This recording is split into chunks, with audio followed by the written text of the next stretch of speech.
There's an ancient symbol hidden in plain sight, one that holds the key to transformation, power, and unlocking your true potential. It's been used for centuries by mystics, rulers, and even modern science, but almost no one understands its true meaning. Once you do, it will change the way you see yourself and the world forever. Stay with me, because this could be the key to your own awakening. The symbol of the snake, or the serpent, is a very powerful symbol that refers to something within you, that we all are on this journey. So first of all, we see this symbol in ancient Egypt on the top of the pharaoh's head. We also see this with Buddha, with the snake on top of the Buddha's head and below. We also see this in Rome, with the Roman god Mercury holding the staff with the snake. We see this in Adam and Eve's story with the snake tempting Eve. We even see this today on the medical facility. But what does this mean? Why is this symbol being used for thousands and thousands and thousands of years? It has a very deep esoteric meaning. We see this in the caduceus staff, and we even see the snake representing the Kundalini. What does the snake actually mean? A lot of people think it represents the Kundalini, which it does. However, there's a deeper interpretation of this symbol, and it goes very far beneath the surface of what the snake actually represents. Okay? So first of all, when looking at symbols, we need to observe what the snake does in nature. The serpent sheds its skin. The serpent shedding its skin is a sacred symbol of an inner transformation. It transforms from its old self to a new self. It sheds layers of itself. As the snake discards its old exterior, it mirrors our own journey of realizing outdated beliefs and patterns, paving the way for a renewed, authentic self on the esoteric path of awakening. Essentially, it represents transformation, but not transformation of our physical bodies, transformation of our inner world. Now, this is where things get a little bit tricky and you may become a little bit confused, but I'm going to make this very clear for you. The snake symbol, or any symbol, can be used for different contexts. For example, the Kundalini. We see the snake representing the Kundalini. We all know that energy can't be destroyed, only transferred. Like I said, this is a transferring of energy. It's a changing, a transforming, shedding its skin. It represents transformation. Sexual energy is energy, and we can transform the sexual energy into a Kundalini awakening to activate dormant brain cells in our brain and to activate the human light body, which is the spirit. We can cultivate, save, and retain our sexual energy, transmute it up the spine to activate the brain. This is a symbol of transformation, of energy in this context. However, when we go to the emergency services, this does not mean the same thing as the Kundalini. The snake in this context represents transformation of health. When we are picked up by the emergency services, we are looking for a transformation. We are unwell, and now we need to transform to well-being. This is why they use this symbol. It represents transformation, especially with the pole and the snake climbing. It's climbing, it's transforming from the bottom to the top, shedding its skin, shedding old layers, transformation. We see this in the Bible with the snake tempting Eve to eat the apple of the tree of knowledge of good and evil. Well, what does this mean? Where's the transformation in this? Well, this is a very hidden one. The transformation takes place in Adam and Eve's consciousness and their mind. They go from a pure, whole state of consciousness, from being tempted by the snake, and they eat it and they transform into knowing the good and evil, into the dualistic ways of thinking and the dualistic meaning of this world. Let me rephrase that. They understand the dualism of this world. and they now understand the two good and bad ways of thinking. They know the knowledge of good and evil, of duality. They shifted from a whole state of consciousness into their consciousness being split into good and evil. This represents the journey of every single soul that incarnates into this world, including yourself. When you were a child, you were whole. You had no understanding of good and evil. But as you grew older, you eaten the fruit. You grew to understand the knowledge of good and evil. Your consciousness split from a whole into a separate and divided way of thinking and divided understanding of the world. We suppressed aspects of ourselves to fit in with society norms. And we just limited ourselves with limiting belief systems. We knew the knowledge of good and evil. Our consciousness split from a whole state. This is what Adam and Eve is symbolic of. We see this with the Roman god Mercury, with the snake. Mercury represents intellect, communication. He's always flying in the air, which represents the air, the mind, the intellect. He's holding the snake to represent transformation of the mind. This is what we call mental alchemy. Turning base metals into gold, turning the unenlightened aspects of our mind into enlightened ones, turning our negativity into power and control. We see this with Buddha, and Buddha is all to do with transformation of the inner world, transformation of the mind and the soul and the emotions. And it also represents the Kundalini. We see this in ancient Egypt. We always see the snake on the head, representing the place where the third eye is, representing the intellect or the mind, the mind's eye, the third eye, whatever you want to call it. This is the place of the invisible intelligence within us. This is our mind or intellect. And this is the transmutation of the mind. This is why the snake is on the head, representing the transformation of the mind, going from the unenlightened into the enlightened, going from the uncontrolled to the controlled mind, so that we can control the very fabric of reality. I've kind of just given that away. Why is this important? Humans are creators. We're the architects of creation, endowed with the divine power to channel the fourth dimension, which is the imagination, into reality. Each thought and intention is a seed. When nurtured with focus and clarity, transforms the unseen into the tangible experience. This creative process bridges the gap between the ethereal and the material. Humans are creators. It's impossible for you not to create.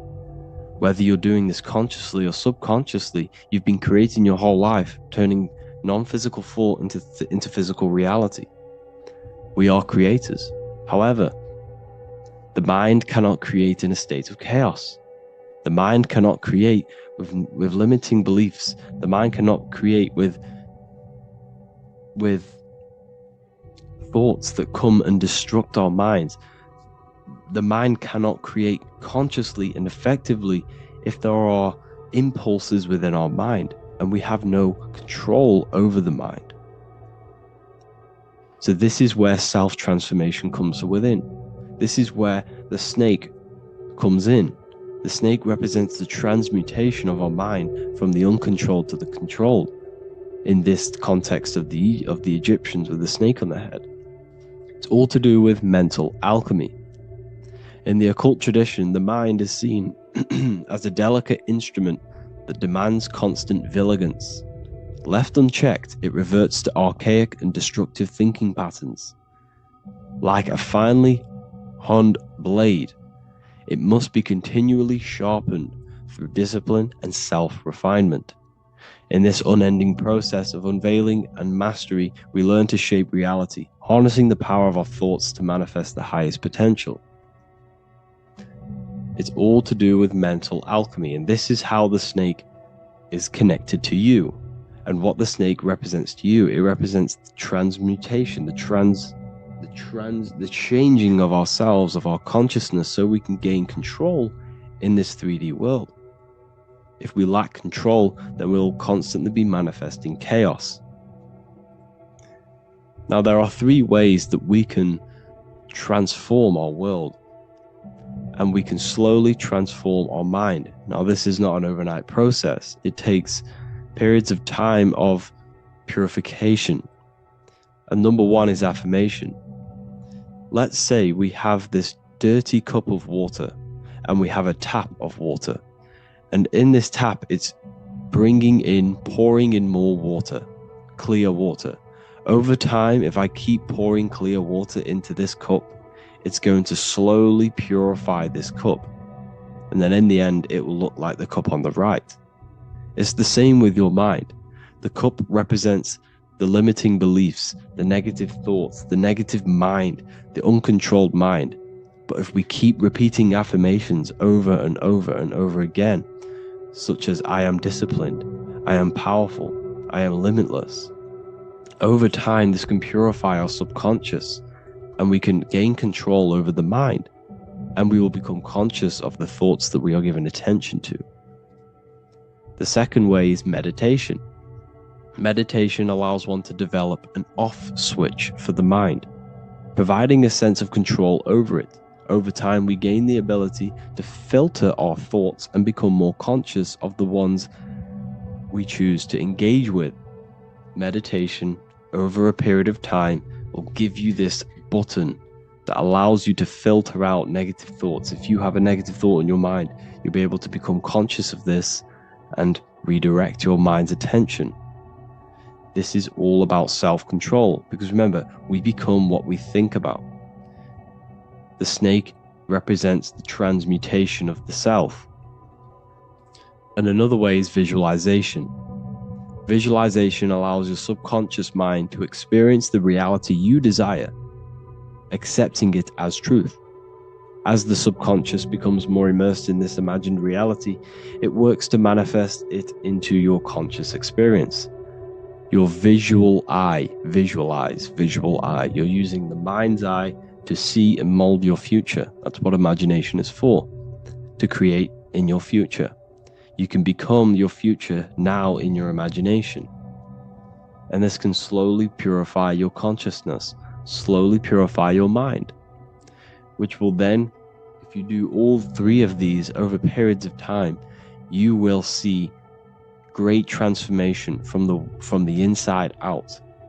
And your outer world will start to mirror your inner transformation, because it's as within, so without.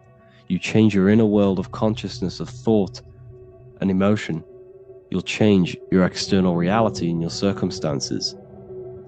So I hope this lesson has gave you a great understanding of what the snake actually represents. And now that you see it, you will see this everywhere. Every time you see a snake, you know it represents the transformation. So please, if you can, leave a like, comment, and subscribe, and turn on the alerts to make sure you never miss a video. And if you have any video suggestions, feel free to make a comment and I can make a lecture on it. I appreciate you all watching this video today, and I'll see you all inside my university if you're inside, and I'll see you all in my Telegram if you join, and I'll see you in the next video, of course. Thank you and take care.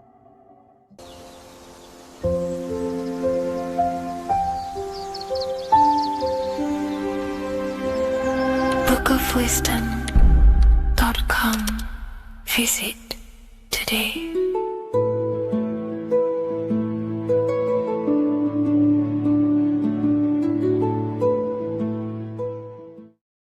Neo is plugged in on the back of the neck, which is the reptilian brain stem. The reptilian brain is all to do with survival mode, survival state. It's always scanning the environment for safety, whether that's physically, emotionally, or mentally. It does not think. It is instant. For example, do I smack the guy or run off? If something happens to you, like a car's coming really quick to you, you do not think about this. The reptilian brain is the animal instinct that will instantly move your body on the instant reactions. Hence why it's the closest brain to the rest of the body. It has instant access to the electrical nervous system to control the body at instant reactions. Now, Neo is plugged in on the back of the neck, which is the reptilian brain. Therefore, the matrix is the body itself. It is the lowest state of consciousness. This is what it represents. The word matrix means womb. It translates to womb because your body is a womb. Your body is a vessel for universal consciousness, for God consciousness. And the body is also a womb where you can be born again outside of this body by raising your consciousness, by awakening the neocortex.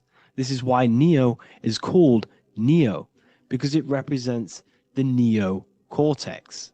This is the higher aspect of our brain. This is all to do with new things, higher reasoning, higher thinking, new learning. You see, the brain is a receiver for universal consciousness. Now, what do I mean? It is a radio receiver.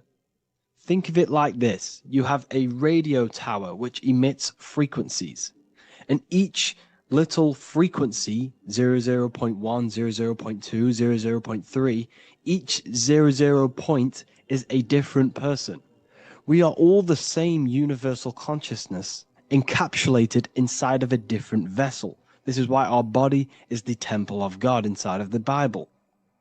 Your body is a sacred temple of the divine essence of the universe.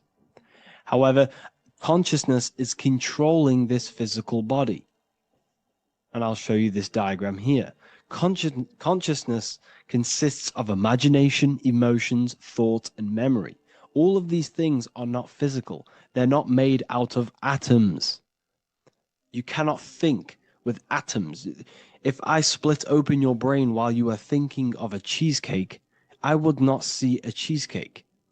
It's because these things exist metaphysically within consciousness. They are not physical. The body is physical. It's part of matter. It's part of time. You see the Leonardo da Vinci, the circle and the square. The square represents limitation, beginning and end, because when you draw a square, there is a beginning and end. It represents the body, the mortal self, the ego, the echo. Then you have the spirit raised above, which represents spirit over matter, mind over matter. Invisible forces create physical forces. Everything physical exists in non-physical. This is also the Freemasonic square and compass, why the square is below the compass, because the compass creates the circle, which is spirit or mind. Then you have the square, which is matter. Mind and matter are the same substance. Mind creates matter through thought. Everything in this physical universe manifested through thought. Everything began as thought. So you are spirit and matter. You have a material body and a spiritual body. And you are right in the middle. This is why humans are very, very important. Because we have an animal nature, the reptilian brain, and a higher consciousness, the neocortex. And we must awaken out of the matrix, which means womb, which is the body. And neo is waken up from the lower self, the reptilian brain, and moves into the neocortex. Because the brain is a radio receiver for consciousness. Now, what do I mean? I went over this before. Your consciousness is controlling the brain. The brain is a computer. And when our consciousness, our imagination, our emotion, our thoughts, and our memories are all contributing towards just survival things, food, safety, fear, all of these things, and our consciousness is locked into a survival state, we are using the reptilian brain. We're no longer thinking. You don't think with the brain, but the consciousness is thinking, which activates the different parts of the brain. When we think for higher reasoning, we use the neocortex. It stimulates the neocortex. When we think about survival, we're using the reptilian brain. So therefore, when Neo wakes up, he wakes up to the higher aspects of consciousness, which is only utilized by the neocortex, by learning new things and expansion of the mind and expansions of consciousness. Okay? So the whole matrix is to keep you designed, well, the whole matrix is designed to keep you in a survival state, in the three-dimensional awareness. They want you constantly scanning for safety, scanning for food, scanning for emotional safety in relationships and other people. You see, they do not want you to think. They want you stuck in that reptile, that animal state, that beastly state that most people are in. Most people, all they do is eat, listen to music, consume, have sex, lust, desire. This is all the reptilian brain.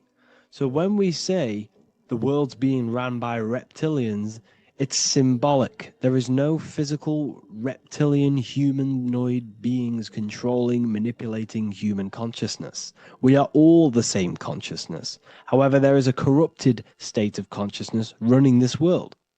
And this consciousness worships the physical plane. And they control the physical plane. So by doing that, they keep you stuck in a reptilian way of thinking, the animal state, to keep you stuck in the lowest state of consciousness. Now, this is the god Osiris, which represents the reptilian brain. None of the Egyptian gods ever existed. They are all symbolic for the brain and anatomy of the human body. Osiris represents the reptilian brain. As you can see, this anatomy compare to the brain stem and Osiris statue found in Egypt. And we also see an ancient artwork of Osiris with green skin and two reptile crocodile alligators next to him, which also symbolizes the reptilian survival state of human consciousness and the activation of the reptilian brain. This is what it symbolizes. Now, this is what the Matrix is all talking about. It's talking about the awakening, the expansion of consciousness. The word divine is dive in because you connect with the divine by diving inward. There is no man in the sky going to save you. You must connect with the self. Know thyself. Truth comes from within. All of these things I'm telling you comes from within you. I'm just pointing it out. All of this is self-realization. A lot of people say, well, what are my sources? My sources is knowing thyself, observing thyself, using the neocortex of critically thinking, sitting down and thinking about yourself and having deep realization of yourself. You can realize that your thoughts are not of this physical world. It's quite simple. The brain does not think. The brain does not imagine. The brain does not hold memory. All of these things exist in consciousness, the one consciousness, but we are all fractal, infinite parts of. This is the eye on the triangle, consciousness being given down to the rest. This is separate. Consciousness is separate from the rest of the pyramid. The pyramid is your body.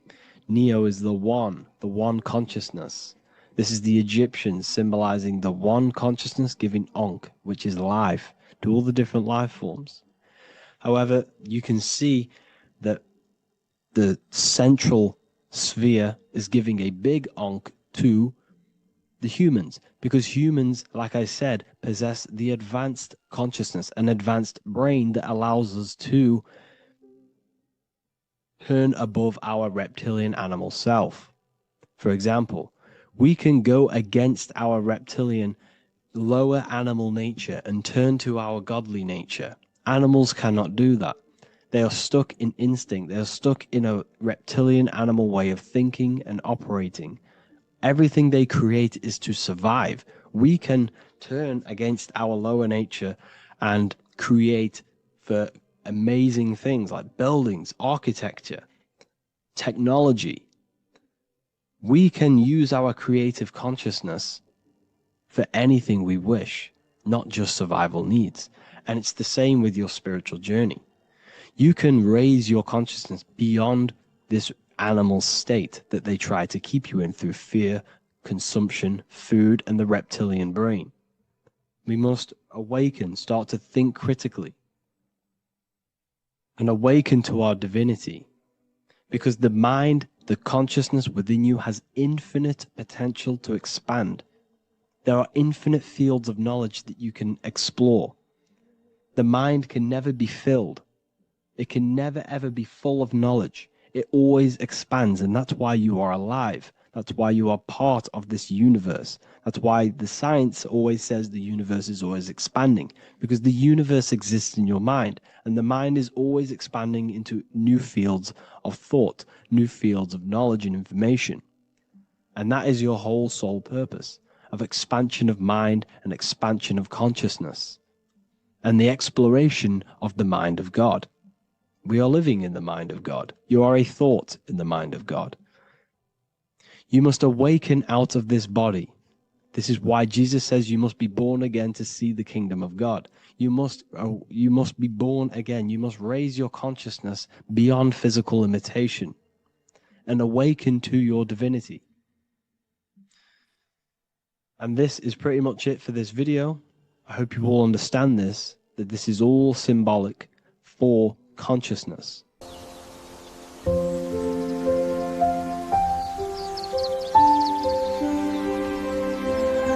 bookofwisdom.com. Visit today.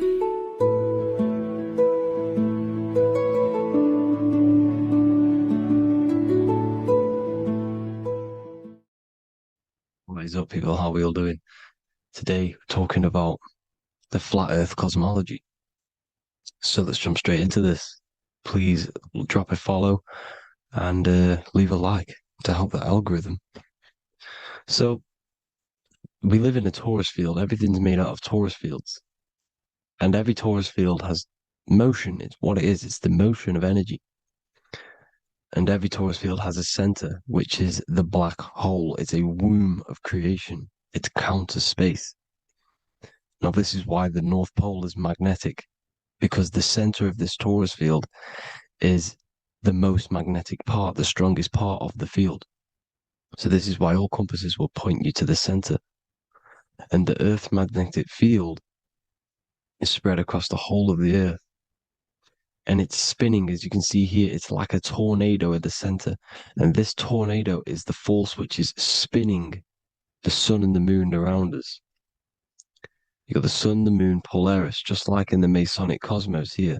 The sun, the moon, Polaris, the all-seeing eye. Now we'll get into Polaris a bit later, but the sun is the magnetic force. Sorry, is the electric force, because every field is electromagnetic.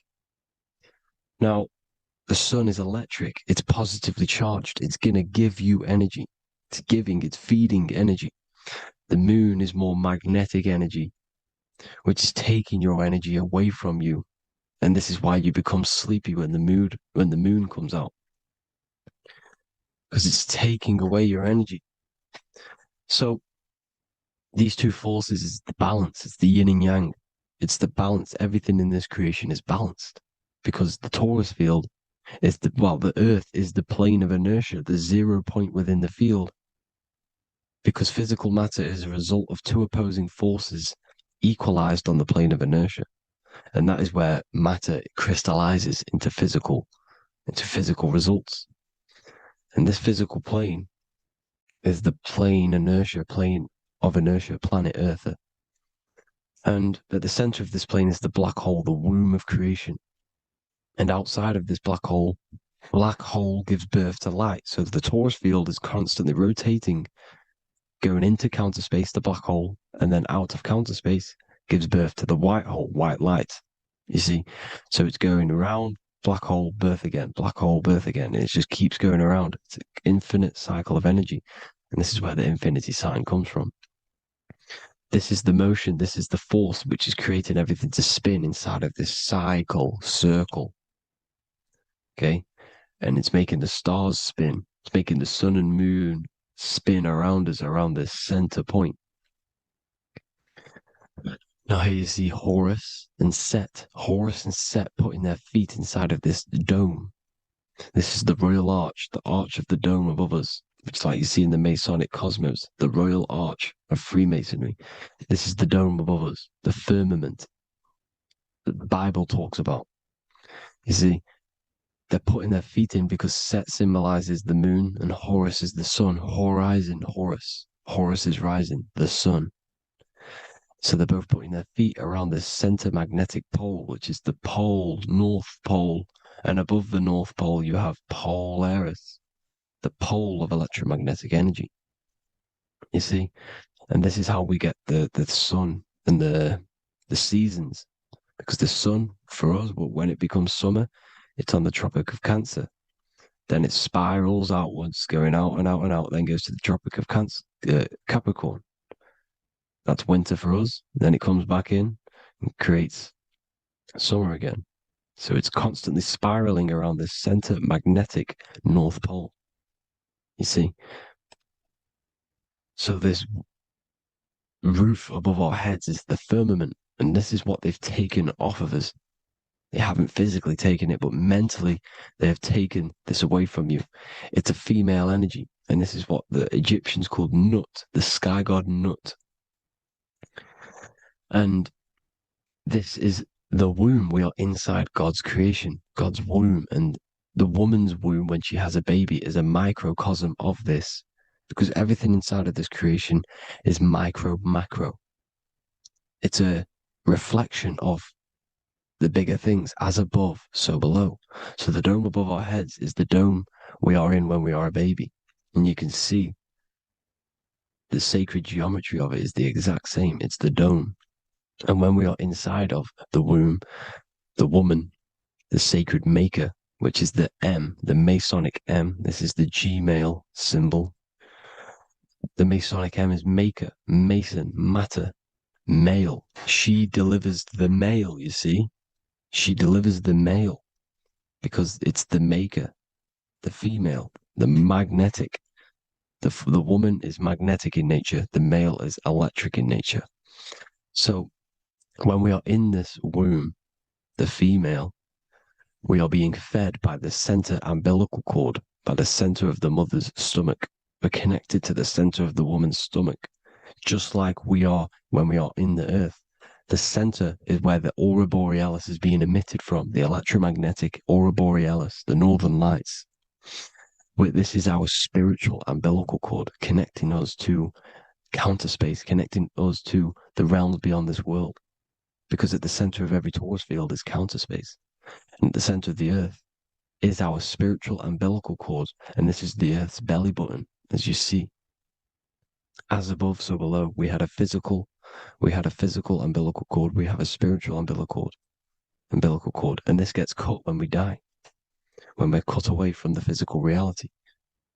You see, here's the ancient Egyptian tablet showing this female. You can see the hair, it's a female above us, because the female energy is nurturing, helping, looking after. And that's exactly what the dome is. It's protecting us. It's the Ark of the Covenant, the Ark covering us, you see? And this is what they've taken away from us. By you believing in space, it completely destroys the idea of this being a sacred creation. They've taken the roof off your head, whether if you believe in space, you believe that there's chaos, there's planets, there's asteroids that could kill us at any moment. But this isn't true. They've made you fear your own creation that you're inside of. They've made you fear what's above you. You see, and it's to hide the power of astrology, the power of the lights in the firmament, which are constantly flowing through the ether. These powers which are above us are sending rays down to the earth, which are influencing our psychology and how we behave. And this is what astrology is. It affects human consciousness. It interacts with our consciousness. And there's a different energy every day because the planets are in different houses, different alignments. And this is, we'll go into this a bit deeper later on. So the world tree, this magnetic North Pole, the pole of electromagnetic energy, was symbolized as a tree, the great tree at the center of the earth. You see? And this tree is symbolized everywhere. You can see here how the center person, this Egyptian person, is holding up the sky. This is the North Pole, the hyperboloid, at the center of every torus field. And this tree was in the Mayan cosmology. This is an ancient depiction. This is the torus field. There's the plane of inertia. Here's the center tree. Here's the tree in the center, the magnetic North Pole, the woman holding the stars. Here's the Hindu with the two birds symbolizing the sun and the moon revolving around this center tree. the Mayan tree, his Horus and Set around the North Pole. They all knew this flat Earth cosmology. They knew these secrets. It's so sacred you understand the creation that you're inside of. Because if you don't, you'll be led astray. You don't know where you are. You're lost. You see? And here's the Masonic art, with the rays of the stars coming down with the tree in the center. So it was personified as a tree. And we are in Asgard, Midgard, the middle garden, where there's good and evil. So the 7 layers of heaven, which is talked about in the Quran. Each planet has a different layer of the firmament, and this is the 7 layers of heaven, and these are our 7 layers of the energy centers in our body. So we start in the stars, so we are stars in a physical body. And this is why we say Mr., Sister, Fraudster, Sinister. Stir is star, and we are in the stars, and our star descends into the soul system, not solar system. And as we descend into the soul system, we enter Satan's kingdom, Satan's world. As it says in the Bible, Satan is the god of this world. Well, if you've been into my research for a while, you know Satan is Saturn. Saturn's world, because Saturn's the outermost ring. He's the Lord of the Rings. And you enter his kingdom, the kingdom of time. And this is why Saturn's the time god. As soon as you go past the rings of Saturn, you're now in the soul system. You're now in time. You're now bound by space and time. And you're bound to the earth plane, the heart. Earth is heart. It's a rearrangement, it's an anagram for heart. And the heart of the electromagnetic color spectrum is green, and that's why the earth is green. And above green is blue, and this is why the sky is blue. In order to go to heaven on the macro scale, you have to go through the blue sky, through the 7 layers of heaven. In order to reach heaven in your body, whilst you're here, you have to go through the blue chakra to your head, which is heaven. It's micro, macro. Everything is micro, macro inside of this creation.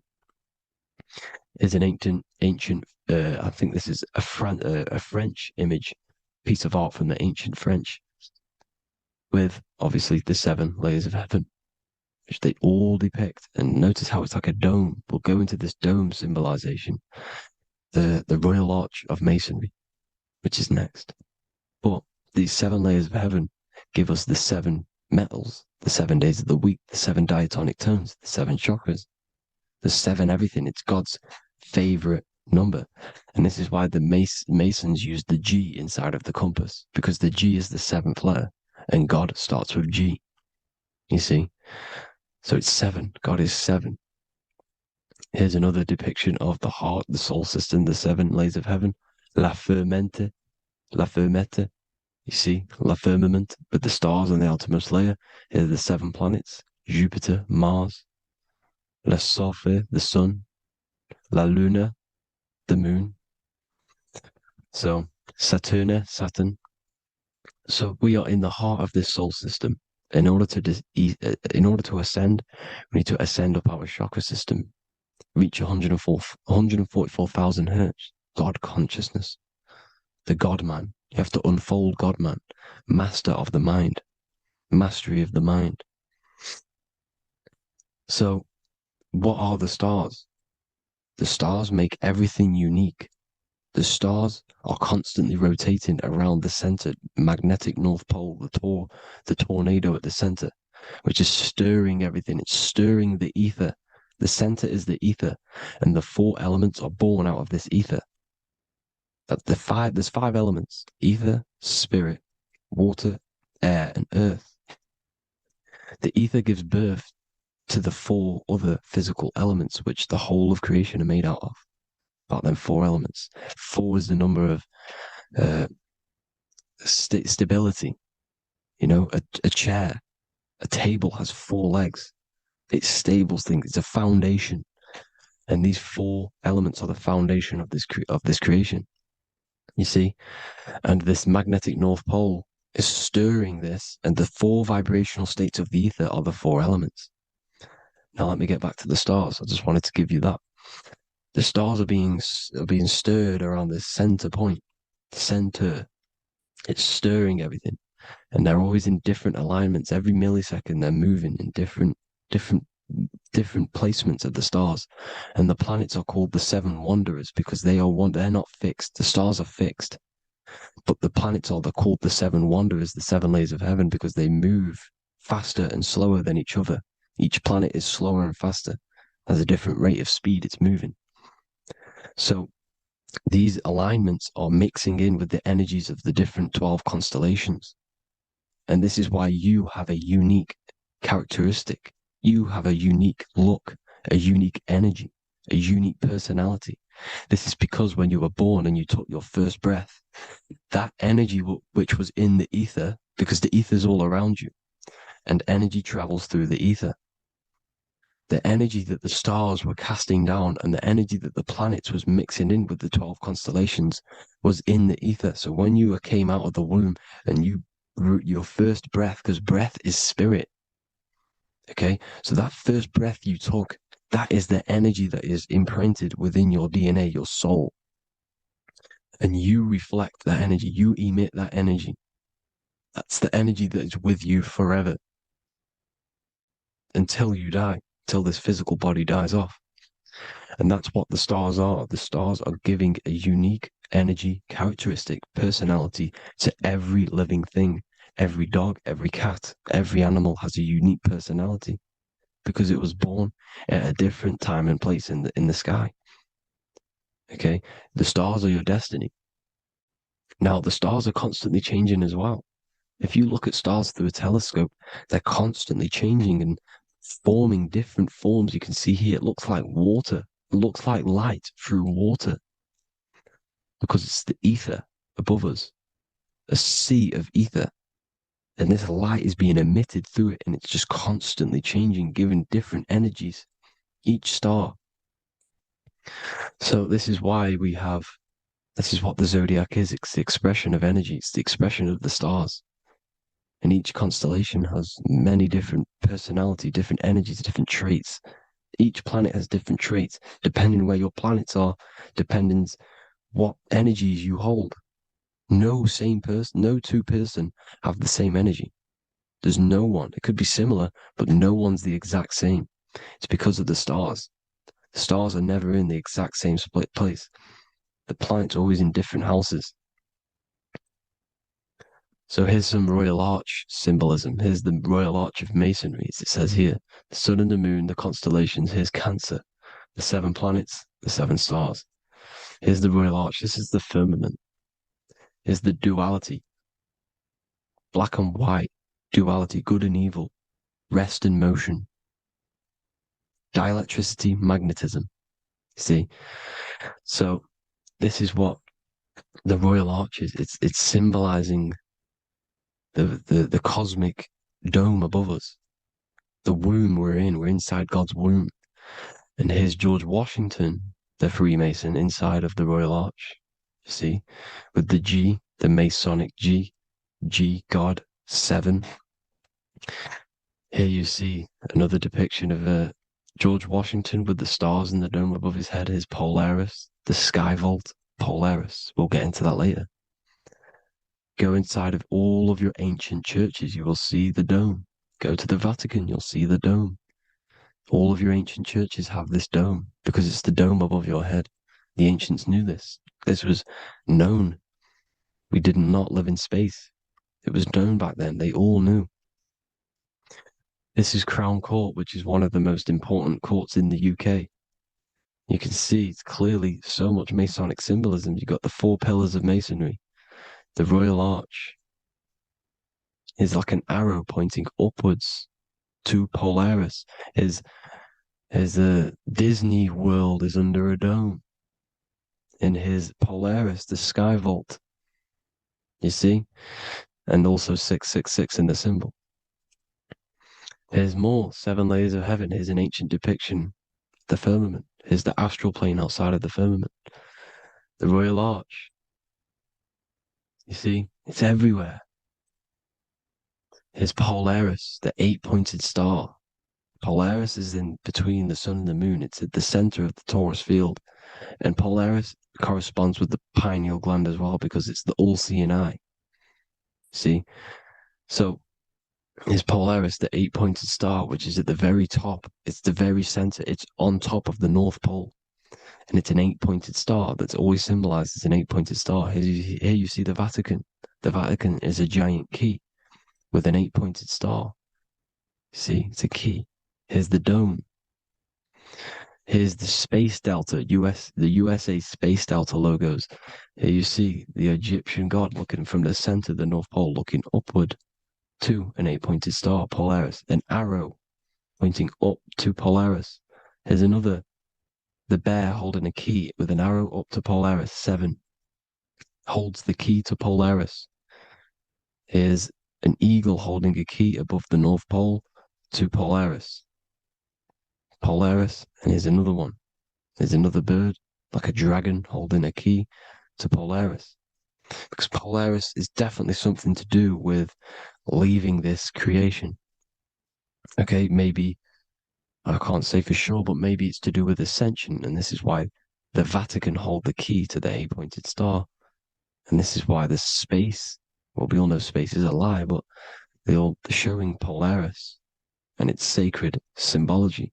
Maybe it's to do with something leaving this creation, going to another. Here's some North Pole symbolism. As above, so below. See the four seasons of the Big Dipper constellation going around Polaris. This is Polaris, this is the Big Dipper constellation, and this is the swastika. This image gives us the swastika, because all the symbols we use are created in nature. They're created somehow in nature. This is how we get them. As above, so below. This is the map of the North Pole with the 4 rivers looking like the Big Dipper constellation. It's the Masonic, here's the ancient cosmology with the 4, you see the 4 islands, Mayan cosmology, 4 islands. This is the alchemical symbol for Earth, 4 sections. The windows, because the center of the North Pole is a window to another dimension. The 4 lucky 4-leaf clover, which is supposed to be lucky. It's just, it's truth in plain sight. And here's Hitler looking at 2 flat Earth maps. So this swastika has been used for thousands of years, thousands and thousands of years. And it's symbolic for the most sacred land on this plane, the North Pole.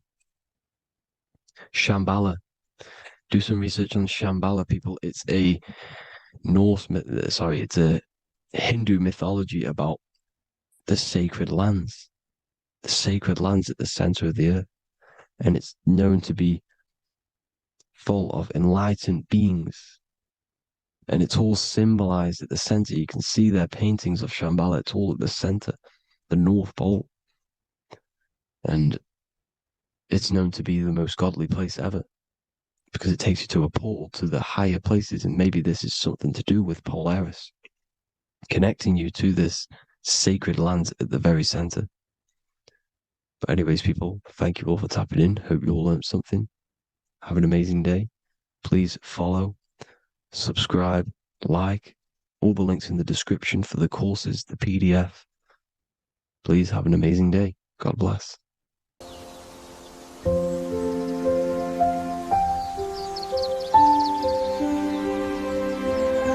bookofwisdom.com. Visit today.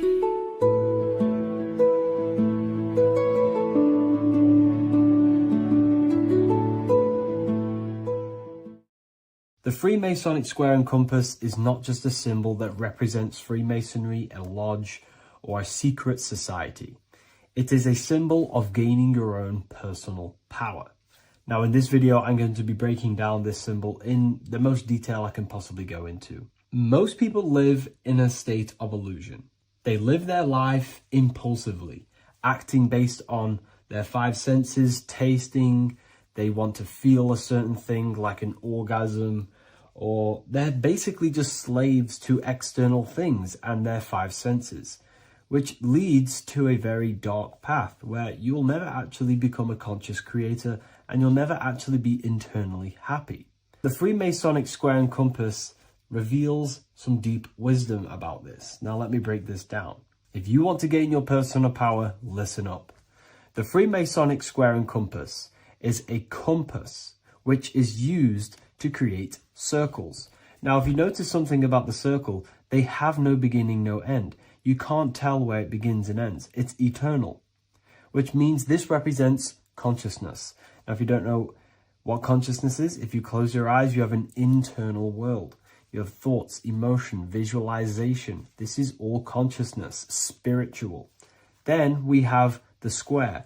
The square creates squares or lines, which represents matter. It has a beginning and an end. You can quite see where the beginning of the end is, right?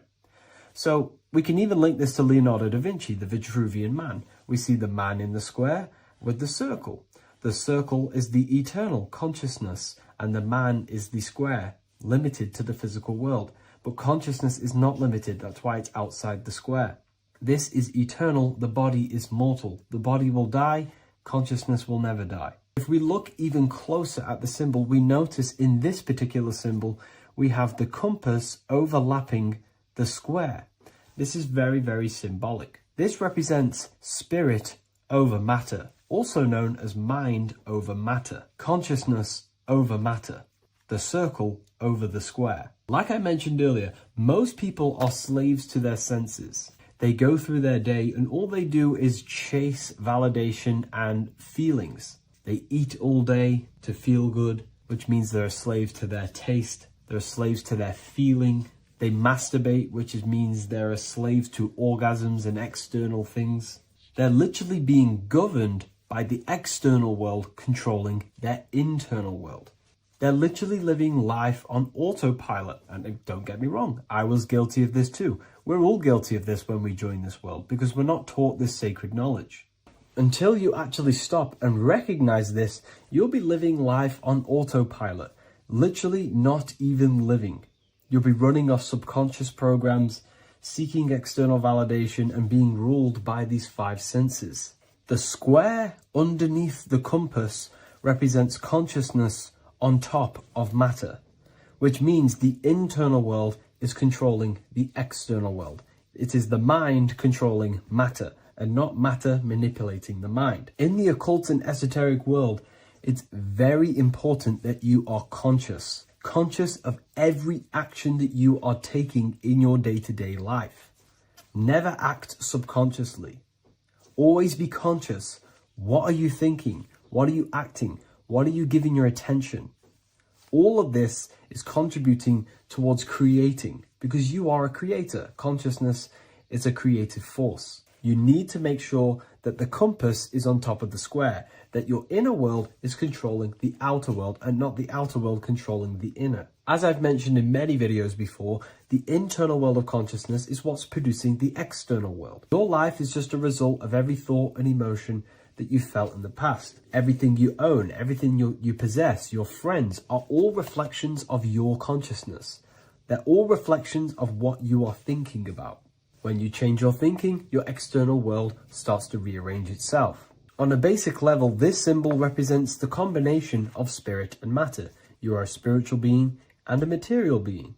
You are heaven, the sky, and earth, the ground. You are heaven and earth, spirit and matter infused into one. You are a bridge between the divine and the earthly worlds. And you can bring down these higher realms of consciousness, thought, imagination, and emotions into a physical, tangible reality. To do this consciously, we need to make sure the external world is not manipulating the inner world. Because if your internal world is being controlled by external circumstances, for example, you have a circumstance happen in your reality, an emotion triggers inside of you, and that emotion is a command to create more of that. And the thoughts that you think are creating more of that negativity. So it's a constant cycle of negative manifestation if you let the external world control your internal world of consciousness. So we need to make sure the compass is on top of the square, that the internal world are commands and not reactions to create your external reality. And not only just to create, but to actually enjoy life. If we let the external world bother our internal world, this means that we have some sort of mental or emotional attachment to the external world. We need to detach from the external world. Why do I say that?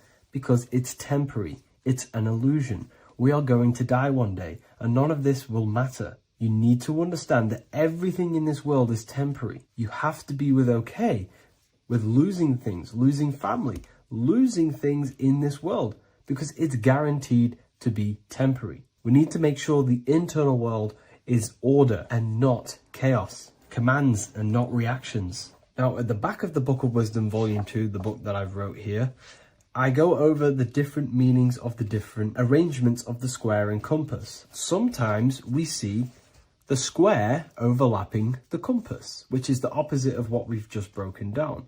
Or sometimes we see one leg of the compass on top of the square and one leg of the square on top of the compass. These are all highly symbolic. When we see the square overlapping the compass, this pretty much represents the beginning of the Freemasons' journey, when their internal world is being controlled by the external. They have a lot of spiritual growth and a lot of learning and inner work to do.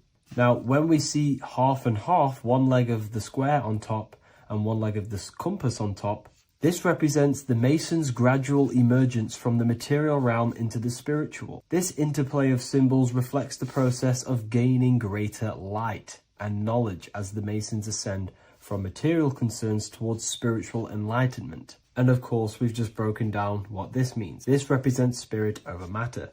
They're not chasing external physical things anymore. They're actually chasing and gaining validation and happiness from spiritual growth, more knowledge and deeper understanding of consciousness and themselves. Most people chase external material things, which actually don't make you happy in the long run. You could be given £1 million today. In a week's time, you would be back to the same original state of consciousness and actually chasing more and more millions of pounds. It's because nothing physical in this tangible world will ever satisfy your internal world of consciousness. So through spiritual growth, we can actually become happy and seek higher understanding, higher consciousness, which actually satisfies us eternally. So when we see the compass on top of the square, it symbolizes the triumph of spirit over matter. This arrangement not only signifies the mastery of spirit over the material realm, but also represents the resurrection, ascent, and dominion of spiritual principles over all earthly conditions. It's all about gaining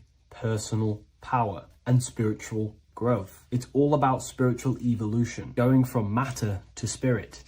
The external world controlling the internal world, to the internal world ruling over the external world, where the mind becomes a powerful tool to actually create and command reality. The mind cannot create and command reality if it's being governed and tossed all over the place by external circumstances and thoughts. Here's a quick tip on how to know if your mind is controlling you. If your phone notification goes off and you're working on something, and you instantly go to reach and pick up the phone as soon as the notification goes off, that is an indication that your mind is controlling you and you are not controlling it. The mind is the direction of consciousness. The direction, it directs the flow of your attention, your energy, your consciousness. So to practice to gain mind over matter is simply just meditation, allowing the mind to sit still and focus on one thing for long periods of time. And over time, this will gain mastery over your attention and your mind. If you are on your spiritual path, this should be your goal. Your internal world becoming the master. The mind becoming a vessel for you and not a vessel controlling you. It needs to become a command center and not a reaction. Please like, share this with a friend, and subscribe to the channel if you're new. Leave a link in the description for the Book of Wisdom Volume 2.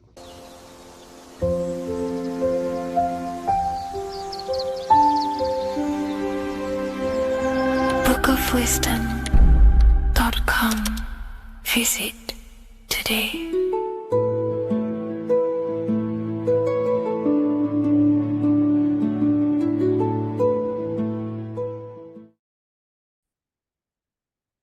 Hello, Seeker. Welcome to Revival of Symbolism, a channel devoted to the language of esoteric symbolism, guiding you to discover yourself and expand your consciousness into deeper realms of thought. I'm Harry B. Joseph, also known as Revival of Wisdom, and today we're going to be discussing this particular piece of artwork of the eye and the checkerboard together, and the esoteric teachings behind the veils of these symbols. So the first thing we must look at is, of course, the eye, The eye being a symbol of consciousness, the eye is the inner witness inside of ourself. This eye is referring to the internal eye of perception inside of our mind, the mind that gives us the ability to perceive and to understand things internally. This is also the eye we use to vision things through our internal vision, what we like to call imagination. The screen in our mind that allows thoughts to be projected into a particular form. So, this eye is talking about the internal eye of perception inside every single individual and form of life: dogs, cats, squirrels, humans.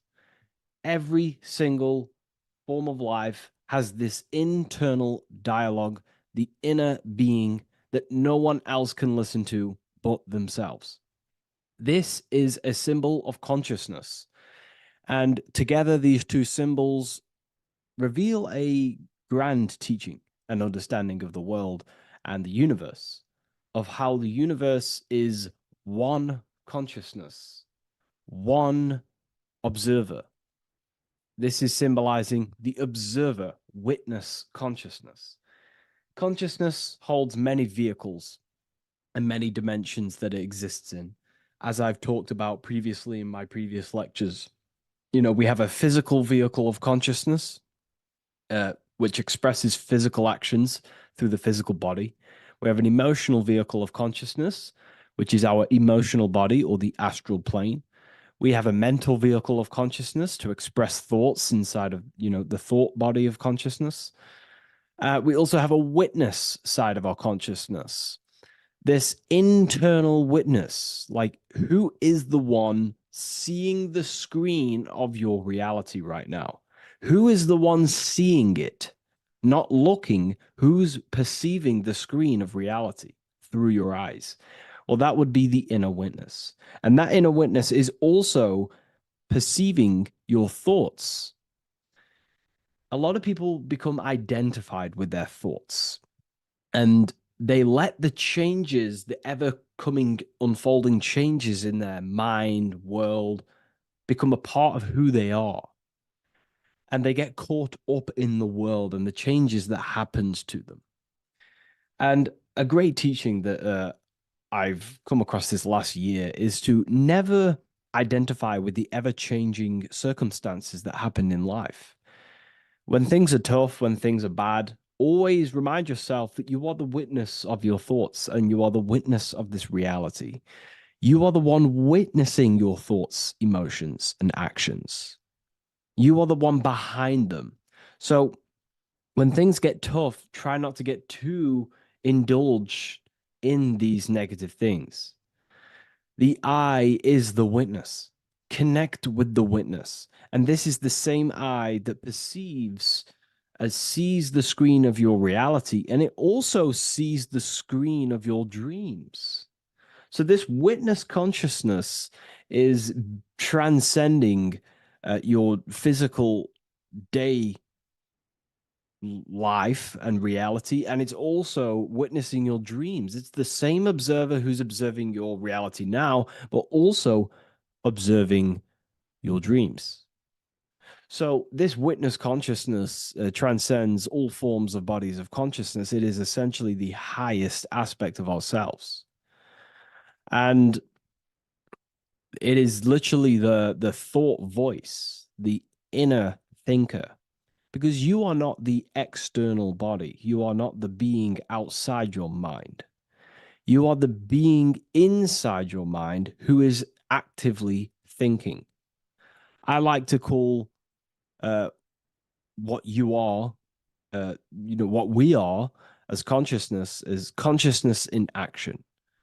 We are the thinking inner thinker, the inner being. And it's about becoming into contact with that inner being again to unveil who we truly are.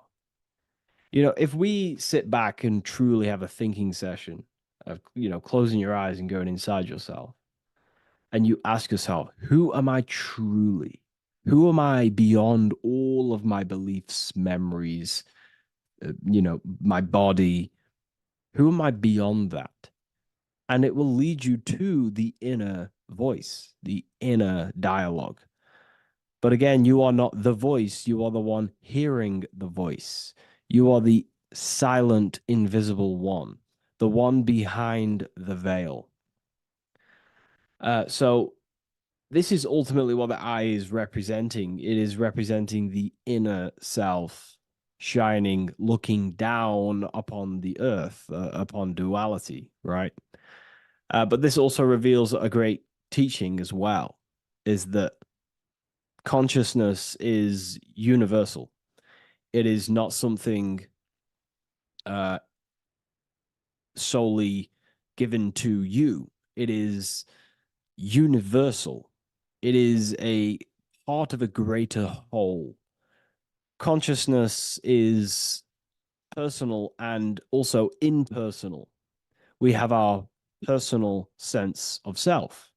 We have this inner voice. We have this sense of who we are in this world. And that is our personal sense of self. But you can also transcend the personal sense of self by turning off the mind and fading into the collective impersonal consciousness, which is ultimately what you call transcended states of consciousness, altered states of consciousness, or astral projection. When you astral project, you are simply accessing this impersonal aspect of consciousness.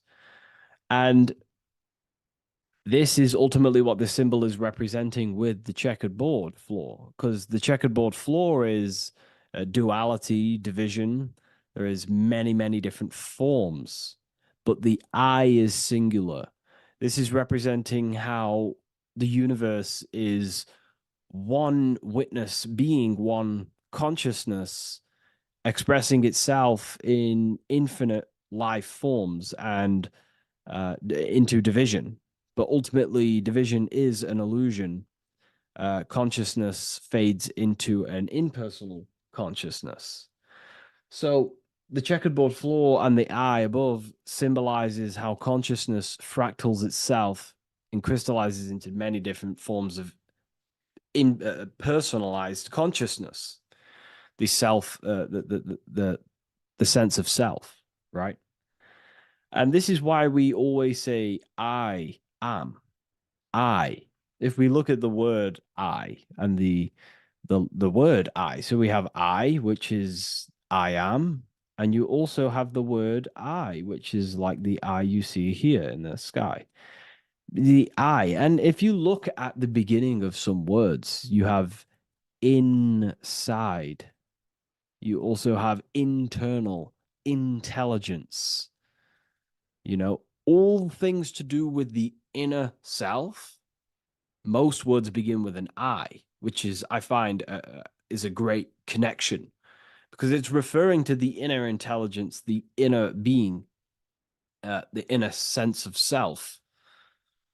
So the universe is essentially one being expressed in many different forms. That's also found in the word universe, uni, coming from the root word unite, meaning oneness, unification, united, and verse being a verse of a song, because we're all playing the song of consciousness, which is an ever unfolding song, an unfolding vibration, an unfolding creation.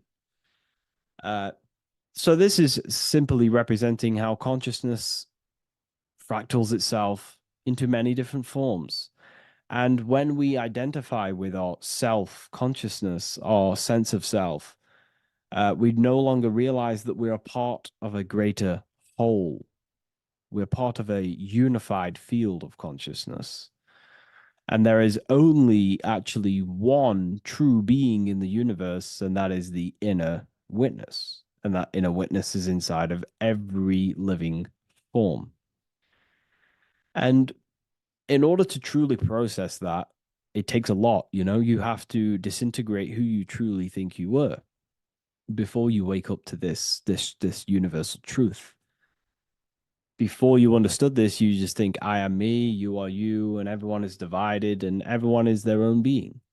When in fact, we're all not. We're all one consciousness expressing itself infinitely.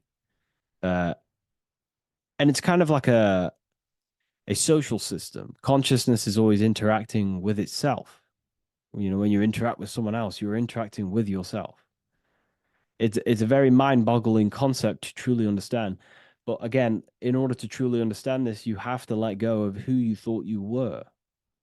And when you do no longer identify with your personal consciousness and you identify with the witness consciousness, you become unified with the whole, with the greater, with the collective consciousness.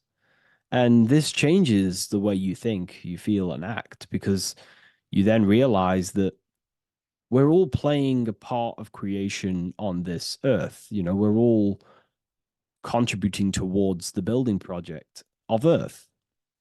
And your thoughts, emotions, and actions also hold a great impact on the building project, your contribution towards humanity and the collective.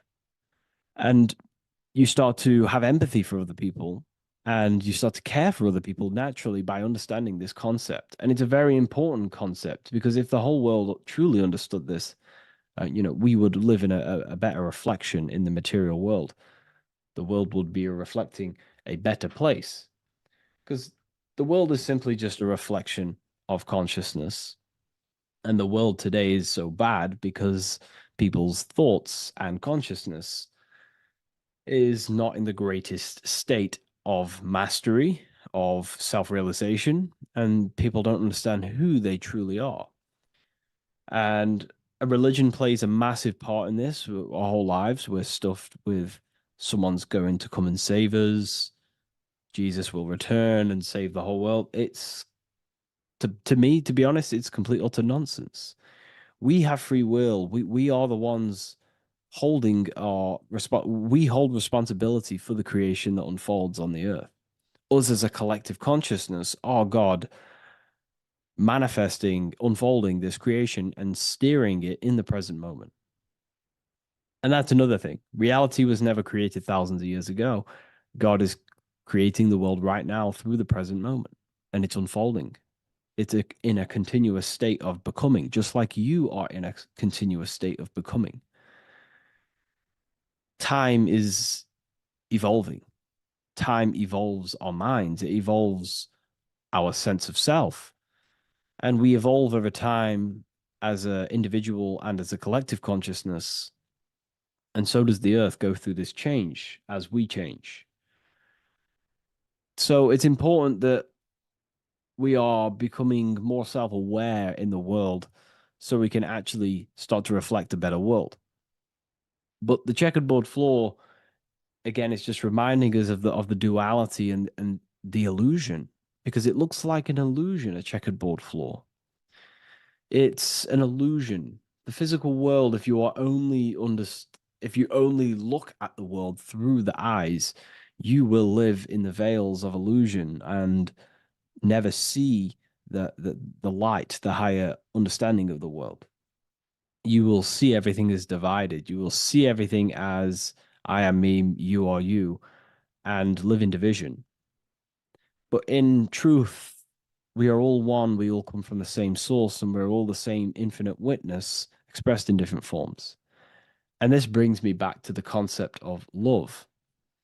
Love is the force that unifies consciousness. It unifies yourself. It unifies your relationships with people. If you love your partner, you love your brother, your sister, your whoever it is in your life, it unifies. If you have a care for someone, it brings you two together and you grow the relationship by expressing care into the other person and it grows. So love is a very expanding, it allows things to grow and it unifies things. And when you start to love yourself, you start to unify with yourself. And when you start to when you start to love nature, you start to unify with nature. So if we understood this, the world would be a better place. And love is the force that unifies the collective consciousness. If we truly hold love for ourselves, for others, other individuals, nature, then the world will become more unified. It unifies consciousness. This is the force of love. It's a very, very powerful, powerful force. And I do truly believe and come to understand now that love is the reason of all creation, which is the generative principle. All action is coming from a place of love or care. We only take action on what we care about. So even the sun is a symbol of love. It just expresses life, gives away all of its light, life, and energy to the earth and asks for nothing back. It is love, it is the expression of care. And that is what unifies consciousness. So, again, this is just talking about the inner witness and how consciousness expresses itself in many forms. And the checkerboard floor also transcends that idea that I've just described of how it's consciousness divided in many forms. It also represents a state of an individual's mind. The checkerboard floor is symbolic of uh, being divided, you versus me thinking, walking down the street and thinking everyone's a threat. It also represents their thoughts, emotions, and actions not being aligned, not being unified. Their thought, emotion, action are scattered, and they're not creating things consciously. It also represents many, many different personalities in our minds, the divided personas and personalities in our mind that we have. And the eye represents the unification of that. It's about unifying our mind pretty much to not have all of these different characters and sides to ourselves and actually being a whole mind, uh, becoming conscious of uh, the unconscious aspects of ourselves and transmuting them. And when we become conscious of something, we then hold the power to change it. If we have an unconscious part of ourselves, we never truly realize it, we don't change it, and that unconscious thing can actually seek to control our thoughts, emotions, and actions from that place of the unconscious mind. So ultimately, that's what darkness to light represents. Darkness symbolizing things we are unaware of, because when something is in dark, you cannot see it. Most people are in darkness of their imagination. They don't realize the power of their imagination. They're unconscious of it. They don't use it.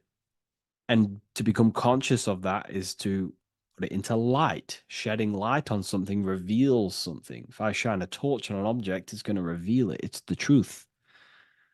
So it's about becoming conscious of the aspects of ourselves that we may be unconscious of and actually using them and transforming them as tools. And again, we have the eye with light, with white and black. This is duality.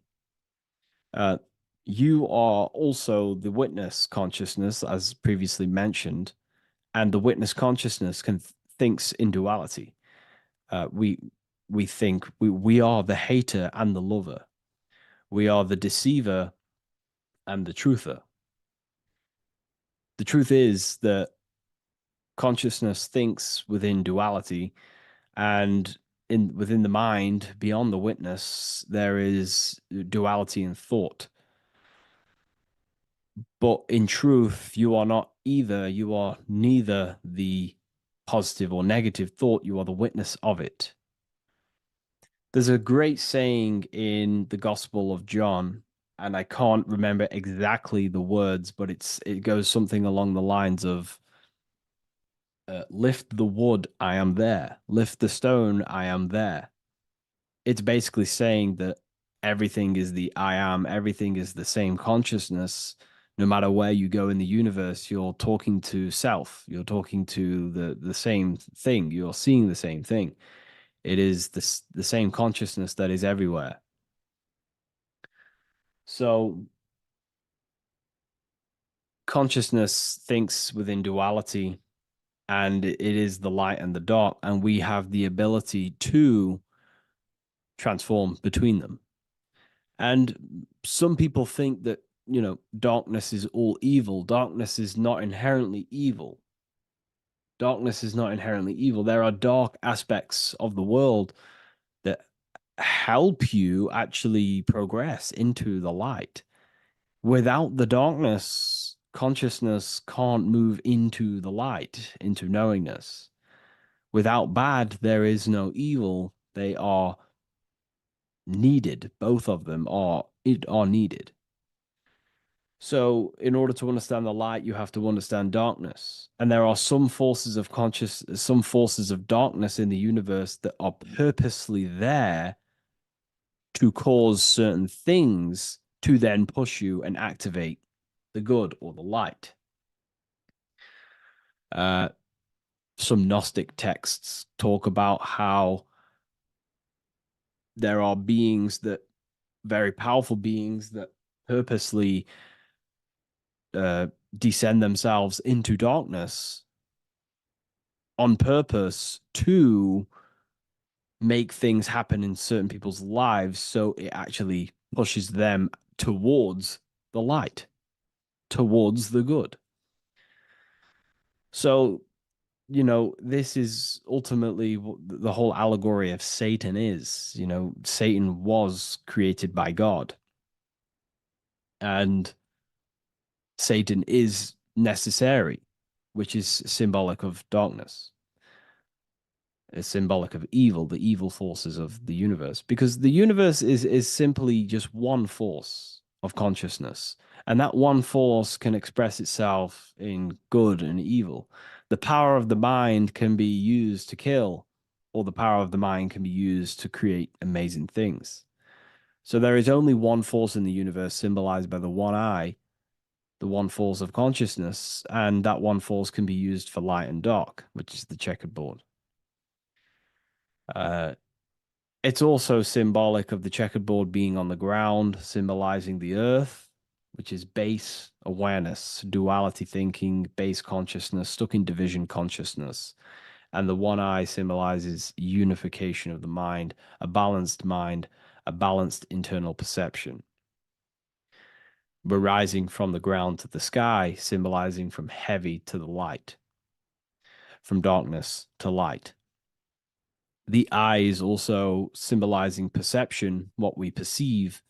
And this is ultimately the end goal of all occult and esoteric research, is to gain more light, to gain a higher perception of the self, to gain a higher eye, a higher perception. That's why the eye is always raised above, symbolizing you're chasing the eye, you're chasing a higher perception of yourself and reality and the universe. It also reveals the teachings of the eye that is always watching you. There is an eye always watching you, and then that eye is the laws that governs consciousness. Consciousness, or your mind, is governed by certain laws that your mind cannot escape, such as cause and effect, vibration, mentalism, correspondence, rhythm, the 8 universal principles that pretty much crystallize consciousness into a reality. Your mind cannot escape the law of cause and effect. That force is too powerful to escape. Therefore, this is the eye watching you. This is the eye that has governance over you. It is the laws. But then again, on a negative context of the eye can then become a symbol of surveillance. Hence why certain organizations and companies in the world use the symbol of the eye, symbolizing surveillance, gaining, manipulation and surveillance over humanity and certain things and data. So there's light and dark of every symbol. It's just depending on how you use it. But ultimately, that is the teachings of the checkered board and the eye in the sky. If you wish to learn more about yourself, because that is the only thing that matters in the world, learning about yourself. The only thing you take with you after death is the knowledge that you hold in your mind. You can't take your car, you can't take your possessions, you can't take your money. The only thing you take is your consciousness, your level of mastery, and the things you know. With that being said, I'll see you inside Ethereal University if you decide to join, and I'll see you in the next video.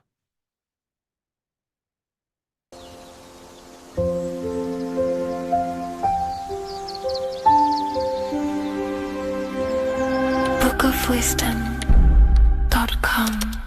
Visit today.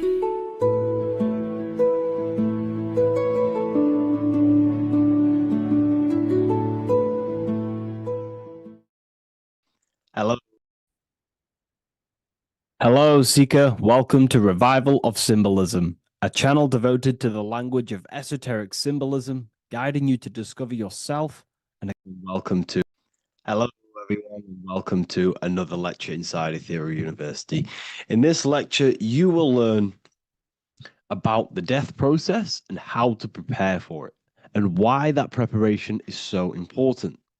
So let's get straight into this. You must understand, as a spiritual creature that you are, you have a visible nature and an invisible nature. You never truly die. You are an eternal soul experiencing a temporary physical world. The inner world of thought and emotion is eternal, while the outer world of matter is mortal. Everything that is seen is mortal. Everything that is unseen by the eyes is immortal. When you die, your external physical world will be stripped away, leaving only your pure consciousness in its raw form, drifting within the astral plane. So here you see your physical external body and your internal world. And your internal world is your state of consciousness. It's your state of consciousness. Your thought and emotion is one overall state. Okay? So you must understand these planes. You have the physical body, the etheric double, an astral body, a mental body, and the Buddhic body. When you die, you leave the physical plane. Then you will more than likely leave the etheric plane, because the ether acts as like a portal. Everything comes out of the ether and returns back to the ether. I can break that down in another video in electromagnetism. But electromagnetism is ether, energy coming in and out of the ether. You will, every single day you die, every single day.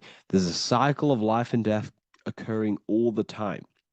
Every single day, you go to sleep, you go back, your consciousness slips back through the ether.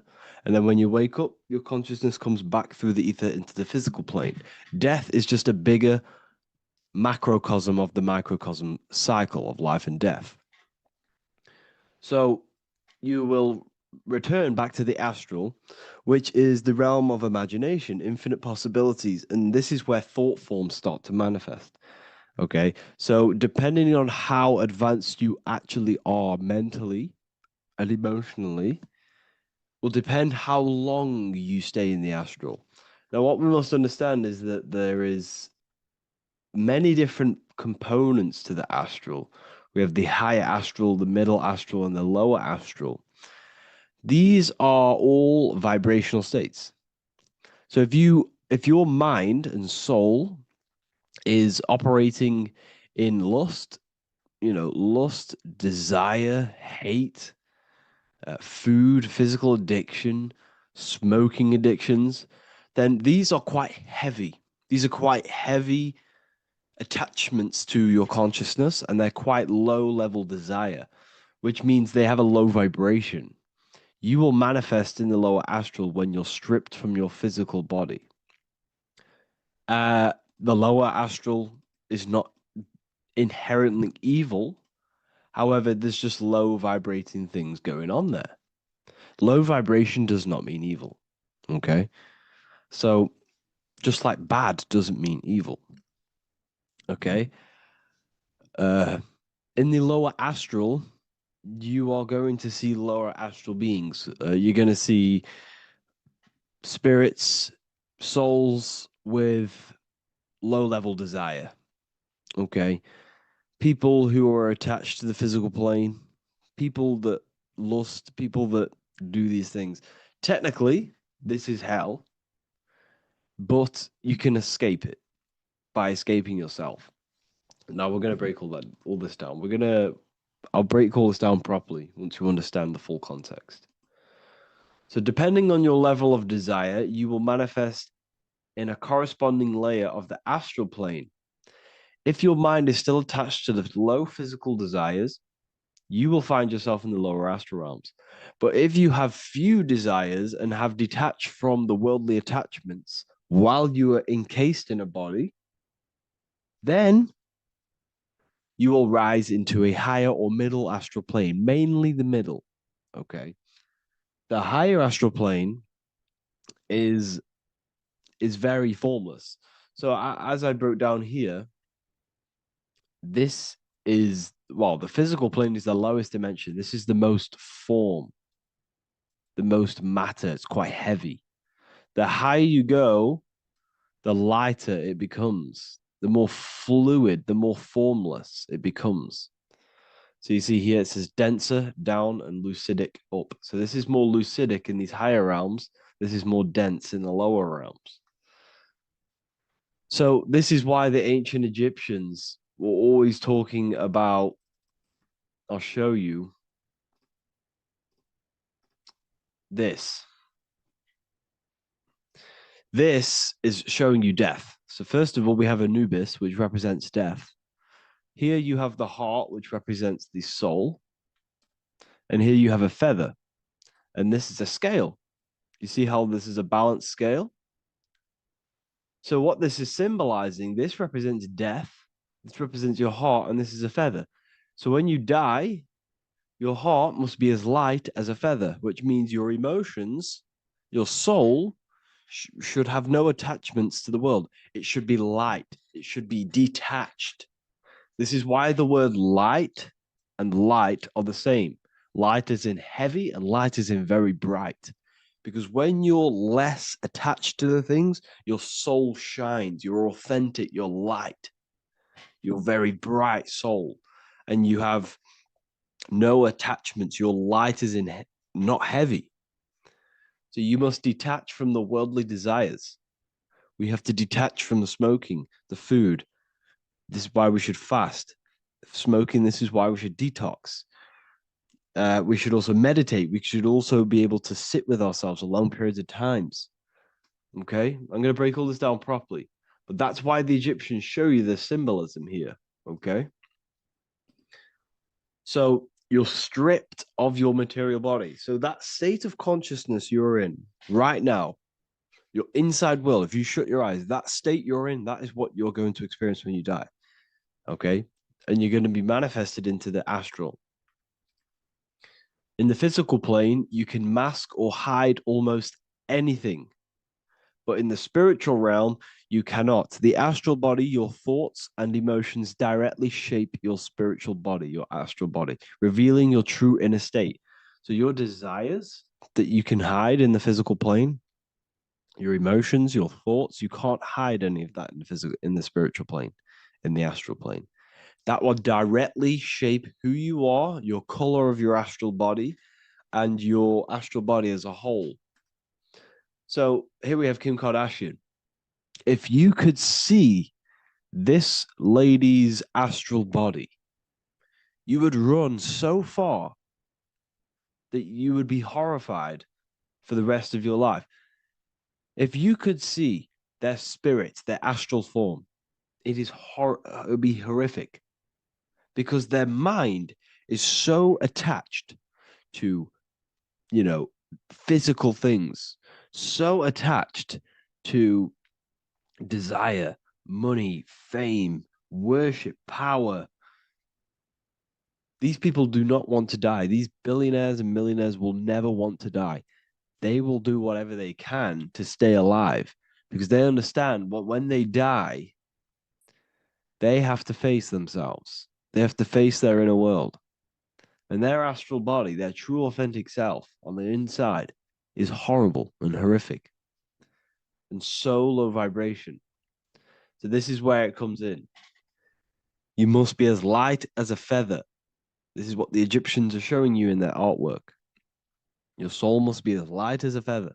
In order for the soul to ascend to a higher plane and not look at that physical plane and say, I want to go back or I want to desire things down there, you must detach now and prepare for death. Hell is not a place, it's your own personal suffering born from within.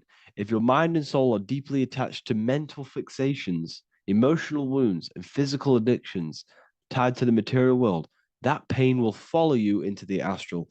This is your true judgment day. You judge yourself when you die. You see your authentic self. There's no hiding. Right. Imagine right now that you that everything you cling to was stripped away.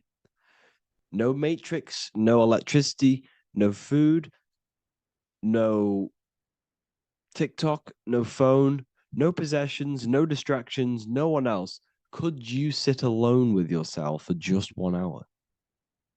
Could you sit alone with your thought and emotion?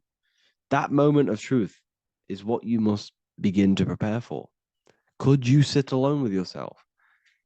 Can you sit alone for long periods of time and just think? And if you cannot, then you're running from your internal world. You're running from your thoughts. You're distracting yourself from your thoughts. This is what we must address. Now, don't feel bad if this is you. We've all have problems. We all have internal problems. But this is what we have to face directly in order to prepare for life after death. We must meditate for long periods of time. Not even meditation. We should be able to sit with ourselves with no distractions and just think. This is what the people of the past used to do when we had no technology. People would sit and think for hours.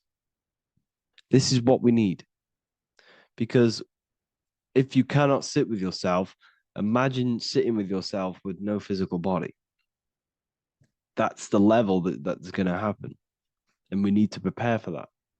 The soul and mind must become as light, as weightless, as radiant as a feather to ascend to a higher plane and move beyond the physical life. To rise, they must release heaviness, attachments, burdens, fears, and desires. The lighter and brighter your inner being becomes, the more freely it can rise into a higher state of existence. Ascension is not about going somewhere, it's about becoming something pure, clear, and luminous. Okay, this is very important. Very, very important. We must detach from the worldly things. So, enough of that. How do we do it? How do we attach? How do we prepare? Number one, you must detach from the material things. Start loosening your grip on things, possessions, titles, even identities. They are temporary. Appreciate them, but don't let them define you. Let nothing outside of you define you. Nothing. Your name is not you. Your job is not you. Your reputation is not you. Your bad past is not you. Your good past is not you. Your business is not you. Everything outside of you is not you. Now, what I'm saying is, I'm not saying go full right hand path and never care about anything physical, never care about your family, don't love your family. I'm not saying that. What I am saying, love these things, love these outside things, but do not become attached and do not let them define you. You must be okay with losing anything that is outside of you. You must be okay with that because you must understand the physical plane it's promised that everything is temporary. Everything is temporary in this plane. So don't ever think it's going to be there forever because it's not. And you must remind yourself, not remind yourself, but I think about this sometimes when I start becoming a bit attached to work and stressed. I just remind myself that I'm going to, this is temporary. I'm going to leave this world one day and I'm not going to care. So you must have the balance. Okay. The balance is key. You can go down that right hand path and just fully cut off from the world like a monk and shave off your hair, disconnect from the physical world. You can do that. That's not wrong. There's different paths in life. You have the left hand path, purely physical. You have the middle path, which is balance between the physical and spiritual. Then you have the right hand path, which is monk mode, where you fully disconnect from the world. They shave their hair off to disconnect from the physicality. They meditate for long periods of time. This is what they're doing. They're preparing for death. Monks prepare for death. They understand this. They understand that you don't die. Your inner world is the true world. The inner world is the only world that exists. Everything outside of you is an extension of you. Number 2, cleanse the mind. Watch your thoughts. Are they rooted in fear, anger, regret, or craving? Meditation, mindfulness, and inner reflection help purify the mind. The cleaner your thoughts, the lighter your spirit. So your astral body is formed by your thoughts. It's formed by your emotions. If you sit around thinking about eating all day, you're going to have a very heavy astral body. It's going to manifest in the lower planes. But if your mind is thinking about good things with good intentions, love, knowledge, expansion, you're going to manifest even the middle or the higher. And there are ways to even ascend out of your astral body. Yes, you can ascend out of your astral body and out of the mental body, but that's all very advanced, and I'm not going to teach that yet. I'll make another video on that, but you can ascend from them bodies. The astral plane is not the end. You can keep ascending as a soul until you're left with just the pure essence of the soul. But we're going to, anyways, cleanse the mind, reprogram the limiting belief systems, let go of mental attachments. And the way you do this is by getting a piece of paper and writing down every single attachment that you have. And you're going to realize, dude, there's more than you think. Okay. We have to detach from these. We have to. 4, practice presence. Can you sit in silence with yourself? The more at ease you are with your own inner being, the less you'll feel death. The afterlife is just an extension of your inner world. It's so important. This is so, so important. Can you sit with yourself? If you cannot sit with yourself, you have some inner work to do. You have some thoughts to address, some beliefs to address, and some feelings to address. Okay, so practice sitting in the present, meditation, or just literally sit there and try and be okay with yourself. And if you can't be okay with yourself, then there's something you need to address, whether it's a belief system, whether it's an emotional trauma, or something. This is what we must reshape, refine, and let go of. Live truthfully. Speak and act from your soul, not from fear or ego. The more authentic you are, the more aligned you become with your true self, which carries beyond this life. The ego is your mind's perception of itself while being incarnated in this world. It's been shaped by your experiences, your thoughts, your beliefs, and your emotions. So your ego is basically this false thought form that you've created. It's a false layer of yourself that sits on top of your true authentic self. It's basically your physical character. When you were young, you had no ego. You were pure. You had a pure consciousness. But then as you grew older, your ego started to grow, and it still is growing because it was shaped by experiences, things you've gone through, things you said, things you believe, things you think. It's created by you, by your mind. And the ego is close to the word echo. The ego is the echo. It's an echo. It's a layer. It's a false identity. It's a false layer that sits on top of your soul. And if you don't get rid of that ego, if you don't know how, well, not get rid of it, but balance it. If you don't know how to rise above that ego and you die, it's that ego that's going to be pulling down when you die. It's that ego that's going to be your suffering. Okay. 7, connect with the divine, whether through prayer, meditation, tune into something greater than yourself. The connection is the soul's compass beyond this world. If you can meditate and rise above them clouds of thought, that's the soul, that's the observer. We must connect with that. Okay, this will definitely help with just allowing yourself to connect with your true self, Meditation's great because you can just fully detach from the world. And the more you meditate, the more you can prepare for death. A powerful way to cultivate detachment is through daily detachment meditation, done either at night or in the morning or the first breath upon waking. Or do this as many times as possible per day. Start by physically grounding yourself in the present moment. Say out loud, I am here right now, nothing else matters. Let that phrase draw your awareness into the now. Just keep saying it until you're present. Then begin to slowly list everything you identify yourself with, one by one. I am not your body. I am not my body. I am not my name. I am not my possessions. I'm not my house. I'm not my children. I'm not my everything. I am not my thoughts.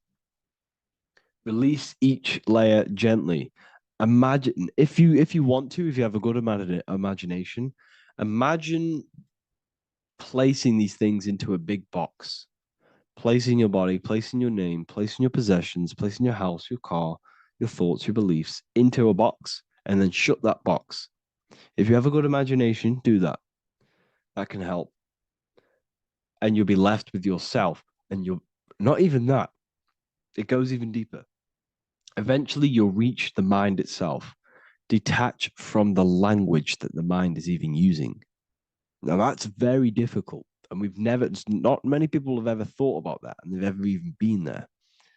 Detach from the language that the mind is using. Think about that for a second. Your mind is not what you actually think. It goes very deeper. Your mind is not that little voice. It's that voice that the language is using. So even the language is a spell on your mind. Okay, it's an attachment. Eventually, you'll reach the mind itself, detached from the language it uses, the voice in your head, the need to define. What remains is something beyond thought and beyond words. I can't even describe what's left, because words, once the language is gone, it's purely metaphysical. All I can say it is pure awareness, and it's symbolized. This is why symbols are so amazing, because they can symbolize things that are beyond words. A flame. It's just a flame. And you won't be able to understand that until you've been there. It's just a flame. It's pure cause. Words can't describe it. You'd have to experience it. Connect with this essence daily. This is truly who you are. So this is a great way to detach. We can do these detachments every single day during meditation. This will definitely help over long periods of time. Of course, you're not going to be ready tomorrow for death, but just try and prepare for these things. This is the whole reason people used to meditate. It's the whole reason why people do these spiritual practices, because they understood that this plane is temporary and your soul moves on from this plane. And you'll never truly believe in the soul until you experience it. So I can show you these things, but you must go out and experience it. The soul is real, but you won't understand unless you cast off everything else. Okay.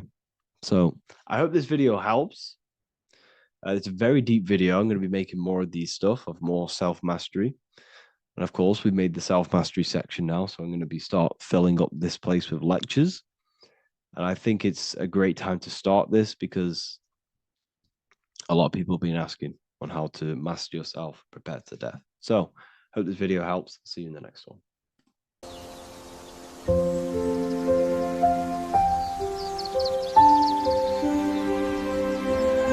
bookofwisdom.com. Visit today.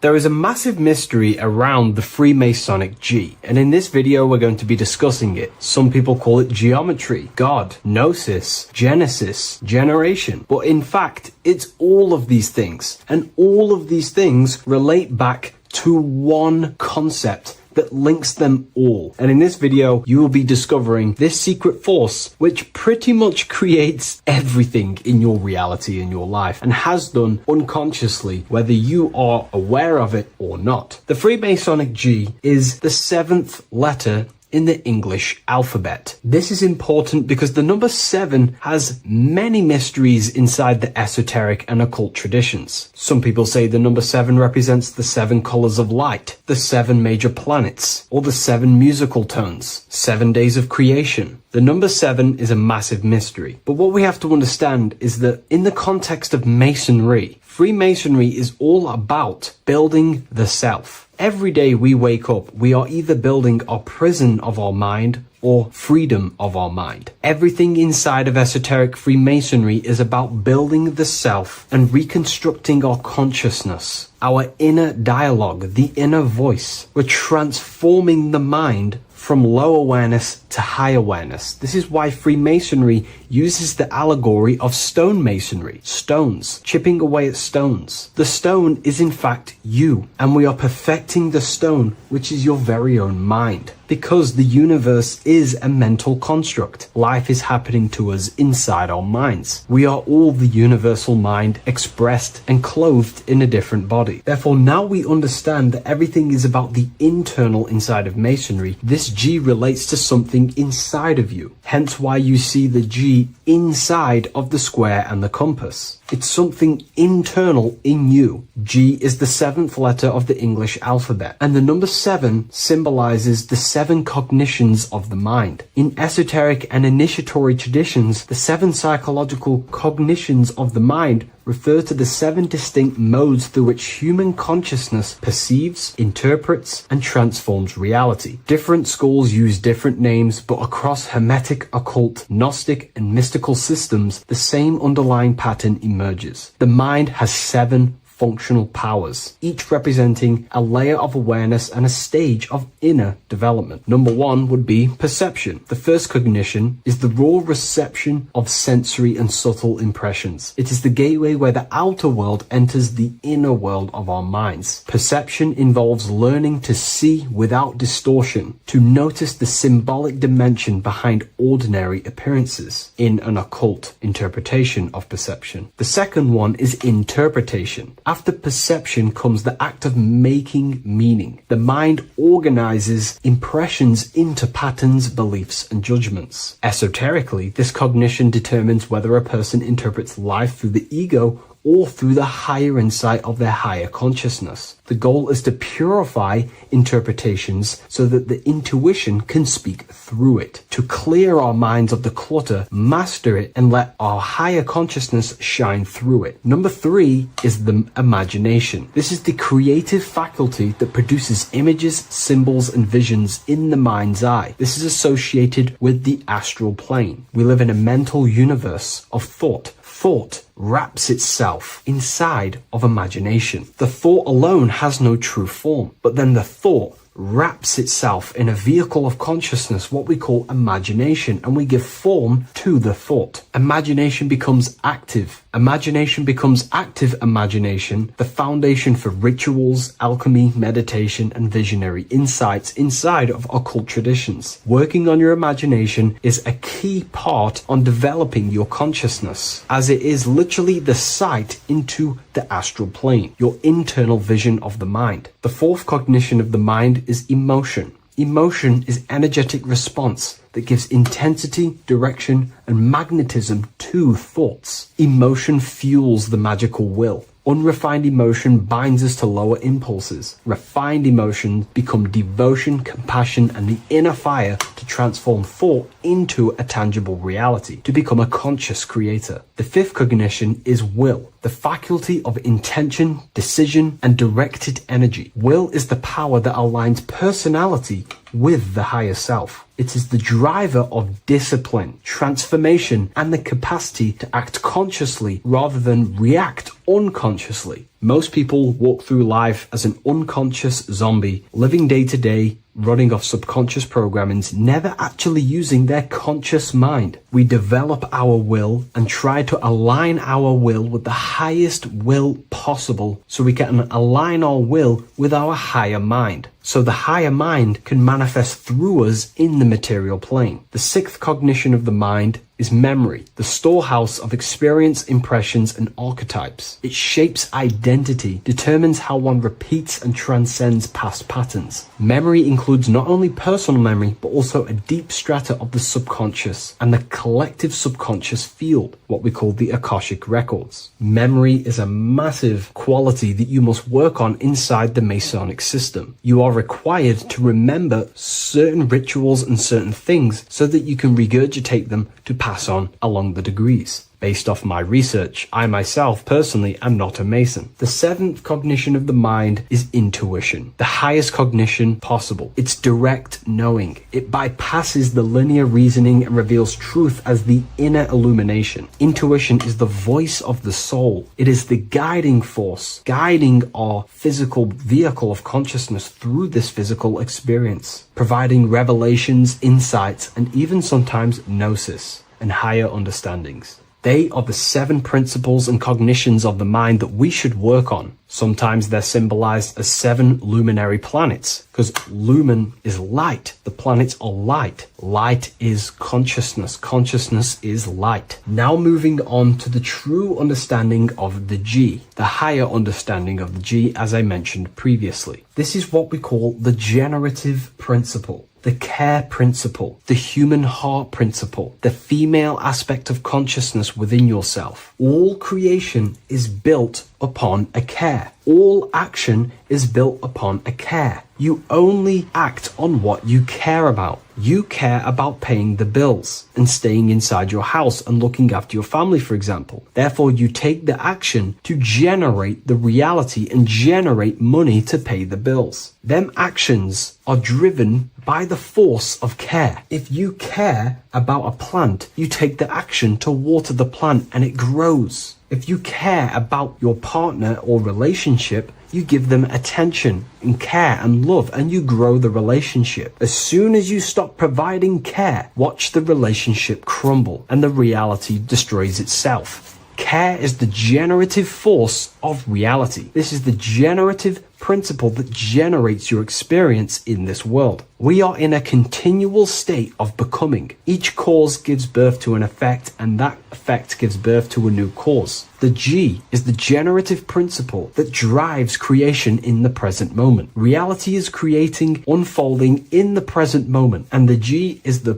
force inside of you that generates your experience. You're watching this YouTube video right now because you have a care in your heart for the information I have provided in the past, and you have a care about watching this video. As soon as you don't care, you take action to do something else with your time that you actually care about. The G is the generative force of the heart. It is the love energy. You only take action on what you love or care about. The whole world is built upon this principle. This is why we say money makes the world go round, because the whole world has a G or a care for money, and it's making everyone wake up in the morning, take actions, and make the world go round. It is the G, the care for that principle or money object to generate that reality. It is the force that drives you, hence why the G is sometimes surrounding with light rays, because it represents a force, emanation, something that is invisible but driving the physical body. The G is the internal force that focuses thought into an action. We can think many thoughts, but the thoughts you don't care about, you don't take action on. But the thought you care about, that you have a G for, intensifies that thought, focuses and directs it into an action to generate that experience and reality. The whole world is built upon this principle. The sun is a perfect example of the generative principle. The sun gives all of its life, light, never asking for anything back, making everything grow and generate on the earth. Everything in your life is built upon this principle, and gaining control over your care gives you control over your actions and your reality and what you generate. Once you see this, it is truly beautiful that the world is actually built upon love. This is why they say love is the force of God. It is.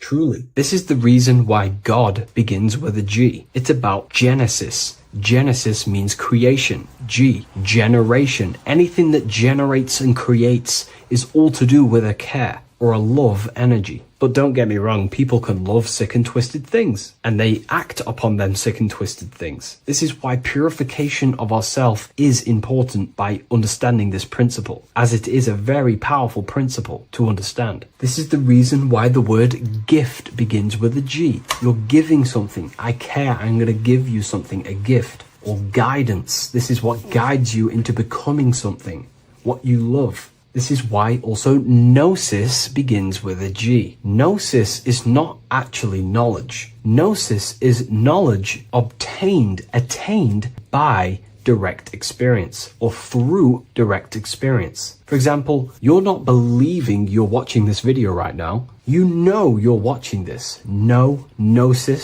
same phonetic sound. It's about knowing. Gnosis is about gaining knowledge of the self. Self-knowledge through direct experience. Instead of believing in God, I seek to know God through direct experience, by altered states of consciousness, transcendent meditations, understanding human anatomy, understanding the laws that govern my mind, understanding creation. That is direct gnosis, knowing that God exists instead of believing he exists. By going within the self, questioning the self, and gaining a deeper relationship with the inner observer. You start to gain gnosis, self-knowledge through direct experience. And in order to gain gnosis, you have to care, because gnosis requires action. It requires you to meditate and go within yourself. It requires you to study yourself. It requires you to go within yourself. And in order to do that, you have to care. If you don't care about knowing yourself, you won't take the action to generate the gnosis. If we take a look at this piece of Freemasonic artwork, we can see a whole lot going on here. But if we focus down here with the temple with the letter G on, and when you walk through the temple, there is a pathway leading up a hill towards the light. The light reveals things. If something is in darkness, you can't see it, but the light reveals something. It's symbolizing truth, the light of gnosis, knowingness. And in order to walk this path, you have to go through the temple, which means entering in yourself. This is symbolic of the path. The Masonic path is about the self, reconstructing and learning about the self. In order to walk up that hill, it takes a lot of effort. It's not easy walking up a hill. You're going to be tired. It's not easy. It's horrible. Who likes walking up a hill? I know I don't, but people like hiking and stuff. I understand that, but it's symbolizing this is hard work, working on yourself, because the labor of working on your mind is the hardest labor you will ever do. It's called the great work or the Masonic work. And in order to climb that mountain, you go through the G. You have to have the care. If you do not have the care, you will not walk up that mountain. You will not generate the gnosis. You will not get close to the light. You have to have the G to walk that path of self-mastery and working on your mind. This is very, very important. If you want to gain the light, you have to have the G inside of you. You have to have the care to generate a higher consciousness. If you want to earn more money, you have to have the care, or else you will not take the action necessary to generate that reality. This is why we have to master ourselves and write down everything you love. It could be even the bad things. It could be lust. It could be anything you're wasting your care energy on. Try and remove them one by one. Master them and become disciplined. And then you'll have more G energy, care energy to direct towards something else in your life to generate and grow that experience or reality. Again, the word grow, G. It is a growing force. What you place your love and care into grows and expands. What you have a G for is what you spend your time and attention on, your two spiritual currencies. So this is the Masonic G, and I hope you gain a deeper understanding of this. So that is pretty much everything about the Masonic G that you need to know, and hopefully this has helped you. If you wish to learn more and gain guidance through your life and understand yourself on a deeper level, the book I've used today is called The Book of Symbolism. I'll leave a link in the description. Hello, Seeker. Welcome to Revival of Symbolism, a channel devoted to the language of esoteric symbolism, guiding you to discover yourself and expand your consciousness into deeper realms of thought. I'm Harry B. Joseph, also known as Revival of Wisdom, and today we're going to be discussing this particular piece of Freemasonic artwork, and in the context of force and form. This is a very important ideology to understand about life, your reality, and ultimately to gain your personal power. So if you want to gain your personal power, you have to understand force and form, which is one of the most basic understandings and teachings within the occult schools of thought. So if we look at this piece of artwork that we have here on this Freemasonic drawing or painting, whichever it is, we see in this context force and form. Now, there is a lot going on in this piece of symbolism. There's so much more than just force and form. However, in this video, we're just going to be breaking down the force and form aspects so you can gain an understanding. Here at the very top, we have light rays. This represents force. Here below, you have the physical manifested plane, form, force and form. All creation is force and form. It is the interplay of force and form. Force is the invisible energy that moves, and form is the pattern that contains and directs that movement. Force without form is chaos. Form without force is lifeless. So without any force, there would be no movement or manifestation. Without form, there would just be chaotic forces within the universe. So force and form are the opposites in duality, force and form, okay? So without any force, which is your spiritual life force, your consciousness, which is force, your body wouldn't even exist, because your body is the formation of the spiritual forces. Your life is a creation of your forces, such as thought, emotion, imagination, desire. We're going to be breaking that down in detail so you can use these forces in your life, okay? So we have light rays here. This is a force. This is light emanations coming down from above into the world of form. We have to understand, no physical action on the physical plane, there is no force. All force takes place within the astral and etheric realm. So that's what we must understand. Force takes place in a higher dimension. What you see in the material realm is the formation of that force. So every movement in the material is made manifest through the invisible forces. When you take an action, there is a reason why you are moving the body. And for me, for example, I've written the new book of symbolism, and it's out November 17th. The force that driven me to build that, to take the actions to build that, is a force, and that is an emotion or a desire. So that we all have a desire, which is the force that moves us. And that desire is not a chemical reaction within your nervous system. That desire is, in essence, a spiritual force what takes place within the astral plane. So we have the mental plane. Below you have the astral plane. Below that you have the etheric plane. And then below that you have the physical plane. All creation begins in the mental plane, what we think about. But then if we have a desire about a specific thought, we have a specific emotion towards a specific thought, such as, I don't know, making money. We all have a desire to make money, right? That desire then focuses down the mind, because you can think any thoughts you wish, but if you do not have a desire or an emotion towards it, the mind will not be narrowed down to one specific thought. So then that thought has an emotion or desire behind it, which then manifests itself. The thought descends into an astral form. The thought takes the body of an astral desire or imagination. That imagination and desire feeds the human heart. That human heart feeds the force through the physical brain, through the nervous system, and then allows the body to take physical actions. So each one of us has forces. So it's very, very important that these forces, such as desires, are not random and they are controlled. Because if you desire many different things, you are uncontrolled, you will have many issues in your life. You will have, if you have uncontrolled desires of lust, uncontrolled desires of vanity, uncontrolled desires of low pleasurable things of the flesh, your desire will not be controlled. Therefore, your force is scattered. So in order to gain self-mastery and to get what you want out of your reality, you have to control your desires, your force. So you have force and form. This is why down here you have people taking physical actions. You have, people running around taking action. And up here you have the forces.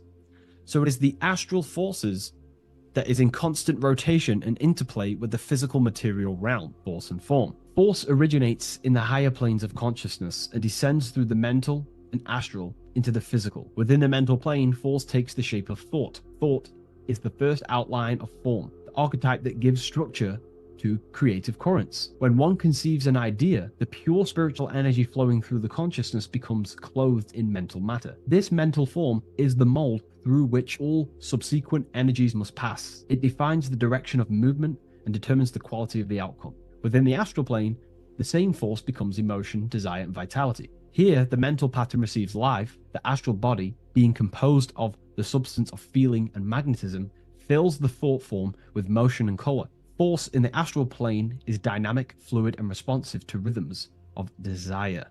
If desire is pure and unified, it directs energy faithfully into the form conceived by the mind. If desire is scattered or conflicted, the astral force distorts the form, producing confused results in the physical world, confused actions, chaotic actions, if you do not have your desires and your heart under control and your emotions under control. Thus, the quality of one's emotional life determines how effectively forces passes through the pattern of thought. So the emotional quality of life, of your life, is determining your actions, because we all take action on what we care about, on the force that is driving us. So we must unify our heart with the higher mind, with higher thought, thoughts that are not selfish, thoughts that are not egotistical. In the mental plane, there are three subplanes.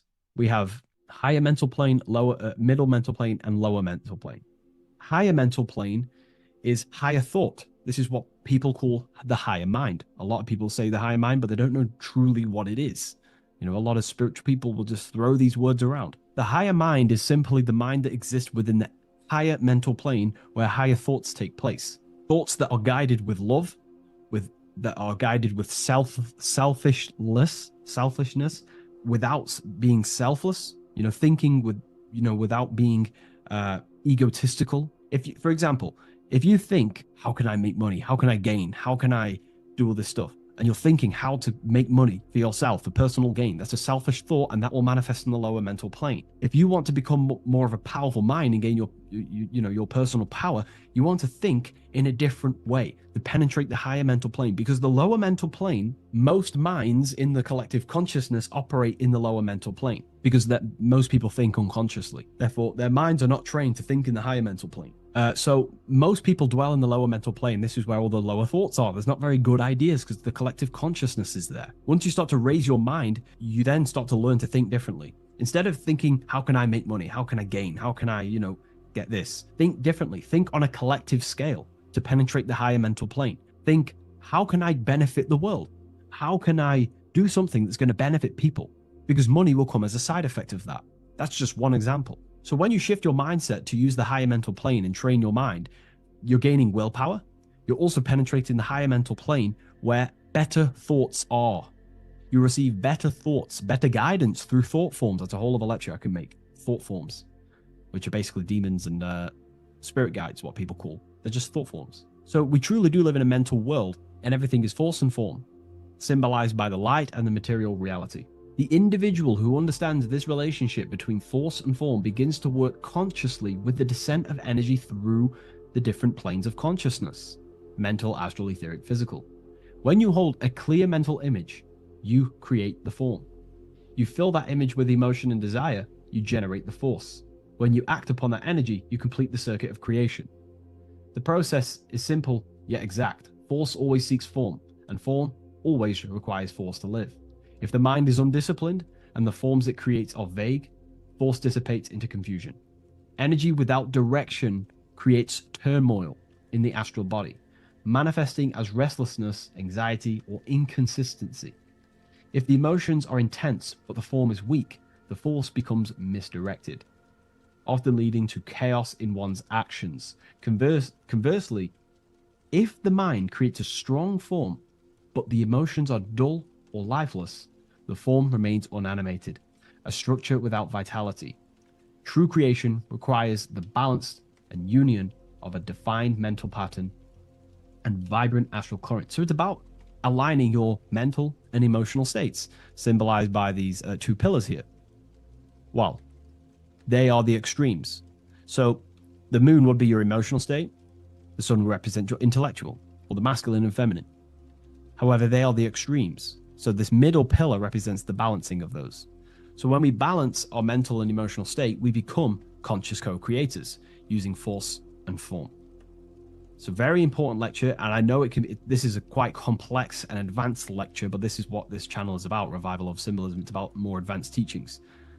But hopefully you can get your head around this. There's a few books out there you can definitely read. I can't think off the top of my mind, but you can read this stuff up. It's great information. It'll definitely help you in your life, force and form.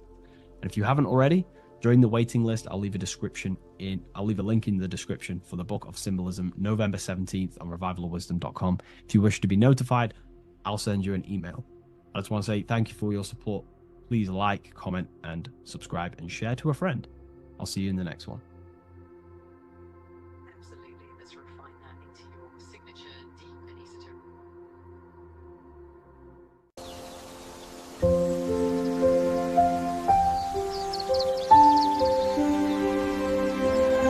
bookofwisdom.com.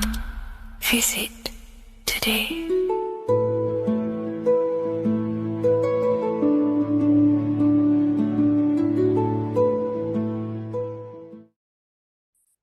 The Pope is supposedly opening 5 portals on Christmas Day. Now, I know this video is a bit late, but I'm going to be commenting on what I think this symbolism and this ritual truly means and what they are trying to do to society with this symbolic ritual.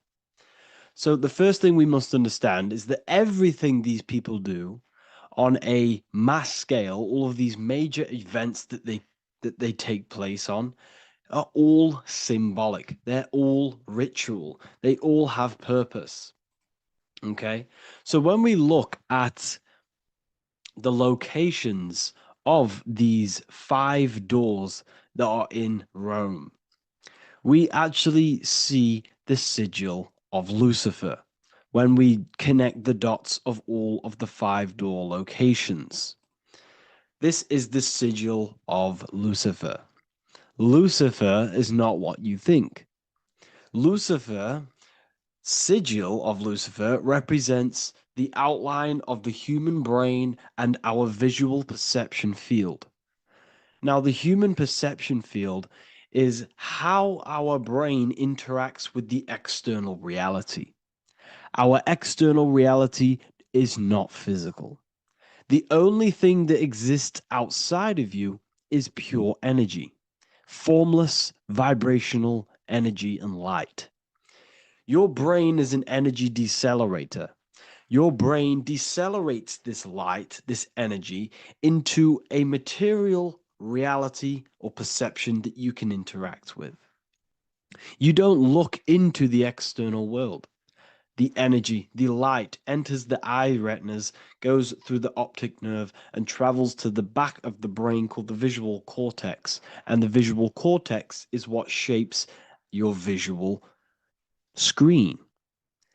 Now, if you are seeing the screen, this means that you are not the body, you are not the brain, you are the perception observing the screen that you are seeing. You are the eye behind that, you are the person behind that. So, what this is actually symbolizing is perception.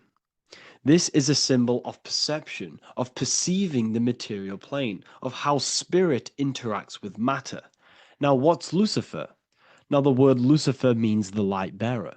He's known as the light bearer. The word Lucifer originates in Latin.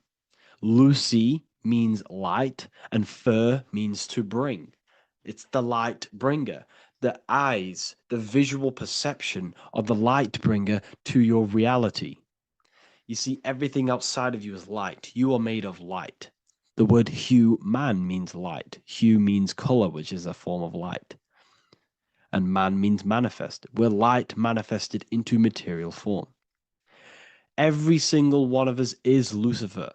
When we fall for the material world, the external world, is an illusion. It is the false world. It can elude you. It can make you fall in love with the material things, material pleasures, lust, money, fame. These things make you fall. This is the fall of Lucifer. This is the mythological story. This is the symbolism behind Lucifer. It's you. Are you falling for material pleasure because you are a divine spiritual being from the higher planes, not from this plane? Now, if you let your divine being fall for this material plane and fall for the evil that can take place in this plane, then you are Lucifer. It represents the false light, the false reality. This symbol, the sigil of Lucifer, it symbolizes the interplay between light, consciousness, and the perceptual experience of the physical reality. The external world is truly internal. What we visually perceive is essentially light waves carrying information, which then gets processed by our brain, the central computer of our nervous system. Okay? So, how many doors are open? 5 doors. So 5 is the number of perception as well. 5 fingers on each hand, 5 points on the human body, 5 toes on each foot. We have 5 senses. 1, 2, 3, and 4, they're spiritual numbers. 6, 7, 8, and 9, they're material numbers. 5's the gateway. 5 is the middle bridge of how our spiritual self interacts with the physical self, how spirit interacts with matter. So this ritual is symbolic of perception. This is maybe bringing in a new perception. A new event will happen after this, a new perception of the world. Or personally, I think this ritual was to obviously shape the collective consciousness, because your reality is an externalization of your inner consciousness. It's simply just a mirror. Your material life, your material world outside of you is simply a mirror reflecting with mathematical and geometric precision of your internal consciousness. Your consciousness is creating and causing the effect called reality, physical reality. Your life is a result of every thought you thought in the past. Therefore, with that being said, everyone who perceives this ritual of, the Pope's opening 5 spiritual portals, who's letting in demonic energy into the world, they're going to let demonic energies and demonic spirits all in the world. Well, what if I told you the only portal they're opening is a portal in your own mind for negativity? By you believing in negative forces coming into the world and going to possess everyone, that's opening up your own mind. The collective spiritual community has been brainwashed in thinking there's going to be demonic energy. Therefore, what will happen? There will be demonic energy. Not because the Pope opened up a portal to the demonic energy, it's because everyone opened up their own minds to the demonic energy. Therefore, we as a collective consciousness shape the external world on a macrocosm scale. For example, the microcosm is your personal life. Your personal life. You have created it through consciousness. Your belief system is just externalized in your world. But on a collective scale, we all believe in money, for example.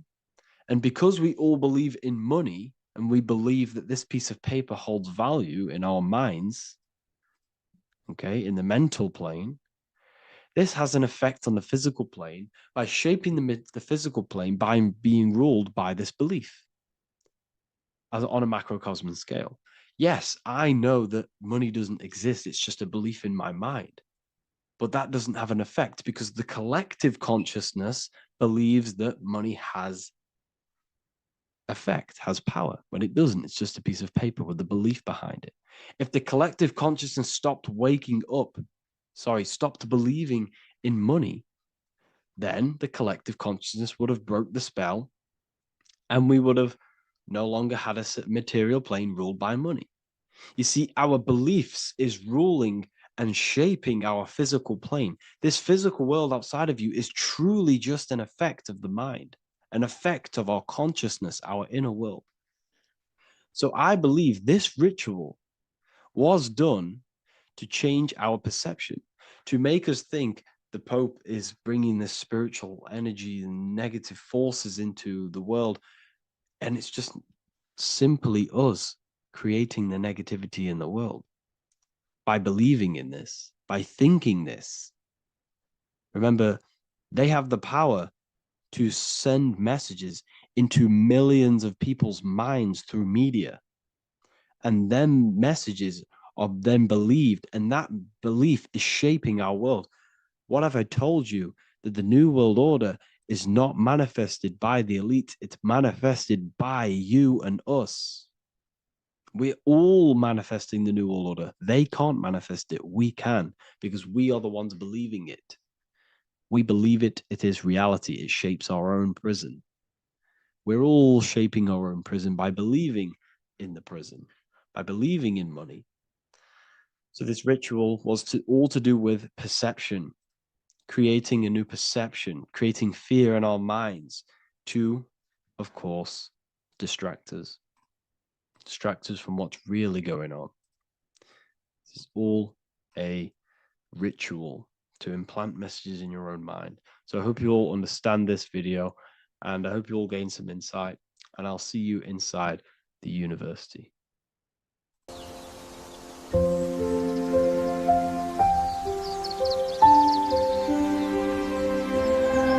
bookofwisdom.com. Visit today.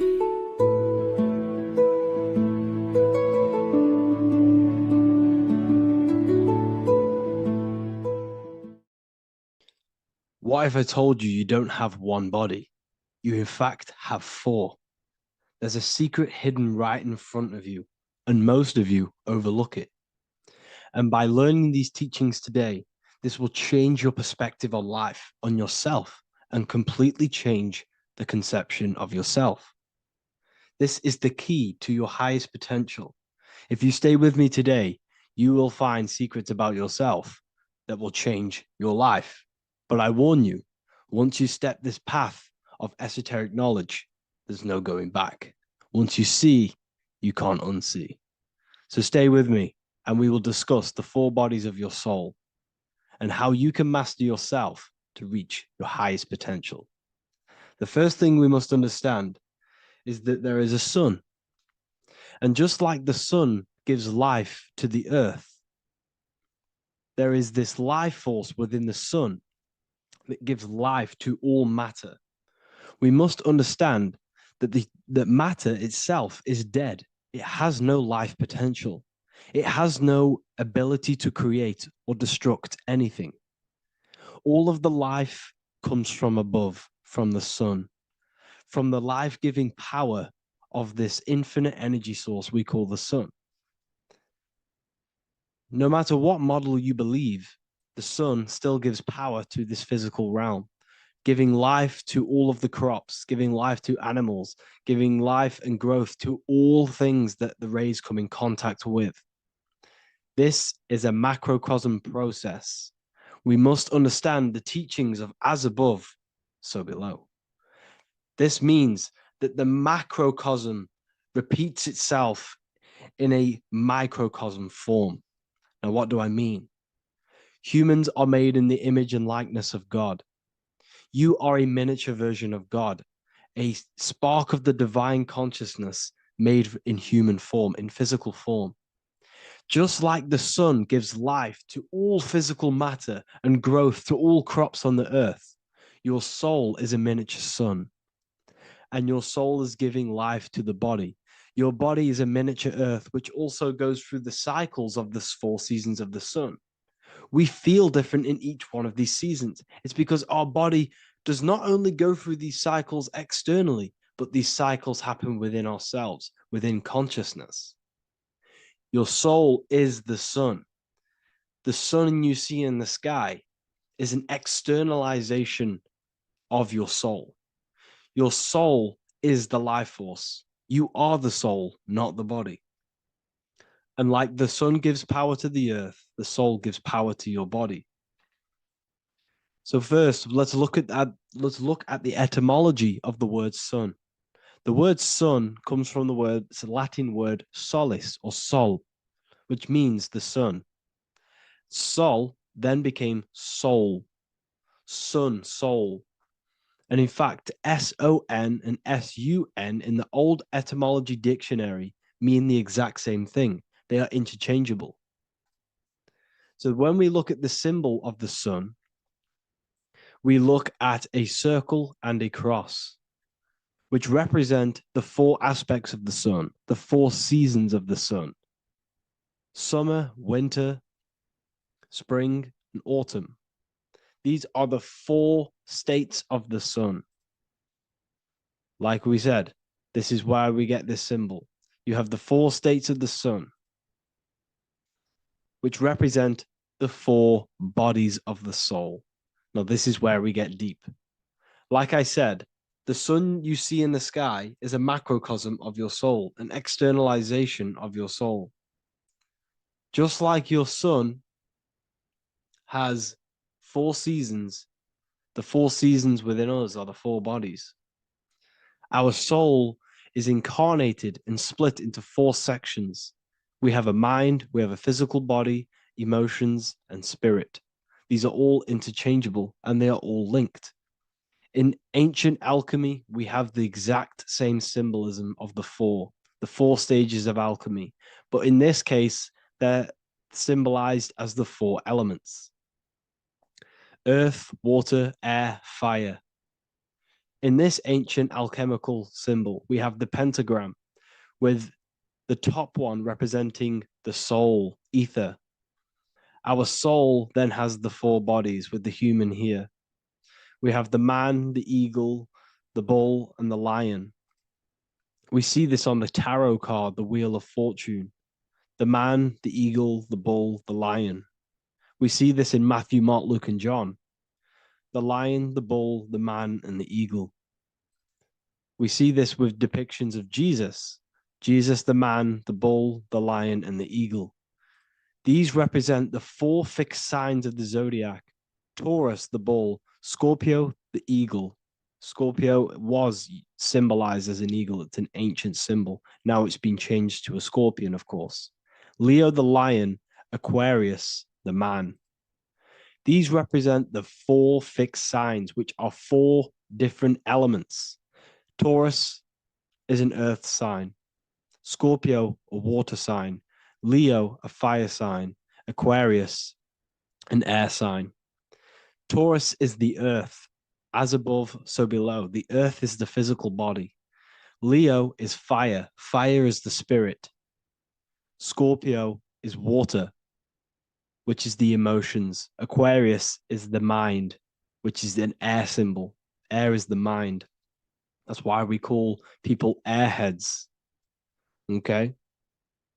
So what we're actually looking at here are the four aspects of our soul.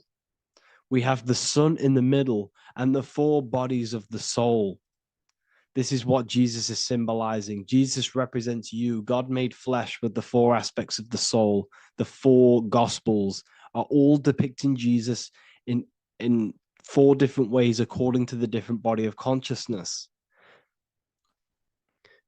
The Wheel of Fortune are representing the four bodies of the soul. This represents the four bodies. Now, how are they four bodies? They are four dimensions of consciousness. The mind is not made of the same substance of the emotion. The emotion is not made of the same substance of the physical body. The spirit is not made of the same substance as the physical body also. They exist in four dimensions of consciousness. They are four bodies of our soul. And the most important teaching here is what I'm actually getting to, is the powerful one. This is what gives you power. Most of us live in chaos. Our mind is thinking of doing something. Our emotions are feeling something else. Our body is lusting and wanting to do something else. And our spirit's energy is completely off. Most people live in unbalance. None of these four bodies are working together. This is why we produce chaos in our lives. When these bodies are in balance, are not working together. So in alchemy, they symbolize the four elements, which are the four bodies of consciousness. These are the furnaces with the fire. They represent transmutation of each body. We have to sync these bodies. We have to sync the mind with our emotions, and our emotions with our actions, the physical body, and with our spirit. these four key bodies need to be in line in order for us to create consciously in our life. Because each one of us is a creator, a miniature version of God, creating our own earth, creating our own material reality. And in order for us to create consciously and with effect and power, we must have these bodies unified so that we can create consciously and not create chaos. So this is very, very important. And this is a secret teaching found in all ancient societies. But this is what the hidden symbolism of astrology actually is. The sun is our soul, and the 12 zodiacs are 12 aspects of our soul. And we have the 4 aspects of the 4 main bodies. This is what we're looking at. We're not looking at the sky. We're actually looking at aspects of ourselves, aspects of our soul that we must master and transmute in order to become our highest potential. So I hope this makes sense. And it may take a while for you to fully understand this, but the key knowledge in order for you to understand any of these teachings that I've gone through today is the major teaching of as above, so below. What is above is below. What is within is without. Your inner reality projects the outer reality. What is inside of you is outside of you in some form or way. Whatever roots that go down will always shoot up. When you throw a bouncing ball, you shoot it down, it will go up. As above, so below. As within, so without. God did not make a creation separate from himself. We are all extensions of the divine made in physical form. And we are incarnated into 4 sections. Our soul is separated into 4 sections. These are the 4 corners of reality. These are the 4 pillars of reality that we must control. So in order to access our soul in meditation, we must turn off these 4 things. Turn off the mind, the emotion, the spirit, and the body. And then we access the soul. So I hope this video helps today.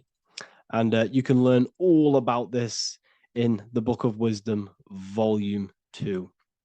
This book is a revolution in consciousness. I do not recommend everyone reads this book. This book is only for people who are serious and want to transform their lives. This book is a book that will change the scope you see reality. It will change your perspective on yourself because you will resonate with this. This book does not just give you information. It gives you a sense of well-being. It gives you truth, and you will find your power from this information. This information is not just information, it's a key to your path of enlightenment and transformation. So you can find this book in the description of this video. And if you are part of the university, I will see you on the live calls. Thank you, everyone. Please leave a like, subscribe, and a comment, and let me know whatever videos you want me to make next. Anything that you fail to understand or have any confusion with, I can make a video on it. So let me know in the comment section any reviews or anything I should do. Thank you all, people. Have a great day.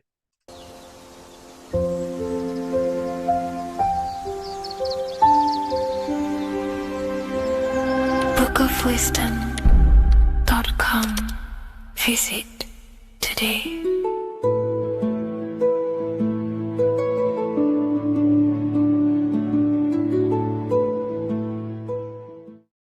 What if I told you that the pentagram can unlock the secrets of creation and make you manifest any reality you want? Hence why the pentagram is used heavily in magic and witchcraft. We have to understand that the pentagram has been heavily demonized. Religions, churches claim that this symbol is associated with Satanism and witchcraft. I personally believe this was intentionally done so that people do not gain their personal power over reality and their life. The pentagram reveals so much about you, and it is one of the most important symbols to understand inside the occult studies. It is one of the most common symbols that you will see across all occult esoteric orders and different occult traditions, such as Freemasonry, Kabbalah, Rosicrucianism, alchemy. You will see this symbol everywhere. And in fact, you even see this symbol, the pentagram, on old church buildings, statues of Jesus next to church buildings. You will see this symbol used by Christianity itself, which is very contradicting about the church. But I'm not here to tell you to think anything. You can simply take this information with a pinch of salt and see if it benefits you. The pentagram used by the early Christians was said to symbolize the 5 wounds of Jesus on the cross. But this goes much deeper in an esoteric explanation. The pentagram ultimately represents the 5 elements of creation. All creation falls within these 5 elements. We have spirit on the very top, then you have air, water, earth, fire. This is the correct placement and order of the elements. Air is always on the left, water is always on the top right, earth very bottom left, fire bottom right, and spirit placed on the tip point of the pentagram. It's a 5-pointed star drawn with one continuous line. But this actually reveals much deeper things, and we're going to be going into how to use this symbol for magic and creating your reality towards the end of this video.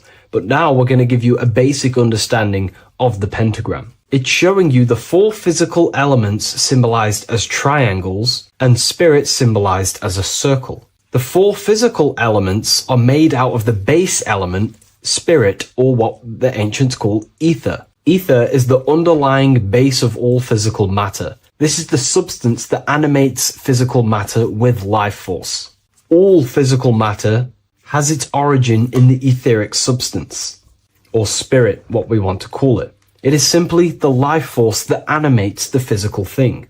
However, if we go deeper onto this symbol, it also represents something personal to the individual who wears this symbol. If you wear this symbol, you're basically saying you're putting your divine nature over your material nature. Your divine self is in control of your material self. You put your spiritual needs before your physical desires and needs. Hence why the spirit is on top, looking down over the 4 physical elements. The circle is continuous, one line, eternal, no beginning, no end. The triangle has beginning and end and points. You can see the beginning and the end when you draw it. On a deeper level, this is pretty much showing the process that symbolizes the structure of the macrocosm, the universe itself, showing how the invisible spiritual planes condense and crystallize into the visible physical world, spirit turning into physical reality. But if you wear this symbol, you're basically saying, I put my divine nature over my material nature, showing that your spiritual nature rules over your earthly existence. You put your spiritual needs first. If you see this inverted, it is now the opposite, placing spirit on the bottom, basically saying, I desire the physical things over the spiritual. But what exactly is your spiritual nature?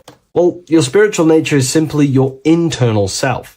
You chase things that are immaterial, such as knowledge, love, experience, expansion, gnosis. These are the qualities of spiritual things that the spiritual person likes to chase and desire, instead of desiring the things that are temporary in the material world and never actually lead to fulfillment. True fulfillment is by chasing spiritual things. God, the nature of creation, the self, gnosis, knowledge. But if we go even deeper, this symbol ultimately represents how reality is created. Hence why this symbol is heavily used in Kabbalistic magic and so-called witchcraft. We are all magicians. Each one of us are creating reality. There are just certain ways you can actually create reality by becoming conscious of them. By becoming conscious of the elements and the qualities of the self that actually create your experience in your life in the present moment. If we look at the pentagram, we see that when you draw a pentagram, it is one continuous line. It is 1 expressed in 5. The order of the elements are very important. Spirit at the bottom, fire at the bottom right, and so on and so on. Because this is showing you the descent of the spiritual into the material, the invisible crystallizing into a material reality. As you can see when you start to draw the pentagram, you see spirit at the very top. You're descending down to fire. Fire is the closest element to spirit. Hence why in magic and witchcraft,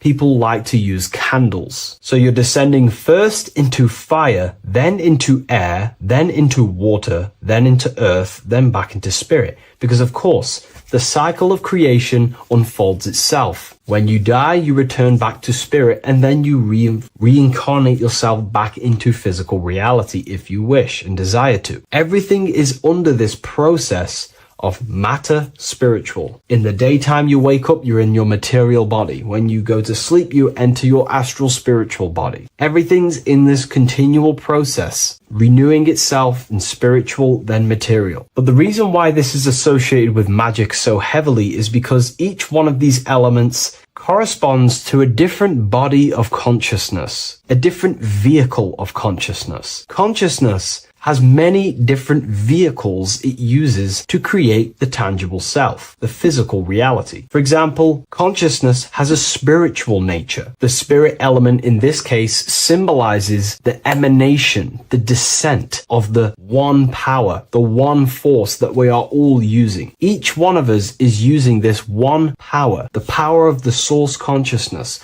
unfolding its creation in the present moment. This represents the source, the emanation, the descent of this continuous flow of energy through us that we are tapped into, like a live stream in the present moment. This descends first, the force descends into fire. Fire symbolizes the willpower, will. In this aspect or vehicle of consciousness, the will is the being that directs intention, initiates action, shapes reality through focus, determination. It sets direction, holds intention, projects a desire into form, and aligns your inner world with the outer creation. The will comes out of the force, spirit. Then the will goes with intention to air. Air symbolizes the mental vehicle of consciousness, the mind, the psychic man. The psychic aspects of your consciousness is thinking, imagination, mental images, logic, using the thought or the mental vehicle body of consciousness. Then that thought has an emotion, which is then water. So it goes from the force to the will to the intellect to the water, the emotional body of consciousness. The emotional vehicle of consciousness amplifies the thought into an emotional desire that you want to take action on. No one takes random actions, and if we do, we say we're very bored and we don't care. The water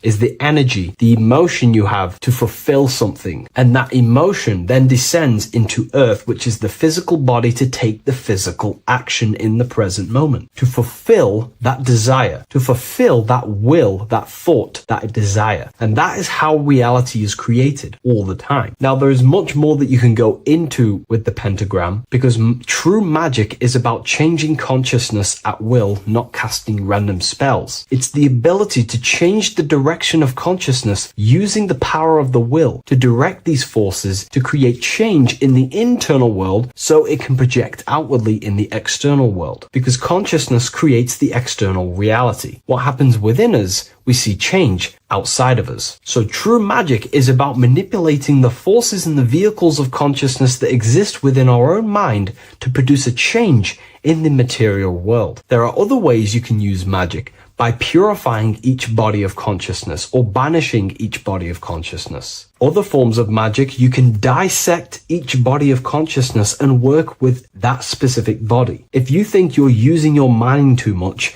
you can start using banishing rituals to banish the power of the mind, to stop overthinking, for example. Or if you have lack of emotional connection with your emotional vehicle of consciousness, we can dissect this body, tap into this body, and invoke this body and strengthen it. We're dissecting each body and vehicle of consciousness so we can work with it to create a specific change inside ourselves, then to be mirrored outside of us. So pretty much this pentagram represents the descent of the spiritual turning into a material reality. Hence why sometimes we see a human figure standing in the point of a pentagram, because it ultimately represents the microcosm. You are the microcosm. You represent the entire process of spirit into matter, the invisible into the visible, the formless into form. The pentagram, drawn in one unbroken motion, captures this divine act of creation, showing how consciousness flows downward through the elements or the vehicles of consciousness to bring forth the material reality. The Book of Symbolism will teach you all about this. It was released November 17th. A lot of people have taken advantage of this. You also gain a free ebook with this copy. Every order comes with a free ebook. And if you wish to get your copy of the brand new Book of Symbolism, you can find it in the description or revivalofwisdom.com. Thank you, everyone. I'll see you in the next video. What if God is not watching you every move, not judging every mistake that we make, not deciding in real time who goes to heaven or hell? What if reality does not work through God micromanaging everyone in his creation, but through a law? And what if you are not separate from those laws, but an active expression of them? Once you understand this, everything in your reality will shift. The idea that God micromanages everything and does everything by himself to hold up his creation is illogical. It makes no sense. There are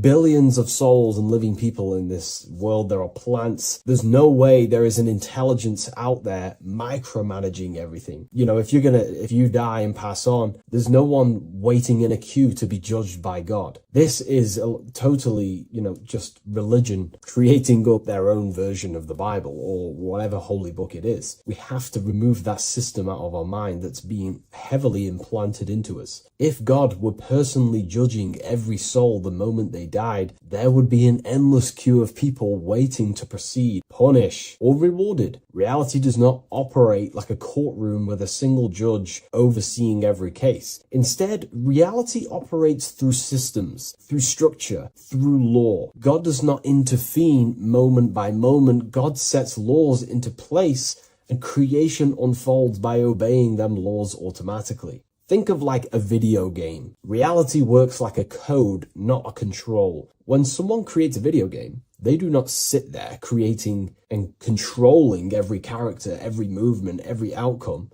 They write a code. They define rules, gravity, collision, cause and effect. Once the code is set, the game runs on its own. Reality functions the same way. God is not micromanaging existence.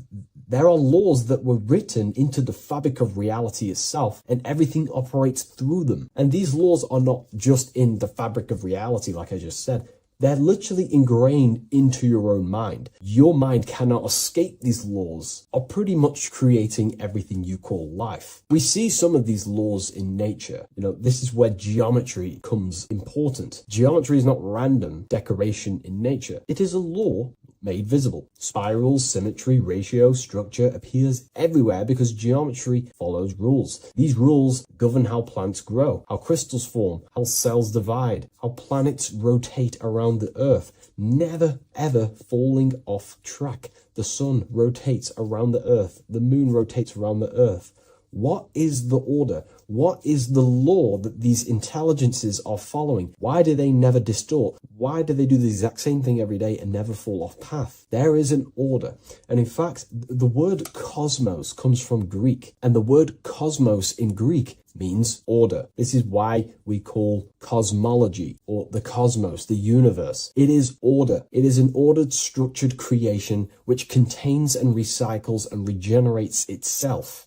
For example, if we look at the Fibonacci sequence, this sequence is a code written into nature. It's not just decoration. It is an instruction into plants, into everywhere you see the Fibonacci, which is right there in your hand, the Fibonacci sequence. The pattern governs how things grow in the most efficient and sustainable way possible. Leaves, flowers, shells, trees, hurricanes, and even galaxies follow this sequence because it allows growth without collapse, overlap, or waste. The reason the Fibonacci appears everywhere is because it's the law of balance. Each stage of growth builds the one before it. Nothing is forced. Nothing is micromanaged. Growth unfolds naturally because the rule already exists. Without this law, nature would not sustain itself. Plants would block their own light. Branches would compete instead of expand. They would all be fighting for space. Systems would collapse under their own complexity. The Fibonacci solves this by allowing infinite expansions while maintaining order. This is what an actual law looks like in action. A single principle set once, creating harmony across all scales of existence. Nature does not think about how to grow, it follows the code on a subconscious level. And because the code is perfect, growth appears intelligent. This is the same principle that governs reality itself. Without the Fibonacci sequence, plants would be fighting for space, fighting for light, that it would be pure chaos. The reason why there are laws in place is because it allows everything to self-sustain itself, to grow infinitely. These laws, such as the Fibonacci sequence, is pretty much a code to ensure that plants, nature, are eternal and they keep recycling themselves without a being micromanaging these things. Just like how your body works. Your body is running off subconscious programs. You don't tell your heart to beat, you never have. You don't tell yourself to breathe, you never really have. You don't tell your digestive system to digest food. These laws are already in place before you even become conscious as a baby. Who is the one telling your body to grow, to regenerate itself when it cuts? Who is this intelligence? What is this intelligence? Well, this is what we call the universal subconscious mind. The universal subconscious mind, the same power that is making the planets rotate around the earth, the same power that's telling the seed to grow into a plant, the same power that turns your cut into a scab, then into skin, is the same power that is running your heart, that is telling your lungs to breathe. We're all interconnected with this universal subconscious blueprint which sustains reality and creation itself. It's a self-containing system. Now that we've gone over some of the basic stuff, but you see where I'm trying to come from now. There are laws you cannot escape, and one of them laws would be cause and effect. It's impossible to escape this law. It is too powerful for your consciousness to actually escape cause and effect.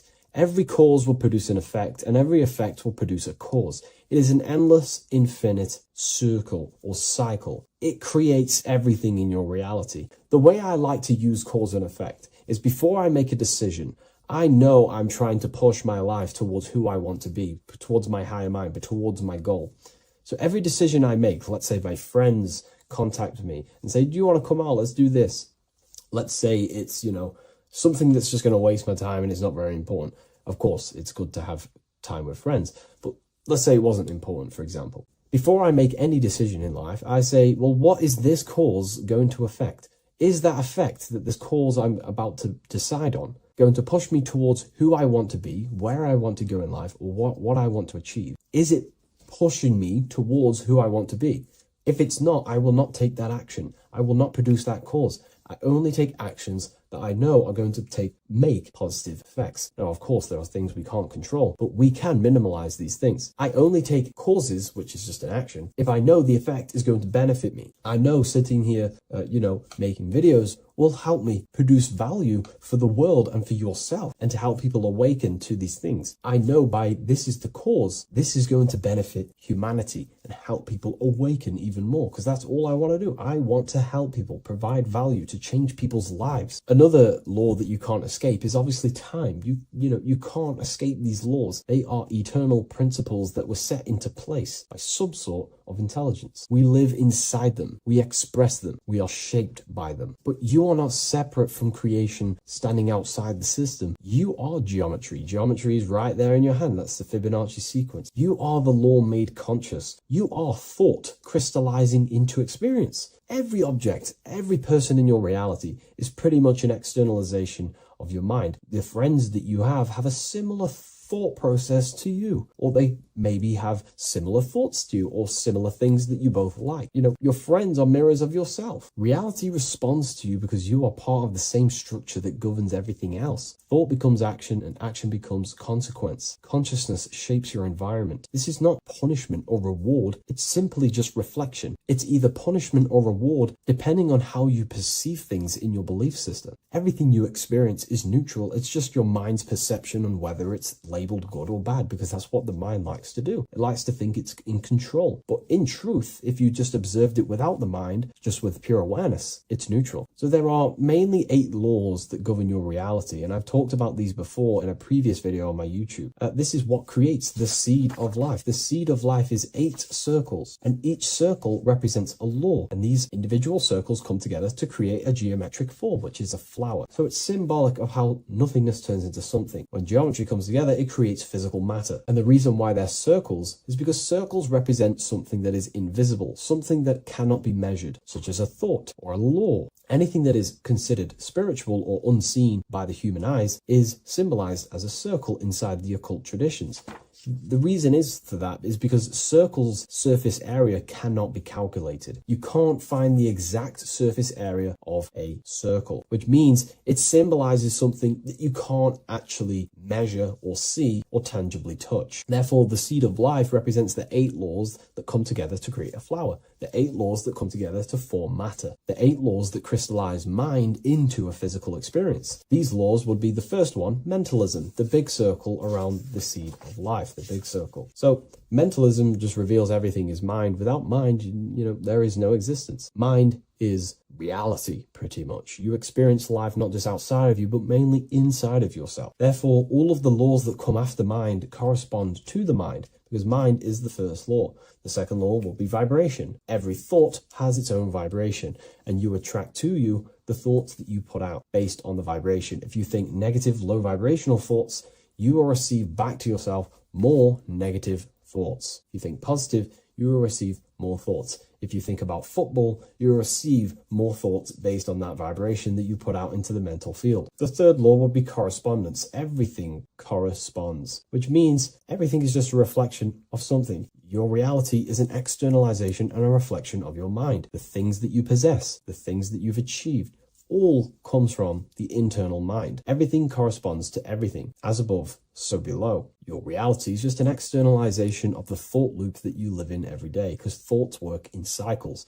90% of the thoughts we thought yesterday, we will think again today. It's the thought loop that manifests our reality. To change our reality, we have to change our thought loop. And once we change the internal, this will be mirrored in the external, which is the law of correspondence. Fourth law would be gender. Everything is masculine and feminine, conscious and subconscious. These two work together to create your reality. You have masculine and feminine forces of consciousness. Masculine forces of consciousness would be physical actions, willpower, thinking. Feminine forces of consciousness would be intuition and imagination and emotion. These are all aspects of the mind, the first law. The next law would be cause and effect. Very simple. We went over that earlier. Every cause produces an effect, and every effect will produce a new cause. It's an endless cycle. The next law would be rhythm. Rhythm is everything is in cycles, like I just said, day and night, winter, summer. The universe works in cycles.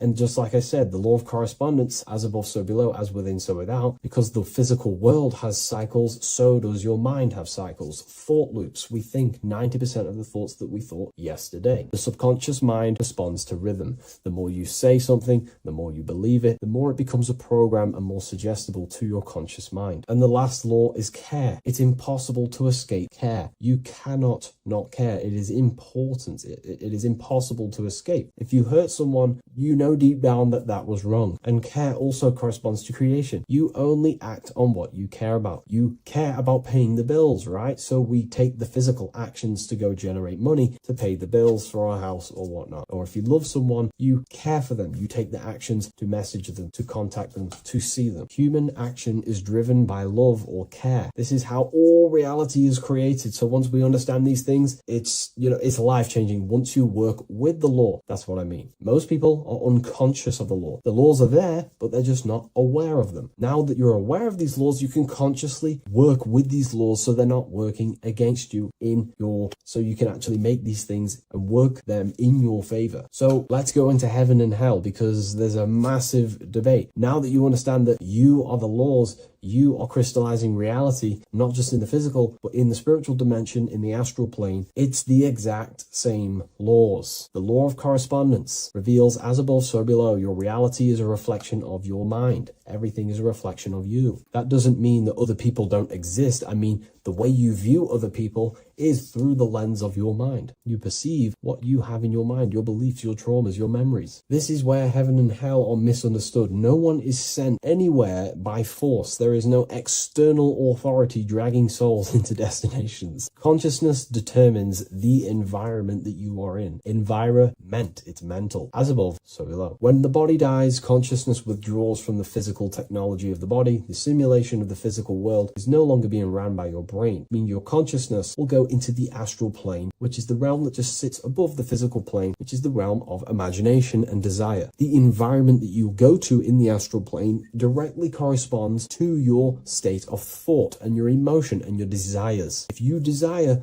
hurting people your whole life, then you're going to go to an astral realm, as above so below. You're going to be in an environment where that goes on, but in a non-physical sense. Wherever them thoughts, whatever the strongest thoughts you thought throughout your life, that is the environment that you go to. If you were so caring and loving to your family, all you wanted to do is provide for your family or whoever, and you pass on, you will go to a place where people care. Souls are manifesting them thoughts and them energies. It's vibration. Whatever vibration you're vibrating at, you will reflect and correspond in your reality when you die. Therefore, you create your own suffering by desiring such low vibrational things, or you create your own heaven if you are truly operating from a place of love in your heart. You see, your mind can lie, but your heart cannot. Your heart reveals your true desires, your deepest wants and needs, and it reveals your true self, and that will be projected and responded in the astral plane, because astral matter is very respondable to consciousness.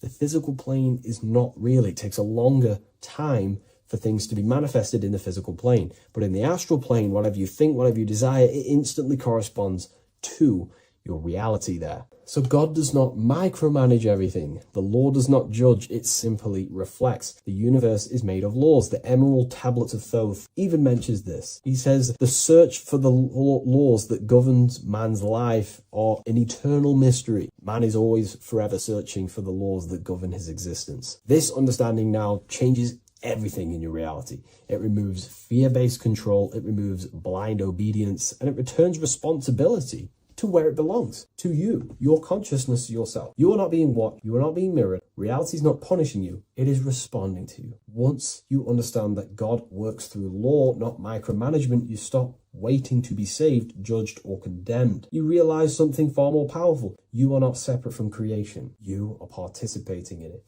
You are the universe experiencing itself. What a fabulous video, and I really enjoyed this today. Please leave a like, comment, and share on the video, and I'll see you all in the next one. And if you wish to get this book, there is a link in the description. Have an amazing day, everyone. Take care. Hello, Seeker. Welcome to Revival of Symbolism, a channel devoted to the language of esoteric symbolism, guiding you to discover yourself and expand your consciousness into deeper realms of thought. I'm Harry B. Joseph, also known as Revival of Wisdom, and today we're going to be discussing the symbol of the pentagram. The pentagram is a well-known symbol inside the occult, used by pretty much every ancient tradition, Freemasonry, Rosicrucianism, Hermeticism, all the occult schools of thought. You will see this symbol, and today we're going to be breaking it down into some great detail. Now, there's a lot that goes into this symbol. It's basically a 5-pointed star. Now, if you notice that the star is one line continuously, you can draw this symbol continuously with one line without taking your pen or pencil off the piece of paper. So it's actually symbolizing one, and one expressing through 5 ways. So if we look at this symbol and each one of their points, we're looking at the 5 elements that create life, the universe, or creation itself. So the element of spirit simply represents the divine, the unseen world, the things that we can't really put our hands on, we can't feel, touch, taste, or see, but they hold influence over the material plane. So spirit covers a large category of things such as spiritual forces that drive physical existence. So it's one of the elements. Now, what are the elements? Well, they make up the entirety of physical creation.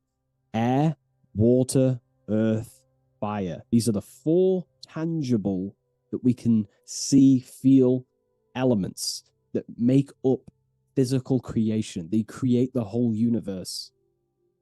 However, the spirit is the invisible forces, the invisible element that creates the visible, tangible world. Before you take a physical action, there is a force inside of you that moves the body. There is an intention, which is a spiritual force, an invisible, intangible force that makes a physical action be taken in the world of manifestation called Earth. This is the element of the divine. The divine comes down creating the world. Okay? So, as I previously mentioned, how this pentagram is one line. It's a one continuous line. So if we draw this pentagram together, let me make this a little bit thicker for you. If we draw this pentagram together, it goes from spirit to fire, to air, to water, to earth, back to spirit.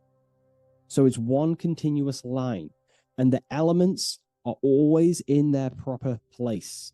These elements always have to be in this specific order. This is the correct order. If you see air down here, then the pentagram is incorrect. Okay? So it always goes spirit, water, fire, earth, air. This is the correct order of the elements. Now, this is highly symbolic, which is what we'll break down in just a minute. But before we go into the deeper aspects of this, I will explain pretty much what it means on a basic level. So we'll come back to this drawing. So spirit is on the top, which means spirit over or more superior or more dominated over the earthly elements. Now, what does this mean to an individual, to yourself or me? If I wear this pentagram, I am basically saying my spiritual divine self, my internal self, is more superior than anything the material world can pretty much give me. My spiritual journey is more superior. My spiritual self is more dominant over the earthly world and the material things. Okay? Now, not many people are like that in today's society. Most people chase the material things, which means they're ignorant of their spirit. They're ignorant of their divine nature. They're ignorant to consciousness and their internal world. They have no connection with their internal world. All of their thought, emotion, and action, their three creative powers, is totally expressed only on material gain and external things. However, if you see an upright pentagram, you're seeing someone who is basically saying, my spiritual nature is more important than my earthly nature. My spirit comes first before anything material. And ultimately, this is how you become more happy and fulfilled in life, by chasing, well, not chasing, but putting your spirit first, putting your internal world first. You know, seeking the things that are untangible. For example, knowledge. I'm addicted to knowledge. You know, I would rather chase knowledge because knowledge is power. Knowledge of self is so important. When we die, it is the only thing that matters in the end. When you die, you are immortal. And if you have no knowledge of yourself, then you're going to struggle in the afterlife. If you have no self-control over your thoughts and emotions and desires, then you will suffer in the afterlife because you have no control of your thoughts, and your thoughts will be creating your reality in the realm of imagination or the astral plane. But that's a whole other lecture. But this symbol is pretty much saying placing the invisible over the visible. So there's many different avenues we can go with this. So this symbol is also used in magic. We could use the symbol for manifestation. It represents controlling the inner world to produce then effect inside of the external world. You see? So we have to put this first in magic spirit. We have to change the internal so we can produce change in the external. Reality is created from the inside out. Okay? So this symbol is heavily associated with magic as well, which is a whole other lecture. In this lecture, I'm going to give you a good detailed explanation, but this symbol is so vast and wide, it would take many breakdowns to go into each meaning of the symbol. So it's representing the divine element of spirit coming down and manifesting the physical plane through that process of this. So as I mentioned earlier that I'd come back to this, what we're looking at is the process of spirit turning into matter. This is the process of how spirit condenses into a material form, how higher energy, higher forms which are invisible, come down and manifest and crystallize into a physical object or a physical reality. So this pentagram is explaining the process of creation. So it comes from the higher realms, spirit, the source, the emanation. An emanation is a thought or an emotion or a desire, which comes down to fire first. Fire represents the will. This is the willpower. This is the willpower. It's still kind of more of an invisible force, but fire is the closest element that represents spirit. This is why we light candles in magic and rituals, because it's literally opening a doorway to spirit. It's the closest element to spirit. So this is why sometimes in alchemical artworks, they use fire to represent spirit. Because, it's quite difficult to use a symbol for spirit because it's totally invisible. So it goes down to fire first, the will. Then it goes up to the air, which represents intellect, the intelligence of the mind. This is thinking, mind, intellect, logic. Then it goes down to water. This is emotion. This is intuition. And then it goes into the earth, which is physical body action. Okay? So spirit represents an emanation. So an emanation is something descending out of the void, out of the nothingness. And the first thing that descends is will, then intellect, then emotion, then a physical action. Then everything returns back to spirit from earth. So it's showing you how spirit manifests into matter. It's also showing you the macrocosm, how the world is created. So ultimately, it's a symbol of the microcosm also. It's a symbol of you. If you put your body outwards, you would see your body in this 5-pointed star shape. So it's a symbol of the microcosm, because you yourself are a microcosm. You contain all of the elements: spirit, fire, earth, water, and air. You breathe air, you drink water, fire in your nervous system, which is electricity, and earth is your physical body. So you are a microcosm of the universe. And this is what the circle, when we see the circle around, this is representing the macrocosm, the circle. So why are you a microcosm? Because you know how the sun changes the earth with its different electromagnetic rays, depending on how far away the sun is to the earth when it's rotating. Well, depending on what model you believe anyway, the electromagnetic rays produce change on the earth. So when the sun is further away from the earth, or whatever model you believe, when the sun is further away, then the electromagnetic rays of the sun are weaker, which means that's what the winter is. The winter is the death and the death of the electromagnetic rays of the sun. We still get sun, but it's just not as powerful as summertime. So nature dies. But then when the summer comes back around, the sun is closer, it produces higher amounts of electromagnetic life force rays, which increases the growth again in the summertime. But this is also not only happening on the earth, it's happening within the body. The body goes through this rhythm. The same rhythm that the external world goes through, your body's going through this rhythm.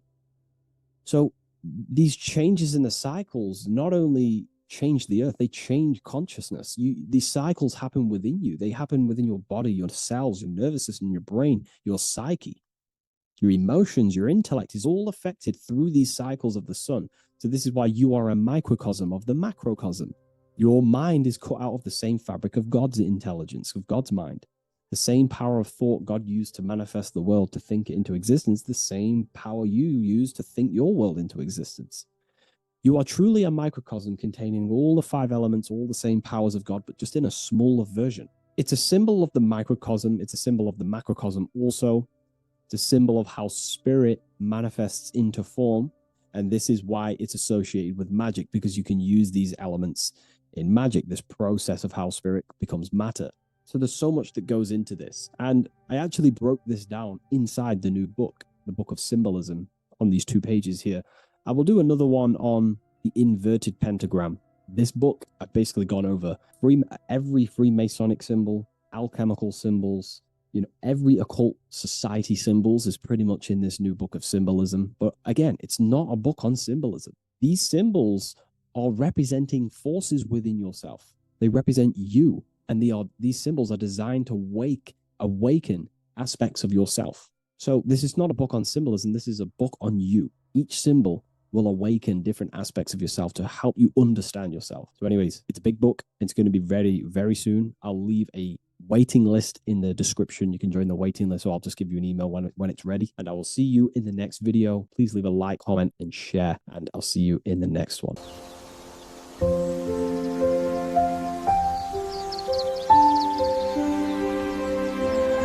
bookofwisdom.com. Visit today.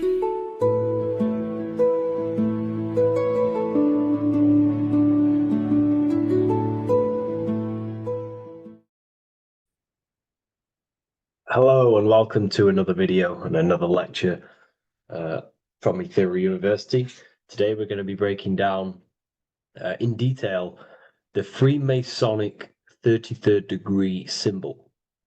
Now, of course, this is a complex symbol, and it's composed of many symbols put together to create a greater meaning.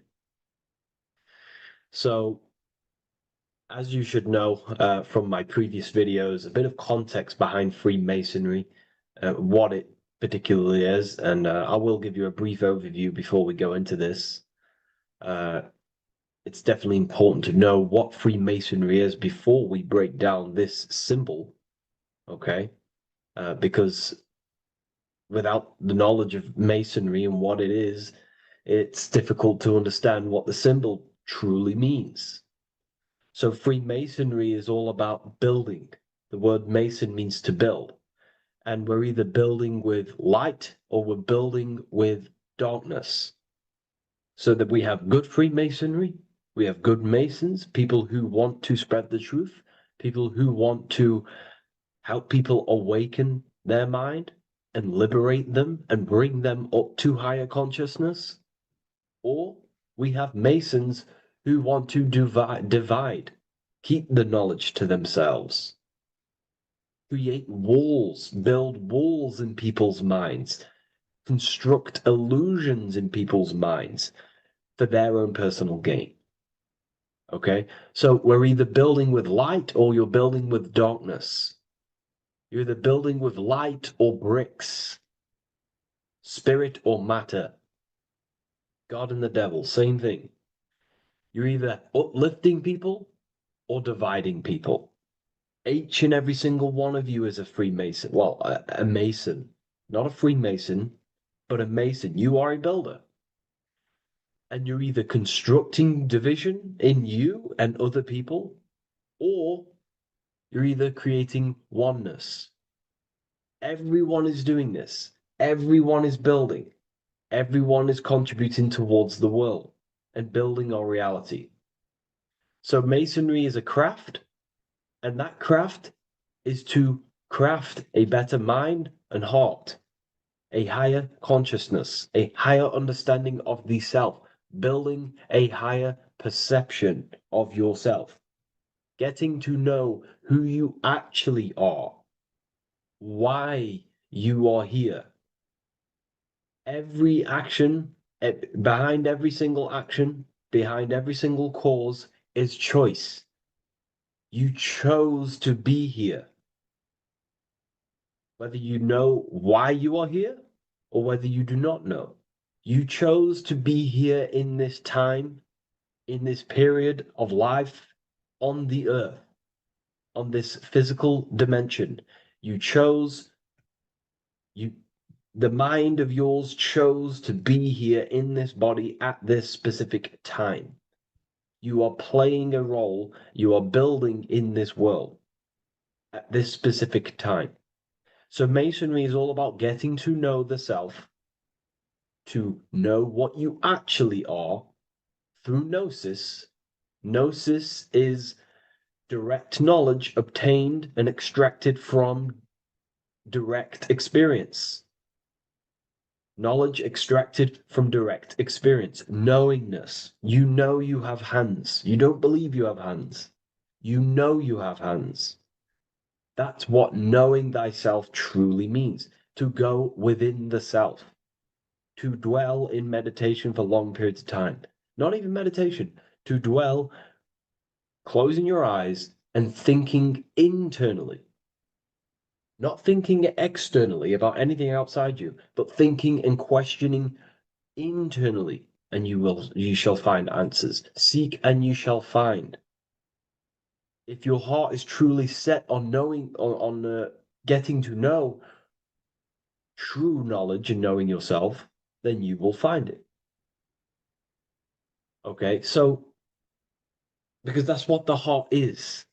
The heart is where we find our treasure. It's why it's inside of our chest. Our chest holds the treasure. What is your treasure? Your treasure is your physical manifestation. And whatever you act, whatever your heart cares about, your body follows. Your body takes action towards what you care about in life. This is why we say follow your heart, because your body follows the heart, what you care about. If you do not care about something, you do not take actions towards it. Whatever your heart loves and has that love energy for, the body follows. If you truly want to become enlightened and truly want to reach higher consciousness, then you will. You truly care for that, then you will find it. You have to go within. Okay, so this is what Masonry is about. It's about going within and finding out your true nature and constructing a higher consciousness by dissolving walls and blockages inside your mind and heart, purifying the self. Because you can care about sick and twisted things. Okay? We can see that in society. People like killing people. It's psychotic, but I know. So we can be corrupted. Okay, so going into this symbol, what does this symbol mean? What is it trying to portray? Okay. Before we go into this symbol, particularly, we're looking at the Scottish Rite Freemasonry. So we have the first degree all the way up to the third degree is Blue Lodge Masonry. Then from the fourth degree of Freemasonry to the 32nd degree is what we call Red Lodge Freemasonry, the Red Lodge degrees. So again, that is that symbolism of that red and blue, the left and right, masculine, feminine, water, fire. It's that symbolism again of the two polar opposites of reality, of masculine and feminine qualities, solar and lunar. The left and right hemispheres of the brain, the inner and out world, inner and outer world, the brain and the heart. These are all polarities, okay? Spirit and matter. We have to unify these. But we're looking at the 33rd degree. This is the end of the Scottish Rite of Freemasonry, and it's considered the illuminated degrees. Illuminated. This is when one gets to know the true self, the true knowledge, when one has gone within, mastered the self, got rid of mental blockages, blockages in the heart, purified the self, and they know who they are. They have higher consciousness. And in this breakdown today, I'm going to show you how they have higher consciousness through this symbolism. Okay, so I was going to say something, but I totally forgot what it was. But anyways, we'll move forward with this symbol. Oh, that's what it was. Water melts, well, ice melts at 33 degrees, symbolizing ice represents solid matter, ego, the physical body, left brain thinking, physical reality identification, identifying self with the ego, the name, the job, the reputation. That's the ice, that's solid, that's ego thinking, left brain thinking. when we identify ourselves with the body, our ego, our name, our job, our reputation, our family. That is ego. That is pure earthly survival base level consciousness. This is the degree, this is the level of state of mind that we need to rise out from and figure out what we are, what you actually are inside you. When you turn off your thoughts, what are you then? If you do not think, you are not your name, your job, your reputation, your family, your beliefs. Because when the mind is turned off, there is still something left. That is you. And that is the substance that we have to get to know through gnosis, through going within and thinking internally and dwelling within. Okay. So Freemasonry is all about learning about the psyche, the true nature of consciousness, how it functions, the mechanics of consciousness, how we can integrate universal law with consciousness. We're going to be going into that. Natural law. How we can become one with God's law. We can become one with the universe and integrate universal consciousness into yourself. Okay, so the first thing I'm going to say about this symbol, straight away, the first thing you probably notice about the symbol is the eagle. The eagle is a bird. Okay, what do birds do? They are high in the air. They are above the earth, which represents rising consciousness, rising the mind out of the lower mind, earth-based survival, impulsive, reactive, egotistical mind. And we're pulling us up, we're rising from that. The earth represents that lower base survival consciousness, ego-driven thoughts. And we're rising up. The bird is free. It's free from the earth. Okay? It's free. It's elevated. It looks down upon the earth. So the eagle is a bird which represents higher view of self, a higher understanding of the self. It's elevated. We have a higher view of myself when I reach the 33rd degree. That is what it's showing you. That is what it's symbolizing. Okay? It's above the earth. It is free. It looks down. When you have higher consciousness, you become enlightened. It's impossible not to look down. You do look down on people, but not in a bad way. Not in a bad way. That sounds bad. I understand if that sounds bad, but that's not a bad way. I don't mean that in a bad way or a bad-hearted way. I mean that as when you have higher consciousness, you can see people who are living and dwelling in zombie mode, low-level earth-based consciousness. They think they're the body, they think they're their name, their job, their reputation, their family. So it represents looking down because I have higher awareness of myself. I know what I truly am. The water is flowing at the 33rd degree. The water melts at the 33rd degree, representing the flowing of consciousness, the flowing of the mind, flowing of light energy entering the body. Because when we reach higher consciousness, when you raise your consciousness, which is just an easier way of saying mastering thoughts, mastering yourself, we no longer give attention to negative thoughts because we understand what thoughts are. And why would you let your own mind take away your own power?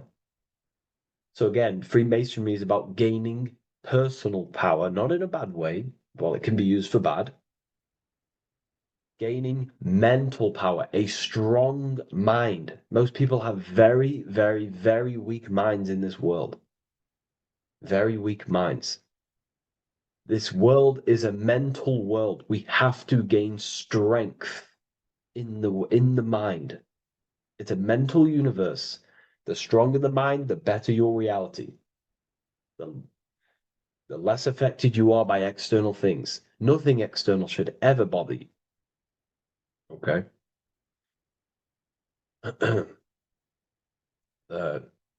So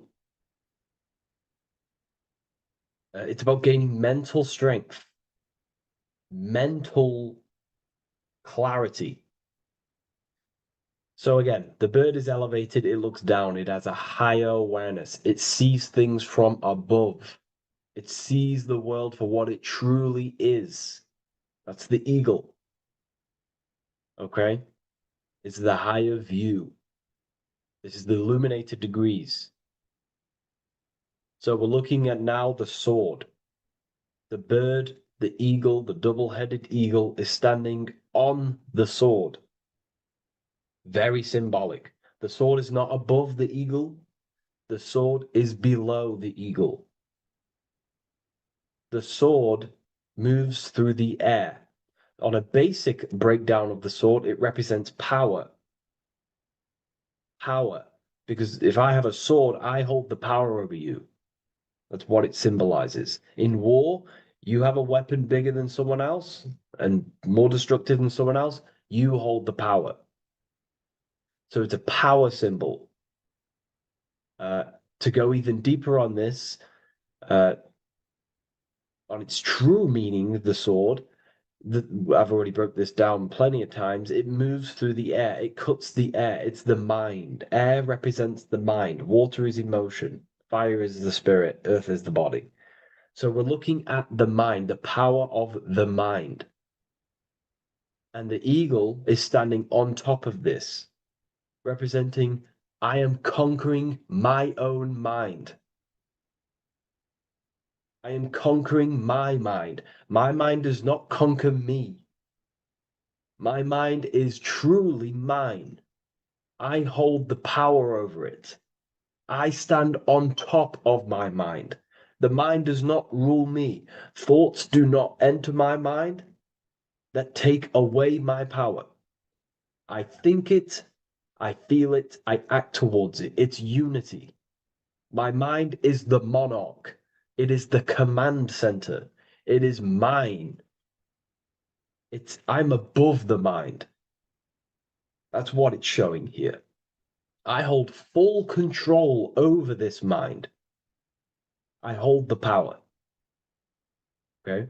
And I have an elevated view of the mind. The eagle is elevated. It looks at the earth from above.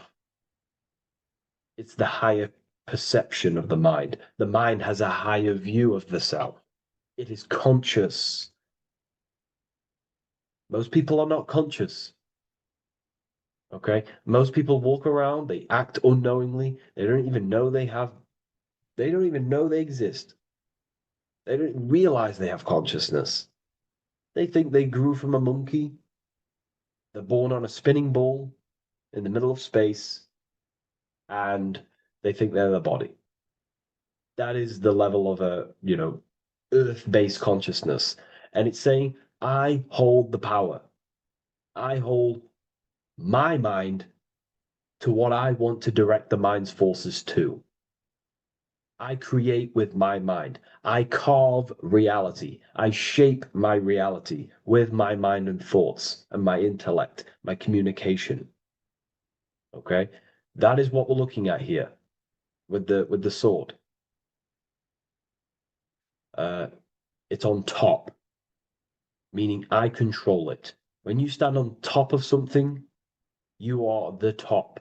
You are on top of it. You hold the power. You rule over it. When you are the boss of your business, you rule the business. That's what we're looking at here. The sword needs sharpening. It always needs sharpening. You can't use a sword forever. You need to sharpen it. The mind will not stay powerful and strong and and aligned with what you actually want unless you continuously refine the sword. The mind needs to be refined or reminded. If you stop doing affirmations, the mind will fall back to old ways of thinking. If you constantly meditate, you constantly implant the messages into your subconscious mind, you constantly visualize, you are keeping the mind sharpened with what you want in life, what you are trying to create. And the mind will continue to think with that power, with them words, with them visualizations. If you fall off, if you stop meditating, you will lose control of your own mind. Okay?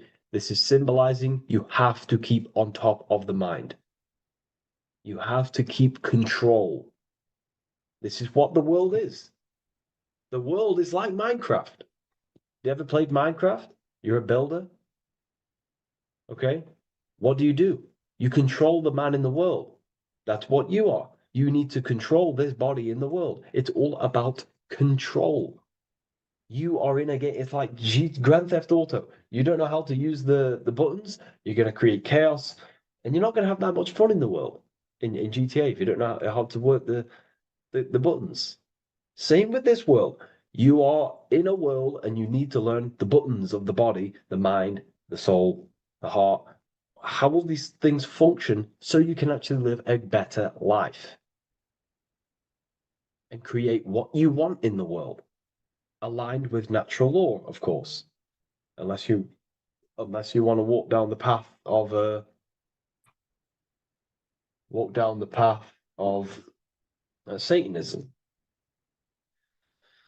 So this is what we're looking at with the sword. Now, moving on, we're looking at this little banner here. This says "God and my right" in Latin.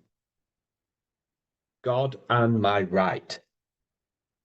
What is your right? Natural law is your right. What is natural law? You already know the natural laws. We all intuitively know the natural law. What is natural law? Do good. We all subconsciously, on a soul level, we know to do good. We know to do right. It is wrong to hurt people. It is wrong to control people. What is your natural law? What are the forces that you hold power over, that you have full control over? You have full control over what you think, what you feel, what you act. Thought, emotion, action. If you start to try and control things outside of them three forces, that is now you breaking natural law. If I try to control and manipulate someone else, that is now breaking natural law. I'm going against my inner law. My soul tells me what is right and wrong through emotion. So it's about aligning the self, my actions, my thoughts with my emotion, my intuition, my natural law. These are your rights. Your rights is to think, feel, and act with the law, with good, with God, with love, with care for one another. Am I building with light to bring good things to the collective?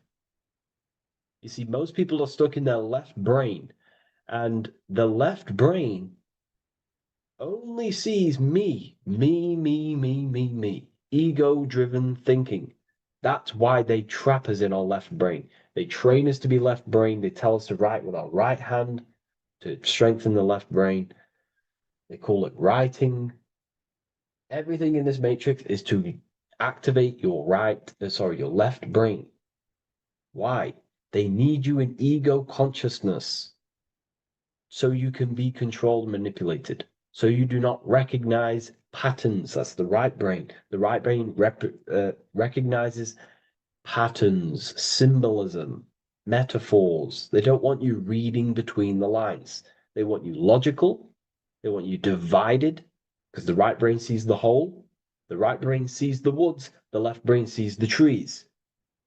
And that tree is your ego.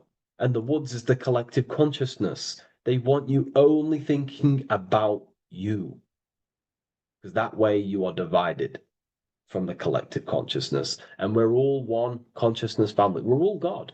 We're all God experiencing himself, and we are all building this world. So it's about aligning the self with my right, with God, with natural law. It's what Freemasonry is about. True Freemasonry, light Freemasonry, not dark Masonry, or evil Freemasonry, whatever you want to call it. The crown, royalty. Royalty wear crowns. And what do the royalty have? Again, this is another power symbol. They hold control. Yes, royalty hold control.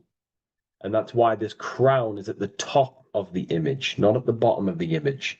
It's at the top, representing I control the left, I control the right.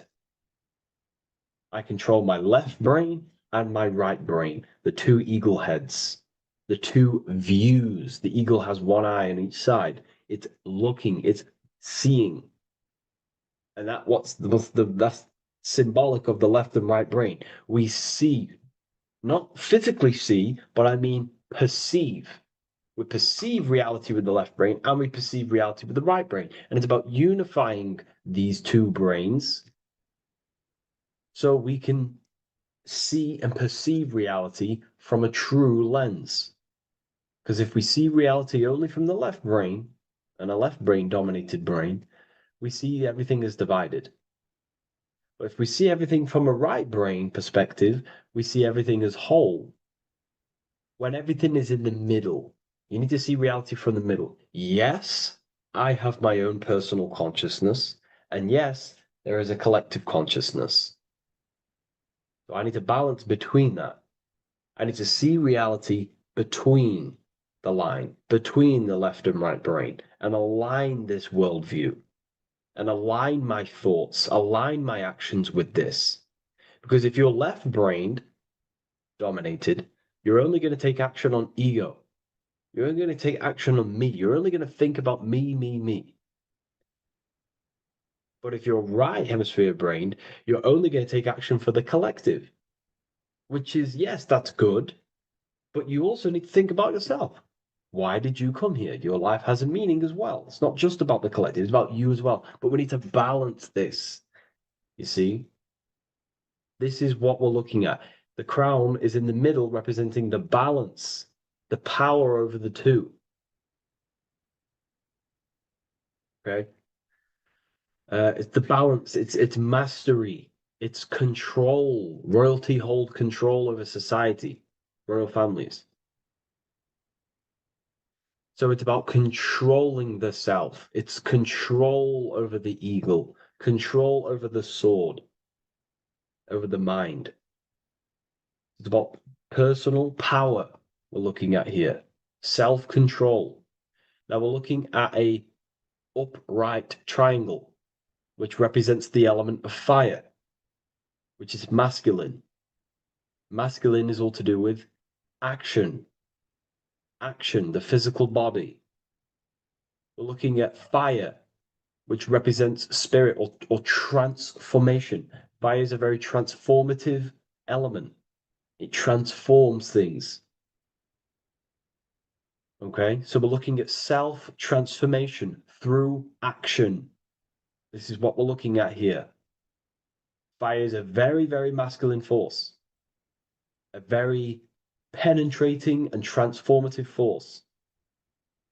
So we're looking at transforming the self, not through knowledge, but through action. We have transformed the self, 33rd degree. I've reached the 33rd degree and I have now fully transformed. Now there are higher degrees than 33rd degree, but we're just breaking down the symbol. That's a whole of a lecture. But this represents full transformation. 3, another, if you watch my video on numerology, you know 3 is all about what? Transformation.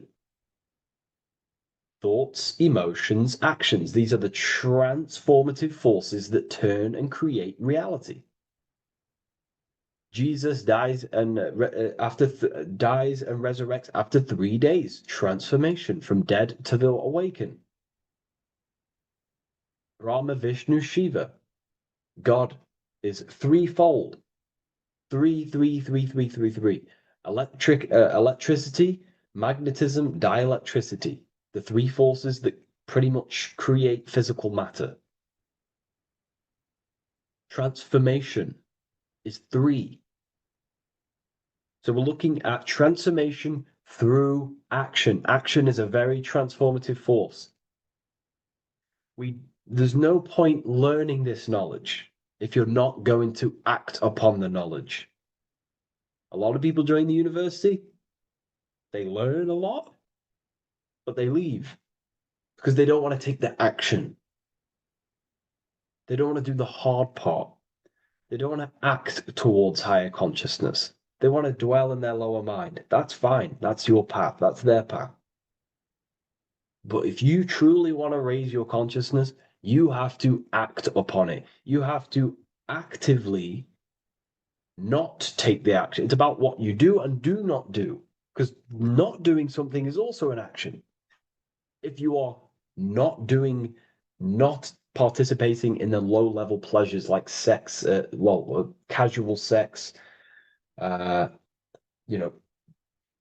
masturbation, going out and getting blind drunk. These are low-level pleasures. It's going to keep you on a low-level frequency and a low-level consciousness. That is also an action, not doing that. It's about what you not do as well, which is very important. You have to act upon it to reach this degree. You will not reach this degree if you have not taken a lot of action towards reaching higher consciousness, reaching self-mastery over the mind, controlling the mind. This is what, again, it's about taking action on actually controlling the mind, controlling the self, gaining your power. Okay? Okay. This is another fascinating part about the eagle head and wings. It also represents the past, present, and future. The crown is, again, symbolic of the crown chakra. This is all to do with knowledge. So we're looking at knowledge of the past, the eagle on the left looking behind, and the eagle on the right looking forward. So we're looking at the crown, knowledge of the past and the future. Looking at your past is very powerful. What has led you to this very point in your life? What actions have taken you to this point? And not only you, remember, there is a collective. Remember, you always have to keep that in mind. Every action you take, you have to always align it with the collective consciousness. It's not just you in the world. We have a collective. So how did you and how did the collective get to this point in life, in this present? How did we get here? How did we get into this mess? Humanity is in a mess. A straight up chaotic mess. And if you think everything is perfect and everything's divine and everything's just, there's some people out there in the spiritual community saying, everything's divine, everything's meant for this purpose. No, there are people actively manipulating and using mind control methods to control this reality. How have we got into this mess? So we have to look into the past to analyze patterns so we can take action now in the present to change the future of the collective and your personal life. That's what we're looking at here. So the eagle looking left is looking in the past, representing analyzing the past, analyzing the actions in my life and the collective life. The actions that led to this mess now, to this state now.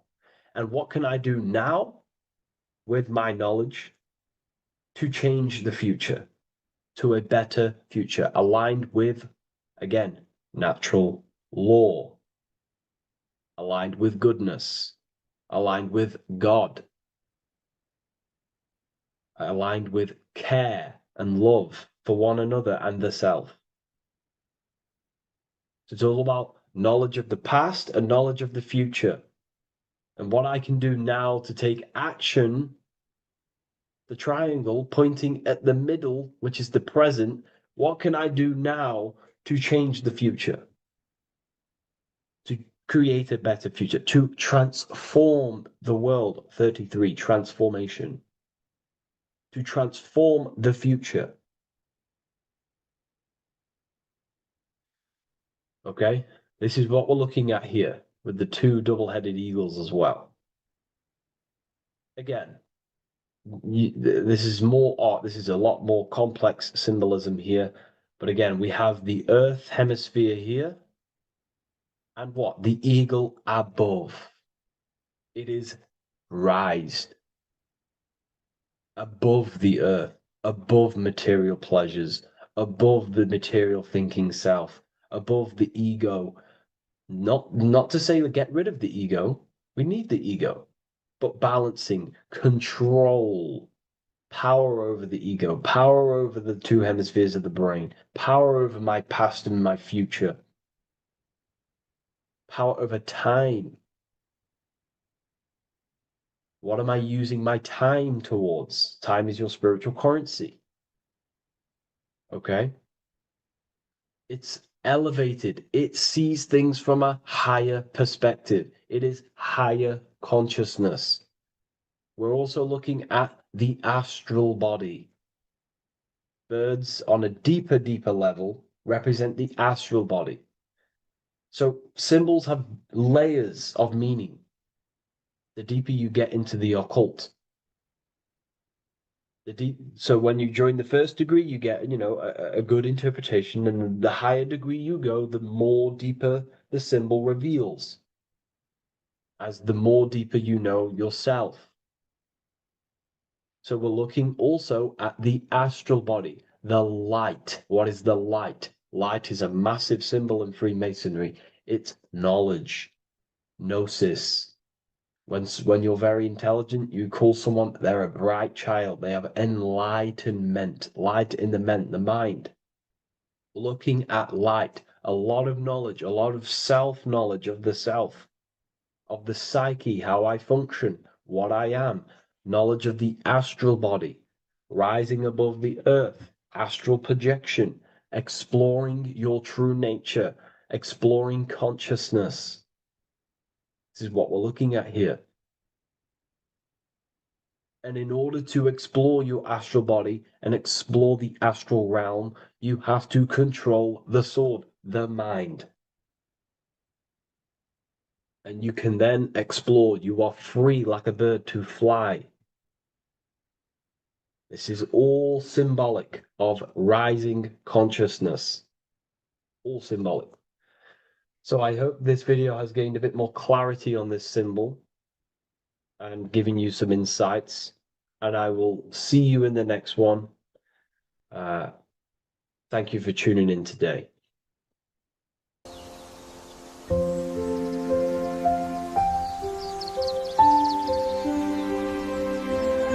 bookofwisdom.com. Visit today.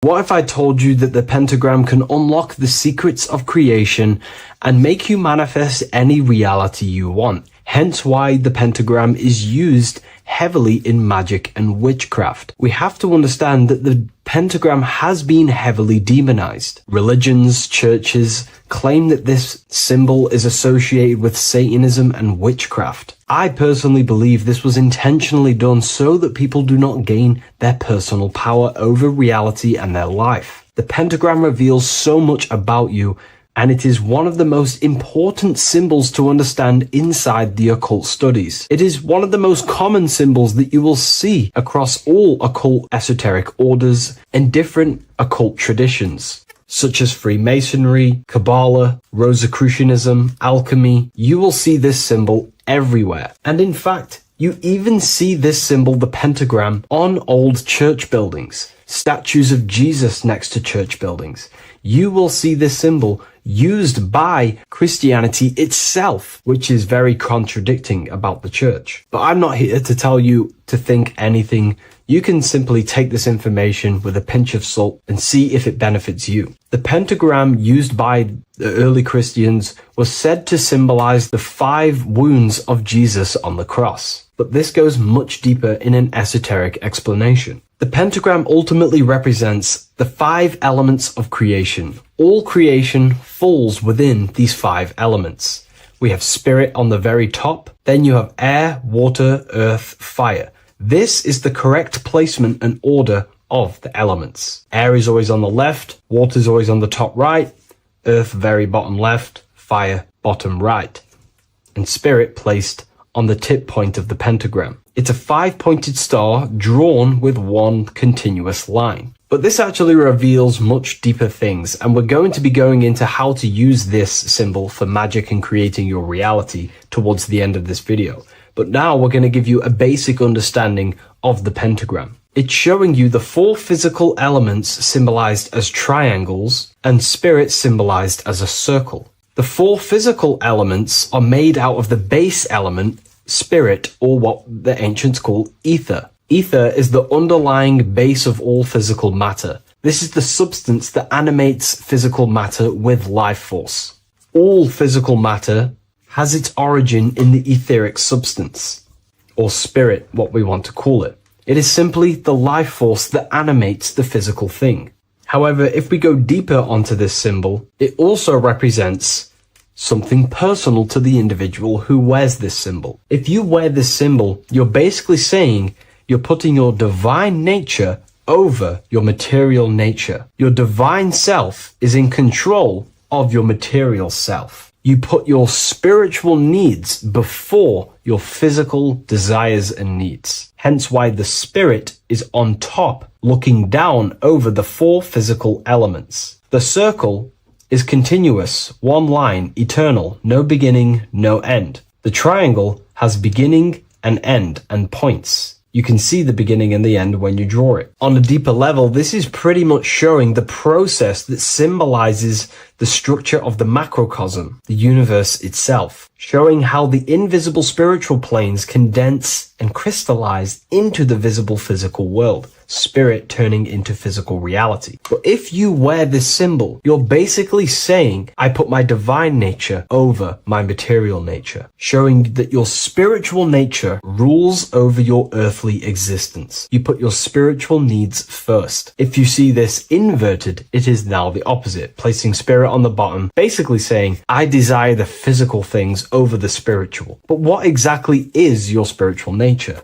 Well, your spiritual nature is simply your internal self. You chase things that are immaterial, such as knowledge, love, experience, expansion, gnosis. These are the qualities of spiritual things that the spiritual person likes to chase and desire, instead of desiring the things that are temporary in the material world and never actually lead to fulfillment. True fulfillment is by chasing spiritual things. God, the nature of creation, the self, gnosis, knowledge. But if we go even deeper, this symbol ultimately represents how reality is created. Hence why this symbol is heavily used in Kabbalistic magic and so-called witchcraft. We are all magicians. Each one of us are creating reality. There are just certain ways you can actually create reality by becoming conscious of them. By becoming conscious of the elements and the qualities of the self that actually create your experience in your life in the present moment. If we look at the pentagram, we see that when you draw a pentagram, it is one continuous line. It is one expressed in 5. The order of the elements are very important. Spirit at the bottom, fire at the bottom right, and so on and so on. Because this is showing you the descent of the spiritual into the material, the invisible crystallizing into a material reality. As you can see when you start to draw the pentagram, you see spirit at the very top. You're descending down to fire. Fire is the closest element to spirit.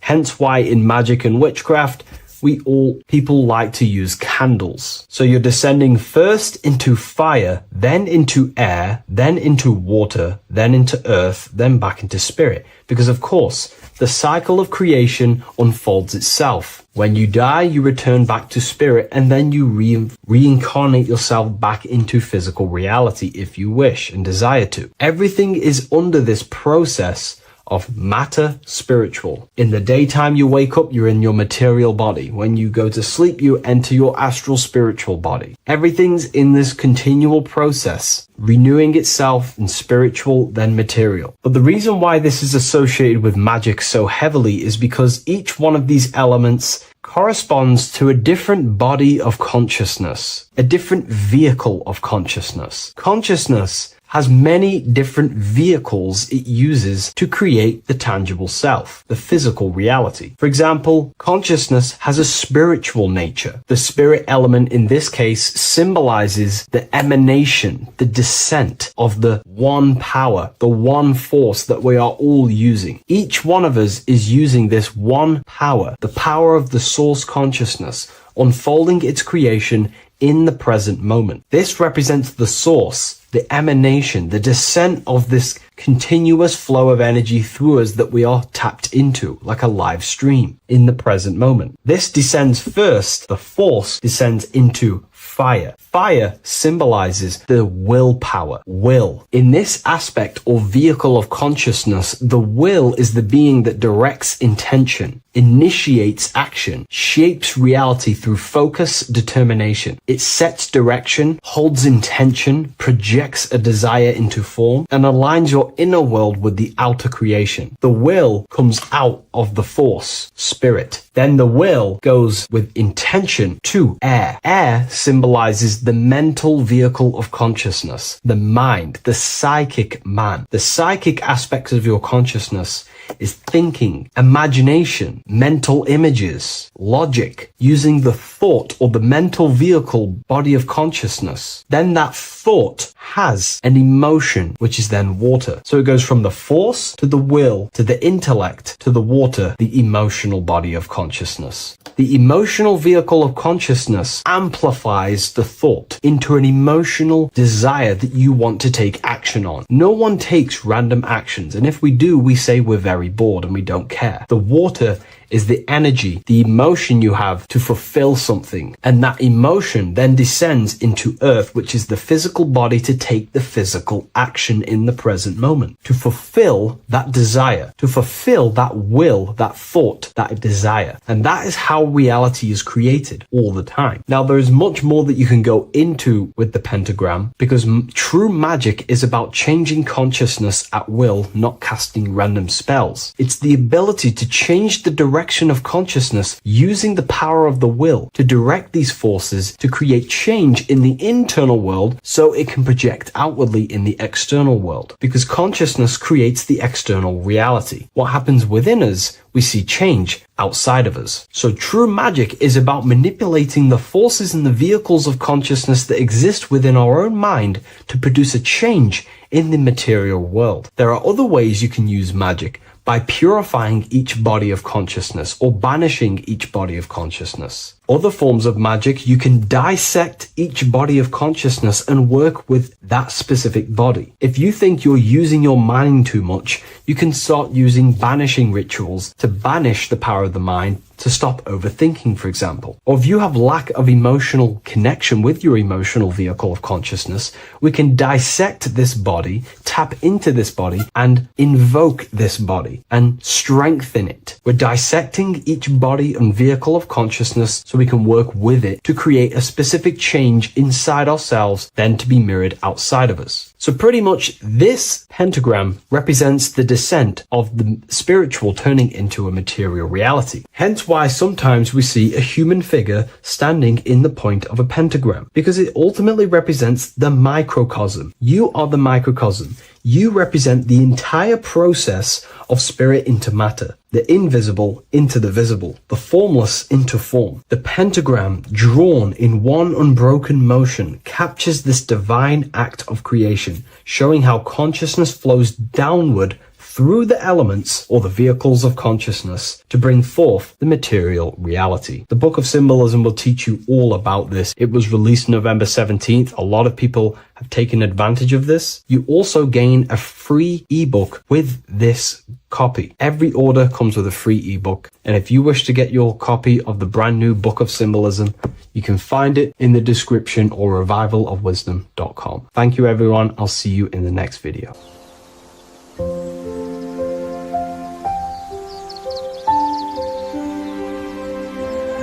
bookofwisdom.com.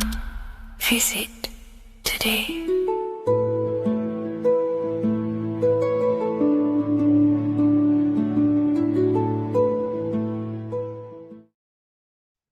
Hello, everyone. Today we're going to be discussing the esoteric and occult meaning behind the story inside of Genesis, the story of Adam and Eve. This is a widely known story, but not many people know the true esoteric meaning behind it.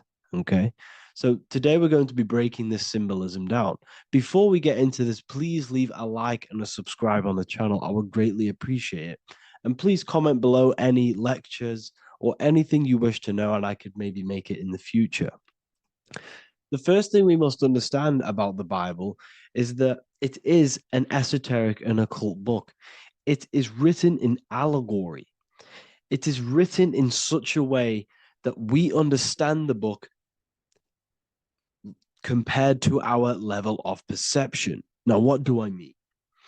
If a child read the Bible, they would gain a standard meaning and story behind it.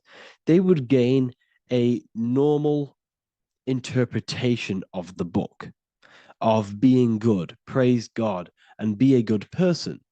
However, me, who have studied the occult and esoteric and symbolism for a very long time, when I read the Bible, I see a deeper meaning. I can read between the lines of the allegories, which means the Bible is written in such a genius way that it speaks to your level of intelligence. Depending on how advanced you are mentally and with knowledge, will depend on how you decipher this book and how the parables inside the book can speak to you in your personal life. Okay, so the Bible is the greatest psychological book ever written in history. This is why it's known as the greatest story ever told. It's a story. What we must understand with the Bible is that the Bible creates on the surface a logical way of thinking, which is what we call religion. We read the Bible and if we think logically and we take that book literally, then we gain a religion. But if we look beyond the surface, this is what we call esoteric, metaphorical, symbolic. You can read between the lines using our right hemisphere of the brain in deciphering this book and what it truly means to us and the evolution of our mind, body, and soul. What this book actually reveals between the lines is instructions and stories which teach you how to level up your consciousness, how you can sync the mind, body, and spirit and the soul all together so you can live like a god. This is what the esoteric is. It's the purification of consciousness.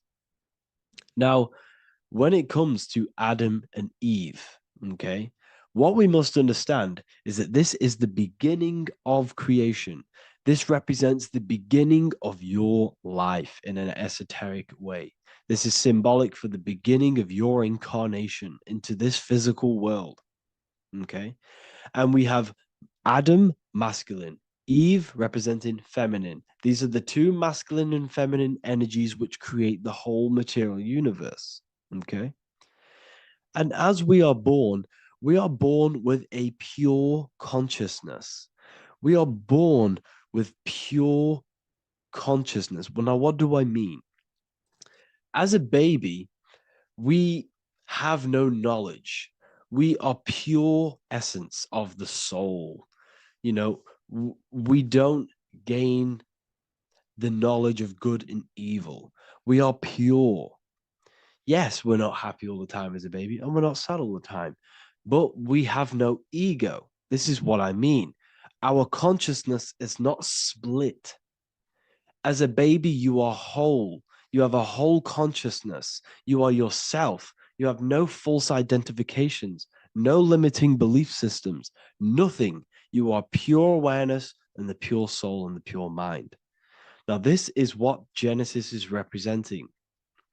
As we grow older, the more experiences we gain, the more thoughts we start to think, the more knowledge we gain of this world, the more impure our mind, our heart, our soul, our spirit becomes, the more impure our body becomes.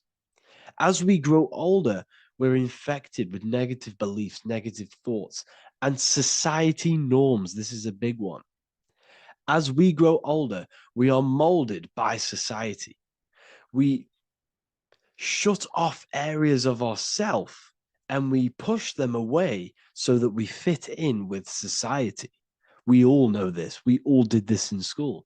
We pushed away parts of ourselves to act cool or to fit in, whatever it may be. Whatever type of person you were in school, we all went through this because society and culture is programmed. So as we grow older, our consciousness splits. We gain a persona, an ego, and we gain a shadow self, the subconscious, and we gain an ego. Now, the ego is what you show to people. It's that character that you show, that you put on to your culture, to your family, to your friends. This is a false identification. And we also gain a shadow self. The shadow self is gained through experience. This is the subconscious. Our ego is created through experience. And so is the subconscious and the shadow self. Okay. So as we gain age in this material body, we fall from the Garden of Eden. We gain the knowledge of good and evil. This is what the symbolism represents of us leaving the garden, us eating from the fruit. Now, the fruit represents the knowledge, it represents the insight, the experience, which splits our pure consciousness. Our soul splits. Okay? We lose connection with the divine. We lose connection with our pure self through material experiences. We may lose ourselves in material experiences. We may lose ourselves in lust and material gain, wealth, and all of these lovely things that the material world offers. We lose ourselves in this. Okay? And not only that, there's another symbolic thing that we're missing with being a child. There's another symbolic meaning behind this tree in this story of Adam and Eve. And this is sexual energy. Okay? As we are a baby, we have no ability to create another human life. We have no sexual urges. We have no desire for the material things as a baby. Nothing. As we grow older, our sexual energy cultivates around the age of, it's like 10, maybe earlier for some people or later for some people. This is what we call puberty, when our sexual energy activates. This is when the masculine and feminine energies are present within the body. And we are now given the ability to create human life. We're now given the ability to bring in a soul into the material world. Now, this is what we believe and know in the esoteric world. That is what sex is. You're bringing a soul from the astral into the physical. Okay? So, as you grow older, you gain this ability to use the power of creation. You gain this force within you that allows you to open a portal in the astral and bring in a soul to the material. Now, this power can be misused. This power is very powerful and it should not be misused.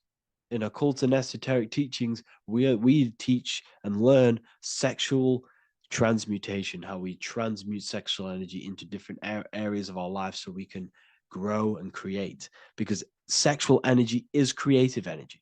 It creates a whole new human being. So if we retain it, we can transmute it into creativity. So this energy is kind of corrupting us as well. And now I'm not saying growing up is evil, all this thing is evil. This is a natural cycle that we must go through. The soul of us must go through this cycle so that we learn, so that we overcome it, so that we gain mastery of ourselves, so that we expand ourselves. I recommend you watch the Evolution of Consciousness lecture that I did on my YouTube. An amazing lecture. Talks about the evolution of consciousness and how we're on a never-ending cycle of life and death and expansion. So leaving the Garden of Eden is symbolic. You see, Eve represents emotion. She's feminine. Adam represents action. That's why he bit the apple. You see, Eve takes the apple and tempts Adam because she's the emotion. She's the sexual desire. And Adam eats it. He releases. He misuses the power of his creation. He misuses his consciousness because of material illusions and material desires. This is natural, okay? As we grow older in this life, our soul has to experience sin. We have to experience negativity.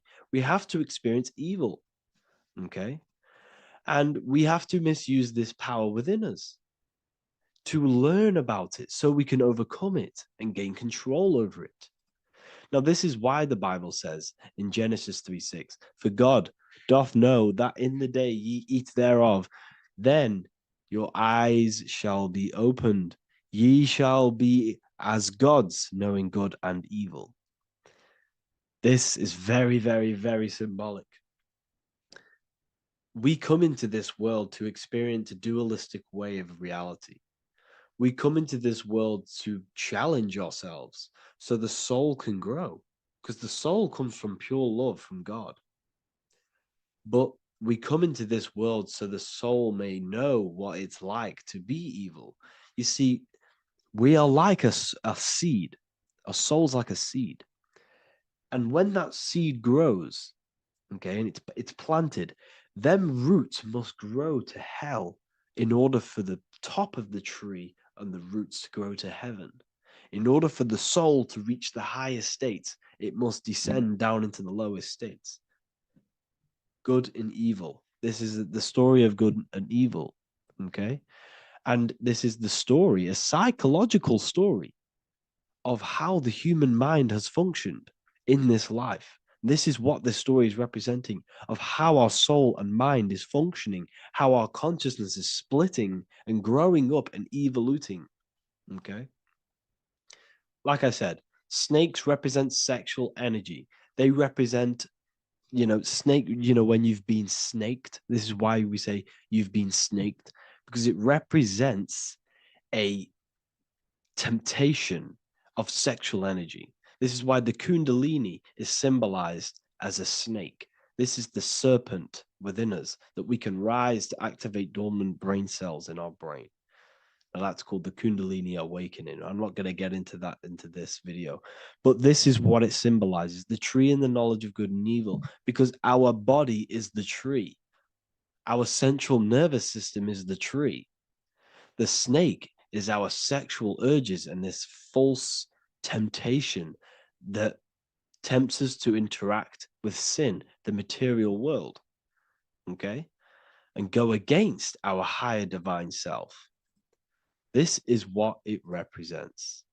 Now, it's very, very symbolic. Not everyone is going to agree with this, but this is my interpretation of Genesis. based on my research of occultism, symbolism, metaphors, and me studying the Bible.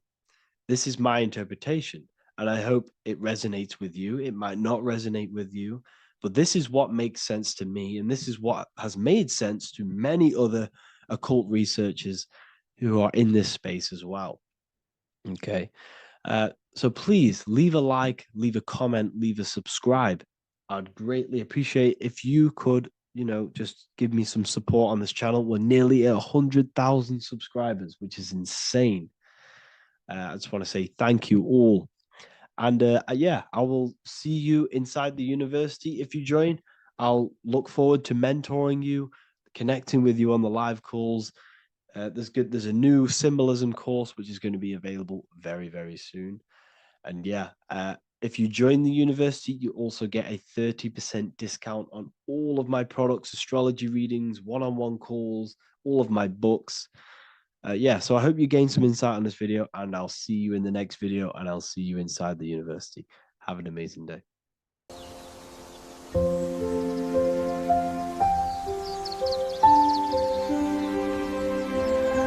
bookofwisdom.com. Visit today.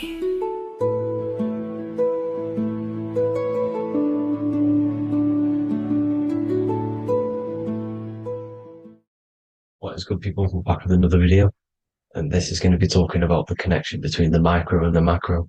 You are the universe, everything is inside of you. So the first thing you need to understand is that the law of mentalism, we are a thought in the creator's mind, everything's being thought into existence. We have a spark of this mind, this same mind of the creator, and everything is a state of mind.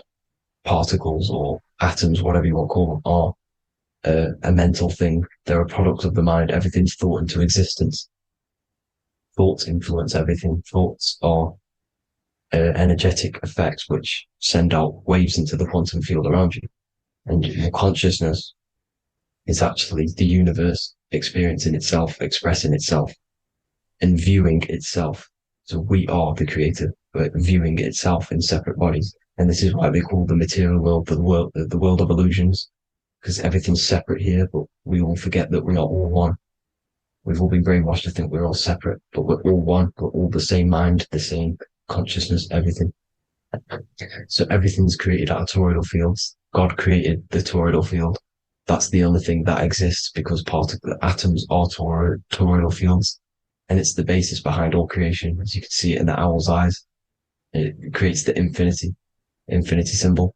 And this was the apple. That apple is a toroidal field. And the toroidal field is made out of dielectricity, which is ether.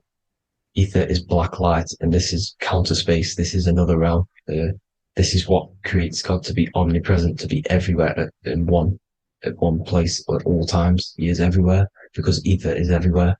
And ether is infinite potential. It connects everything together, and that's what energy moves through. It moves through the ether. And that's black light. Everything is light, as it says in John 4:2. God is light. Everything's a vibrational state of light. So the torus field is made out of dielectricity, ether, black light, magnetism, which is white light, which is the center of the toroidal field. And magnetism radiates, it has no vibration. And then when white light splits, it turns into electricity, which is physical material, and that has a vibration. This is the Holy Trinity. The sun, the moon, Saturn. Saturn, the god of materialism. If you've watched my videos on Saturn, you know that Saturn is crystallizing everything into physical matter. And that's why his old name was El. The ancients called him El. And this is why we get El electricity. This is where El electricity comes from. Because El electricity is only a product of the physical world, which is redshift, blueshift, Adam and Eve. And this is what creates the redshift, blueshift is what is a product of magnetism. When magnetism, white light splits, and this gives us vibration. And this what creates the toroidal field, which is the basis of all physical creation. The sine wave is created out of the magnetic wave and the electric wave. The electric wave is the blue wave, and the magnetic wave is the straight wave, which is radiation. This is vibration, frequency. So the magnetic wave is straight, and then you have longitude and amplitude. which is depth, which is dimension. You see how the electric wave has depth and a dimension. This is why you get the cross. This is the cross of Earth. This is the symbol of Earth, of bondage, of physical matter, because it consists of magnetic wave and depth, which is electric wave. I mean, this is where you get the sun cross or the earth cross, whatever you want to call it. It's the cross of physical matter, and the ancients knew this. This is why they used that symbol. Red shift, blue shift, which is the toroidal field, is the basis of all creation, physical creation. And this is why you have the police siren is red and blue. The Matrix movie, red pill, blue pill. You have red blood and blue blood in your body. The Democrat and Republic, the two parties, red and blue. Like your taps on your taps, you have a red and blue tap. One's generative, and one's destruction. Fire, destruction, water, generative.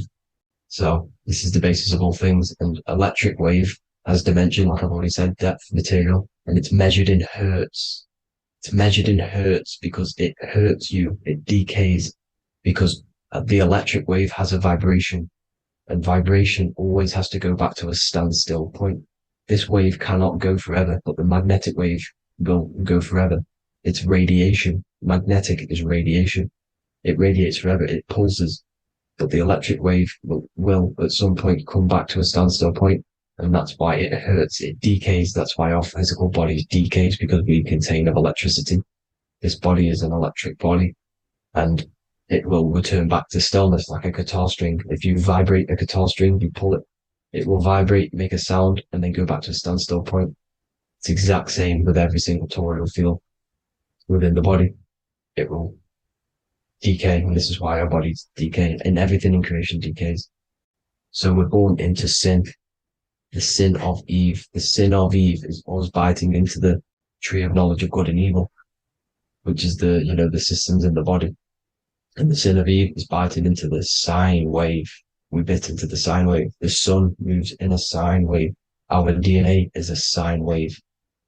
Time is a sine wave. Everything in this creation is a sine wave. This is why the dollar bill is a sine wave.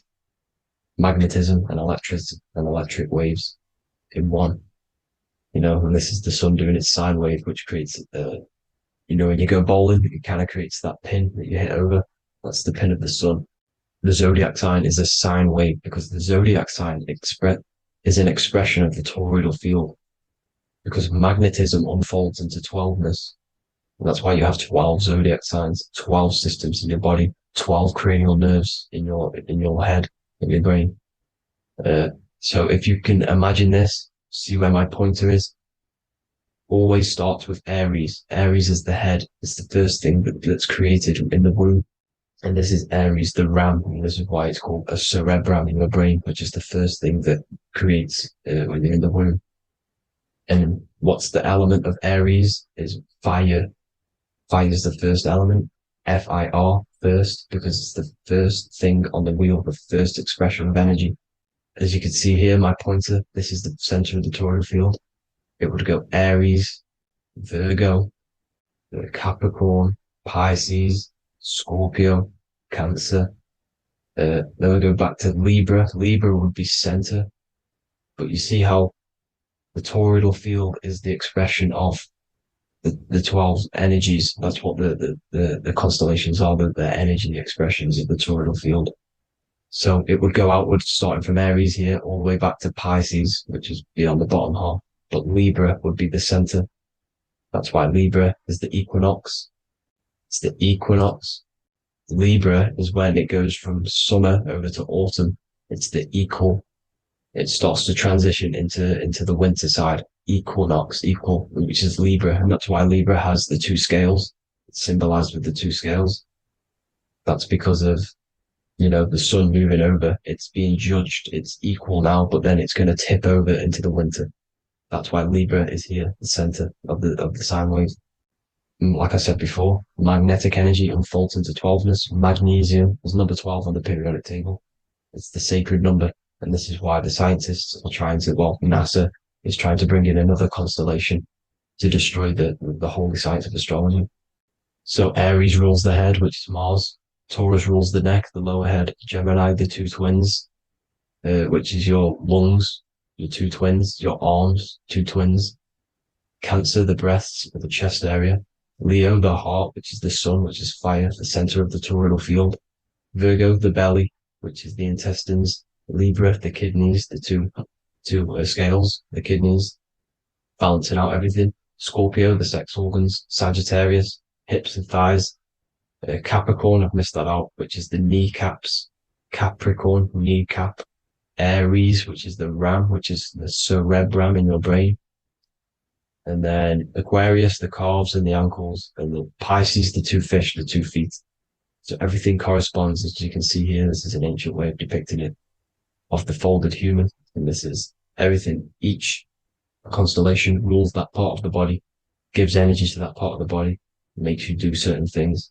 So magnetic energy unfolds into 12ness, electricity unfolds into 7s. That's why when you get electric, the light spectrum that we see, it consists of 7 colors. Why we have 7 planets. The 7 planets give us our 7 metals and the 7 solfeggio scale frequencies. So the rotor, this is the rotor, and rotor is an anagram for Torah, the Torah, which is I think it's the Hebrew Bible. Don't quote me on that, but it's one of the holy books, which is the Torah, the Taurus. Everything goes back to the Taurus field because it's the basis of all creation. So the chief cornerstone, it says in the Bible that the builders rejected the chief cornerstone. The chief cornerstone, you are the builder. You decided to incarnate into the physical world, into the electric world, El, the world of El, Saturn. When you are created in the womb, it takes you 9 months for you to be created. So, for example, if your parents, if you went into the womb here, it'd take you 9 months. So let's say you're born in Scorpio. So you'd go back 9 months, 1, 2, 3, 4, 5, 6, 7, 8, 9. You consist of all of these 9 energies because it takes 9 months or however long you took to be born. Some people are born earlier. You'd have to find out how many months you were in the womb for. But you consist of these 9 energies, and each constellation has a cell salt associated with it. And these cell salts are vital for your health, and your cells and the optimal health of your body. So the chief cornerstone that you rejected is these 3 cell salts, these 3 constellations. So you're mineral deficient in these 3 constellations. For example, fluoride, magnesium, phosphate, and potassium sulfate. So that's the chief cornerstone. And a cornerstone, people always get it rejected with the cornerstone. The cornerstone is not, it doesn't say the cornerstone in the Bible, it says the chief cornerstone. The cornerstone is a cornerstone of a building, but a chief cornerstone is the top of the pyramid. This is where we get the pyramid of the wheel. So you're mineral deficient in whatever 3 zodiac signs you're not. You were not in the womb for. This is the chief cornerstone you rejected. So the human body is the micro.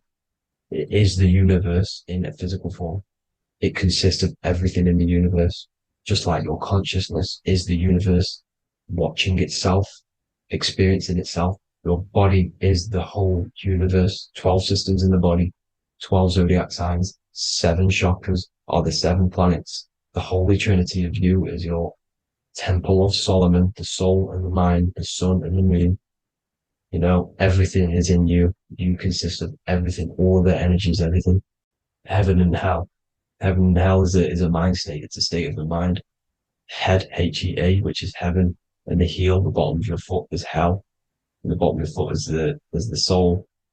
So they're basically saying, well, it's wordplay. They're saying that your soul is in hell because, you know, with the elites being in control. So they call the bottom of your foot the soul, trying to say that you're in hell. The Christ is in you. And this Christ is Greek for Christos. And Christos is Greek for the oil. And this oil is produced in the cerebrum, the Aries, the ram, the cerebrum. It goes down the pineal. Well, the pineal and the pituitary are underneath the cerebrum. Goes down the pingala and the ida. The pingala being the positive charge connected to the pineal gland, pin, and the ida connected to the pituitary. And this is the 2 serpents going down the spinal column. And this is why Jesus goes from Nazareth to Bethlehem. And then Joseph and Mary are waiting for Jesus in Nazareth. Joseph and Mary are the pineal and the pituitary gland waiting for Jesus to come back up the River Jordan, your spinal column. So this is the oil. This is the story of Santa as well. Santa comes from the North Pole. Why? Because the North Pole of the Earth is the center of the toroidal field, and the North Pole of you is your spinal column, which is the North Pole of the toroidal field. The North Pole, he comes from the North Pole. This is the North Pole. This is the South Pole of the toroidal field. Comes from the North Pole, which is your mind. And he goes down the chimney and then back up the chimney. This is the chimney. And he drops off the present, which is the Christos, the oil. And this is why Jesus is crucified at 33, because he crosses over the vagus nerve at the top of your spine. When this oil comes back up the 33 vertebrae, these are your vertebrae here. When it goes up to the 33 vertebrae, it gets crucified at 33 because it crosses the vagus nerve, and he's crucified on a cross at 33. This is the story behind Jesus and Santa. The Ark of the Covenant in the Bible is the two hemispheres which cover the vital parts of your mind, the brain side, which is the cerebrum, the pineal, the pituitary, etc. So the two hemispheres are the two angels, the Ark of the Covenant. This is the Ark of the Covenant covering the two vital parts of your brain. So these are the optic thalamus is another part, and it protects the Christ oil, which is inside at the center of the brain. See, the Bible is all a massive metaphor about yourself, because you are the universe. You are a microcosm of the universe. Your consciousness is experiencing itself, and the universe experiencing, and your body is the whole universe. Your head's heaven. So Moses crosses the Red Sea. These are the two hemispheres of your brain. This is the corpus callosum, the Red Sea. So he's pretty much saying that he's uniting the two hemispheres of your brain, because most people in this generation are stuck in the left brain, which is just logic, reasoning, science and maths, writing. You know, this is what school teaches you to do. It keeps you stuck in your left brain. And you want to cross over to you want to cross the Red Sea, which is the corpus callosum, to the right brain, which is awareness, art awareness, creativity, imagination, intuition, insight, you know, using the higher mind, creativity, imagination. If you don't have intuition, then you can't read energy, you can't pick up on bad things. This is what Moses is symbolizing by crossing the Red Sea. And it's also the upper room where Jesus met the 12 disciples.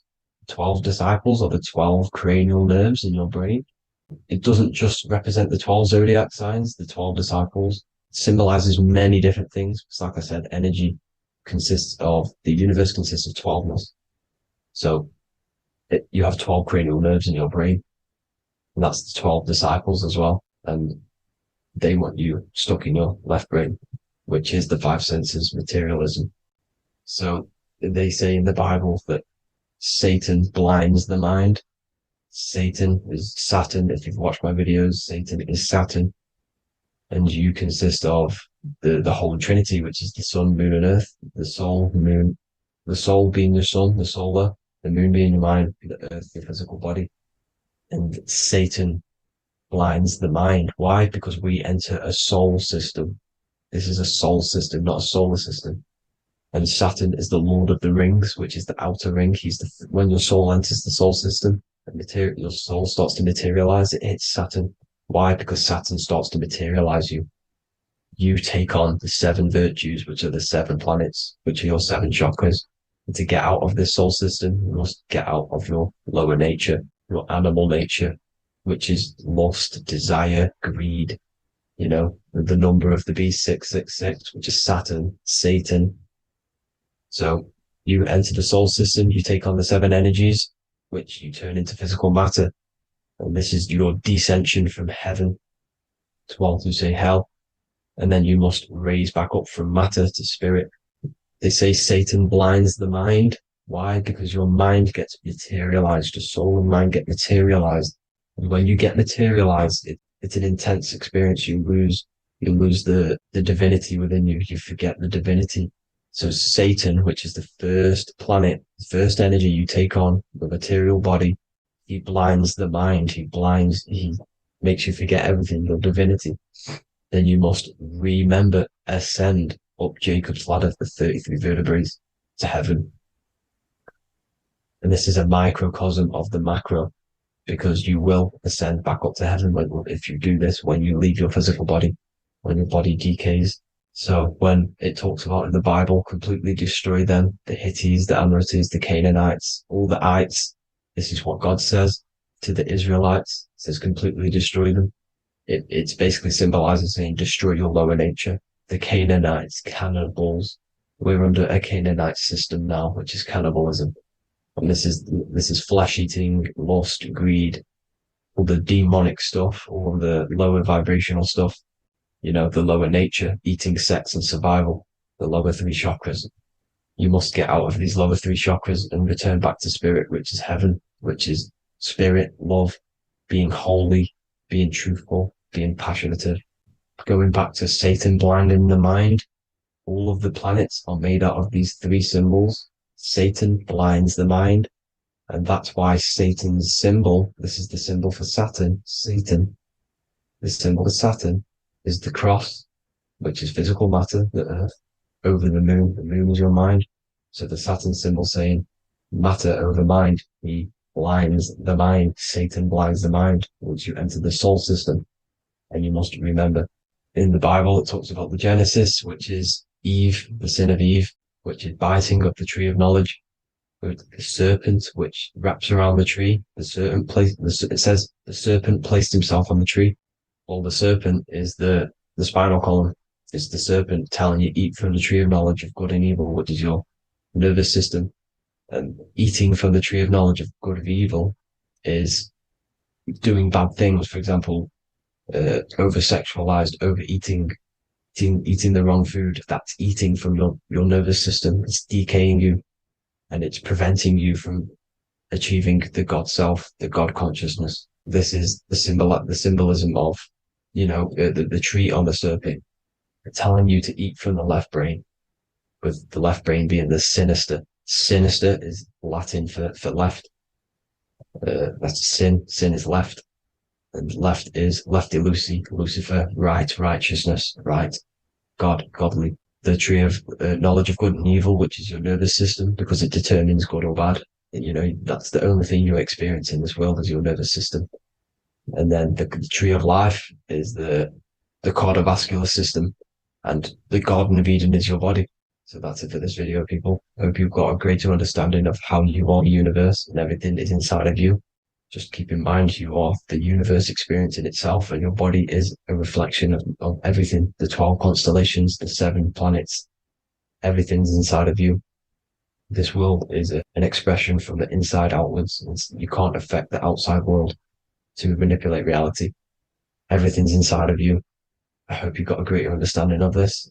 God bless.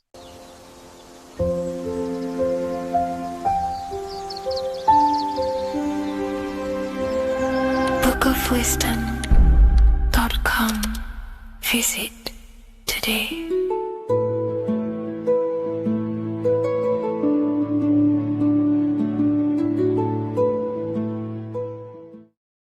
Before you call the Baphomet evil, make sure that you watch this video until the end so you gain a full understanding on what the Baphomet truly is. No, I am not a Satanist. I am simply an esoteric and occult researcher. I've been looking into symbolism for a very long time, and I can reassure you that this symbol does not represent the devil, does not represent any negative figure. It's a very deep, occult, esoteric symbol. What we first need to understand about the Baphomet, it is indeed a symbol. Every symbol we see around us is neutral. The pentagram, the Baphomet, is neutral. It depends how you use it, whether it is used in a good or bad way. Everything is neutral. It's your mind's perception that gives it a positive or a negative charge. First of all, let's break down the Baphomet symbol. Let's look very closely at the Baphomet. We have clearly the 4 physical elements corresponding to the Baphomet. Here we clearly have the fire element. The wings represents the air, the flapping in the air. The fish scales, which is the water, and this dome figure representing the earth. The soul is incarnated into 4 bodies. We have a mental body of consciousness, intellect. We have an emotional body of consciousness, which is all to do with intuition and energy.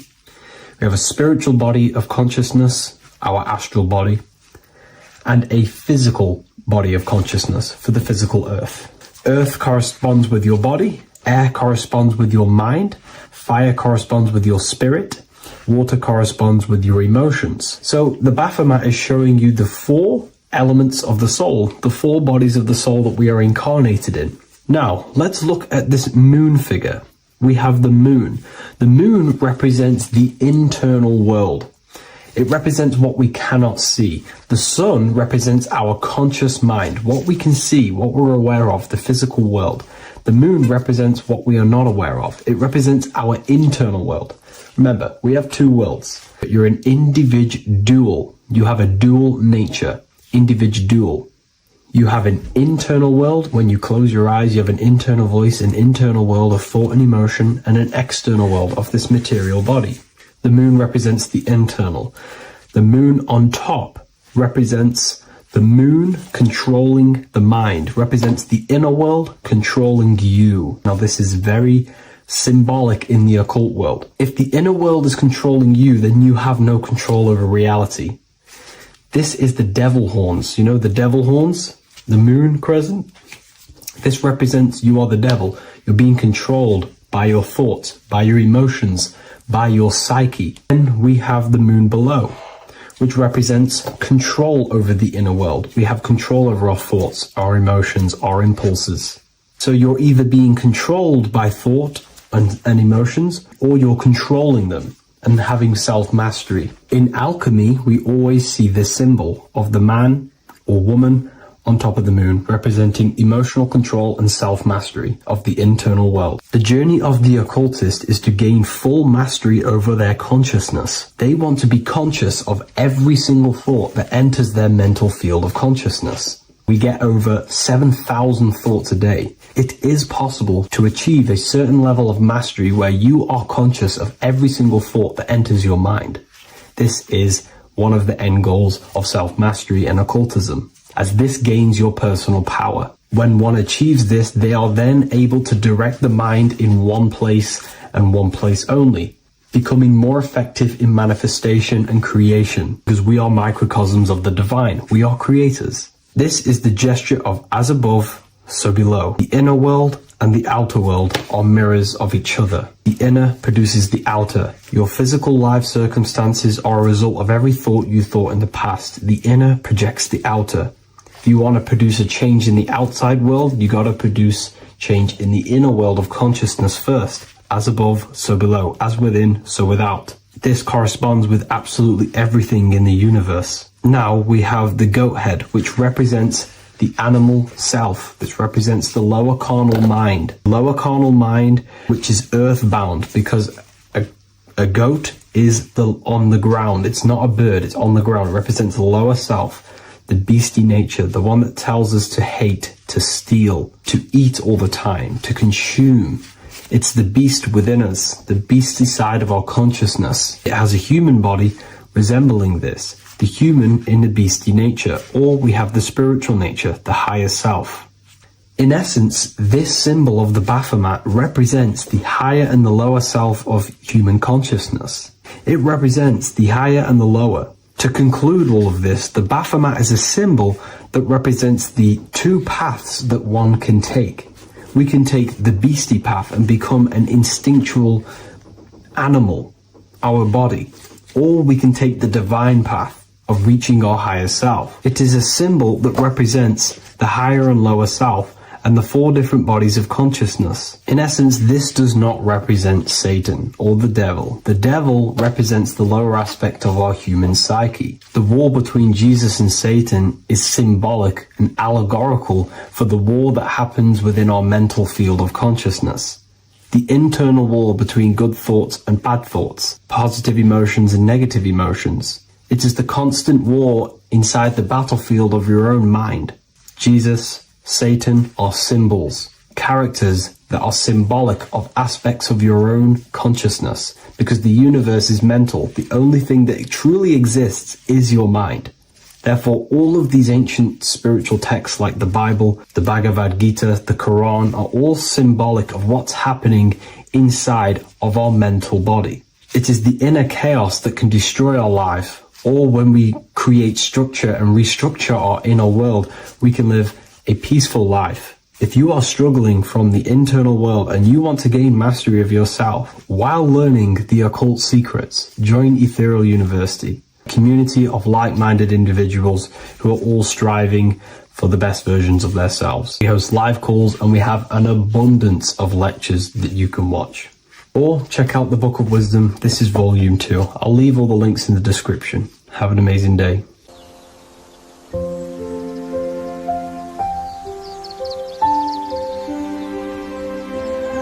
bookofwisdom.com.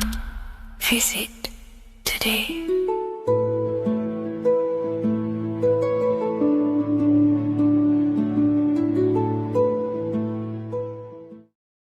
What is good, people? It's Revival of Wisdom. I hope you're all doing well. And this video is how to raise your holy oil or your kundalini. Let's get straight into this. So this is a monthly cycle. Every month, when the moon is in your zodiac sign, this oil is released. Now, the moon is in control of monthly cycles. For women, it's the menstrual cycle, and as well, this holy oil cycle. The moon changes sign every 2.5 days and passes through the zodiac signs in 27 days. So the moon tells the day, the sun tells the time, the stars tell the month. This reality is a massive clock, if you like to say. It's a cycle. Okay. The moon controls the night, emotions, water, fluids, and the mind. Okay. So this oil is produced in the claustrum. It's produced in the claustrum, which is here, right? This is where you get Santa Claus from. Now, the claustrum is at the center of the brain, and it is next to the pineal gland and the pituitary gland. Once it starts in the claustrum, this is the holy present. This is the present that Santa gives to us, Santa Claus. And it goes to the pituitary gland and the pineal gland. And what's connected to the pituitary gland and the pineal gland is the Ida and the Pingala. The Pingala is the pineal gland's nerve, which is the honey, which is the positive charge, electric. And the pituitary is the Ida nerve, which is the magnetic charge. This is the milk, the land flowing with milk and honey. This is the brain, the heaven, okay? And it travels down the spine using these two nerves, these electromagnetic charge. And this is what the ancients symbolized with the two serpents wrapped around the spinal cord, the Ida and the Pingala. And this travels down to the sacrum or the solar plexus. Okay. So once it's here, okay, the spine is an elongation of the brain. So the spine is pretty much the brain. It's an extension of it. And it's kind of a microcosm of how we descended from heaven to physical reality, to physical matter, which is our consciousness has done. Our consciousness has descended from heaven into physical matter. And this is a microcosm of it. Okay. So once we're in the sacrum bone, this holy oil, like I've just explained, this holy oil starts in the Santa claustrum, goes down the chimney to the sacrum. This is the sacrum, the solar plexus, and drops the present off at the sacrum. Now, once we're at the sacrum, we need to raise our vibration to take this oil back up the spine. Okay. And the River Jordan symbolizes this in the Bible. King Herod wants to kill Jesus in Nazareth, which is here, this is the River Jordan, is Nazareth. He goes to be born in Bethlehem and then goes back up to Nazareth. to Joseph and Mary. Joseph and Mary, the pineal gland and the pituitary gland. The Bible is huge symbolism. It's all metaphors for this sacred process which goes on inside of your body. You are the Temple of Solomon. You are the Holy Land. The Holy Land is your brain. Once this oil is at the sacrum, you need to raise your vibration in order to take it back up. Once this oil has gone back up to the pineal gland, it activates the crystals which are wrapped around your pineal gland. Your pineal gland is this tiny little beam here. This is the claustrum. This is the pineal gland. And it's wrapped in crystals. And when this oil travels back up the spine by raising your vibration, back to the upper room where Jesus met the 12 disciples, or the 12 cranial nerves in the brain, and it activates and it turns on this pineal gland. And once it's turned on, it illuminates all the cells and the nerves in your brain and turns them all on and activates the higher God man, the God consciousness, Christ consciousness. And it regenerates the whole body. This is the secret to regeneration. It regenerates all the cells in the body. And this is how the ancients lived for thousands and thousands of years, as talked about in ancient texts. They lived for hundreds and thousands of years because they knew this secret. And this fluid, this brain fluid, the secretion, or the Christos in Greek, which means gold, because this is the alchemical process from turning lead to gold. Your body is the alchemical furnace. Now, the ancients knew about this center of the brain because they symboled it. This is the Eye of Ra, and it's the brain. And this is what's wrapped around our consciousness. Our consciousness isn't wrapped around the brain. The brain is built around the consciousness. We are the consciousness. You don't have a soul, you are the soul. Okay? Now, the head, heaven, hell, heel at the bottom of your foot, that's hell. Head is heaven and hell. Simple. Now, the pineal gland produces DMT, which is dimethyltryptamine, which is known as the spirit molecule.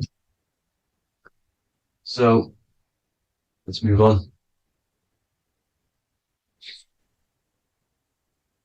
Now, when this oil travels up, back, the spine, the chimney, it crucifies at the top, which is called the vagus nerve. So when it reaches here, the optic thalamus, it crosses and crucifies once it's raised back up. And this is why Jesus dies at 33. He was crucified at 33. Because you have 33 vertebrae on the back of your spine. And then it's crucified by the cross of the vagus nerve. When this oil crosses the vagus nerve, this is the crucifixion at 33. And it symbolizes the death of the physical consciousness. You then become spirit.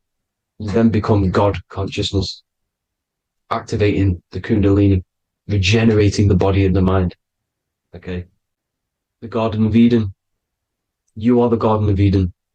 The land of milk and honey is upstairs. The pituitary, which is the milk, the pineal gland, which is the honey, which is DMT. It even says this in the Bible. As he brought us into the place, and he has given us this land, a land flowing with milk and honey, which is also symbolized as the sun and the moon. The Bible also says, the light of the body is the eye, not the eyes, the eye. If therefore thine eye be single, thy whole body shall be full of light. This is the activation of the pineal gland by raising this oil back up to the pineal gland, to the center of the brain. Neither shall they say, see that here, or see there, for behold, the kingdom of God is within you. So he's saying, don't look out there. Nothing is out there. It's all inside of you. Everything's inside of you. You're the universe. Now, how to raise this oil back up to the pineal gland? Every month, like I said, The moon controls the cycle. The moon controls monthly cycles. When the moon is going into your zodiac sign every month, this oil goes down the spine and you must raise your frequency to get it back up. You must retain your seed. This is the most important. Your fluid, your secret, your holy fluid, your life force. You can't let that go. That life force is the reason you're alive. This holy oil is the reason you're alive because it feeds all of the systems in your body. It feeds all the systems in your body. You have to retain your seed, alkaline diet, positive thinking, and meditation. Okay? When you retain your seed, you will live longer. The moment you release it, you're killing yourself. You're killing a piece of yourself every time you release your seed. Every single time. You're killing a part of yourself. Okay?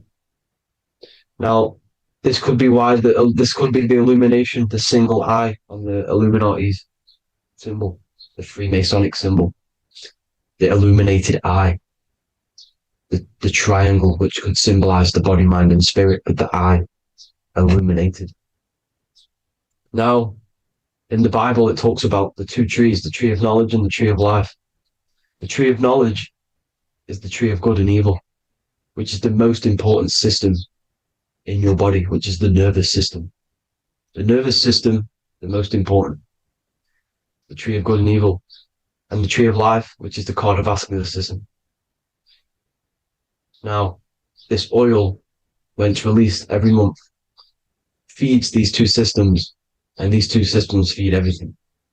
Now, it's important you understand that. Okay? The ancients knew all of this knowledge. The Bible's telling you this knowledge. But it's in a metaphorical way. You have to understand the context behind it so you can read it properly. Now, eating of the tree of life, which is when it talks about in the Bible, eating from the tree of life is actually symbolizing a bad diet, ejaculation, because you're eating from these two systems. You're killing yourself with a bad diet. You're killing yourself with an ejaculation. Okay? So, that's important to understand. Now, this is Jacob's ladder in the Freemasons. Jacob's ladder, which is the spinal cord. It's the stairway to heaven. And this is Jack and the Beanstalk when he goes up the beanstalk and finds the golden egg in the grey clouds. The grey clouds symbolize the grey matter in your brain. Now, the Garden of Eden talks about the 4 different rivers in Garden of Eden. As we see here, the North Pole map, the ancient North Pole map, because the center of the earth is the center of the torus field. Everything's the torus field. Atoms are torus fields. Everything's torus fields. You are the universe. Everything is within you. The North Pole is your spinal cord. This is why they say Santa Claustrum comes from the North Pole. This is the North Pole. And the Santa Claustrum is the center of your brain. Now, there's 4 rivers which come from the Garden of Eden. There's the blood, the Christ oil, which is the oil we're talking about, urine, and saliva. These are the 4 sacred oil, 4 sacred fluids in your body. And these are constantly abused in today's society. Also, these secret societies are targeting these fluids. Okay? This is why porn is free. They sexualize society through Disney. Go and look at some of the Disney movies. There's so many subliminal messages which sexualize these children because they want you sexualized.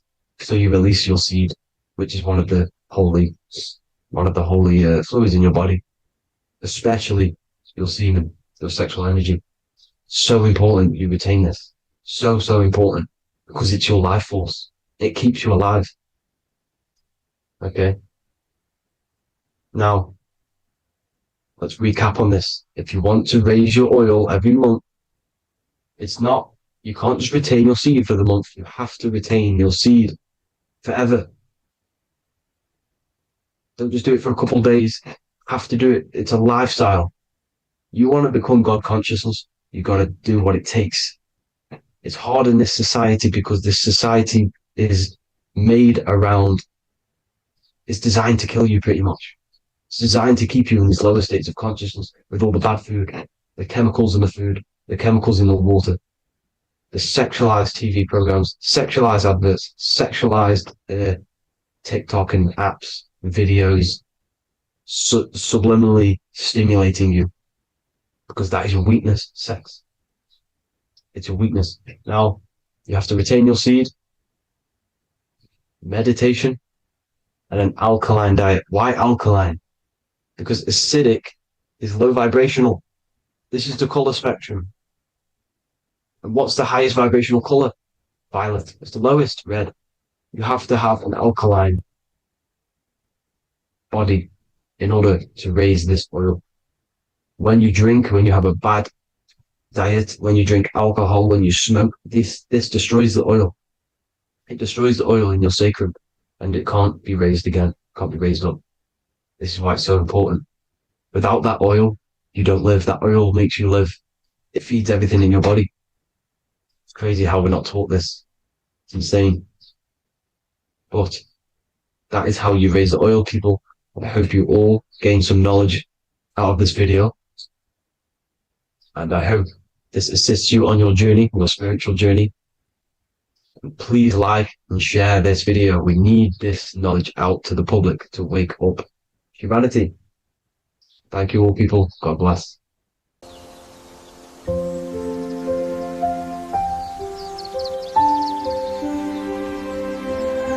bookofwisdom.com. Visit today.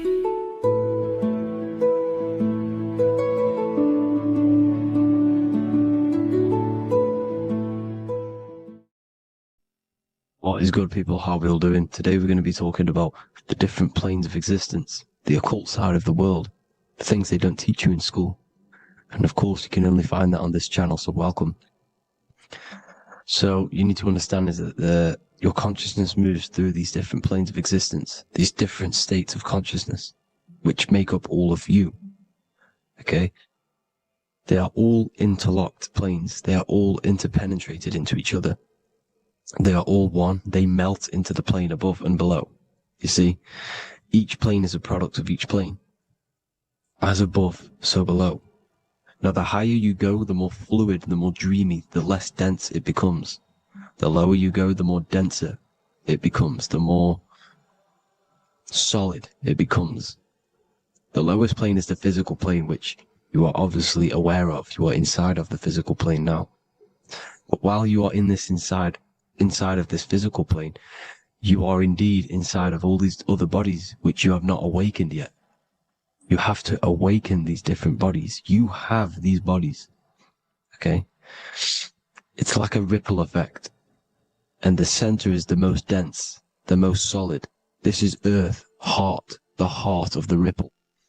And the lower you, the further you go out from the center, the more dreamy, the less fluid, the more fluid, the more less dense it gets until you're one with the all. You see? And this is what it's like. This is what this system is. It's like a ripple effect. Now, let's jump straight into the planes. First, you have the physical plane, made out of 4 elements. 5 elements. The ether is the mother of the elements. It's the womb of the elements. It's the 5th element. And it gives birth to the 4 other elements. 4 is stability. Tables have 4 legs, and this is why the ether gives birth to 4, because it's the foundation of the physical world. Fire, earth, water, air. They are not pure. Each one of the elements melts into the other one. For example, earth and water both share cold. Water and air both share wet. You see? They compose of each other. They melt, they mold into each other based off the vibrational state of the ether. That's what it is. The 4 elements are the vibrational states of the ether. Okay?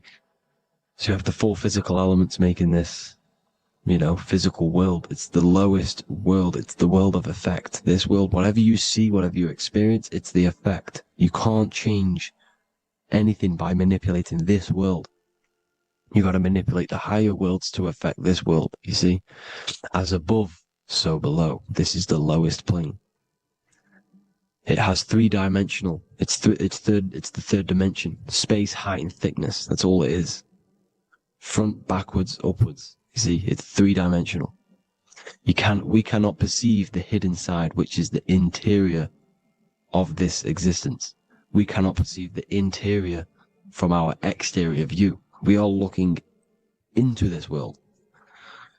Okay, this is the exterior view. We can't see what's inside of that. That's the fourth dimension, which is the next one. It's the most gross and dense plane. Four states of matter, the most slowest vibrational molecules, exist in this plane. Above this plane, you have the ether. Okay, the word ether and either are the same thing, because either connects two scenarios in languages. I either support Manchester United or Liverpool. Either is connecting them two scenarios. The ether is doing the exact same, as you can see here on the planes of existence. It connects the astral world, which is very important, to the physical world. It's connecting these two worlds. So it's the ether. It's the ether. The ether is pure potential. Energy flows through the ether. It is pure energy, pure potential. Okay?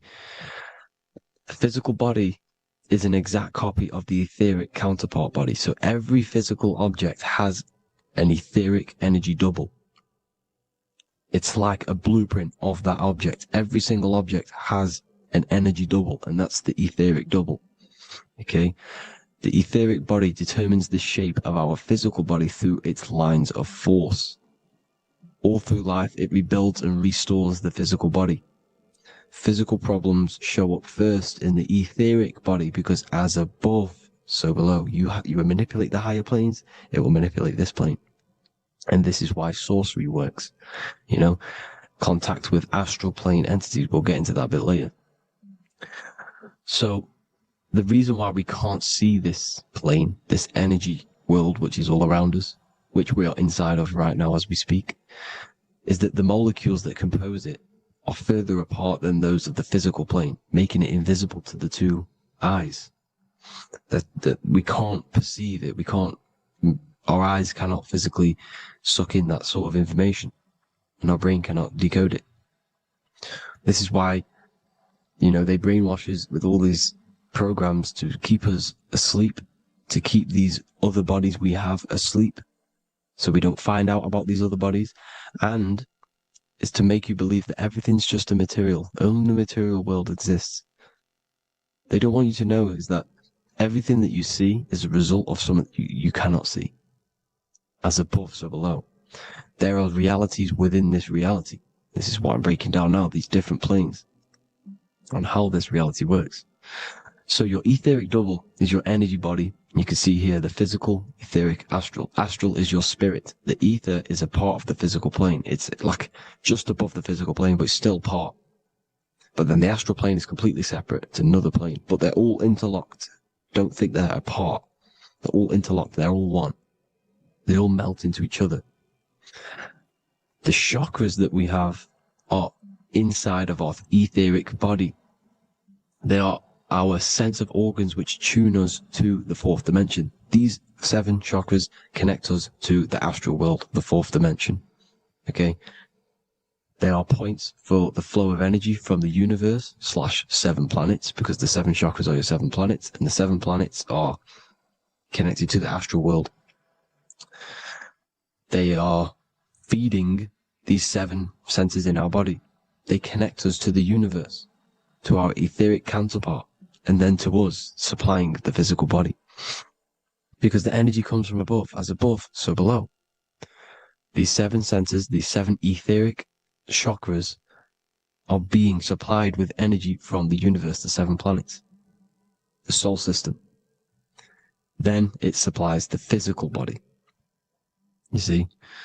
So, the ether is very important. And this is, you know, that the ancients understood the science of the ether, and they could, you know, harness free electricity from it, because it's all around us. The ether is all around us. And this is what they were doing. They were harnessing free energy using the ether. The astral plane, the fourth dimension, very important plane. Very, very important. We've all been there. Every single one of you has been there. Okay? The fourth dimension is unseen of what we see. It's the interior of the exterior that we see. We see the third dimension, but we cannot see beyond what's making this third dimension. This is the fourth dimension. Okay, it's the dream world. This is where you go when you dream. Okay, this is where you go when you dream. It's the place of disembodied spirits or ghosts, entities, whatever you want to call them. When you hear ringing in your ears, that is not tinnitus. That is an entity around you. Okay? That is an entity around you.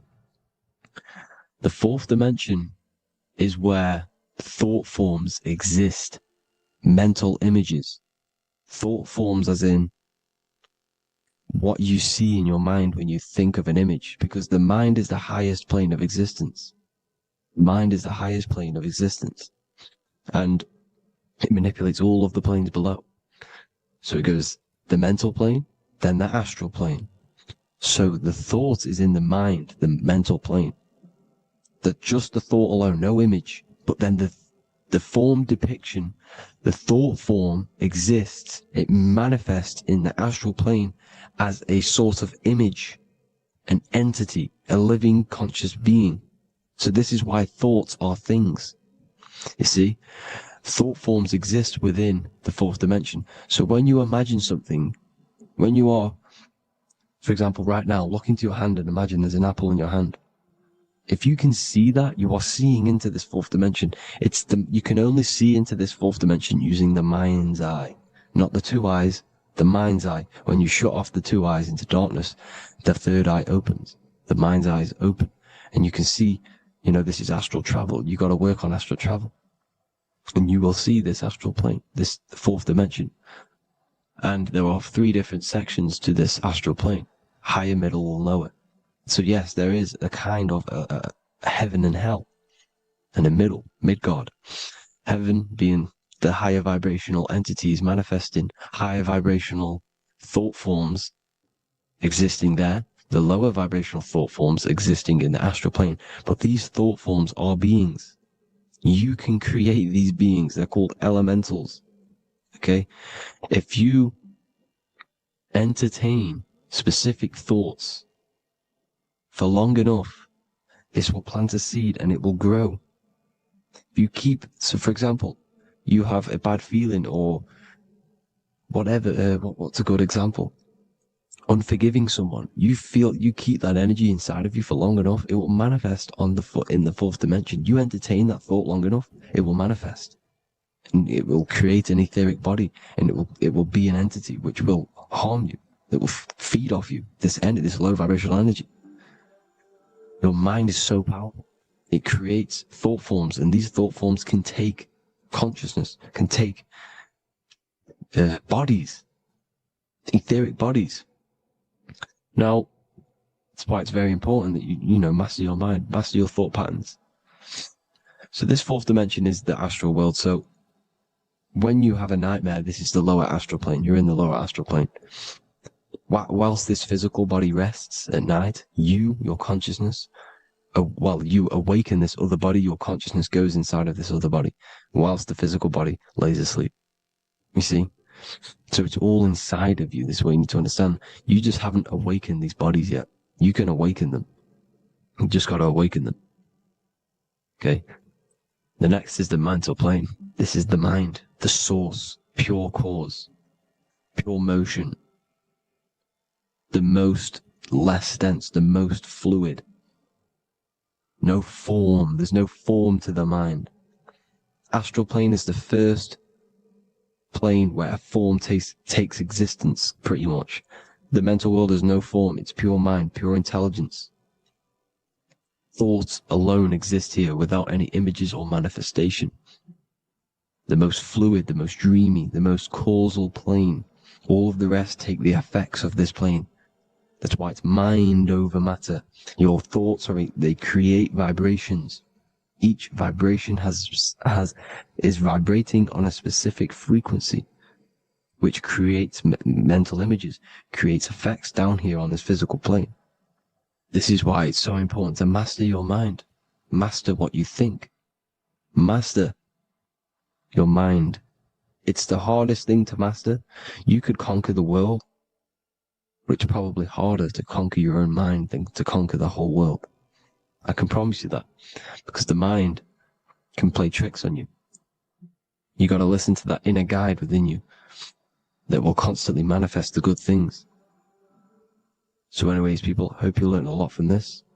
Please work on trying to activate these other bodies. I will maybe do another video on trying to activate these bodies if you wish. Please comment down below if you would like to see that. And have an amazing day. Please like, subscribe, comment down below any video ideas you want me to do, any information you want me to spit. Thank you all. Have an amazing day.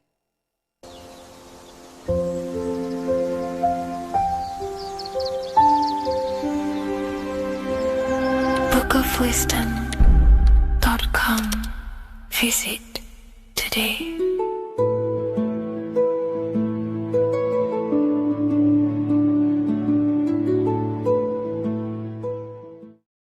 Neo is plugged into the matrix on the back of his neck. And if we look at the human brain, the back of the neck is the reptilian brain stem. And when one operates their life out of the reptilian brain stem, they are unaware, unconscious. They are consciously dead, because the reptilian brain does not really critically think. It acts on instinct, fight or flight mode. This is considered in the occult spiritually dead. When one is taking actions without intention, simply very reactive to life. They're not living, they're simply experiencing. When you're walking down the street and you see someone, and in your mind you think me versus them versus me, that is an animalistic way of thinking. I used to be trapped in this way of thinking, always thinking of fight or flight, always judging people, always reacting to the world, never consciously creating and commanding with intention in the world. This could be considered the matrix, when one lives unconsciously, simply surviving in the world. Another symptom of living in the reptilian brain could be obsession, a constant need to assert your power over others to feel safe or superior. Views relationships as power hierarchies, not as mutual connections. It could be a conquest for sex, lust, seeking validation through sexual activity. Sex becomes a tool for dominance, escape, and self-worth. Intimacy is avoided. Pleasure is pursued without emotional depth. Seeking pleasure all the time. This is all to do with the reptilian brain. Seeking safety. It could be compulsive eating or food hoarding, driven by craving and not actual hunger. Eats to soothe fear or emotional discomfort, often unconsciously. This is the unconscious. Fear-based decision-making. Every choice is shaped by perceived threat or insecurity or fear within the subconscious mind. Long-term vision is sacrificed for immediate safety and gratification. All the reptilian brain. Territorial behavior overacts when personal space, possessions, or status is threatened. Acts as though survival depends on ownership or status. Addiction repeats patterns to feel safe, even if they are harmful. Avoids anything unfamiliar or unpredictable. Low empathy. No empathy or emotional care for one another and for fellow beings in the world. Sees people as threats, tools, or competitors. This is all to do with the reptilian brain. Intense jealousy or possessiveness. Sees others as rivals or objects to control. Cannot tolerate perceived threats to loyalty or status. Quick to be angry. Slow to reflect. Reacts with rage, withdrawal when challenged. Lacks emotional regulation or deep self-awareness. So this is considered, this brain could be considered the matrix, hence why Neo is plugged into this brain. He's operating the life out of this brain, unconscious, simply navigating life like an animal. I was in this state, and you can only really realize this when you come out of this brain and you start to function from the higher regions of the brain, which which we will discuss very soon. And my life was chaos because there was chaos operating internally. I was never thinking about the future. I was always operating life out of fear, out of lack, never had care for another person. When you operate life out of this brain, the matrix, things outside you, can easily control you. This is why they keep us in a constant state of fear. So we operate life out of this. So we never gain full control over our reality, over our actions, over our thoughts. So Neo is called Neo, and he works at a place called Meta Cortex, very symbolic of the neocortex, the higher region of the brain. Now, this brain makes you human. It ultimately allows you to hold control over the animal urges. Okay, the neocortex is the brain that allows you to have self-mastery, that allows you to control your urges, your instinctual survival urges. So humans can overcome their reptilian animalistic state and start to operate their life in a conscious mastery state. And Neo is plugged out of the reptilian brain, and he starts to use his neocortex, the human brain. This allows one to learn to have self-control, allows one to create, allows one to think about others. It allows one to critically think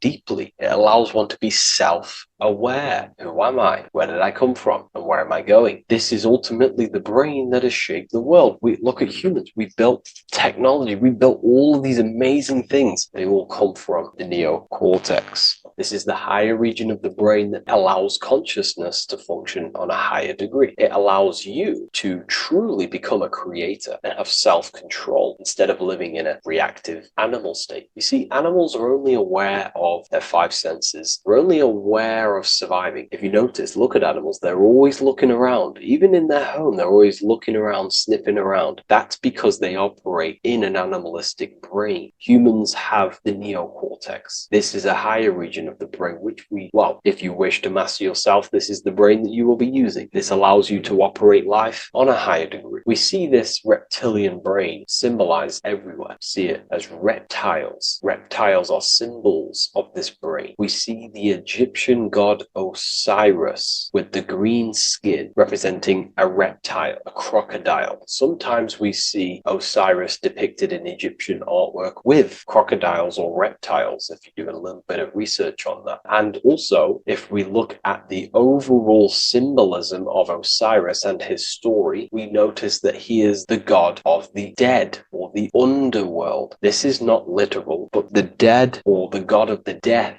the god of the death of self, the dead of consciousness, because you are a divine being with limitless potential to create. And ultimately, to create, we have to master our reptilian brain. But when we function from this reptilian brain, we are dead to our higher powers of creation, of imagination, of actually gaining control and operating life from the higher mind, operating life as the divine being as you are. But if you operate life in Osiris, he is the god of dead. You are spiritually and consciously dead. You act unconsciously. You are dead, not physically, but mentally and spiritually. So what we're looking at here in the Egyptian artwork is the reptilian brainstem. We have the left hemisphere and the right hemisphere of the brain. Notice a curve. The feminine body is very curvy. This represents feminine. The masculine body is very liney. So if we study geometry, we know that lines are masculine, hence why the word masculine, line, and the feminine body is,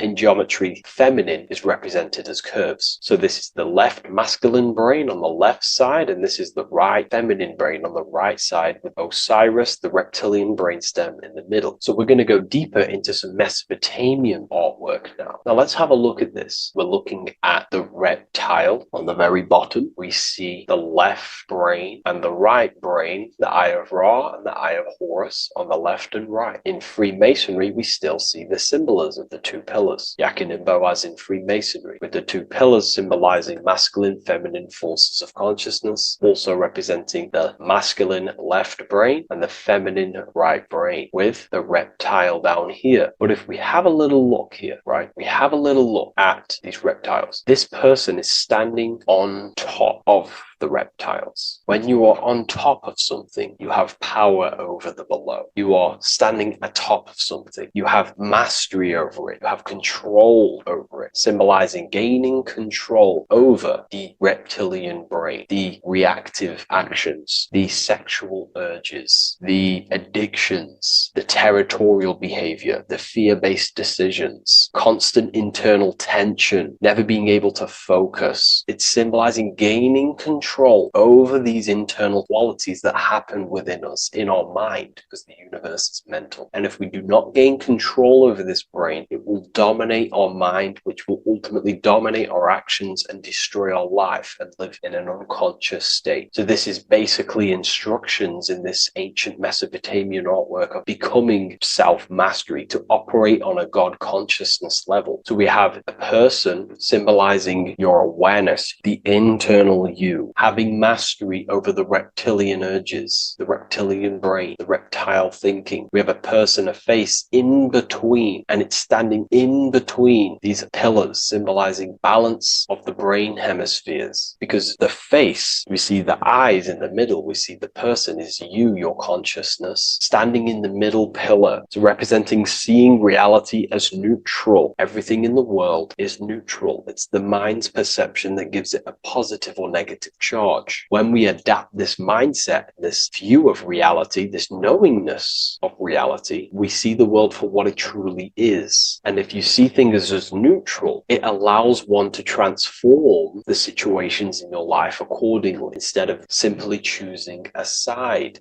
This is a major problem in society, and this was a problem within myself also. We like to choose sides, and choosing sides can keep your consciousness locked in a certain mindset, in a certain belief. And belief is what is ultimately destroying humanity. It's about knowingness, and knowingness is in the middle. We want to seek to know things. Knowing things allows you to go out there, directly experience it, and know it for yourself. For example, I know I'm not on a spinning global ball flying through space. Why? Because my senses tell me I'm not doing that. My senses tell me I'm not going 1,000 miles per hour and 360,000 miles per hour through space while spinning around the sun. I know that because I know myself. I know I'm not my body because I've had direct mystical experiences beyond the physical body. So we should seek to know things, and that's what we call gnosis, direct knowledge obtained through direct experience, knowingness. And that is a middle pillar quality. So in Freemasonry, we see the middle pillar. The matrix is designed to give you two wings all the time. Democrats, Republicans, feminism, and then there's another side. There's always two sides that they're giving you because they want you locked in either way, which is seek the middle pillar, seeing things as neutral, seeing things as the middle pillar, seeking direct experience, gnosis. And this aligns with the brain because the brain gives us these two perceptions also. The right brain sees the woods, the whole woods, but the left brain sees the individual trees and branches and leaves. If we're too left hemisphered, we're going to see everything as divided. If you're too left hemisphered, you're only going to see yourself. You're only going to think about me, myself, my ego, my consciousness, my life. And I'm only going to operate in the world, take actions only towards me without considering the collective, which is the right hemisphere quality. The right hemisphere allows you to see the bigger picture, how we're all connected. We're all one family of consciousness. We're all one being separated in different bodies, one consciousness operating in different bodies. So it's about aligning these perceptions of the brain and standing in the middle, and also conquering the reptilian brain. This allows us to operate in the world and see the world for what it truly is and operate from a place of balance. We also see some more symbolism in Egypt of the Ram Sphinx in Egypt. Ram Sphinx. Please leave a comment, and please leave a like and a subscribe onto the YouTube if you like my content. Smash that like button and we'll get straight to this. So this is the Ram Sphinx in Egypt, also symbolizing the brain. This is my research. These are my conclusions. You can take this with a pinch of salt and go out and do your own research. This is what makes sense to me based off my information I've gained, my symbolism that I can read. So take take what you can from it. I'm not here to obstruct anything. I'm not here to place anything in your mind. I'm simply here expressing my research. Never take anything off anyone as solid truth. I've never have said everything I say is solid truth. This is my research. If the research aligns with you, that's great. Maybe it doesn't with some people, that's fine. Simply take things with a pinch of salt, go out and collect as much research and information from many different sources and place together your own understanding of symbolism and your own perspective on reality. But like I say, seek to know and not believe. So this is the Ram Sphinx in Egypt. This is a more powerful symbolism of the brain. We have Osiris here, the god of the dead, which is the reptilian brain, and an Aries symbol here symbolizing the hippocampus in the brain. So this is the reptilian brain stem, heavily aligned with the reptilian brain stem here. We can see the connections if we look closely. So this represents the dead of consciousness. This is the dead of self, living in impulsive animalistic state, the symptoms that I listed earlier. I'm not going to go over the symptoms again. And Aries symbolizes the hippocampus in the middle of the brain. This is the hippocampus. And Aries is a symbol of a state of being. Why? You see, ancients and the ancient Egyptians, according to my research, Freemasons still use this symbolism today. So what they do is they use the path of the sun to symbolize a state of consciousness or a journey in consciousness. So what do I mean? So Aries here is the transition from the winter arc. So this is the winter arc from Libra, Scorpio, Sagittarius, Capricorn, Aquarius, Pisces. This is when the sun is dead. This is when the electromagnetic waves of the sun are not very present. This is the winter. This is when there's more darkness in the world. However, from Aries, Taurus, Gemini, Cancer, Leo, Virgo, and to Libra, this is when the sun is giving more electromagnetic rays. Everything grows. Everything is reborn again. Everything's growing. There's more light. There's more warmth. You can grow crops. So this is very symbolic as a state of consciousness. Aries is used heavily to represent the rebirth of the sun, but internally as an esoteric interpretation of Aries, it symbolizes the resurrection of awakening of the self. It is the rebirth of the sun, of the soul, the rebirth of becoming aware out of the darkness into the light, living in the reptilian unconscious state, the unconscious, not being aware that I possess consciousness, not being aware of my thought, emotion, actions. And Aries is that symbol of the rebirth of the spirit, the rebirth of the self, becoming self-aware. So that's what we're looking at here with the Ram Sphinx. We're looking at Osiris, dead, the reptilian brain, operating life in an unconscious state, not really thinking, not self-aware of thought, emotion, actions, not aware of the soul, not aware of good and evil, not aware of the laws that are in the heart of love, not aware that there's always an intelligence in the heart telling us what's the right thing to do at all times, not aware of anything, just simply reacting to the world. But then we have a symbol of Aries above, which is the resurrection of self. So again, this is symbolizing by the Egyptians to me and my research going from darkness to light. This is the resurrection of consciousness when we start to deepen our self-awareness, which is ultimately what I'm doing to you in these videos. Hopefully I can awaken some people's minds and make people think deeper. And that process of internally what's happening within you that's what Aries represents when you're starting to say, wow, my mind's going deeper and deeper into the self and I'm realizing more. That is what Aries symbolizes. When the sun returns, it's also a symbol of a sacrifice, because obviously when the sun returns back to Aries, we're sacrificing the winter when we're transitioning, and all transitions require sacrifice. So in Aries, the Jews celebrate the Passover. It's the Passover of the sun. And what do? They eat lambs in the Passover Aries, because it's all symbolic of this internal process. In Aries, Christians celebrate with the Easter, which is the resurrection of Jesus, the resurrection of the sun. Remember, it goes deeper. There's deeper layers to this. It's the resurrection of the self and the mind deepening into a deeper awakening. So again, we're going from the lower regions of the brain, and when we start to critically think and become self-aware, we're starting to use the mid part of the brain, and the mid part of the brain then expands into the neocortex, which is the resurrection of the self. The mind is no longer functioning in just the reptilian brain, but then it's going into the light of the higher brain, the neocortex, And this is the reptilian brain. This is the midbrain, what we're looking at here with the Ram Sphinx here. So this is the resurrection. This is the transition point of going from the reptilian brain into the midbrain, into the neocortex. We're now resurrecting ourselves. Now, this is not putting anything negative on the reptilian brain. Without the reptilian brain, we wouldn't be able to live. We need the reptilian brain, but it's an abuse of the reptilian brain that can keep us in a very low state. It keeps us stuck in an unconscious state. But the reptilian brain is what's allowing you to breathe, to eat, to scan the environment for any threats. If there are threats, we do need the reptilian brain. That's not to say it's evil, but what I'm saying is an abuse of this brain, which is what most people are stuck in. They're operating their life out of this brain. And this is what the Egyptians, I think, are symbolizing, trying to tell us to resurrect ourselves, to become self-mastered, to become the highest version of yourself, to actively create in the world. Because when we are only operating from this brain, we're unconscious, well, then other people can use you as a vessel to create their reality. This is how the world is at the moment. The ones who know how to use the mind are controlling the other ones who do not know how to control the mind. So I hope this makes sense to you. Let me know if you have any video recommendations, and I'll see you inside Ethereal University. If you wish to take your research to the next level, I have things inside of there that are very powerful. We happily invite you. I'll see you inside of Join. If not, I'll see you in the next YouTube video.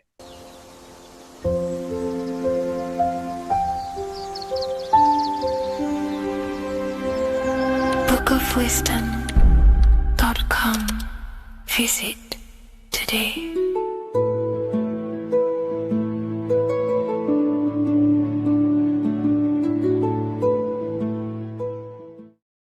Before you call the Baphomet evil, make sure that you watch this video until the end so you gain a full understanding on what the Baphomet truly is.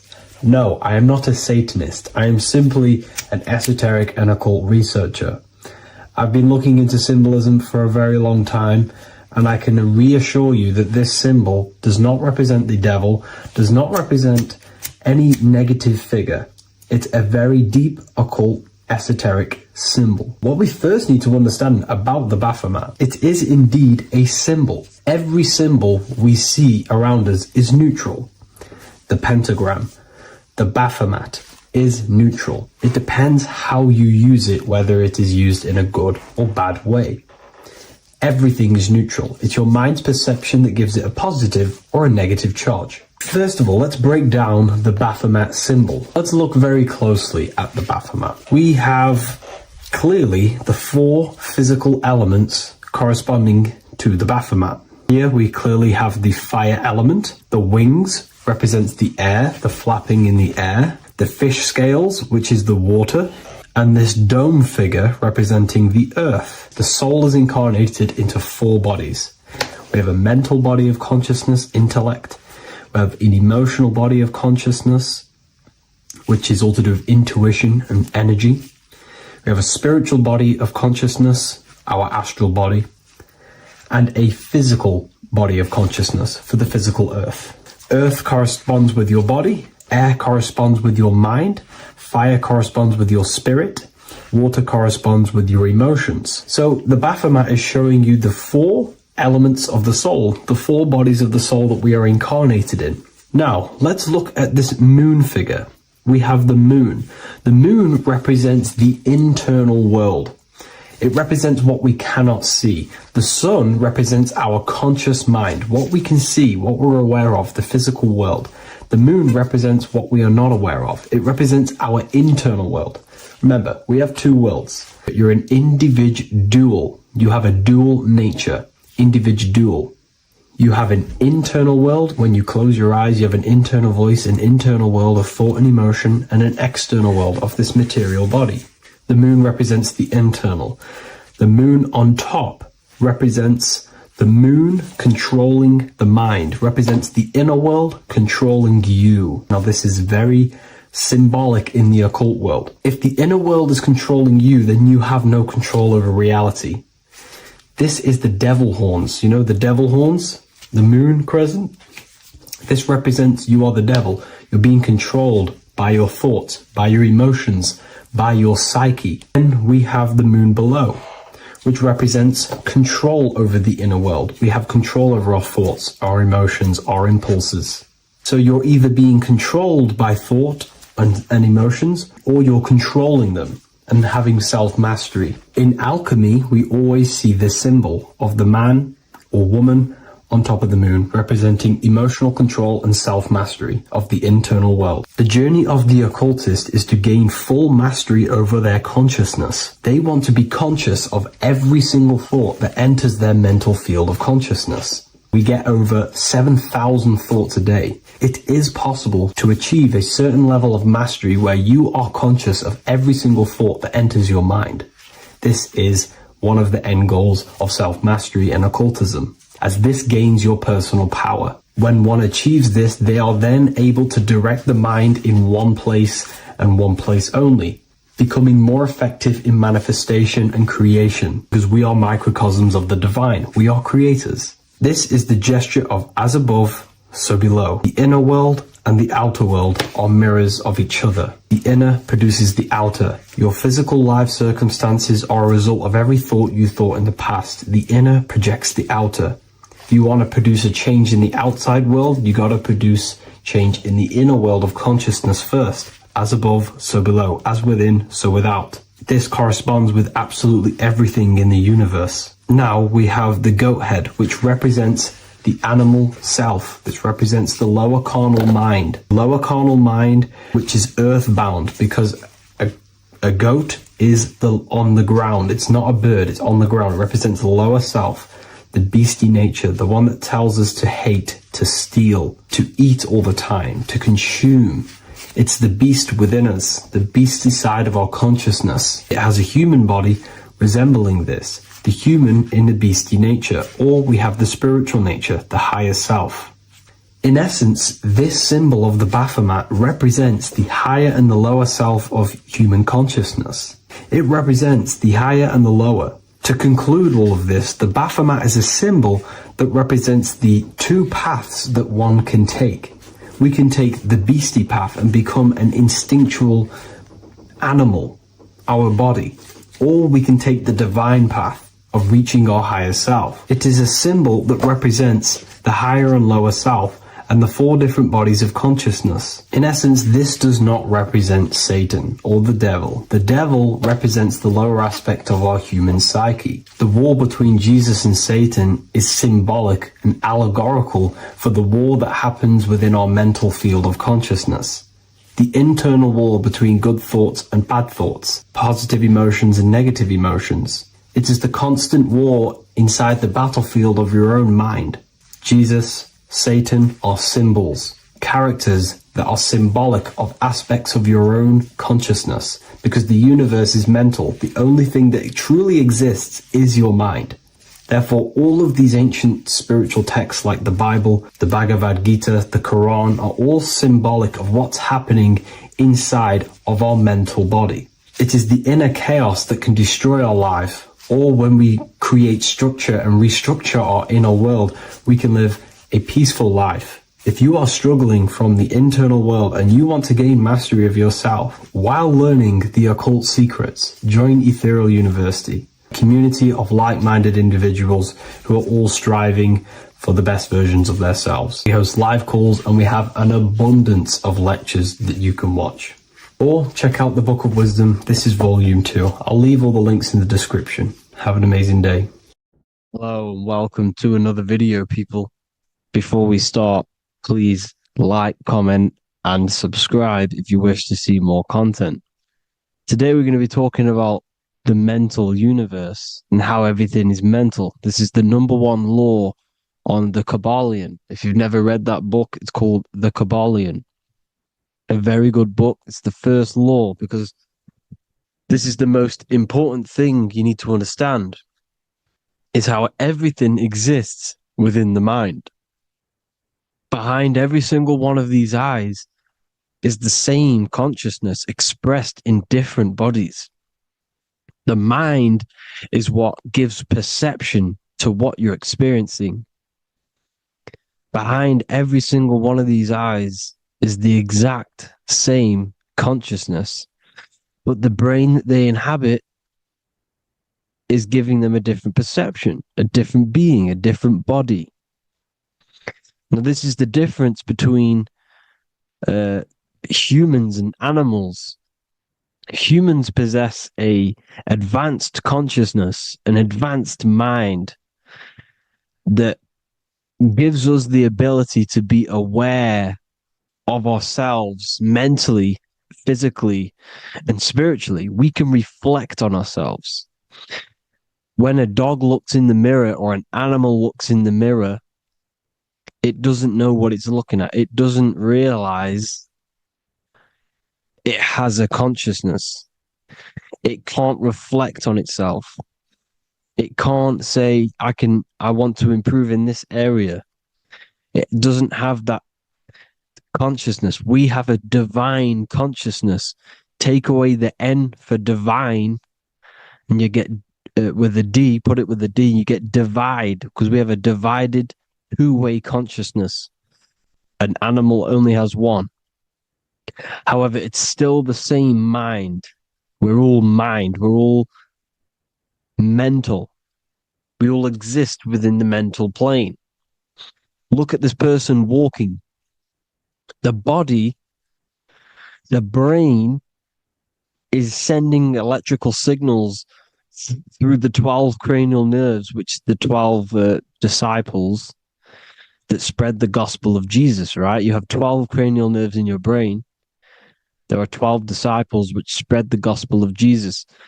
Jesus represents the mind, the intelligence, the invisible intelligence that we all are, the same intelligence, the same exact consciousness, which then sends a command into the brain. Then the brain sends these 12 electrical signals through the 12 cranial nerves to control the rest of the body through the nervous system. This person walking is not, the body is not walking. The mind is telling it to walk. And the brain is it's a supercomputer which is decoding these demands given to it by the mind. Because the pineal gland will have something to do with the ether, because the ether is physical and non-physical. The mind is sending the commands through the ether to the pineal gland, which is then getting broken down into electrical codes within the brain and sent throughout the nervous system to control the body. And this is why in the Sims simulation, because the body's the simulation, it's a false reality. It's the fake reality. It's not the real you. You are formless. There is no form. But the third dimension is a dimension within your mind. Matter, mind, light is all a product of your mind. It's all in the mind. Now, this is why The Sims has this green little diamond on top of the head. Because this is you. This is your invisible intelligence controlling the character. Okay? It's controlling the character. And this character is in the world. Your consciousness isn't in the world. The world exists within you, but the body is a vehicle for that realm that you land in. When you have a dream, your mind transcends this body into another body, duplicates your body into another universe, unite. Unite is one.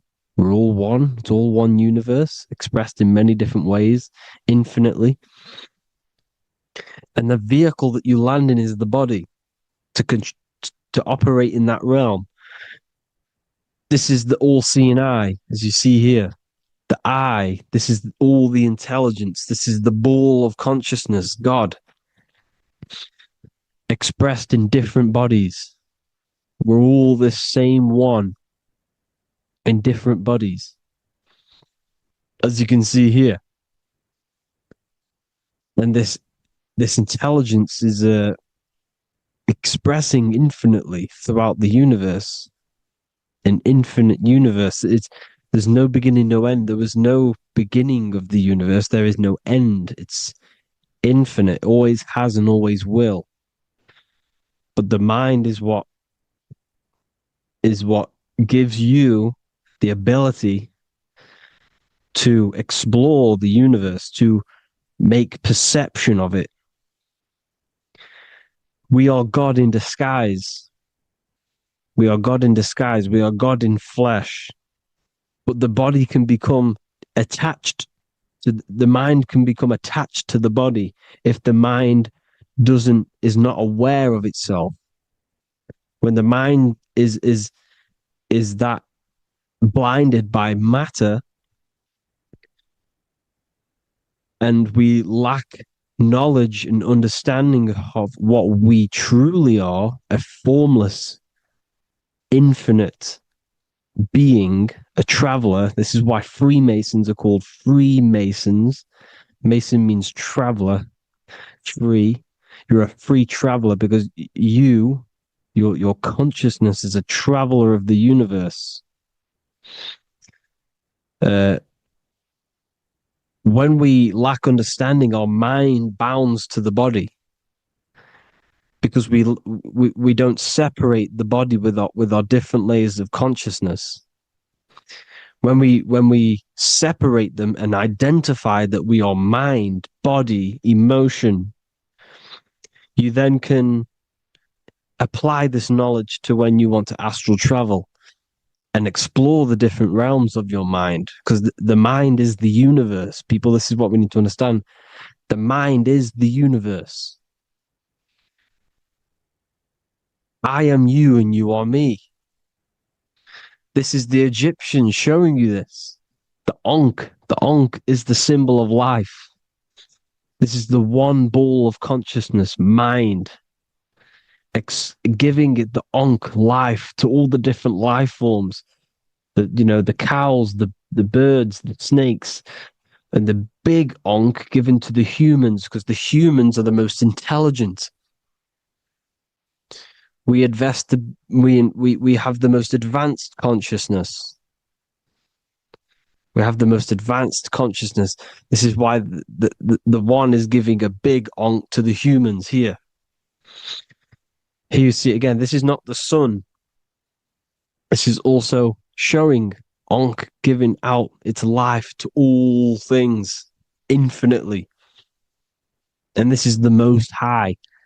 We are the Most High in disguise. When we strip off the body, we strip off the desires for the physical world, we strip off all of these fake identities that the mind gets attached to. That is God. The universe. You are the universe experiencing itself. I and I. The letter I and the number one is just one line. The letter I is the number one. Because your I am, when you refer to yourself as I, every single one of you who's watching this video refers to yourself as I, which is the one. We are all the one. We are all intelligence. We are all invisible. We are all the one. One is the only number. 1, 2, 3. Everything goes up in ones because there is only one. Doesn't matter how far you go down the line with numbers, all of their numbers are created by one because there is only one. It's me and you are the exact same consciousness expressed in different bodies. Mind. Cause. There is only one cause. There is only one mind. There is only one being. But because we lack understanding of this, we think we are the bodies. And this causes division because the physical world is the most illusionary world. It's an illusion. It's all an illusion. Now you see with the two, you look with the two eyes, but you see with the inner eye, the mind. Okay, the mind is the mental plane is a shared plane, and it gives perception to what you're looking at. the mind. I'm affecting you when I speak because the mental plane is shared. We all share mind. We all express mind. When I'm speaking to you, I'm affecting you because we are mind. So the words that I'm saying, which are being manifested from my mind, are being manifested through my body into vibration, is affecting you. I'm affecting you with what I'm saying. And these words are having an effect on your mind because we're all mind. This is why you need to be careful what you're listening to, music and all sorts. Because music can also create thought loops within your mind. Because the chorus, we shouldn't be listening to choruses. Choruses are loops. And what they're saying in the chorus is being looped. And this can create thought loops within your mind. Go and listen to an old song that you used to listen to about 5 years ago, 10 years ago, 20 years ago. Go and listen to an old song, and you guess what? You will get nostalgia. Why will you get nostalgia? Because that song will trigger the thoughts that you were thinking in that time of listening to that song. So songs with choruses create thought loops, and they reprogram your subconscious mind. It's important why music is very powerful. Mind and mind, same word. See, language is the truth, people. This is why I use language in all of my presentations, especially the English language. It's riddled with occult truth. I is my me, I, you, and me, or I, one. We are not the name, we are I. Every single one of you is I, because we are all the one, all mind. Now, the only thing that is truly mine is my mind. When you say something is mine, it's an illusion. It's not yours. The only thing that is mine is mind, my mind. Okay? It's my mind. It's the only thing. It's the same word, mind and mind. Like I said before, everything's one. Hot and cold is different degrees of the same thing, of the one substance, of degrees. The 7 colors are different frequencies of the one white light. Everything is one. There is only one. We are all one. Everything is one. Hot, cold, day, night.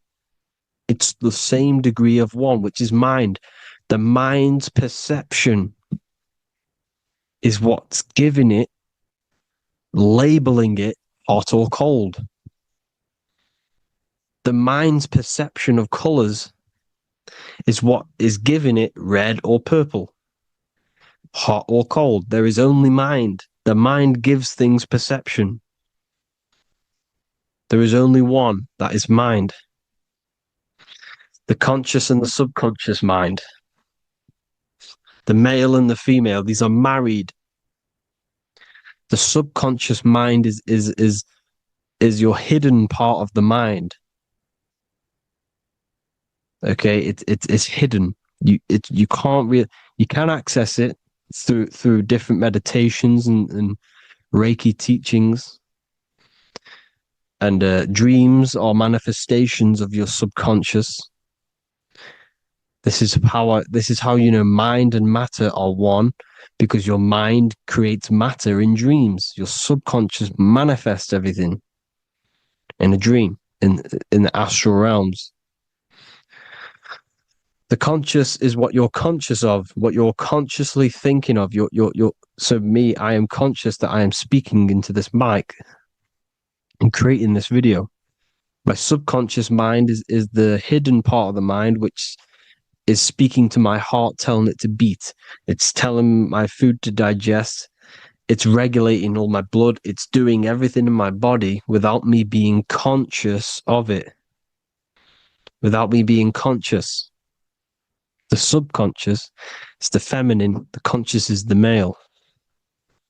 The Bible, of course. Proverbs 12:4. Helpful, not helpful, an excellent wife is the crown of her husband, but she who brings shame is like rottenness in his bones. In the same way, husbands should love their wives as their own bodies. He who loves his wife loves himself. You can take that physically, you can take that literally, or you can take it metaphysically. See, the Bible's written in such a way where you can take it as your level of realization. He who loves his wife loves himself. If you love your subconscious, if you love yourself, you speak good about yourself because your subconscious takes everything literally. If you say, I hate you to someone, your subconscious does not know the difference between me and someone else. It only thinks me, me, me. Why? Because mind is the only thing that exists. You are mind, I am mind. If I say, I hate you, you're saying that to yourself. Your subconscious picks that up and says, I hate myself. And that's telling your subconscious that's what you want. Because your subconscious manifests 90% of your behavior. The programs within your subconscious. Tying your shoelace is a program. You don't need to be conscious of it. You can just do it because it's a program. It's deeply interwoven in the subconscious. Driving your car, texting on your phone. You don't have to think about what letter. You just do it because you know where the letters are. It's a program. Therefore, if you look after your subconscious, they are a married couple. It's your wife. Your subconscious is your wife.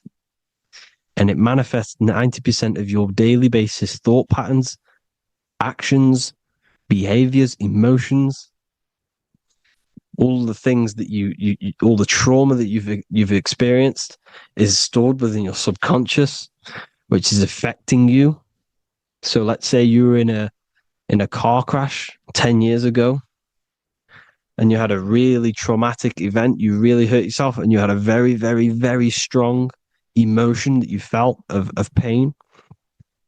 That will still affect you today. And why? Because it will manifest into your behavior.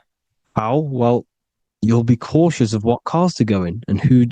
You'll be cautious because of that event that stored within your subconscious, because of that feeling you felt was so painful and so strong.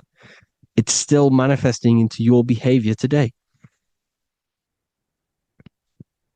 For example, you won't go in certain cars, you won't go with certain drivers. The subconscious stores everything, all your memories, the programs, and everything. So if you trick your subconscious, that's how you manifest your life. To trick the subconscious, you already have something. And therefore, it will manifest into your life, and into your behavior, thoughts, and actions. This is why the golden rule is to treat others like you want to be treated. Because I am you and you are me. We are all subconscious. We all have subconscious. Whatever I do to you, I do to me. Because my subconscious picks that up and thinks I'm speaking to me. Mind is very powerful. Whatever I do to you, I do to me. Treat others like you want to be treated. The golden rule. That is the only rule we need in this realm, in the universe. If everyone understood this rule and how the subconscious works and how karma works, we'd live in heaven on earth, the Garden of Eden, the golden age. As a man thinketh in his heart, so is he. Proverbs 23:7. Where your heart is, there will be your treasure. Your heart's the emotions.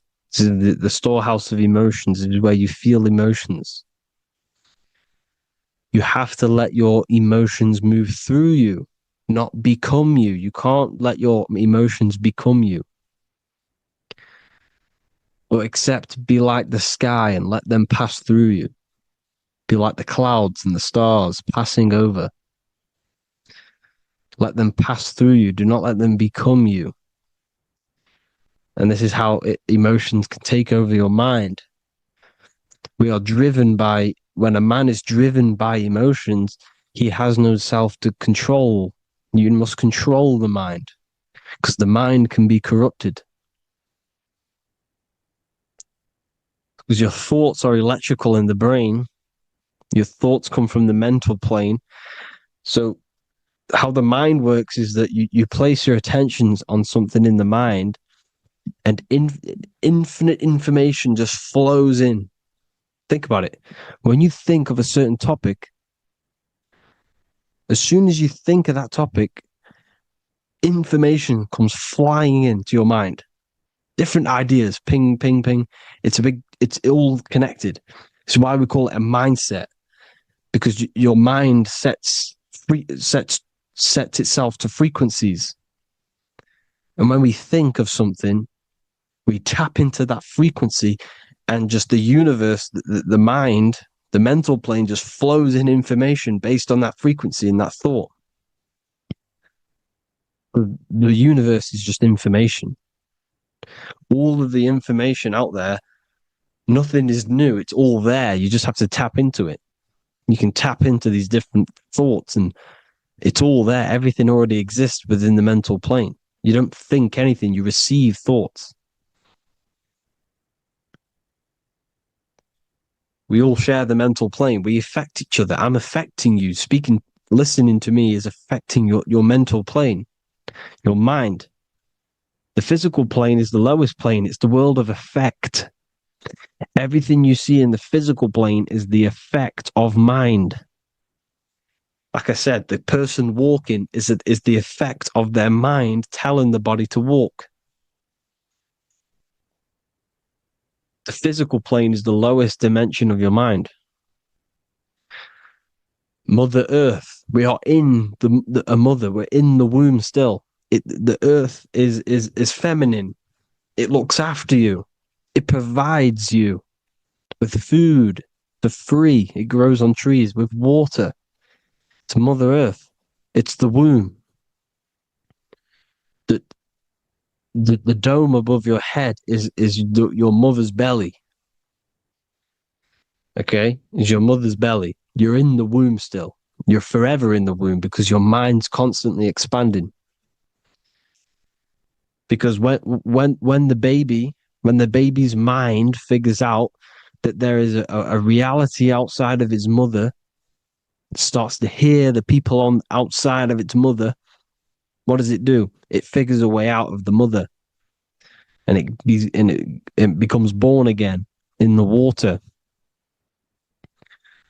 in a hospital, into the other world. It's the same with our minds. When our minds figure out there is other worlds beyond this physical, we explore them. The astral plane, for example. You figure a way out of the body. Because when you're the firmament, look at the word firmament, meant at the end. Firm is firm, something strong, something like a rock is firm. If your mind is firm like a rock, you will be stuck under the firmament. So, for example, people who are very programmed and can't think outside the box, they have a firm mind, and they'll be stuck under the firmament, because your mind is the only thing that's keeping you under the firmament. It's the only thing. When you're doomed, doom is dome. This is the dome, which is your head. Your head is the dome. Above your head, above the earth, is the dome, the ethereal barrier. But that's just an external manifestation of your head. You don't leave the earth, you leave your body to leave the earth, because your body is the earth. It's a dimension within your mind. So when you're doomed, you're domed. Your reality is your level of realization. You realize something, or when you have an idea, the mind, I and the I, EYE or I. Same thing, mind. It's all mind. Reality is your level of realization. You realize there's other worlds. That's your reality. Your perception's your reality. Mind in Latin is mens. Jesus was known as the fisher of men, which is the fisher of minds. He was fishing minds worthy of knowing the higher truth, the deeper occult knowledge. Jesus figured out that we are all God. And he got killed for it because in that age they were trying to suppress this information. Jesus figured out he was God because we are all God, every single one of you, and they killed him because we're all mind. We are not the body. We're the invisible intelligence, which is God. But you are not God if your mind is attached to this physical world, to the worldly pleasures. If you master your mind and travel the depths of your mind, that is God. Mental and men. Look at the word mental. It has men in it. Men in the Bible means mind. Here you see the Masonic symbol with the eye, the mind. Looking over, everything is the one. Everything comes from the one. All the lines coming off it, giving its life to all of the life forms. Down here on the bottom, you have duality, black and white. Up here, you have singularity. One and the two. Unification and division. The lower self is divided into the left and the right. So the Bible even says, I forgot what verse it is, but it says, it's better to go through life with one eye than to have two and be cast into the fiery abyss of hell. I'm not sure what verse it is, but you can research it yourself. It's better to go through life with one eye, to be unified. Unified consciousness. Dimension. No-brainer. No-brainer. The language tells you the truth, people. Dimension. The dimensions are in your mind. Entertainment. Entertain the mind. Disappointment. It's all in the mind. Environment. The environment that you are in is a product of your mind. Within, rearranged spells high twin. Within is your mind, and your external world is mirrored from the decisions you make in your mind. Advertisement, commitment, it's all meant, it's all mind, everything is mind. Everything. So, this is important. The collective thoughts and collective beliefs. The collective, because we all share the mental plane. And because of this is why we are in a weakened state of consciousness at the moment. Because the collective thoughts and the collective minds overall are asleep. And they don't believe in anything. You see, everything is true within the mind. You think of something, it is there instantly. You think of a chair, it's there in your mind. You think of anything, it's there instantly. So everything's true within the mind. Anything can happen in the mind. Anything can happen on the physical plane if the collective consciousness, the collective minds, believe it to be true.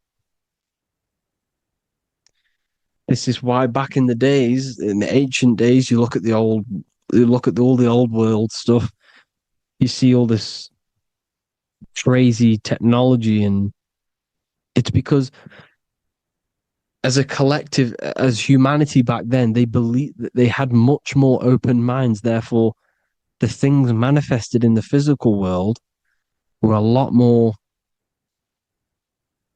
out of the box, so to say, compared to today. For example, magic is not as powerful today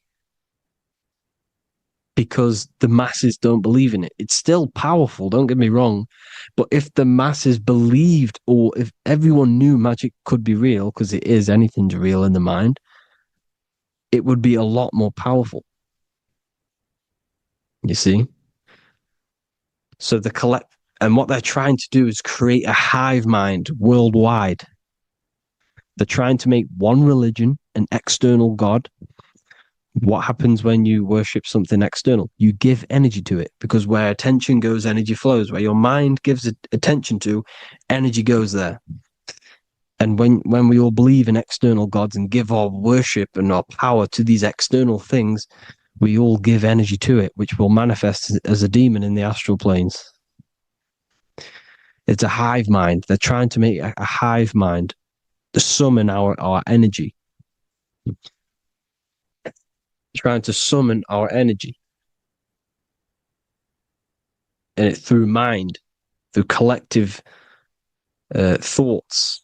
The hive mind. They want one religion, one government, one currency, one belief system. And that will create a hive mind, which will limit our consciousness, which will limit what we can do in the physical world. Because if everyone doesn't believe in certain things, it cannot happen, because it's all in mind. Mind is so powerful. I am you and you are me. I hope you all enjoyed this video, people. If you haven't already, join the Wisdom Academy. The Wisdom Academy, we have many occult lectures just like this one. Also, we have just launched Mindwave Hub. If you want genuine frequencies, genuine binaural beats, because the ones on YouTube, the ones on Spotify, Apple Music, they're all tuned to A440 hertz, which shuts down the right hemisphere of the brain. If you want to gain access to your true consciousness, your mind, you need to balance the two hemispheres and balance the chakras. You can do that externally by listening to binaural beats. If you want true frequencies, true binaural beats to hemisync the chakras, hemisync the brain, to gain access to the different dimensions of your mind, well, you can gain access anyway, but it's going to help you if you're trying to learn this. Join Mindwave Hub. The link will be in the description. Listen to the binaural beats, meditate to them, listen to when you go to sleep. They'll massively benefit you. Thank you all, people. Hope you had an amazing, lesson. Hope you learned a lot. And please subscribe. God bless you all.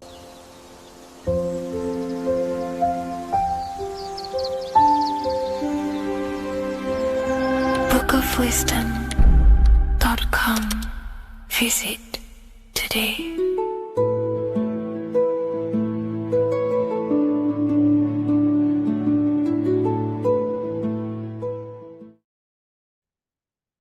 You don't just have a physical body. You have a physical, mental, spiritual, and emotional body. Each one of these aspects are a body of its own. Body does not just refer to a physical substance. You have a mental body for thinking, an emotional body for your emotions, a spiritual body for your energy in your astral form, and a physical body to encapsulate all of these. Each four of these aspects are essential for the human experience and essential to balance. Now, today we're going to be syncing the four aspects of your consciousness with the four seasons and the four elements, and how this ties into the Bible. So we have four physical elements. We have 5 elements in total, spirit being the most important, but spirit is pure invisible. We have 4 physical elements. We have air, fire, earth, water. Earth and water are feminine. Air and fire are masculine. Air and fire are active. Water and earth are passive. The air corresponds with the mental body of consciousness. This is where your intellect, this is where your communication, this is where your thoughts, intuition all comes from. This is the mental body of consciousness that allows you to think, allows you to process, figure things out, and have intellect and gain knowledge. This is your intellectual aspect of your consciousness, located in the head region. We have a fire nature, a spiritual nature. This is our astral body. Our astral body is all to do with the subconscious realms, the higher realms of consciousness. This is the body that allows us to be free from the physical body. Our spirit is more of our energy. Our energy. Water is our emotional body. This is what allows us to feel things, that allows us to gain intuitive feelings of conscience. So emotion allows us to understand what is right and what is wrong. When we feel something bad, we know that this is wrong. When we feel something good, we know that we are doing good. Emotions are a creational force that allows us to feel certain things to bring them into existence. Our emotional body is a creational force and should not be reactive, and they should be controlled. Most actions are stemmed from emotions. Actions bring thought into physical existence. Emotions are the driving power. They are what drives your actions. The thought, then the emotion, then the action. Earth is your physical body. This is your physical state that allows you to take mind and emotion into action, into fruition, into physical matter. This is what your physical body allows your consciousness, your soul, to interact with the physical world and bring things into physical existence. The physical body, the physical world, is an outcome and an effect of the thinking mind. All physical substance comes from the thinking mind. The pen, the phone you're holding, the microphone I'm speaking into, all began as a thought in the thinking mind, then it was brought into physical reality. Earth is the most dense. So it goes in this order: body, emotions, spirit, mind. The higher you go up, the more lucid and fluidic it becomes. The lower you go down, the more dense and dull it becomes. Air is the mind, fire is the spirit, water is the emotion, earth is the physical body. So this is why you are a microcosm. You have these four things within you. You contain of these four elements, which correspond to the four bodies of your consciousness, the four bodies of the soul. You are the soul. You are the spirit. So this is why in Theologians 4:17 it says, "Caught up together with them in the clouds to meet the Lord in the air." You don't meet God or the Lord in the physical air, in the clouds. This is clearly a parable. A human being cannot go up to the clouds and meet a mystical man in the clouds. This is obviously a parable, a metaphor. The air is your mind. You must raise your consciousness beyond the body, beyond the emotions, beyond the spirit, and enter in the mind during meditation, turning the mind inward to connect with the Lord. The Lord is the highest aspect of your consciousness, the one that exists beyond the physical body, beyond your emotions, beyond the thought. So you meet the Lord in the air, in the mind. The mind represents the air. This is why in America there's a saying called an airhead. You're an airhead. This means that you are stupid, or you don't think, or you have nothing in your mind. You have nothing in your head. When someone's very stupid, you call them an airhead, because air represents the mind. The air is elevated. The air is invisible. The mind is totally invisible to the human eyes. It is a metaphysical substance. In fact, it's not a substance at all. It's so fluidic. It's everywhere. The mind can be everywhere at all times. It can be anything. Nothing is impossible within the mind. Now, this is synced with the four seasons.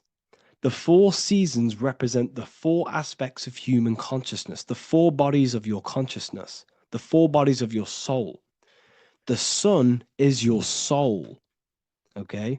And the sun travels around 4 seasons. Summer, when the sun is the most hottest point. Autumn, when the sun starts to move away from the hottest point. Things start to die.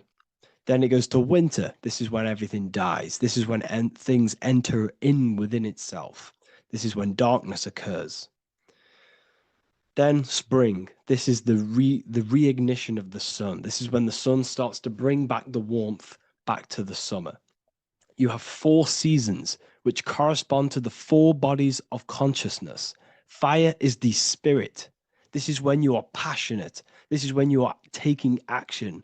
This is when you are fiery. The sun is blazing. You're taking action. You're very passionate. You're very spirit. You're in the spirit. Autumn is water, emotion. This is when you start to become very reflecting. This is when you start to feel emotional. Because in autumn, there's lots of water. This represents the emotional body of consciousness. Winter is the mind. This is air. Winter, what happens in winter? Everything enters within itself. The leaves die. The trees die. Everything dies and goes within. This is the mind. The mind is the darkness, remember. You close your eyes to enter within the mind. The winter represents meditation. In the winter, what do people do? They stay inside of their house. They research more. They read more books. They become more intellectual. They think more in the winter because we are so we're stuck inside. So we're more reflective. We're thinking more. We're more communicative. We're more intellectual. In the spring, this represents the earth, the body. This is when we start to come out of the mind and we awaken to the body. And things start to grow again. The plants start to grow. The earth is growing again and reborn again. This is the body. This is when you become more active in the spring.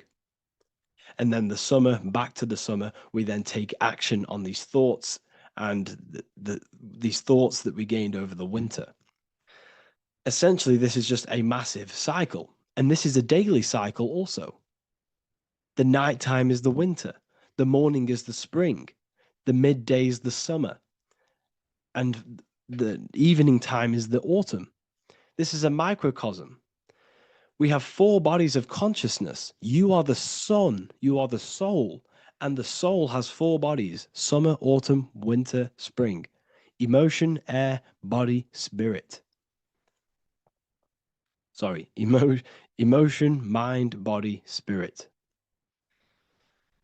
So you are the soul.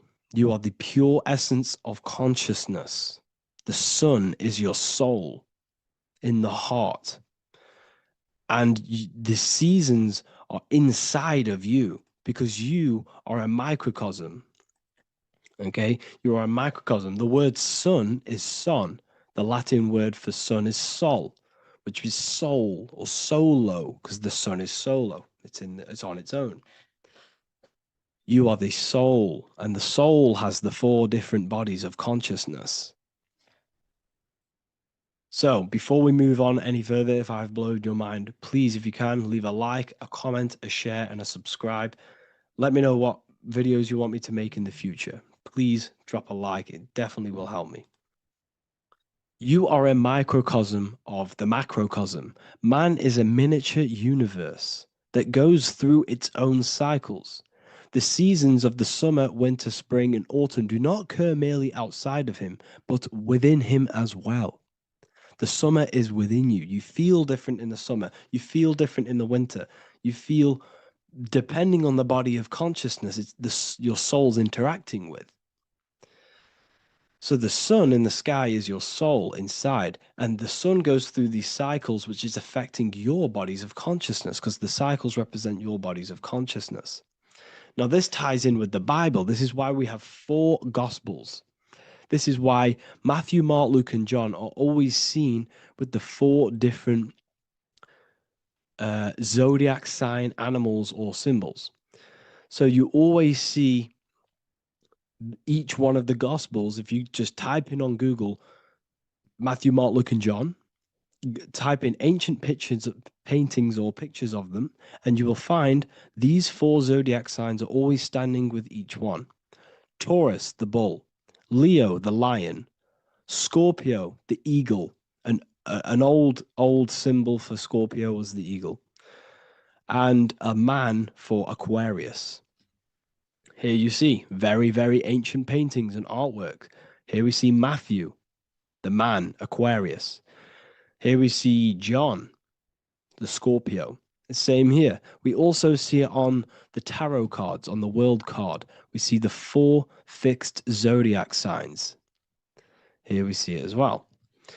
These are called the 4 fixed zodiac signs. Now, when we look at the zodiac, we're no longer looking at the sky, because what you must understand is as above, so below. What is above you is inside of you. What is above is what is below. What is outside of you is within you. The zodiac is inside of you. The zodiac revolves around the sun. The sun is your soul. These are different energies of your soul. Like I said earlier, the 4 seasons are the 4 bodies of your consciousness. And in each body of consciousness, you have these different energetic energies that you can work with. Okay, so this is the true astrology. This is the true astrology, the internal esoteric astrology. You can't find much information on this at all. Very hard to find. So what we're looking at are the 4 bodies of consciousness. Obviously, when you look in the middle of each, when we look in the middle of each season, spring, the middle of spring is Taurus. The middle of winter is Aquarius. The middle of autumn is Scorpio. The middle of summer is Leo. These 4 signs are known as the 4 fixed signs. Okay, Scorpio is fixed. It's the middle of autumn. Scorpio is a water sign, emotion. Aquarius is the air sign, the mind. Taurus is an earth sign, the body. Leo is a fire sign, the spirit. This is why we see Matthew, Mark, Luke, and John with the 4 fixed signs of the zodiac, which represent the 4 bodies of consciousness. Leo, the spirit, fire.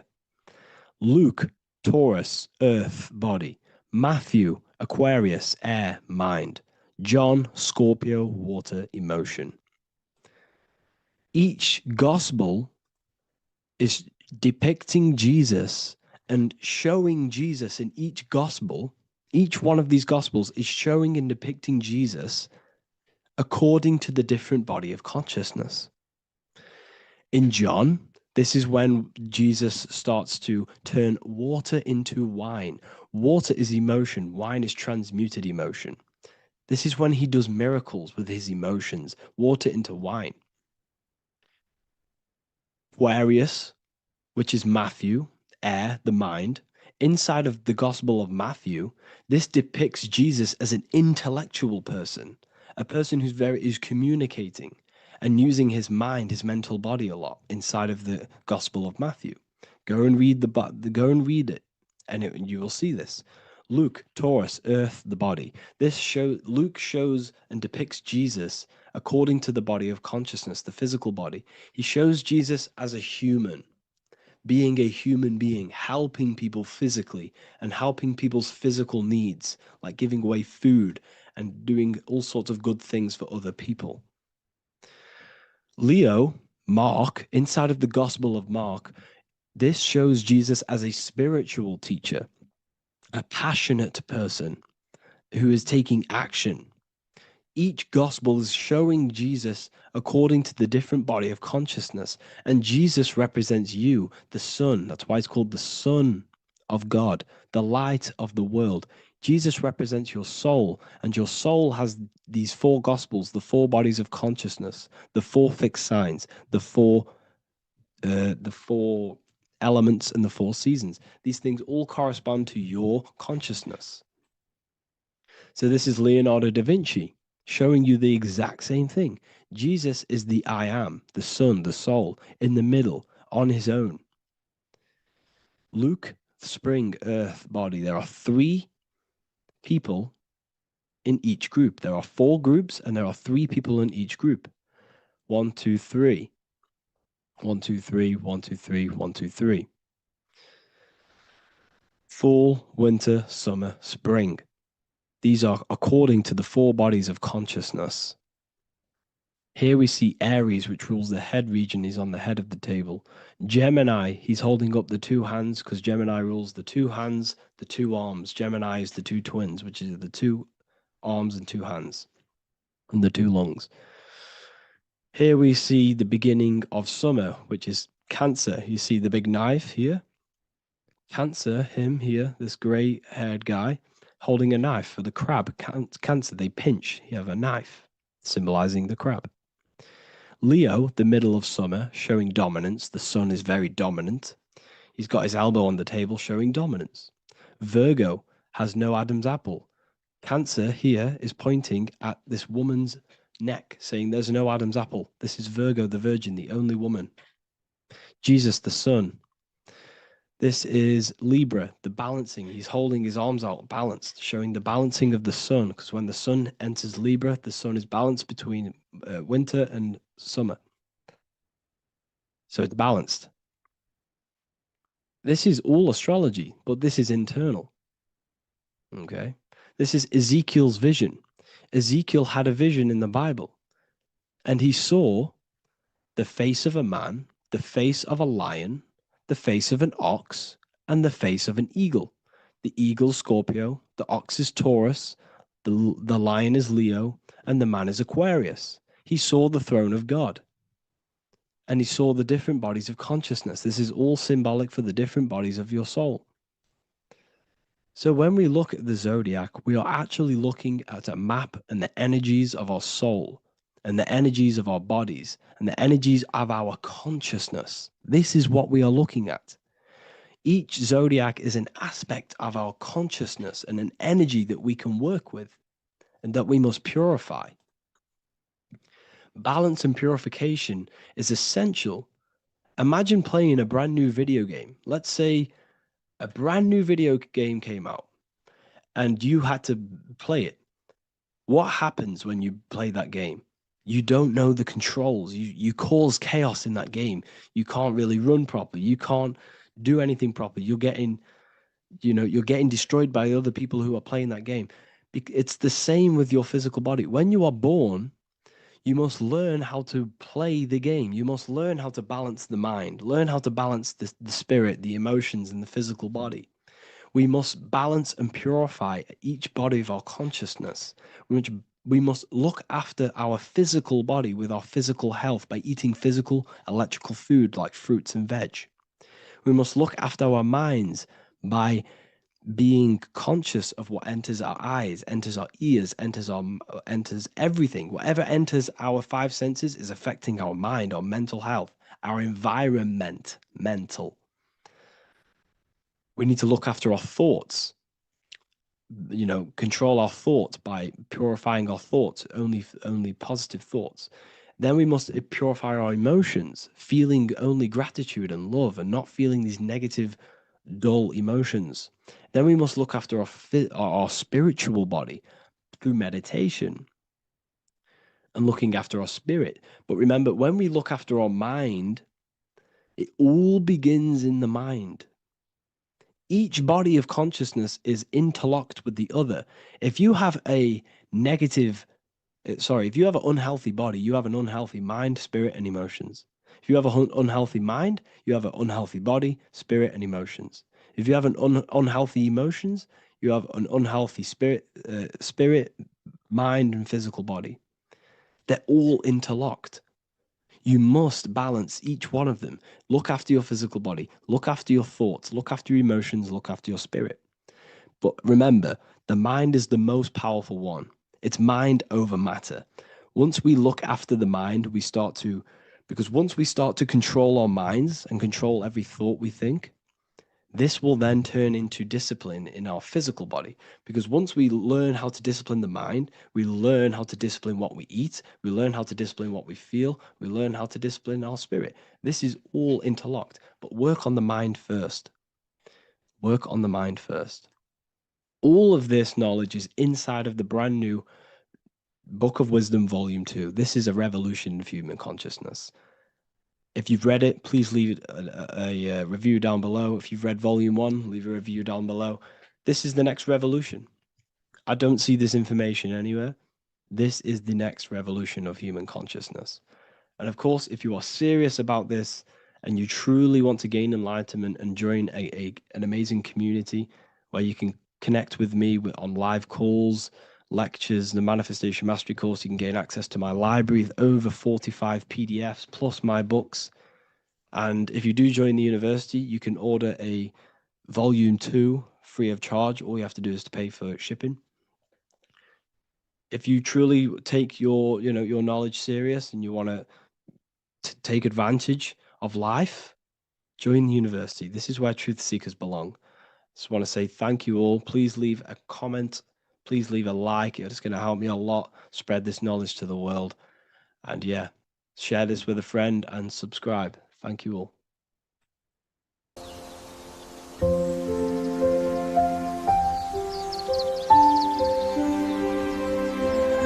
bookofwisdom.com. Visit today.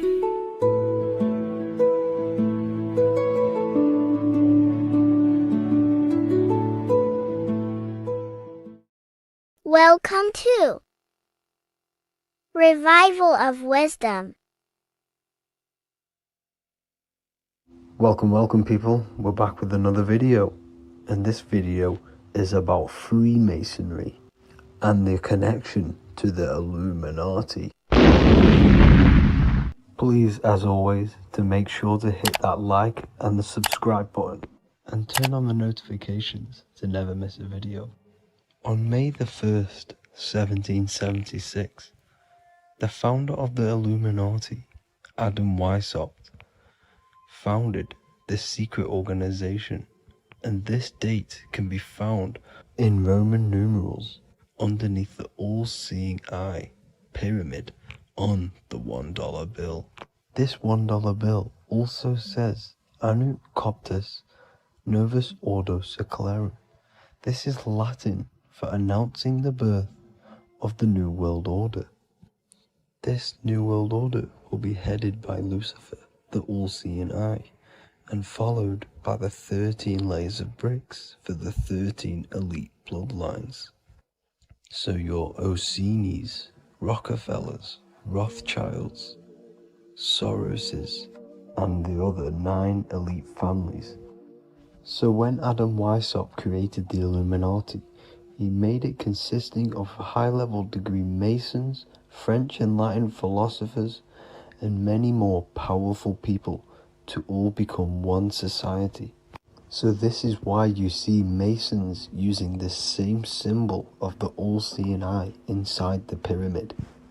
But not all Freemasons are part of this Illuminati secret society.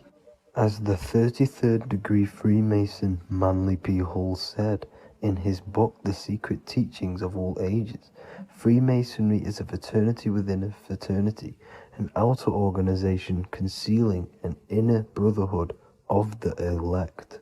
So what he's saying here is that Freemasons have to go up the degrees of Freemasonry, and once they hit the top, they either get elected or not into these secret societies like the Illuminati, Skull and Bones, and Knights Templar. So when you see celebrities doing this one-eye symbolism, either covering one eye, doing the triangle, or doing 666 over one eye, this is showing and reflecting the symbolism of Freemasonry. They have taken the oath to never speak on anything they learn about Freemasonry. Duncan's Ritual of Freemasonry book states the oath they have to take. Quote, I ... of my own free will and accord, that I will hail, ever conceal, or never reveal any of the secrets, arts, points of Master Mason's degree to any person whomsoever. All this most solemnly, sincerely promise and swear. Now, this is what happens when they break the oath, stated in this book, quote, myself severed in two, my bowels taken from thence, and burnt to ashes. So this states that Freemasonry comes first, before any law of the land. It has the right to kill you if you break your oath. This is the hand gesture they have to do every time they enter the ritual room inside the Masonic lodge. This is the cutthroat symbol, showing you and reminding you of the oath and what will happen if you break it. Now in this book, Richardson's Monitor of Freemasonry, it states, if you break your oath, binding myself under no less penalty than to have my throat cut across, my tongue torn out by the roots, and my body buried in the rough sands of the sea. If they do not decide to kill you, this book states this by pointing him out to the world as an unworthy vagabond, by opposing his interest, by dearranging his business. In other words, they have the power to frame you and destroy your reputation to the world and destroy your business if you break this oath. So yes, they do kill to keep this truth hidden, because this truth of this reality is what keeps them in power. They have the ability to manipulate people because people do not know what manipulates them. This is why they call themselves the government. They govern the ment, which is the mentality, because the mind is the root cause of reality. They control what you perceive to control what you manifest. By knowing the truth, you are set free, and you no longer need no controller above you. So this is why they are willing to kill and do whatever it takes to keep the truth concealed within these high-level degrees of masonry and these secret societies. However, going back to Manly P. Hall's book, it states, part of the symbols are displayed here to the initiate, but he is intentionally misled by false interpretations. So this is saying even Freemasons are intentionally misled and told lies to conceal the truth, to make sure the truth is hidden in the high degrees of Masonry. So that's it for this video, guys. Thank you all for tapping in. Please leave a like and a subscribe. God bless.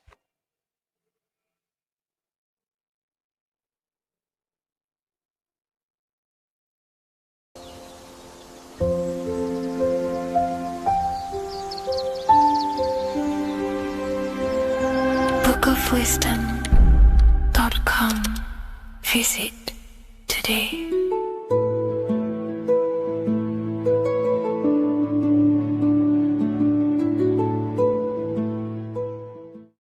Welcome to Revival of Wisdom. Welcome people, we're back with another video. In this video we're talking about how Jesus Christ and Christianity is all sun worship. The Holy Bible of Christianity is not meant to be taken literal for history. It is a story and has lots of metaphors. Starting with the symbol of the cross of Jesus. This cross originates from this ancient cross of the sun. This symbol has been used for thousands of years, way before Jesus was a thing, in Europe, America, Asia, and all around the world. In fact, this symbol is still being used by Christians today, not knowing it represents the sun.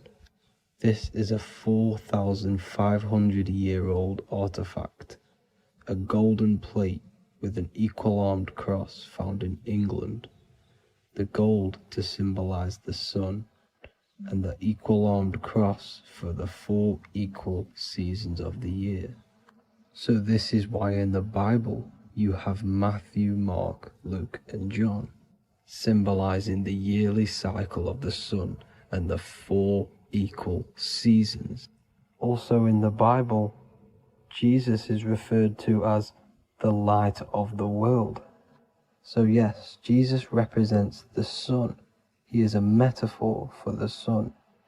Hence why in all of these pictures and images and paintings of Jesus, there's always a sun behind his head, and some even with the sun cross behind his head. Jesus also has 12 disciples, which represent the 12 zodiac signs and the 12 months of the year. This is the Last Supper by Leonardo da Vinci. As you can see, the sun, being Jesus, is in the center, because the sun is in the center of the zodiac signs. There are 4 groups which symbolize the 4 equal seasons. Each group contains 3 people symbolizing the 3 months and the 3 zodiac signs in that season. There is only 1 female in the painting, which is Virgin Mary, who symbolizes Virgo, the astrological sign. So yes, Jesus symbolizes the sun with his 12 zodiac signs and 4 gospels for the 4 seasons of the year. However, there is another phenomenon. The 25th of December is known as the birth of Jesus Christ, which is known as Christmas today. Jesus symbolizing the sun and is born on December 25th. This is the day the sun moves 1 degree northward, bringing back the warmth, the growth of crops, the life and light back to the northern hemisphere. Everything is springing back to life, as we call it, spring. So it is said that the sun is born again on the 25th of December, and Jesus is known as the risen Saviour, because the sun is our risen Saviour, because it gives life to the whole of this realm, the warmth, the crops, and without the sun rising in the morning, we'd all die in about 2 weeks. And we all know how Jesus died on a cross. The sun also dies on a cross in the southern hemisphere. It dies on the Southern Crux constellation. And on December the 22nd, 23rd, and 24th, the sun remains in the same position. So the sun dies for 3 days, and it is born again on December 25th, when it moves 1 degree northward. And this is when the sun is born again, or resurrected, just like Jesus. Constellation Virgo is prominent in the spring sky in the northern hemisphere. So therefore, the sun is born a virgin, Virgo. And as you see in this image, you see Virgin Mary holding the sun. Us as humans do not own the sun, so therefore God owns the sun. So yes, the sun is the Son of God, and this is what Jesus is symbolizing. And just how Jesus sacrifices himself for humanity, that's what the sun does. The sun gives out all of its energy so we can live. There are many other Bible verses which represent Jesus as the sun. Now in Matthew 8:23-27, his disciples are in a boat and there is a massive storm. Jesus is asleep, meaning the sun has not arose. And the disciples say, "Save us, Lord, we are perishing." Quote, "Then he rose and rebuked the winds and the sea, and there was a great calm." End quote. Now this is a metaphor for the sun rising and calming the storm, because in the ocean, when the sun is down, that's when there are great storms. The worship of celestial bodies go back thousands of years, and it's called astrotheology, and it can pretty much be traced back to all ancient civilizations. Now going back to the ancient Egyptians, the god Horus, the god of war, and he symbolized the sun in the morning. Ancients used to say that he walked over the sky in 12 steps. Yes, this could symbolize the 12 zodiac signs.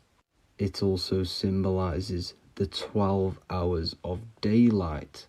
So we have 12 hours of Horus, but now they've rearranged the word to hours. Horus and hours. And when the sun rises, Horus rises, we say horizon, which is Horus is rising. That's the etymology of horizon. Another Egyptian god called Amun-Ra was known as the god of all creation. He was the first god of them all. Amun was also a sun god. Therefore, after every Christian's prayer, they say Amen, sending their prayer through the sun to God. So this all goes back to the worshipping of the sun. Sun worship was around way before the Romans. However, in the Roman times, their sun god was called Mithra. Mithraism was the main religion before Christianity came into play. Mithra was the son of God. He died on a cross, and he was dead for 3 days and resurrected, just like Jesus. So the Catholic Church was not made in heaven. It was made by the Roman Empire. They mixed all the sun religions of Judaism, Mithraism, and other Arabic religions and combined it into one, so Caesar, the Roman emperor, could gain his own religion. So yes, Christianity was a political move to gain more control over the masses, because it was a worldwide government at this point in time. So here is a Sumerian helmet with the rising sun symbol. And then the Romans also used this rising sun symbol on their armor. So sun worship has been going on for thousands of years, and it still goes on today. However, with all the programming and the low IQs, today we do not get the full interpretation of the Bible and these stories from the past. And Christians and other religions are all brainwashed to not question their religion and not realize their true origins and where they come from. I do advise you all to do your own research and come to your own conclusions. However, I'm just pointing out the facts and connecting dots for you all to see. That's it for this video, guys and girls. Thank you all for tapping in. God bless.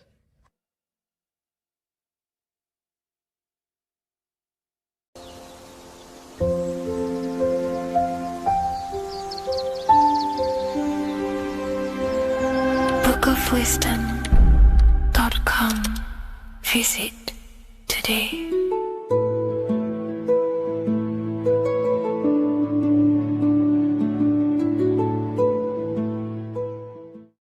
You're living in 4 planes of existence right now, but most people are only aware of one. And that's why they feel lost, disconnected, and stuck in cycles they can't explain. If you don't understand the blueprint of reality, you'll keep trying to fix the physical, while the real causes lie in the unseen dimensions that you have direct access to. You must understand that the universe only exists in the mind. Everything is a projection of consciousness. Therefore, consciousness produces everything. Our internal world is consciousness. Our external world is this physical body, physical world. Everything is an externalization of consciousness. For example, this was a thought. Now it's made physical. But before this was invented, it was existing in someone's mind, in consciousness, invisible. Then it was made manifest, made physical. So everything in this physical plane is the effect. The cause is consciousness, mind, the mental plane. So now I'm going to explain these different dimensions of consciousness. You don't just exist in this physical plane. The physical plane, in fact, is the lowest plane there is. It's the illusionary plane. So first of all, we have the Buddhic plane. This is the nothingness. So think of it like this. Absolute nothingness. If you turn off thoughts, there is nothingness. This is the void. And out of the void springs infinite potential, which is the mental plane. Now, your mind has no limitation. It can think anything, be anywhere, anytime, any place. In the whole world, there is no limitation with the mind. This is the realm of infinite possibilities. This is the realm of thought. Thought is a dimension, information and thought. To go a little bit deeper on this, there are pockets of thoughts, what we call in the occult fields of thoughts. Your mind does not think thoughts, it receives them. Your mind is like a radio. Whatever the mind is tuning into, setting its mindset, setting your frequency or setting your mind, you will receive thoughts based on that set, whatever you set your mind to. So there are pockets of thoughts that we penetrate in the mental plane. The mind is the mental plane, the infinite possibilities. This is the spark of creation. This is where all things begin to manifest as an idea in the mind as a thought. So if you want to gain certain information, you need to meditate or do thought exercises where you are penetrating that dimension of thought, that pocket of thought. For example, if you want to find a way on how to make financial wealth, you would use your mind, set your mind on wealth and money and think, close your eyes and think about that specific topic and see where your mind takes you. And you will expand your mind into different pockets of thought and gain information. So this is the mental plane. This is how you can use the mental plane. You can use the mental plane to do this. Then we have the astral plane. We have higher, middle, and lower astral plane. The astral plane is the body for thought. So every dimension, physical, etheric, astral, mental, Buddhic, is a body for a dimension above. Each dimension below is a product of the dimension above. So for example, the astral plane is imagination. This is the lucidic realm of imagination. This is where thoughts begin to manifest into some sort of form. It's not a physical form because this is physical, but imagination is a lucidic form. It's not really physical, but it's there. It's a projection of light. It's astral matter condensed by the willpower of the mind. So depending on the vibration of that thought will depend whether it manifests in the higher astral plane, middle astral plane, and lower astral plane. If you think about more material things and visualize material things, this will manifest on the lower astral plane because material matter is low vibration. Now, that does not mean it's evil. That does not mean it's bad. Okay? It just means low vibration just means more material. But if you think and imagine more spiritual things, this manifests on the higher astral plane. So the astral plane is the screen in your mind that allows you to vision an apple, that allows you to vision anything. It's that mental projection that's inside of your mind. Now, this is what we call the third eye. It's an eye because the eye is the mind, and the mind can see into the astral plane. It perceives this spiritual world, this lucidic realm that we have access to. This is where also infinite potential takes place. This is the realm of spirits, demons, jinns, whatever you want to call them. Spiritual entities exist in this because this is where thought forms manifest into form. This is where thoughts create bodies. Think of it like this. The mental plane is a thought of a chair. The astral plane is the imagination of that chair and all of the different possible chairs that could possibly be. The etheric plane is the energy double of that chair. And the physical plane is the physical chair. So as you can see, the higher we go up, the more formless and lucidic it is. The lower we go down planes, the more dense it becomes. This is formless and this is form. Everything manifests through this process. This highlighter is down here in the physical plane, but the idea began in the mental plane. Everything begins in consciousness before it creates a physical body. it goes through this process. Therefore, if you want to start to mold and create your own reality and create things in your world, you can use these planes to your advantage. You can use your mind to do mental thinking exercises by closing your eyes and expanding your mind into a different pocket of thought to gain wisdom, gain information, gain downloads. The way you do that is simply get into a meditative state, close your eyes, pick a topic that you want to think about, and see where your mind takes you, but always remain centered on that topic. And you can do this for maybe an hour or two or half an hour, and your mind will take you places where you will unlock information. You can even use this to make decisions in your life. Think of the topic and see where your mind takes you. You'll gain information. This is how you use the mental plane for ideas. The astral plane is imagination. You have to reconnect with your imagination very vividly. Your imagination, your consciousness is infinite. It's not a three-dimensional plane. It's an infinite plane. You can think and make form anything in your consciousness, in your imagination.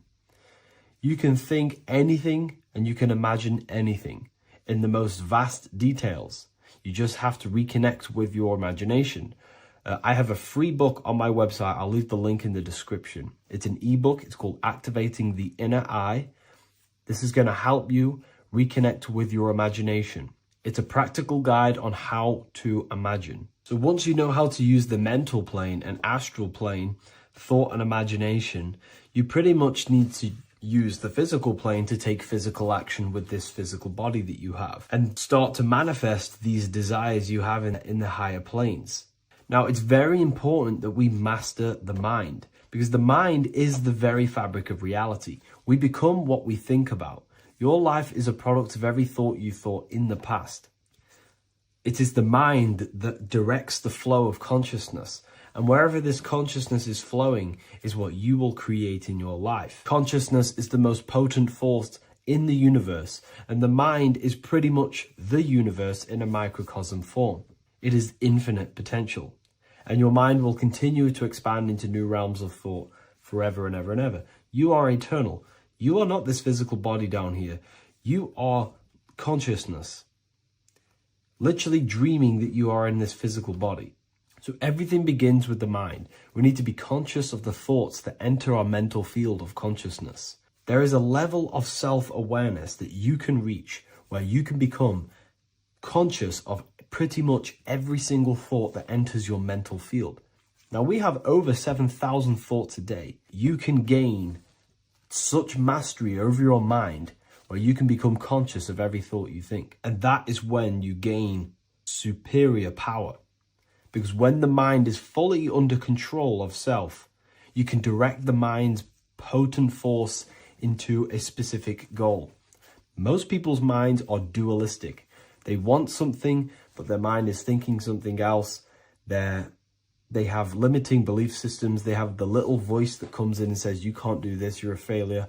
That is a fractaled mind. The mind needs to be singular. It needs to be on your team and not an enemy. Do not let your own mind take away your power. Your mind should be on your team, giving you power, giving you the best possible thoughts and the best possible beliefs. When the mind is in this condition and on your team and not taking away your power through the destructive thoughts, it becomes a potent, powerful force used for manifestation to create anything. And the way we get the mind on your team is through constant meditation to learn how to control the mind and turn it on and off. Subconscious reprogramming through visualization, affirmations, cultivating emotions associated with your goal. All these three ways we can reprogram the mind slowly over time so that it becomes powerful and becomes on your team and doesn't give you negative contradicting thoughts. When the mind is fully aligned on one thing, it can create massive empires and things in your physical reality. So I hope this video helps, and I'll see you in the next one.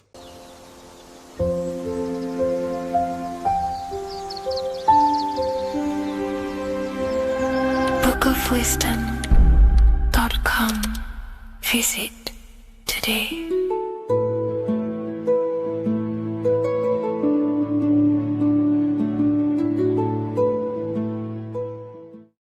You're living in 4 planes of existence right now, but most people are only aware of one. And that's why they feel lost, disconnected, and stuck in cycles they can't explain. If you don't understand the blueprint of reality, you'll keep trying to fix the physical, while the real causes lie in the unseen dimensions that you have direct access to. You must understand is that the universe only exists in the mind. Everything is a projection of consciousness. Therefore, consciousness produces everything. Our internal world is consciousness. Our external world is this physical body, physical world. Everything is an externalization of consciousness. For example, this was a thought. Now it's made physical. But before this was invented, it was existing in someone's mind, in consciousness, invisible. Then it was made manifest, made physical. So everything in this physical plane is the effect. The cause is consciousness, mind, the mental plane. So now I'm going to explain these different dimensions of consciousness. You don't just exist in this physical plane. The physical plane, in fact, is the lowest plane there is. It's the illusionary plane. So first of all, we have the Buddhic plane.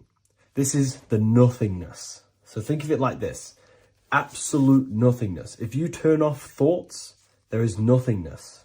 This is the void. And out of the void springs infinite potential, which is the mental plane.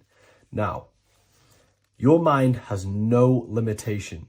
It can think anything, be anywhere, anytime, any place. In the whole world, there is no limitation with the mind. This is the realm of infinite possibilities. This is the realm of thought. Thought is a dimension, information and thought. To go a little bit deeper on this, there are pockets of thoughts, what we call in the occult fields of thoughts. Your mind does not think thoughts, it receives them. Your mind is like a radio. Whatever the mind is tuning into, setting its mindset, setting your frequency or setting your mind, you will receive thoughts based on that set, whatever you set your mind to. So there are pockets of thoughts that we penetrate in the mental plane. The mind is the mental plane, the infinite possibilities. This is the spark of creation. This is where all things begin to manifest as an idea in the mind as a thought. So if you want to gain certain information, you need to meditate or do thought exercises where you are penetrating that dimension of thought, that pocket of thought. For example, if you want to find a way on how to make financial wealth, you would use your mind, set your mind on wealth and money and think, close your eyes and think about that specific topic and see where your mind takes you. And you will expand your mind into different pockets of thought and gain information. So this is the mental plane. This is how you can use the mental plane. You can use the mental plane to do this. Then we have the astral plane. We have higher, middle, and lower astral plane. The astral plane is the body for thought. So every dimension, physical, etheric, astral, mental, Buddhic, is a body for a dimension above. Each dimension below is a product of the dimension above. So for example, the astral plane is imagination. This is the lucidic realm of imagination. This is where thoughts begin to manifest into some sort of form. It's not a physical form because this is physical, but imagination is a lucidic form. It's not really physical, but it's there. It's a projection of light. It's astral matter condensed by the willpower of the mind. So depending on the vibration of that thought will depend whether it manifests in the higher astral plane, middle astral plane, and lower astral plane. If you think about more material things and visualize material things, this will manifest on the lower astral plane because material matter is low vibration. Now, that does not mean it's evil. That does not mean it's bad. Okay? It just means low vibration just means more material. But if you think and imagine more spiritual things, this manifests on the higher astral plane. So the astral plane is the screen in your mind that allows you to vision an apple. that allows you to vision anything. It's that mental projection that's inside of your mind.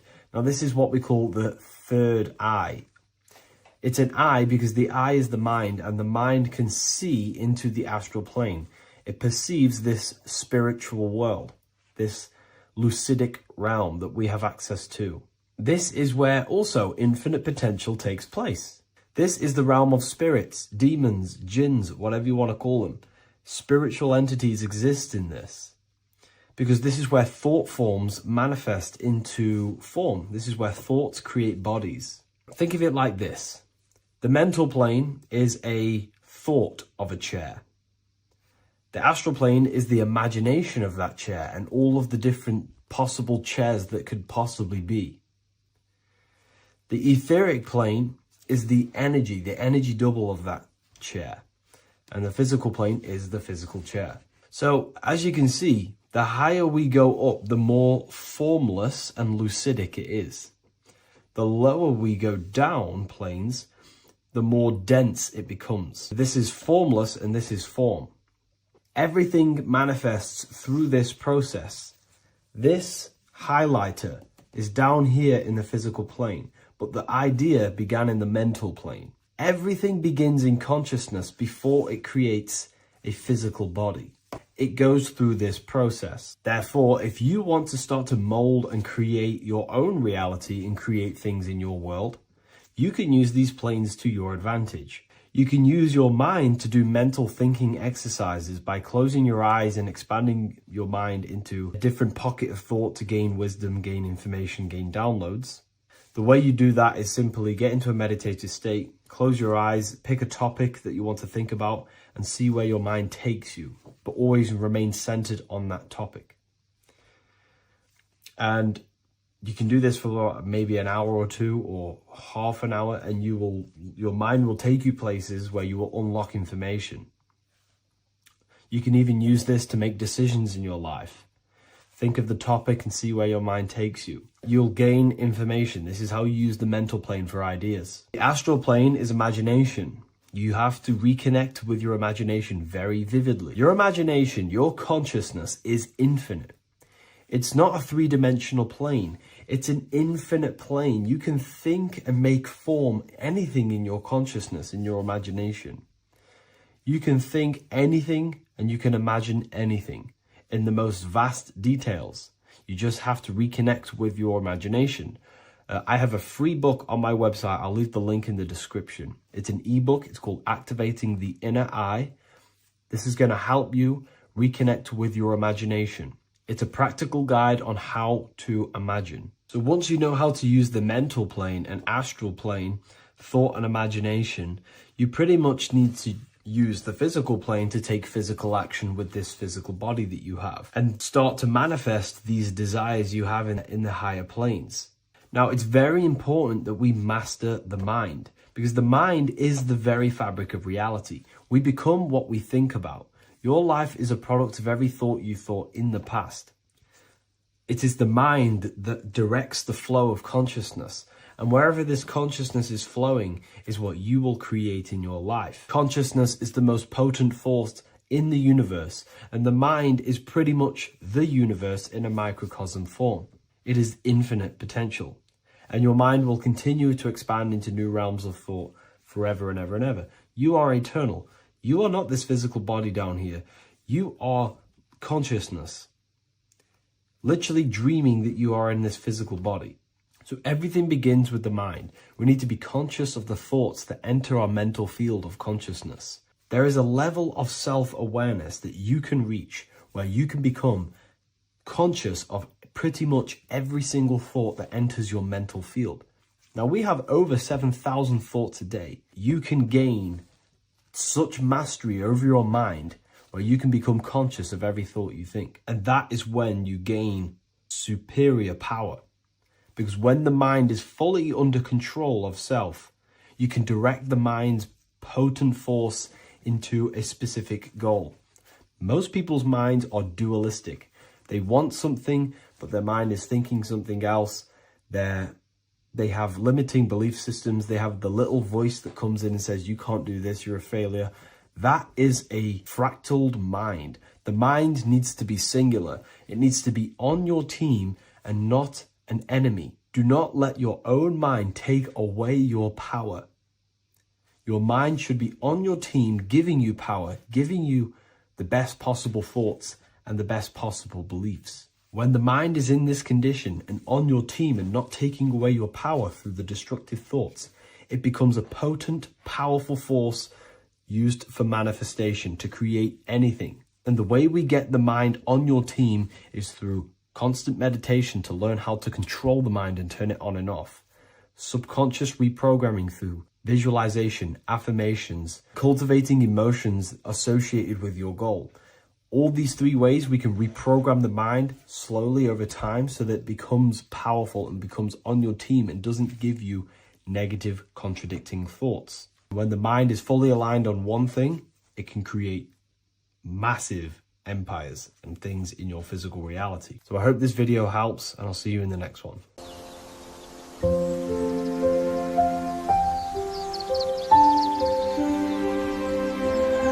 bookofwisdom.com. Visit today.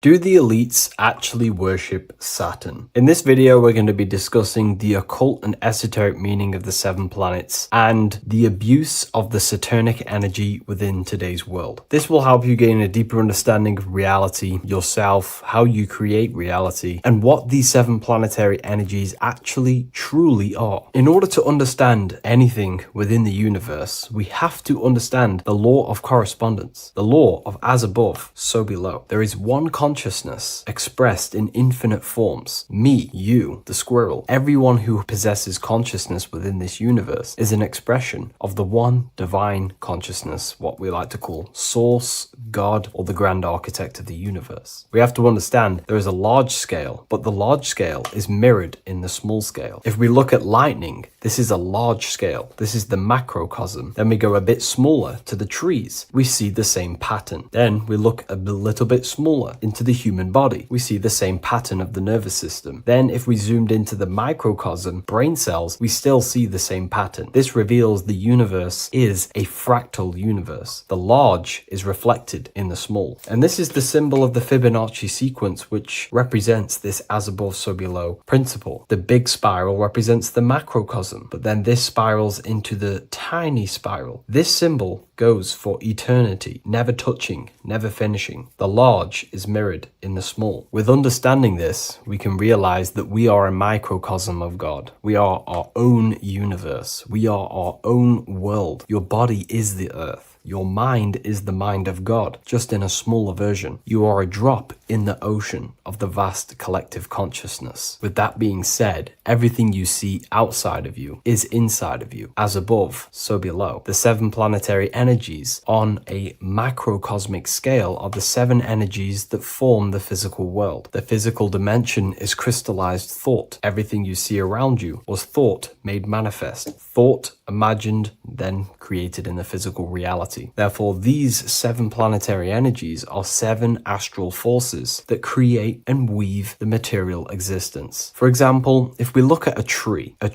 has 7 categories of consciousness, 7 creational forces that create the tree. This is the reason why we have 7 days of creation in the Bible. This is the reason why we have 7 days of the week for the 7 planetary energies. Monday is for the moon, Mars is for Tuesday, Mercury for Wednesday, Jupiter for Thursday, which is Thor. Thor is Jupiter. Venus for Friday, Saturn day for Saturn, Sunday for the sun. This is also the reason why we have 7 major energy centers within the body. The 7 life forces that flow through the body to give physical existence to the physical form. Man is a microcosm of the universe. With that being said, if we look at a tree is nature, and nature is the macrocosm, the creation of God's mind. And if we look at the tree, we can see 7 creational categories that go into create the tree. For example, the stem of the tree, the trunk, represents the sun. The root system, the base of the tree, where the tree grows out of, is Saturn. If we look at the fruit of the tree, that represents it's Jupiter. The smell, the look, the colors of the tree, that's Venus. How the tree communicates with other trees through the root system is Mercury, the intellect, the intelligence, the communication. The leaves of the tree is the moon. The defense mechanism of the tree, how it defends itself from infections and other territories, is Mars. So we can see all physical matter, all physical creation demands these 7 categories of consciousness, these 7 planetary forces. But again, that is the macrocosmic scale. The macrocosm is reflected in the microcosm, which means you have access to these forces, these 7 planetary energies, and you use them to create anything in reality. You've been using them maybe unconsciously your whole life. For example, this book that I've created, the Book of Wisdom Volume 2, you can find it in the bio if you're interested in reading it. It has the 7 planetary forces that go into this tree, into this book. I used the sun, which is my passion and my drive to take actions. I used Mercury, which is my intellect, my thinking, my communication. I used Venus, the layout, the look of the book. I use Mars, my defense of my work, my trademark, my copyright. I use Saturn. Saturn is my time, my discipline, my attention. I use Jupiter, which is the why, the reason why I created it. I used the moon, which is my care. My care is the generative force. Whatever you create in your reality is because you care. You care about keeping a house above your head. Therefore, you go to work and earn money. Care is the driving force to create anything in reality. What you see right now watching this video is because you care about watching this video. If you lose care about watching the video, you will turn it off and continue to do something else. All creation demands these 7 forces, hence why we have here a midsection. Sometimes we see the symbol of the earth, which is a circle and a cross in the middle, because these 7 forces create earth. But again, this video is specifically aimed to Saturn. We're going to be discussing Saturn's Saturnic energy because there is a lot of misunderstanding in today's world, and I'm going to give my perspective and my research on the energy of Saturn and how we use it and how it's being abused in today's world. Saturn externally, because remember, we have an external world, an internal world, a macro and a micro. Saturn externally in the material plane governs the foundational and enduring aspects of existence, such as the roots of plants, the bones of our body, even the insects that dwell beneath the ground. It represents the dull, hard, unyielding forces of life, symbolizing structure, limitation, and conditioning. Under Saturn's influence, things become rigid, bound by the god of time, bound by restriction and boundaries. In Roman mythology, Saturn is revered as the god of time, ruling over the cycles, beginnings, and endings. This connection with this emphasizes Saturn's role in marking the passages of life, aging, and inevitable constraints we all face. Internally, inside yourself, the microcosm. Internally, Saturn embodies the conditioning within our own consciousness. When Saturnian aspects of consciousness dominates, we become overly rigid, fixated, restricted in our thinking and actions. For example, Saturn's influence is strongly felt in today's world, where many people's minds are confined to societal norms and conditioned responses. The pervasive control Saturnian energy can lead to the sense of limitation, as people become trapped within structure imposed by society and power structures. However, we have to remember that limitation, there is dark and light. Limitation is not bad. This is why Saturn is connected to the god Satan. They are the same being. It's something that restricts, holds back, and keeps you limited, conditions and limits consciousness to its lower power. Saturn is a great teacher, guiding us through difficult life lessons that ultimately lead to growth and expansion and power. Although Saturn's energy is harsh and often challenging, it helps us to develop resilience, discipline, and wisdom. Yet in modern age, this energy has overpowered the minds of the masses, fostering excessive rigidity and limitation. Instead of being ruled by Saturn's constraints, we should seek to embrace more freedom, love, joy, balancing Saturn's lessons with openness and fluidity in our life. So like I said, Saturn rules law. Anything that is limiting or holding back, something that is a restriction or a wall. This is why we see judges wear black robes. The color black is associated with Saturn because Saturn rules over the nighttime and the winter time. Capricorn, they wear black robes. A graduate also wears a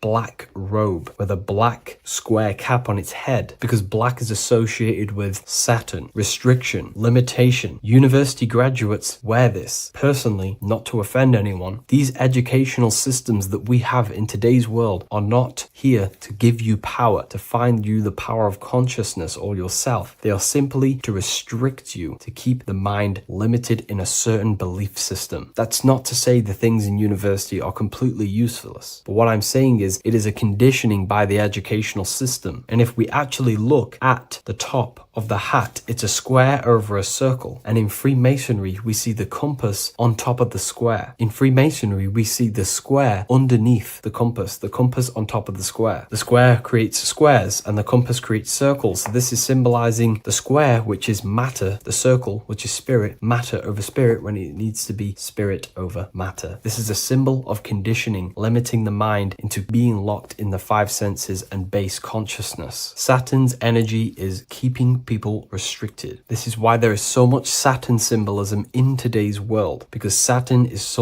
anything to do with limitation, restriction, and time. All of the systems in place are to limit our minds, to keep us on base consciousness, only thinking in a limited box, only thinking and aware of the five senses. In base consciousness, in animal nature, one only thinks according to their senses. When they have a sense, their mind thinks. This is an affect state of consciousness. They're living in the affect. We need to understand that in base consciousness, we have no true power to create. We're simply living in cycles of affect. Now, what do I mean? The physical world is the effect. It's already manifested and cannot be changed. Our consciousness needs to rise to become a cause instead of playing around and being lost in the effect, to become a co-creator. And this is what the system does not want you to do. It does not want you to become a conscious creator. So they keep you in base consciousness, not giving you the awareness that you are literally a god creating a world right now. You are a world and you are shaping the world. Our consciousness needs to be mastered, controlled, and then we can become a conscious creator instead of running around in the world of illusion and effect. As above, so below. What happens in the mind happens in reality. We do not want to be matter over spirit, which means the external world over the internal world. We need the internal world to rule over the external. Saturn symbolism can be symbolized as a black cube. The cube symbolizes this physical world because everything has 6 sides. We can move forward, backward, left, right, up, and down. We are in this cube. This is why we say think outside the box. Thinking outside the box means to become a cause and not an effect. The mind needs to be a cause, an instruction center, and not just thoughts that are reinforcing the effect and lost in the effects of the material world. Instead of reacting, we need to become a commander. This is a symbol of conditioning and the physical plane. Black is dull, lifeless. The physical world is lifeless. It has no power to create. It has no power to do anything. It is simply a projection and an effect. You, the mind, consciousness, are the cause. You can create the effect. In today's system, Saturn's energy is heavily relied on, which is just simply man-made laws, restrictions, time wasting, and keeping people in base consciousness, only aware of the physical 5 senses. Let's get something straight about the elites. They do not worship Saturn. There is nothing to worship. They simply use the energy of Saturn to keep people limited. They're not using the planet Saturn, but they're limiting people in their belief systems and physically where they can go, restricting boundaries, countries, restricting people's minds through mass media, which is all symbolism of limitation and restriction of Saturn. They're not worshipping it, they're using it and abusing it. Saturn could be anything in your mind that keeps you limited. If you have a limited thought that does not allow you to take action on something, that is a Saturnic energy within your own mind. Anything that is indoctrination, anything that is boundaries on you, that is a Saturnic energy. Some people say that the Saturn and the moon are working together to trap our soul. This is highly symbolic. Saturn and the moon are not forming a matrix to trap your soul and keep you reincarnated. Again, this is symbolic, and in the esoteric version, an understanding of this, we can see that they do have a relationship. The moon is our subconscious mind, and Saturn is restriction. If we have restrictions and belief systems in our subconscious mind that keep the soul locked and trapped only in these 5 bases, these 5 senses, then we will think and condition ourselves that we are only the physical body and never actually free ourselves from the material world and ascend. Saturn and the moon are not working together, but these are highly linked. By limiting the subconscious, we keep people stuck in base awareness, keeping them locked in the world of effect, never becoming a conscious creator. We have 2 spiritual currencies, time and attention. These are the 2 currencies that we spend. We spend time or pay attention. These are the 2 spiritual currencies that pretty much create our reality. And the system aims to hijack these 2 currencies from you, to limit you, to dominate you, so you do not become a conscious creator. So again, no one worships Saturn. It's simply just a symbol of limitation and restriction. Limitation has good and bad. Limitation can make us learn, overcome, become strong, disciplined, but when it's abused, it can keep people locked in base consciousness and stuck in their lower nature, never figuring out how powerful they are. You hold the power to shape a world. That's how powerful you are, to turn thoughts into physical existence. I'll see you in the next video. Please leave a like, comment, and a subscribe. Hey people, how are you all doing? It's Revival of Wisdom, and today we're going to be talking about your birth certificates and how we are slaves to a system and how they have trapped us into this system. Okay, so the first thing you need to understand about this system is there are 2 types of laws. You have the law of water, which is Admiralty law, and the law of the land. So the Admiralty law is the law of water, and this is what money is. Money is water. This is why we say liquidity, currency, the current. A current is water, something moving through something. Cash flow. And this is why banks are called banks, because a river bank is on either side of the water, and it directs the currency. You see? So money is water. And as you can see here, Ripple, the cryptocurrency, Ripple, water Ripple, and they're building a bridge over water, overseas, international banking with cryptocurrency. So money is water, and this has specific laws about water, but water is the same everywhere, you see. What the difference is with the law of the land is that you can have different laws in different lands. I can't do certain things in the UK that people can do in America, for example. You see, that's the law of the land, but the law of water is the same because water is everywhere. Now, this is very important to understand when it comes to, you know, these birth certificates. So, Pope Gregory, this is where we're going to start off. Pope Gregory in 1582 took the Orthodox Eastern sunrise calendar and changed it to his own Gregorian timeline, not a calendar, a timeline. This timeline was copyrighted by Pope Gregory under the name of the Vatican. So the Vatican owns the timeline that we are using today, 2023. They own it. They own the title of this Gregorian calendar. Okay. Therefore, anyone who is born under this copyrighted timeline, not calendar, they are subjected to Rome because Rome owns the timeline. They have a patent, a copyright for that timeline. What is on our birth certificates? That timeline. We are born underneath, we are subjected to the Vatican. This is why all birth certificates go to the Vatican. They own every single birth certificate. Okay? So when we use this timeline, we are subjecting ourselves to this timeline. Okay? Which the Vatican has a claim over. This calendar or timeline is set to sunset, not the sunrise, which is associated with death, darkness, and the moon, lunatics. You see, so this is a sunset calendar timeline.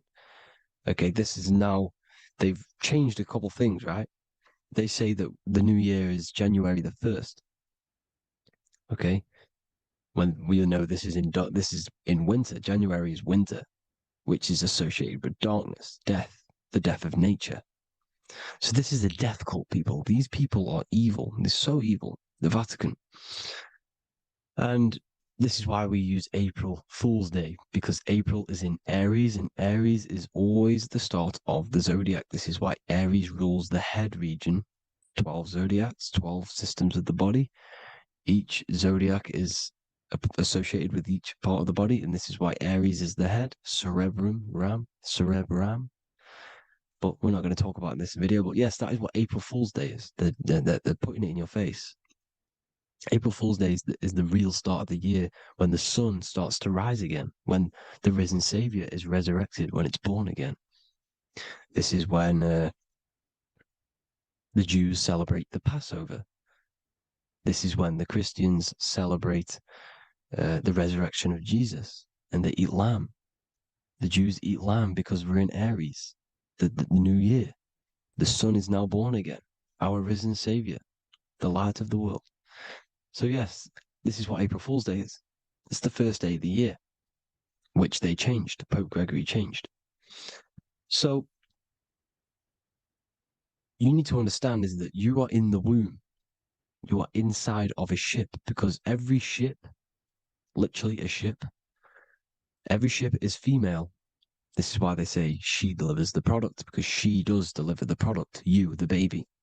Same thing with a ship, they deliver products. They are a she. And when they pull up to the bay, like you can see on this picture, they're pulling up to the bay. This is now called the birth canal. The ship is now in birth, on paper. Okay, this is law. And when they pull up, they tie up to the bay, and now they get a certificate of manifest certifying all of the products which are on the ship and what they are bringing into that nation.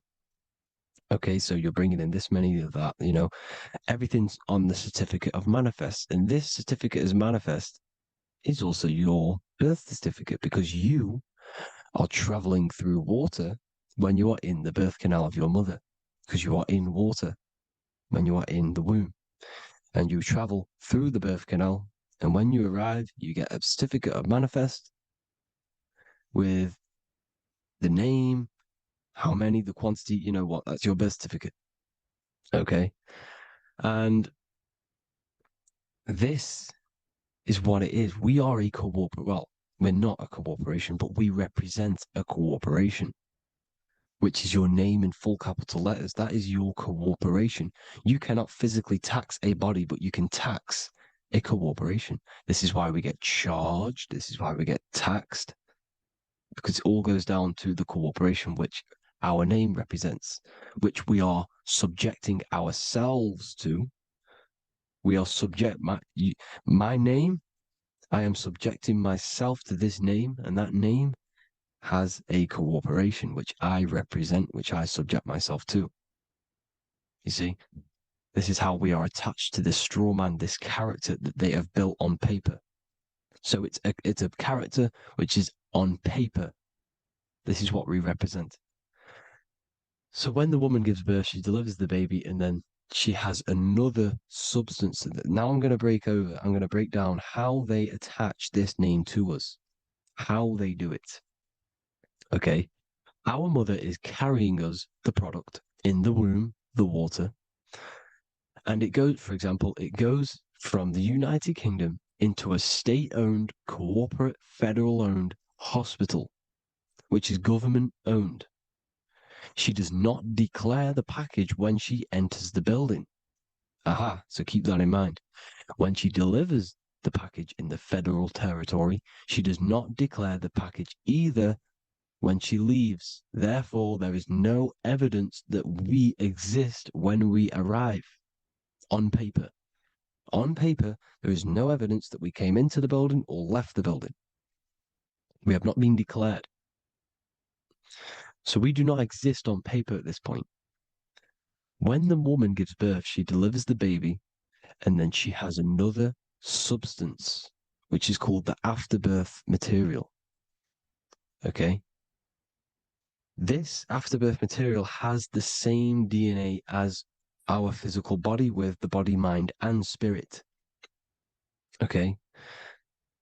This is how they get this cooperation. Hold on. The afterbirth material does not get claimed by the mother nor anyone. Therefore, they salvage that substance because we are under the Vatican. Every state is all Catholic. Your birth certificate is Catholic. No matter what religion you think you are, every single birth certificate is Catholic because we are subjected to Rome. All roads lead to Rome. Rome runs all of this. Okay? We're still under the Roman Empire. Okay, so Rome are Catholic and they believe in salvation. This is how religion comes into this. This is how they use religion to get this. So they salvage the afterbirth material and they claim it and they salvage it and give it and charge it to Rome. And they give it a name.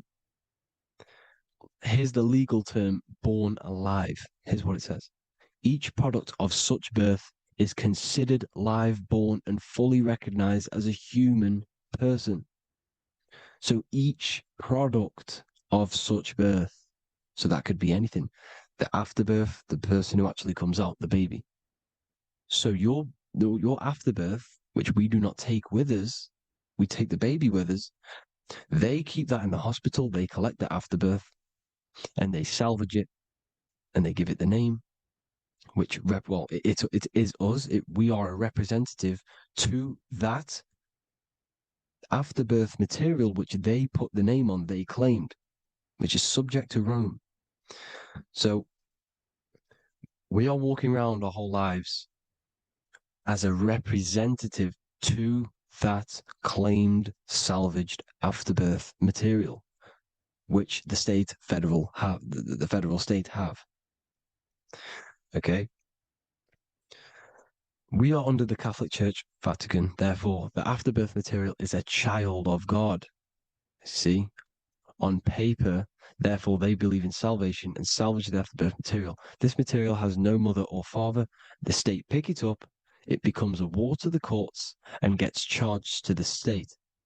So we are a representative to that character they salvaged because it is the exact same DNA as you. Subject is the name or the title, and the matter is the physical aspect left behind in the hospital, which represents us. You see? So now we're moving on to Unum Sanctum. Unum Sanctum was in 1302, a very, very important year. Very important year. Unum Sanctum says this is basically how they claim everyone in the world. So the Vatican had all this power, all this gold, all these people under them. They need to get a claim for them so then they can rule over them and make them slaves. So what they did, they created Unum Sanctum. Pope Boniface VIII did this.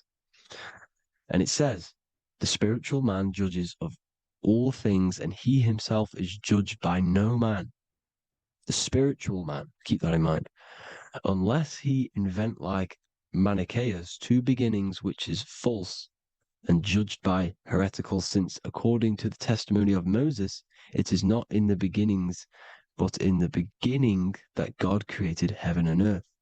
Furthermore, we declare, we proclaim, we define that it is absolutely necessary for salvation that every human creature to be subjected to the Roman pontiff. So they are claiming us in Unum Sanctum, and it's in the vaults in the Vatican. They will put a spell on it because they are sorcerers, they are magicians, They put a spell on it, they lock it up, and whatever goes on that piece of paper goes. And this Unum Sanctum is claiming all of us. So what does it say in the beginning? The spiritual man judges of all things, and he himself is judged by no man. The spiritual man, the man with the body, mind, and soul, the first baby that comes out the birth canal.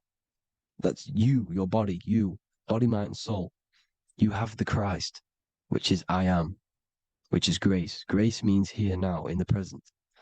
You have the Christ, which means I am. Therefore, you have a soul. If you can say I am, you have the Christ. You have a soul. But a creature can be anything with no soul. You see, so no man can judge the man with the soul. However, as it says in the second part, we proclaim, we define that it's absolutely necessary for salvation that every human creature to be subject to the Roman pontiff. So they are subjecting the afterbirth, not the man with the body, mind, and soul, but the afterbirth to the Roman pontiff, to the Roman Catholic Church. We are the ones who are claiming to be the afterbirth material, which is our birth certificate, which is our representative. We represent that because it is our DNA. This is how we are stuck. We are stuck because we represent this DNA, which is on paper, recorded. You see? So we, being untaught, uneducated in these subjects, we are subjecting ourselves to this system, to this slavery, because we just want to live. We just want to live happily, just peaceful. Think about it. Where's all this coming from? Where's all this war, all this killing, deaths coming from? We just want to live. It's coming from the Catholic Church, these evil death cult, which has subjected us, which has used us as slaves, and we are still slaves, and it's just going to get worse and worse and worse. So this is how we have subjected ourselves to be the slaves to this system. It's a lot to take in, and there's a lot more deeper stuff which goes into this. I'm just going over the surface. I'm going quite deep, but there is little details that I still need to learn myself. But this is the general how that we've been stuck to this slave system. So we are batteries, okay? This is why we get charged. When you go in a court, you get charged, okay? Because you're a biological battery. This is why cities look like motherboards, because we are feeding energy to this matrix. Okay, when we look outside of ourselves, when we give power to so-called Jesus Christ, worshipping idols outside of ourselves, where attention goes, energy flows. We are feeding the matrix with energy. By looking within, placing your attention within yourself, you are taking back your power. Because the I am is Christ. The you, the soul, is Christ. It's God. The awareness is God. Okay? However, we are subjecting ourselves to this system. We're subjecting ourselves to this system and the feeding of our energy. So what we need to look for the future is that, think about it, with the end goal is to change our DNA, is to literally make us robots, transhumanism, slaves. This is why we have smart cars, smartphones, smart watches, smart meters, smart cities. And all of this is going to be connected by the smart grid, which is 5G. This is why 5G is rolling out.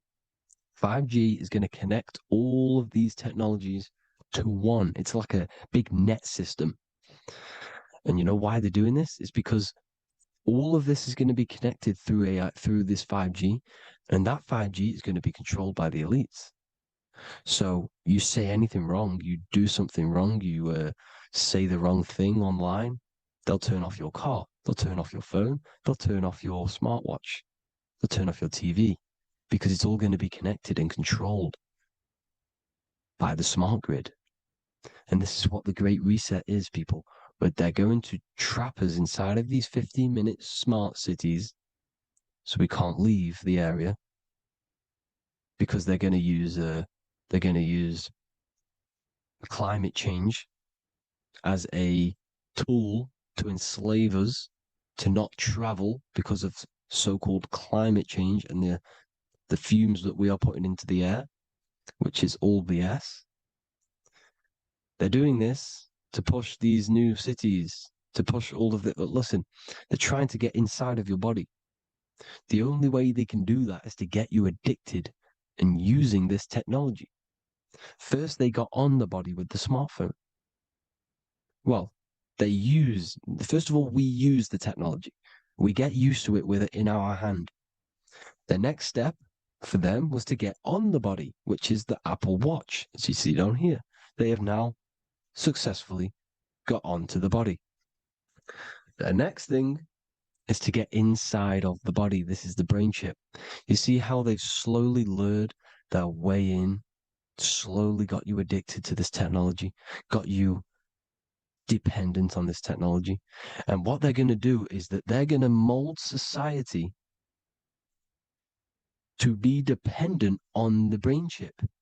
So in order, for example, if you want to go and pay for food, you're going to have to get a chip to pay for the food, because it's all going to be digital money. And that digital money will be connected to the chip, and you'll need the chip to pay for things. You see? So this is how they're slowly transhumanizing us. These phones, these apps, these things which are all we are all using was created by Freemasons. Mason means traveler, because they travel the depths of the mind. They understand human consciousness. They understand the brain. They understand the mind. By the deepest root cause, they understand it. This is what Masonry is. It's the occult. So these technologies is designed by these people. This is why they're so addictive, because they understand how it works. They understand how to get people addicted, because they understand human consciousness, the brain, the body, and the mind. So this is the advantage Freemasons have over us. And these secret societies, which have gone through the orders of Freemasonry and progressed onto these secret societies, which are the evil side, because I'm not saying Freemasonry is evil, okay? But the societies which they go beyond Freemasonry, because you can go beyond the 33rd degree into these secret societies, and they use this knowledge for the bad, to enslave people. And this is what's going to happen. Transhumanism. So I hope you all learned some insight for today. Please do a bit more research on, the birth certificate and stuff like that, the straw man. And have an amazing day, people. Please like, comment, and subscribe. Peace.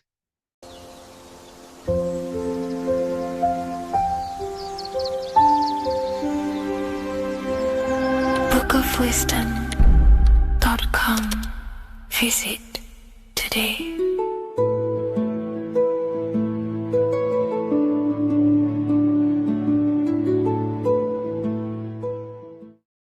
Welcome to Revival of Wisdom. What is good, people? Is Revival of Wisdom. We're back with another video. Today we're going to be talking about the importance of Saturn and the occult. Let's jump straight into this. So Saturn is the god of the earth, right? It's the time of God, change, destruction, physical matter. He creates and destroys, because the energy of Saturn is the key to crystallization. It wraps things in physical matter, right? He creates everything, all life forms. and he takes things back, because the day that you're born, that's the day that your expiry date is coming. The time is ticking until Saturn takes your life. This is why he's known as the Reaper.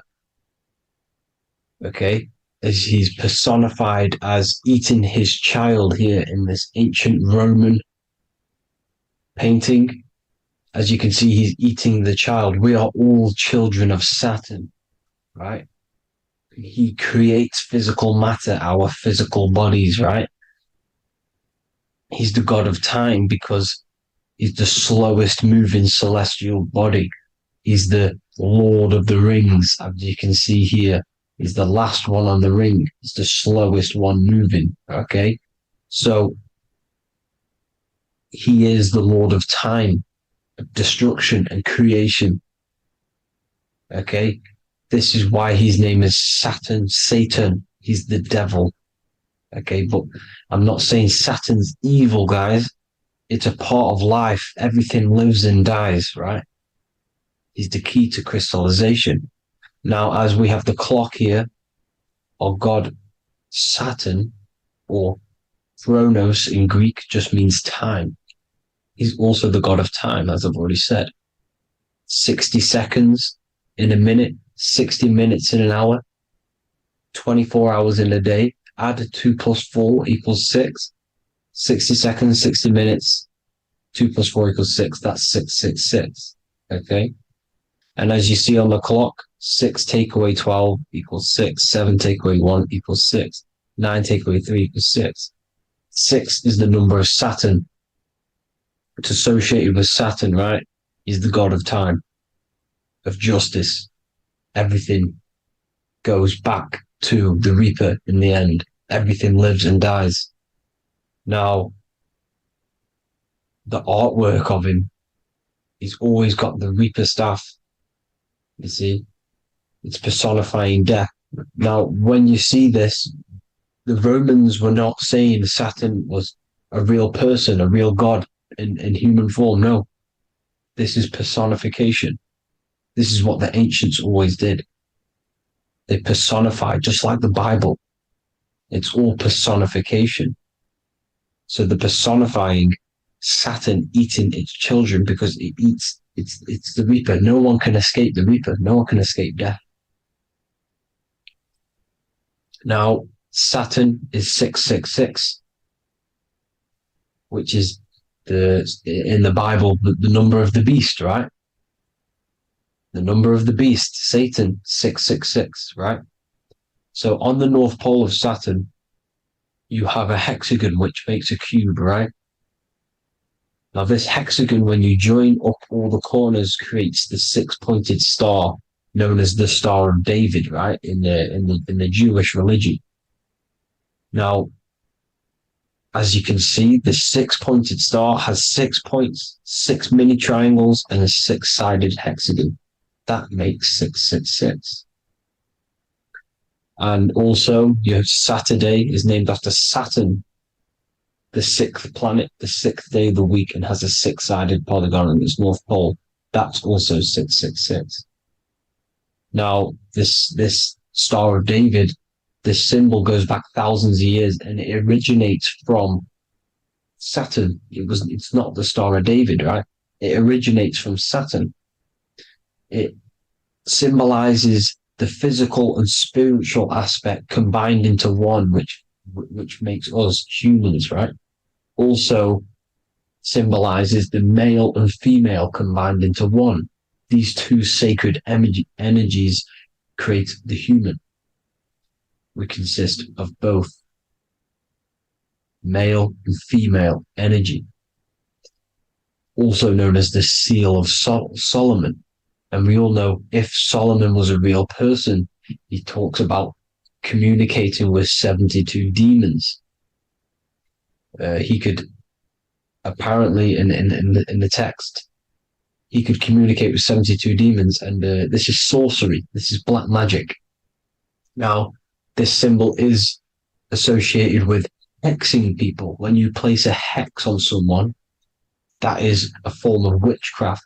which a hex is just a curse. When you're cursing someone, this is black magic. Now, the black magician would stand in the middle of the symbol and cast his spells onto other people. Now, this symbol is obviously on the $1 bill, twice on the $1 bill. And it's very, very ancient symbol. And it originates from Saturn. And let's keep going. So the cube. So I just said how you see the cube on the North Pole of Saturn, right? The cube is limited. It's a 3D shape. It symbolizes limitations to the physical 3D dimension, the third dimension, the physical realm which we are in. Now, as you can see, the color associated with Saturn is black, right? Black is infinite potential. Black is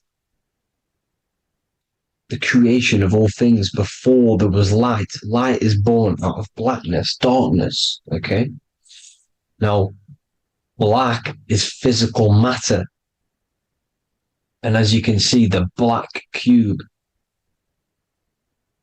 black symbolizing physical matter, the cube being limited, as the physical realm that we are in is limited. It's not like the fourth dimension where everything can exist in a thought. The third dimension is limited, right? And this is what Saturn is. It limits you to the 3D 666. Your body limits you to your physical body. Now, these black cubes are placed everywhere. As you can see, Australia, Denmark, Manhattan. There's one in New York. As you can see, the Apple have a cube. The Nintendo GameCube. Trump Tower is a black cube. This is worshipping the energy of Saturn, the god Saturn. Okay, it's not a god, it's a celestial energy. However, it rules over Earth because it pretty much created the physical realm. Now, as you see, when you go to a funeral, you wear black, a black suit symbolizing Saturn, which is the color associated, black. And as you see in Mecca, they walk around the black cube in rings. As you can see here, they're stood around in rings, like the rings of Saturn.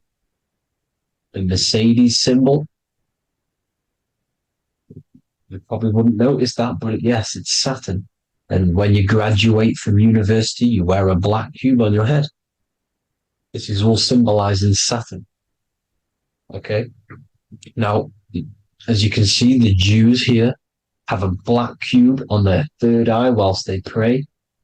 Notice how he's shutting his eyes into blackness, darkness, and he's wrapped around a black strap around his arm. This is symbolizing the wrapping of physical matter, of how physical matter wraps things into existence. And as we all know, the Star of David is a Jewish symbol. So he has the black cube and the Star of David, right? So all of these religions are secretly worshipping Saturn. Okay, this is all Saturn worship, Kronos, the god of time and destruction, the physical reality. Now, as you can see, it's symbolized everywhere in all major corporations. Pepsi, internet, that's obvious. NASA, of course, NASA. NASA means to deceive in Hebrew. Universal, Walkers, that one's so obvious. Nike, Toyota. So many different ways they symbolize it. You either see the rings of Saturn or the black cube, as I just showed you here, the Nintendo and the Mercedes, right? It's absolutely everywhere. Now, they also use 666 to symbolize it, as I've just broken it down to you. 666, the World Economic Forum. We all know how they're trying to enslave us into this new world agenda. Google Chrome, CERN, Disney, Coca-Cola, Cadbury's, all of these have 666. Now every UPS barcode has 666. And even www. Is Hebrew for 666, as you can see here. Monster. It's the same Hebrew letter. It means 666. Drake, 6 God. That's his God, Saturn. Why? Because they love physical realm. They love the physical dimension, the third dimension. Because they can rule here through riches. They can build an empire here. It's not like the fourth dimension. They don't want to ascend. They want to stay down here in the physical realm. Okay? Now, this is why they're cloning. They can move their consciousness into other clones to live forever. This technology exists. This is why they love the third dimension.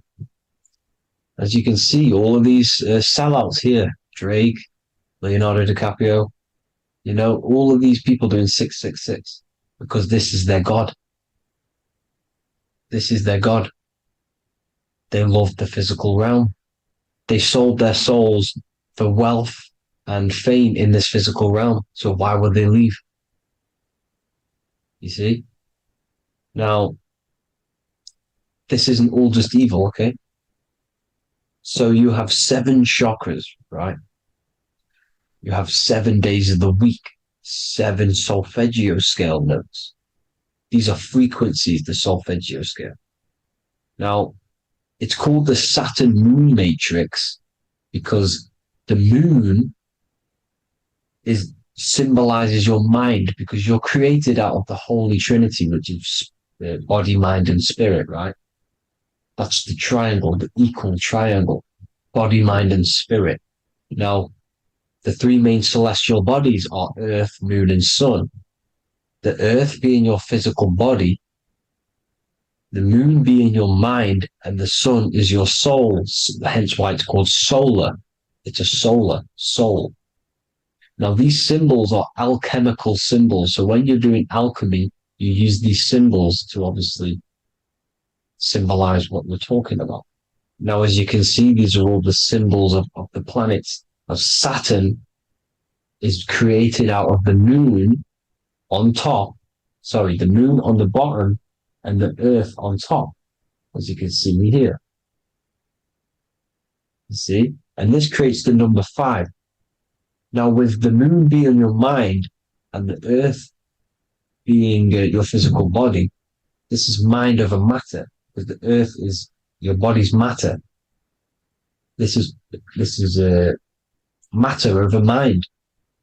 You don't want to be matter over mind. This is low states of consciousness. You won't be mind over matter. You see, to manipulate matter, to create your own reality. Now, obviously, we all know Saturn is associated with the lowest chakra, which is the root chakra. This is to deal with your animal instincts. When you're down here, you identify as the physical body. You don't know anything spiritual. You're pure a physical, you have a pure physical mind. You don't believe in anything spiritual. This is survival mode, consumption. They want you trapped down here, which is matter over mind. They don't want you to create your own reality, which is mind over matter. You see? Now, that's what Jupiter is. Saturn is the moon on the bottom and the earth on top. But Jupiter is the moon on top with the earth on the bottom. That's mind over matter, you see? So, these chakras are an ascension process from spiritual, from matter, physical matter to spiritual. This is the ascension. This is the stairway to heaven. This is Jacob's ladder. You see?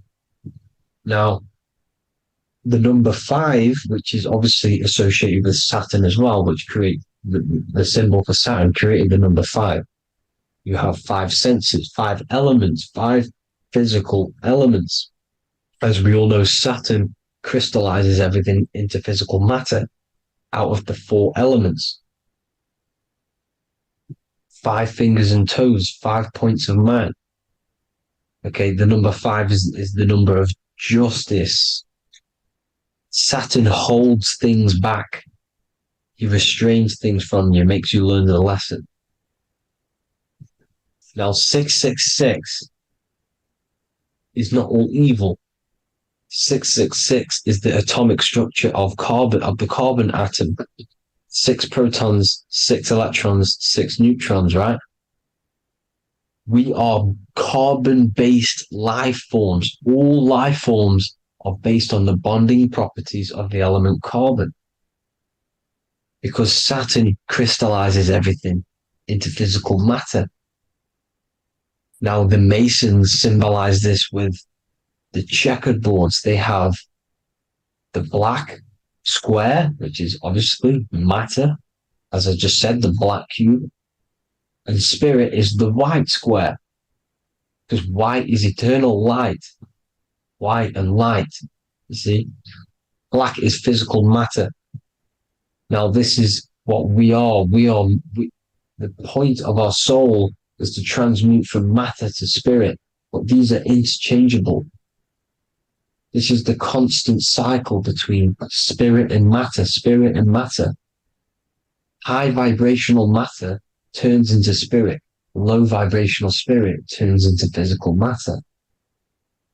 You see? Now, we are carbon-based life forms. This is what 666 is, the number of the beast. When I say we, the physical body is the beast. It's the animal. It's the carbon suit to operate in this physical dimension, in this physical realm. See? It's the vehicle used to operate in this physical realm. But your mind isn't from this physical realm, you see? The brain is the physical manifestation of the soul. Okay? So, as you can see here, the spine is an extension of the brain. Everything goes back to the brain. This is literally what your physical body is. You see, this is the nervous system, and everything reports back to the brain, and everything's controlled from this control center. And this spinal column, at the top of the spinal column, is your third eye, which is known as the pineal gland. And this is the seat of consciousness. It's the center of consciousness. That is your true self, pure consciousness. This body is just a physical body. This body is mortal. This body runs out, but your consciousness lives forever. They don't want you knowing this. This is why they keep you down here in your lower chakra. They want you to believe everything is just physical. They don't want you to believe in the spiritual side of reality. Because this way they can manipulate you, right? They want you matter over mind because they know your mind creates reality. They know your mind is the root cause of reality. You manifest your own reality from the inside out. So this is why they control your perception of reality. They control your information in order to manifest their new world order.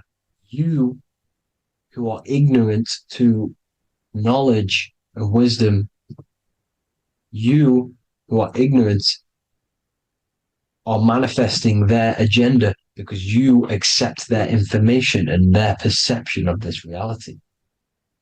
Now, this is why they tell you the globe model, the heliocentric model, to trap you into physical matter. Now, if you understood about this true form of this realm, you'd understand that there's a spiritual side behind everything. The spiritual side, something has to exist. The root cause of reality is higher planes of existence. It happens in the mind before it happens on the physical plane. You see? They don't want you knowing this. They want you matter over mind, which is the symbol for Saturn. Moon over Earth. The Holy Trinity.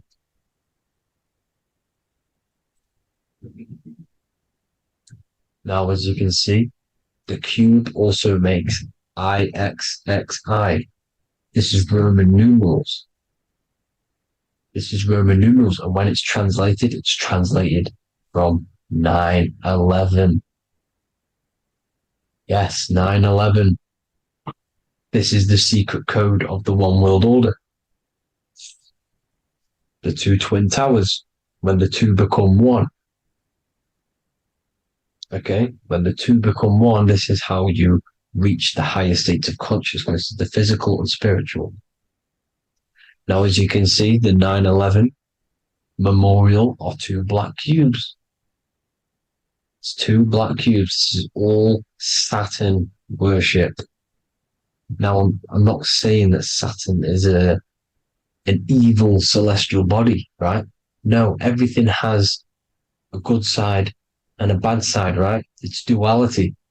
The spirits of Saturn on the dark side are the most evil demonic spirits.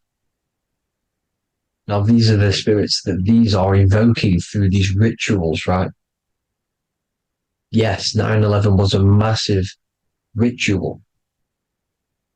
It's a satanic ritual, okay? Now, we all know Elon Musk. Elon Musk is coming with the mark of the beast. In English gematria, this equals 666, right? 666, as I said, is the number of the beast. You are the beast, your physical body. You see how the Bible twisted things up to make things more confusing, right? But it's there. You just have to have the knowledge to be able to read the Bible properly. As we all know, we had this virus. I'm not going to say the name because I'll get flagged. This virus adds up to 666 because this is all part of the New World Order. It's all part of keeping you in this physical dimension. Okay? Now, as you can see here, Novus Ordo Secularum on the back of his shirt, on Elon Musk's shirt, this is also on the $1 bill, Novus Ordo Secularum. This means New World Order. Yes, New World Order. This is on the back of Elon Musk's shirt. And as you can see here, he owns Neuralink, which is the brain chip which they're going to be putting into implanting this onto your brain. This is the New World Order to connect you and merge your consciousness with AI. Neuralink and Meta, he owns Meta as well, which is the metaverse.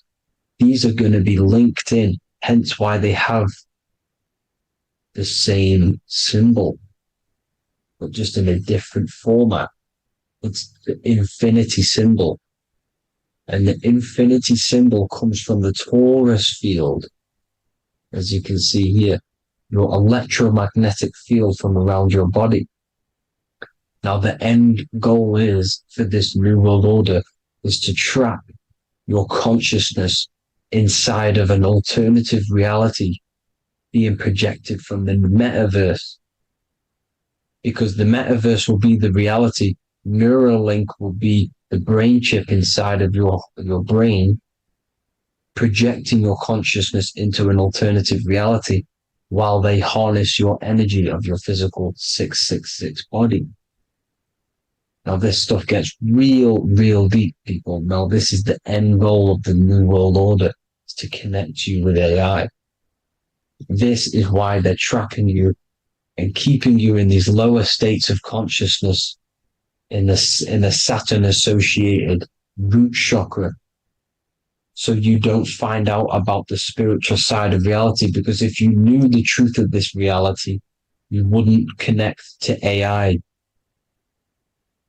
You see, you have the power within you to travel to other worlds, the astral plane, for example. You travel to different worlds when you are sleeping. Okay? They want you to know it's just a dream. However, their end goal is to trap your consciousness and feed off your energy, spiritually and physically. Okay? I don't know why these people are just pure evil. As I said, evil love bondage. They love the physical dimension. They don't want to ascend to other realms. These evil love the third dimension. This is why evil spirits will inhabit bodies, exorcisms, because they miss being in the physical realm. They miss it. Evil love bondage. So this is why they're cloning and putting their consciousness in clones to stay in this third dimension, to stay as further away from the source as possible. Okay? This is why they're doing it. And this is how it's all linked in. So I hope you all enjoyed this video. Hope you gained some wisdom. Please feel free to join the Telegram. And please leave a like and a subscribe. Thank you all, people. God bless.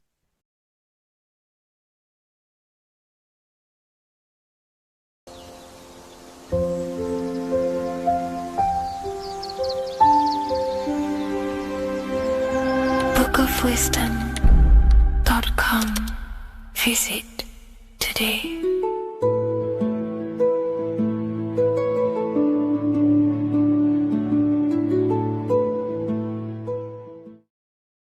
What are we all doing, people? Survival wisdom. Today we're going to be breaking down the Bible and its real, true metaphysical meaning. All of these slides within this video is taken from my book, The Book of Wisdom. So you can get all of these slides. So the Temple of Solomon, you are body, mind, and soul, which is the Holy Trinity. The moon, sun, and earth. The sun is your soul because the sun is its infinite source of energy. It is its own source of energy. And that is what your soul is. It's its own source of energy. The moon is mind. This is why you call people a lunatic. You're a lunatic. Luna means the moon. And inside of your mind, you have a specific mood. Mood is moon. And mind in German is Mond. And the word Mon means moon. And earth is your physical body because your body contains of the four elements, the four physical elements. Well, the Temple of Solomon is the temple of the soul and the Mon, the soul and the Mon, the soul and the mind. And it's the temple of the Holy Spirit in the Bible. Everything leads back to one singular point in the center of the brain. The brain is not the mind. It's mind over matter. Okay? The brain is the physical manifestation of the mind. The brain is the electrical computer which decodes the light waves given to it by the mind. This is why everything in the body leads back to one singular point.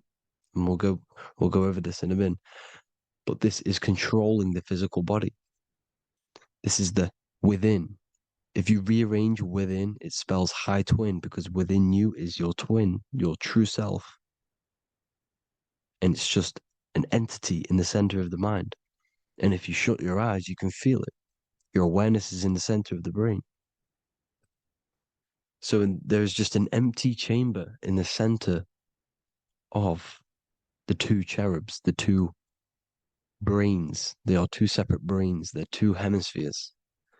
And the empty chamber, when scientists chop it up and see it's just an empty chamber, well, because you can't see in that plane of reality. You cannot see the mind.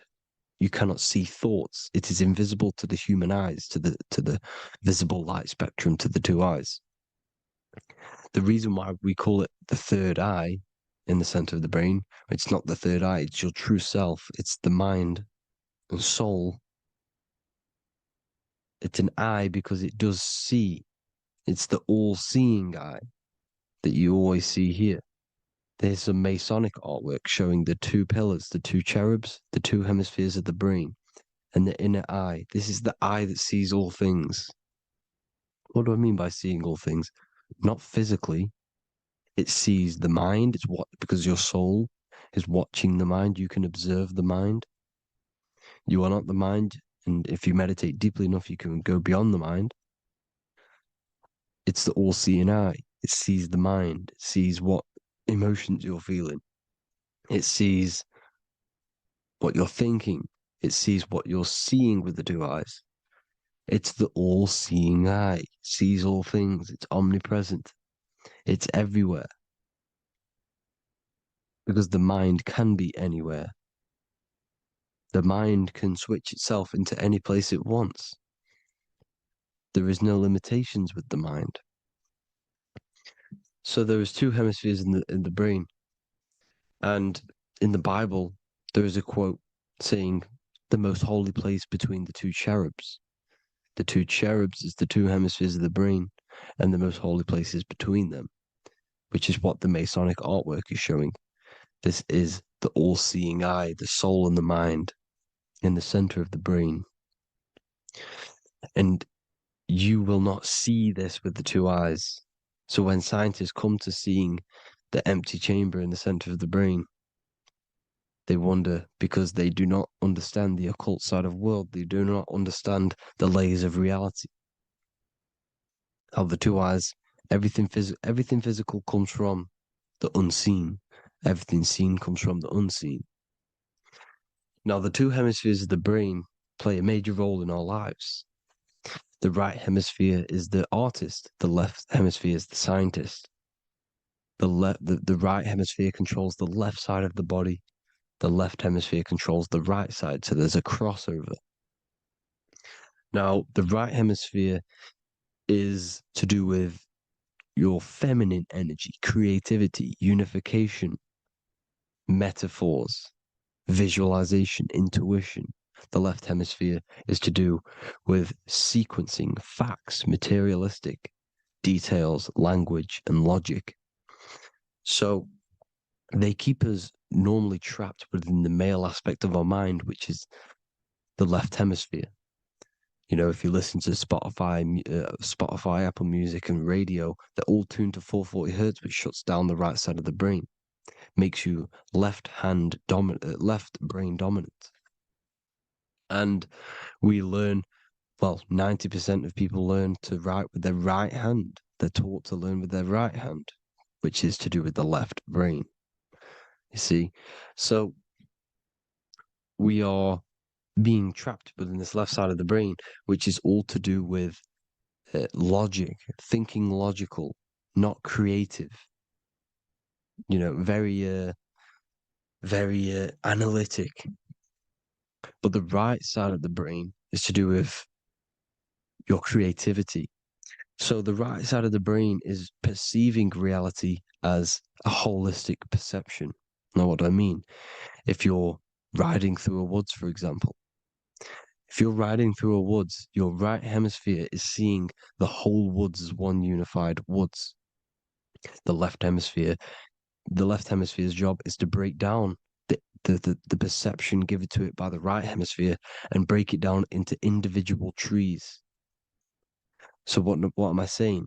The right hemisphere is seeing humans and everything in creation as one unified consciousness.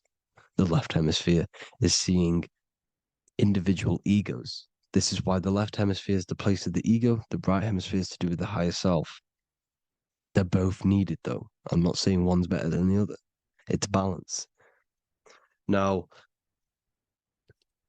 they don't want you to see the unified picture, perception of creation. They want you to think everything is individual, everything doesn't come from the one, because all things come from the one. And we experience the two in this reality, dualism. In order to understand the one, we have to experience the two to advance. So, anyways, let's get away from the two hemispheres. The right hemisphere, like I said, is to do with the higher self. And this is why in John 21:6, it says, cast the net onto the right-hand side of the boat and you will find fish. Meaning, cast your energy, cast your perception into the right hemisphere of the brain and you will find God, unification, and higher self. You will see things from a unified perspective. how we are all one, because we are all the same consciousness. The same spark that is in me is in you. This is why I am you and you are me. We are all the all-seeing eyes of God, just split up into individual bodies. We are all made up of the same essence, consciousness. And that consciousness, that mind and soul, is in the center of the brain. You are just in different avatars. And until we see this, we'll forever be divided and conquered. Until we figure this out as a collective consciousness, we will forever be divided and conquered and ruled over. This is why the Bible says, ye are gods. You are the sons of the Most High, because we are. We are the Word made flesh. We are God made flesh.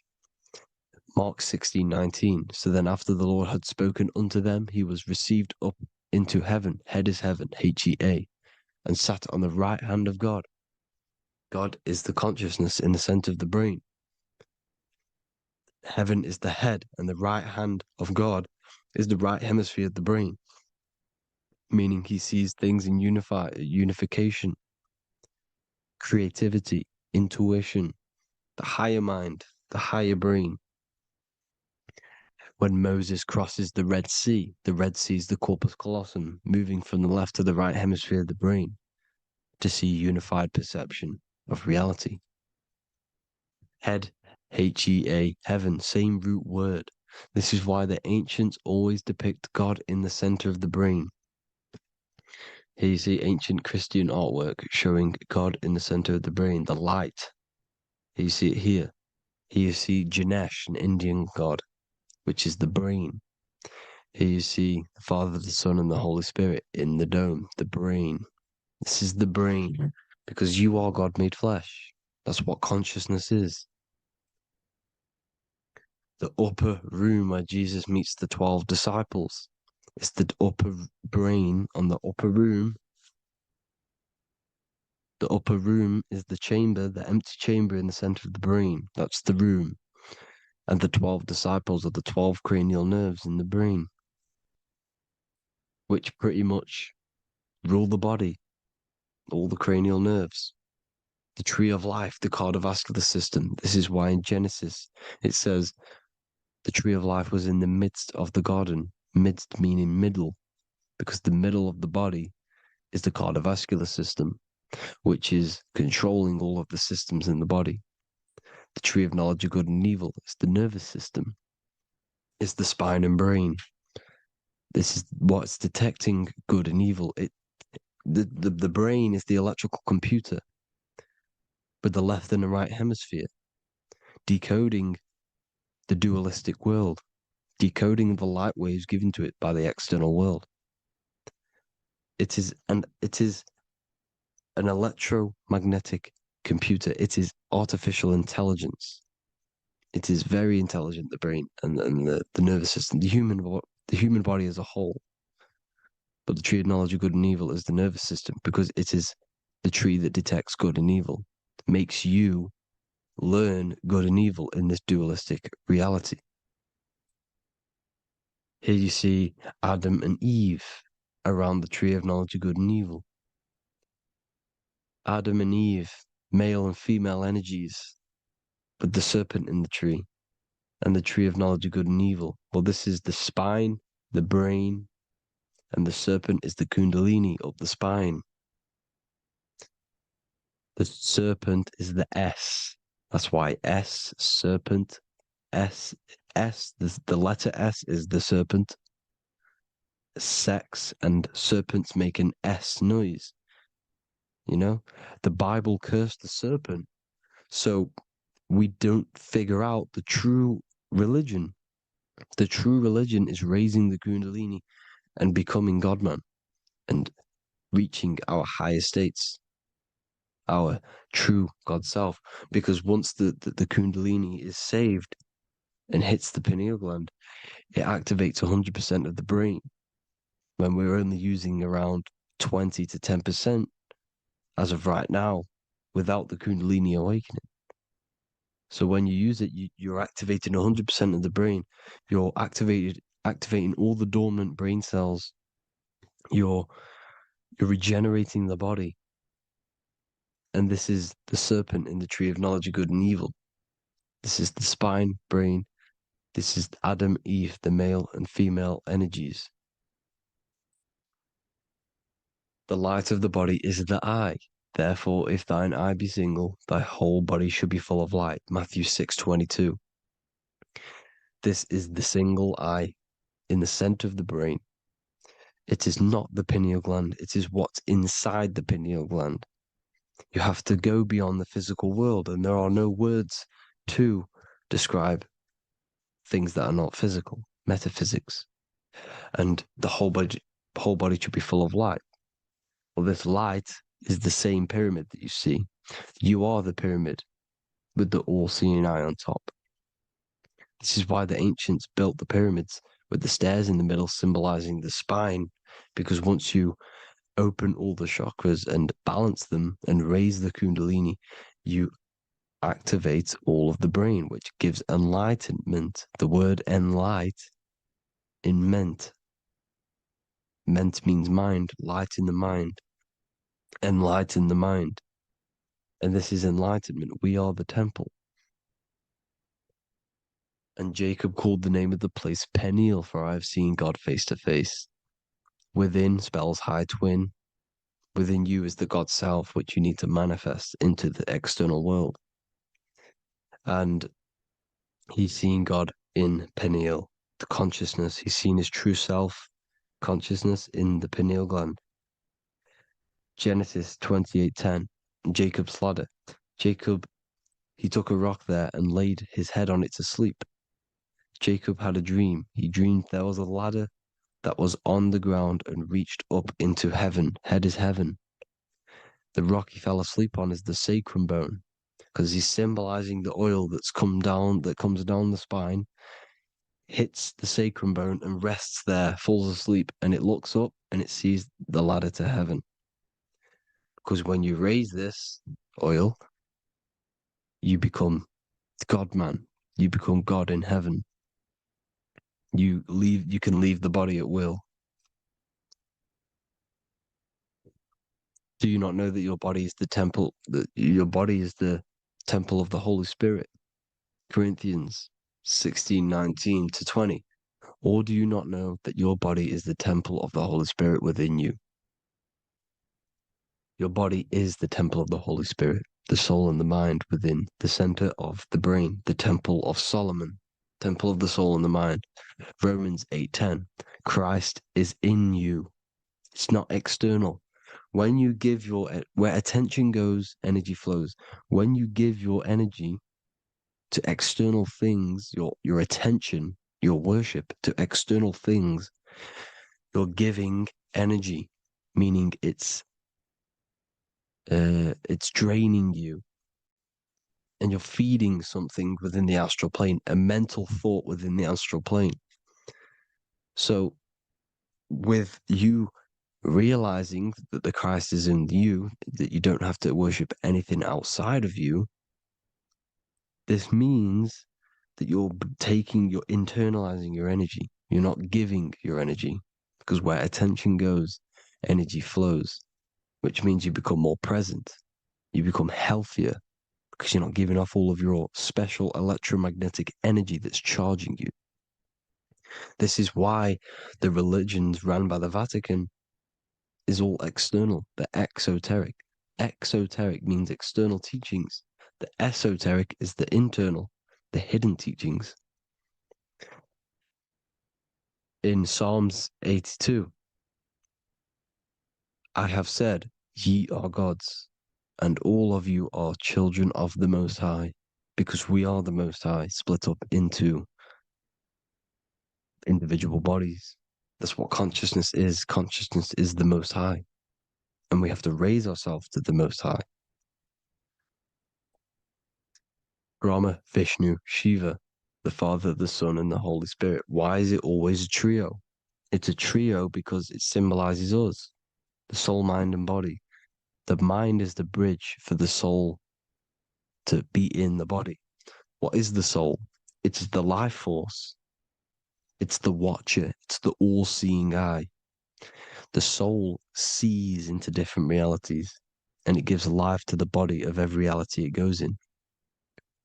This is why you always see light around the all-seeing eye, because it is the energy, the life force, the light, life, Li.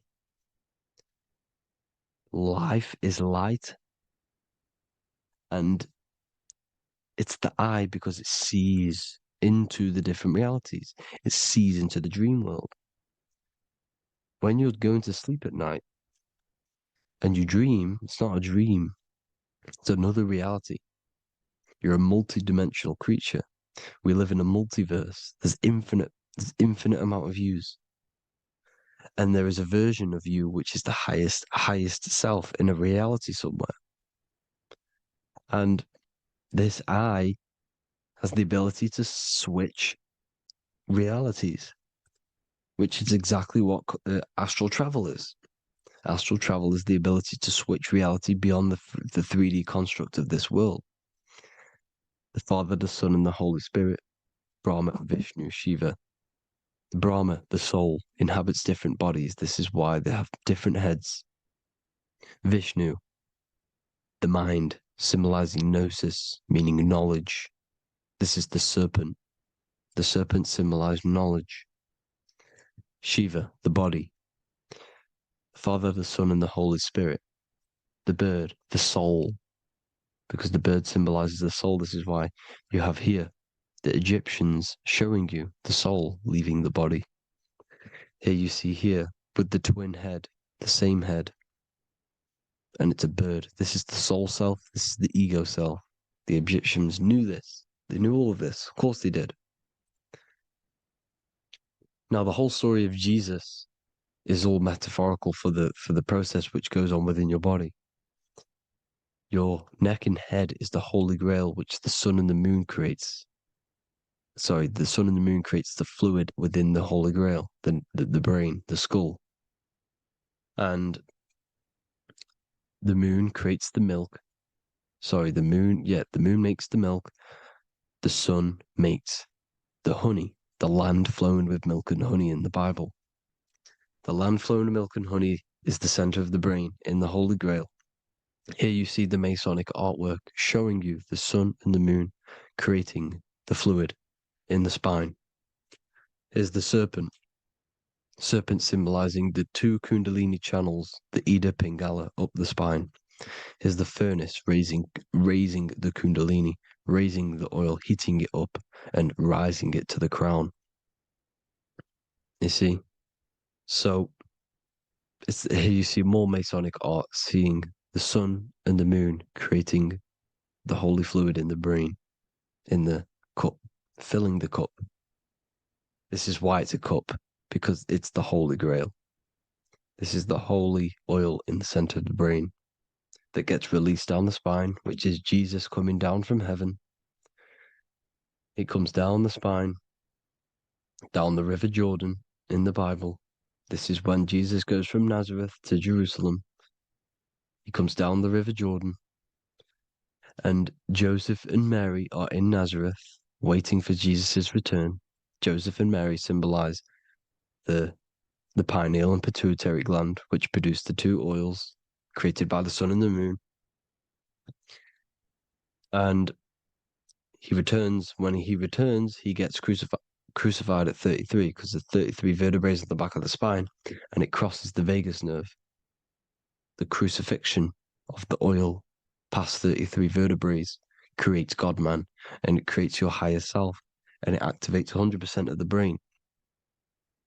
And you turn into spirit, you turn to your spirit self. This is why Jesus dies. He didn't physically die, it metaphorically dies, and becomes his higher self. The ego self is left behind. It's the same with the whole story of Jesus. Jesus comes down from heaven, which is the oil. He dies in a cave for 3 days, which is the oil hitting the cave. Here's the cave, and resurrects after 3 days. If you resurrect the oil, comes up and gets crucified at 33 in Golgotha. Golgotha translates to a place in the skull. The three wise men from the east. Well, if you look at the Masonic artwork, they'll always show you a ladder up to the east. Okay? Here you see north, south, west. This would be east. Here you see east here. East here. The ladder up to the east. The east is the top, up. 3 wise men from the east. The thalamus, pituitary, and pineal gland in the center of the brain. The most important glands in the body. Here you see the Egyptians with the spine, the sun, and the 2 hemispheres of the brain. What did I say at the beginning? The sun is the soul. The sun is its own source of energy. It's the life force, which gives life to anything it inhabits. The soul is the same thing. That's why sun and soul mean the same thing. So, what I'm saying is consciousness is God. And this is why when it refers to as God in the Bible, means your higher self, pretty much. And returning back to this higher self, because God is something that you need to manifest. Consciousness is God, and your body is a reflection of the creation by God. This is why everything in the body corresponds with the stars. The stars rule the body. We are an image of the stars. This body is an image of the whole of creation. Aries rules the head. This is the cerebrum, the ram in the brain is the ram, Aries. And we have something called the cerebrum, Aries, the ram. This is the Lamb of God moving to the higher mind. Taurus, which is the lower brain and neck, the cerebellum, the bull Taurus, the lower mind, and the cerebrum and the cerebellum, the ram and the bull, is what makes you ramble on. Ramble meaning walking. The higher mind and the lower mind working together makes the body ramble. Ramble is what makes you walk along. Thank you to Santos Bonacci. Gemini, the 2 twins, rules the 2 arms, the hands, and the lungs. These are the 2 twins of the body. Sagittarius, the horse, which rules the hips. Hips means hippo. Hippo means horse. Hippopotamus means water horse. Hippo means horse, and this is why we call them hips, because horses have massive hips. Capricorn, the kneecaps. Pisces, the 2 fish, the 2 feet. Then they make us swim. We are an image of the stars, people. Well, the body is anyway. Consciousness is God, and the body is the image of the whole of creation. It's a reflection of the whole creation, as above, so below. 12 systems in the body, 12 cranial nerves for the 12 constellations, 12 cell salts. The body's made out of 12 cell salts. So, this is where it gets kind of deep. This is where we get deep. And he said, Jesus was known as the fisher of man. And fisher of man, meaning man does not mean man as in the male. Man means mind. He's the fisher of minds. So the Bible is not patriarchal. It's not patriarchal. Man just means mind, pretty much. So the fisher of mind, man, because he was fishing minds out of this reality into the higher realities. He was teaching people how to leave the body when he walks on water. Walking on water is the physical, etheric, astral, and mental. These are the different planes of reality. The ether is the either, because the ether is the substance that's on either side, astral and physical. It's the 5th element, is ether. And the 5th element is the water. The same water at the beginning of the Bible when it says, let the firmament divide from the waters above from below. The water symbolizes the ether. It's the base of all physical matter. And the ether symbolized is known as the water. So when you're walking on water, you're walking on the ether, meaning you're leaving the physical body. So when Jesus walks on water and he's teaching Paul to walk on water, Paul becomes scared and falls back into the water. Well, when you astral travel and you become scared when you're projecting, you'll fall back into your body. So he's pretty much saying walking on water is leaving the body, and walking on the ether, because the ether is the veil between the astral, and that's what devil means. Devil has the word veil in it, because the devil is trapping you between one veil, which is this world. They're trapping you in this world, this thin layer of reality. Your dreams are different veils. The ether, the astral, the mental are different veils. Devil is deveil. Deveil. You need to escape being stuck in one reality and live in between realities. And this is when you truly become a multi-dimensional being, because your soul is just the eye. That's what you are. You're just an eye, and you see into different worlds. And it also, when Jesus means the fisher of man, the fisher of minds, he is. I truly believe, because of my research, that there is other worlds. It's not just this one. There's higher worlds. There's an infinite amount of you, and you've been in them dreams you call dreams. Them dreams are other realities that you are in. That's why when you're there, you don't feel like you're in a dream. You feel like it's 100% real, because it is real. So this is why the ancients always depicted the many different heads, because there's many different versions of you. And this I, the soul, the watcher, is switching itself into different bodies at all times. Well, when you sleep, when you astral project. And this is what the ancients were doing. They understood the multiverse, and they could switch bodies at will. And this is what the 7 seals are in the Bible, also known as the 7 chakras. These are literally portals within us to these different worlds. We're in the heart at the moment. Earth rearranged spells heart, meaning middle. This is where good and evil exist. It's the middle point, the midpoint of realities. So I hope you all enjoyed the video. All of this knowledge that I've give you in this video is inside of my book, the Book of Wisdom.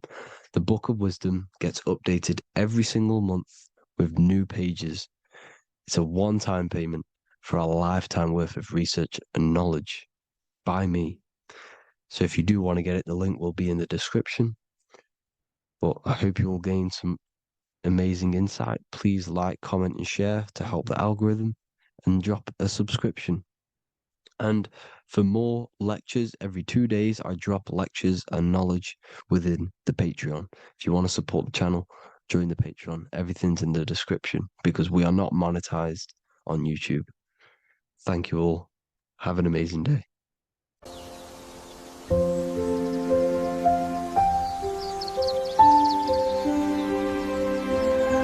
bookofwisdom.com. Visit today.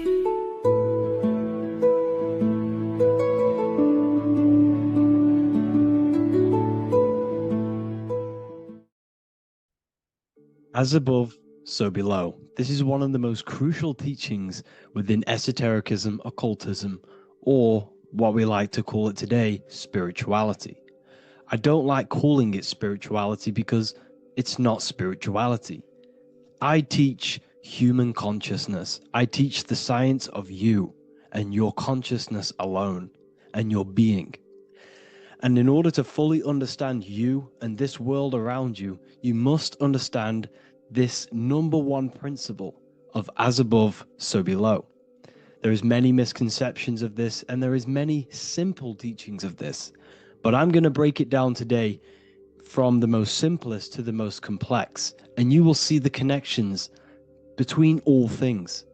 This is the most important lesson you could ever learn, and I'm going to teach it you today. So what you must understand is with the term as above, so below, it applies with everything you see in this world and about yourself. We have something called the macro, which means the bigger scale. On the bigger scale, we have the whole earth. If we look down from the sky on top of rivers, this is what we see. We see this tree pattern. Then on a smaller scale, we see trees have the same pattern. Then we look even closer. We're going smaller and smaller into the leaves of the tree. We see the same pattern. Then we go even more micro into the human brain and look at the human brain cells, and we see the same pattern. This is proof this is a fractal universe, and everything is in the micro is reflected in the macro. As above, so below. As within, so without. On the macro is a reflection of the micro. So now that you understand this, we can go a bit further.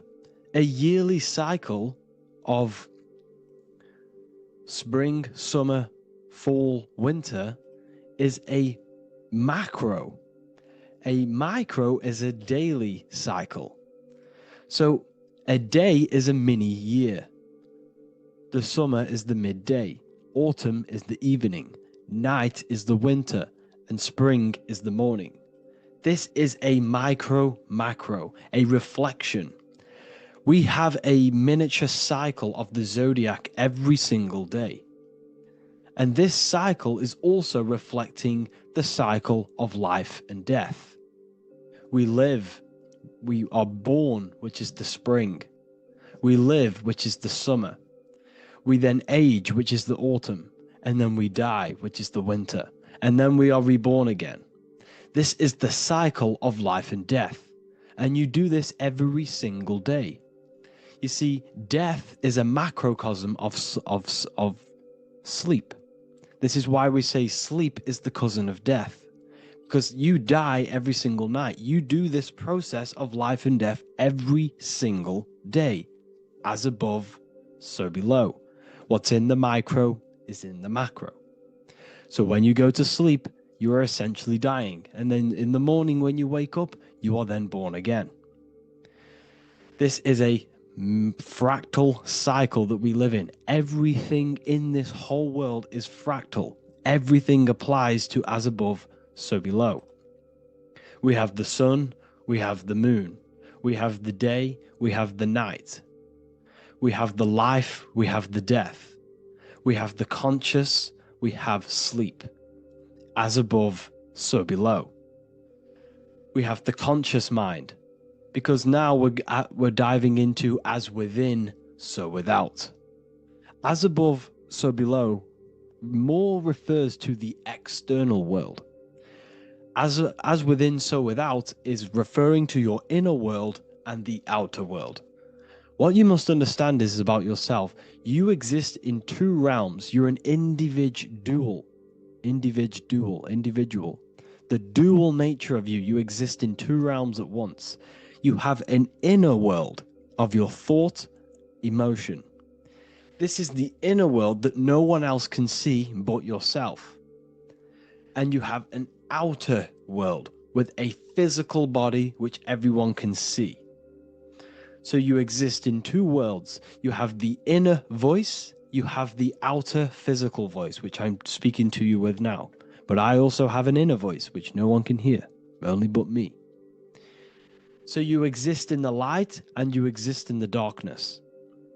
The sun represents your external self, your physical conscious mind. The moon represents your shadow self, the inner self, the psyche self, the spirit self. There is an as above, so below. The sun is within you. The moon is within you. Everything is within you. Now that you understand as above, so below, what is your body? Your body is a miniature earth. Let me repeat, your body is an earth. Your body is the earth. Okay? Because like I say many times in all of my videos, you are not in the world. The world is you. You are the universe. Your brain is a computer creating this reality. What you see with your eyes is produced in the back of the brain called the visual cortex. You don't look into the world, the brain produces the world. The body produces the world. When you touch something, you're not actually touching something. This is the electrical nervous system. When you touch something, what you feel is actually electrical signals on your nervous system reporting back to your brain. Therefore, when this body dies, you leave the earth because this body is the earth. Okay? As above, so below.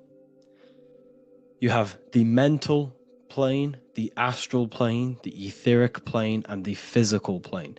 This is essential for understanding reality and the teaching of as above, so below. Everything in this material plane began in the thinking mind.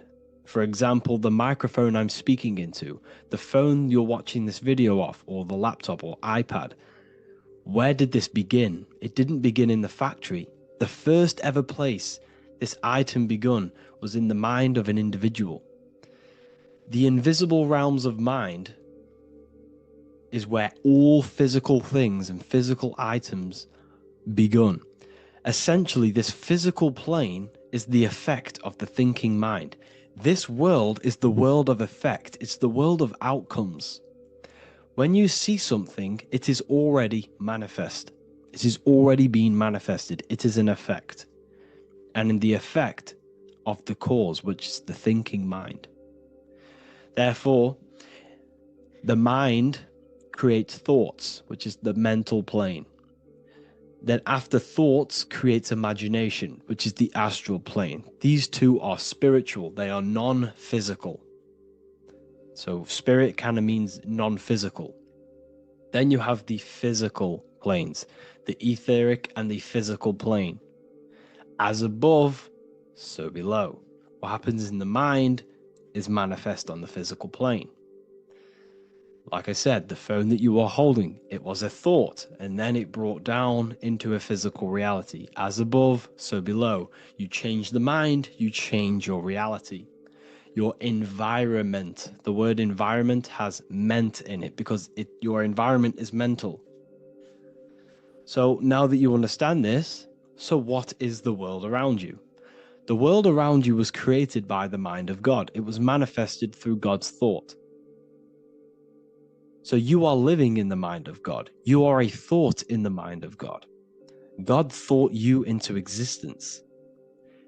But like I said, we are all fractals. Everything is fractal.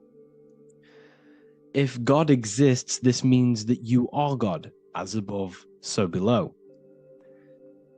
God created you through the thinking mind, and he gave you a thinking mind. So God created the macrocosm. God created the macro, the whole world. He designed the whole world, the sun, the stars, the moving. He designed this.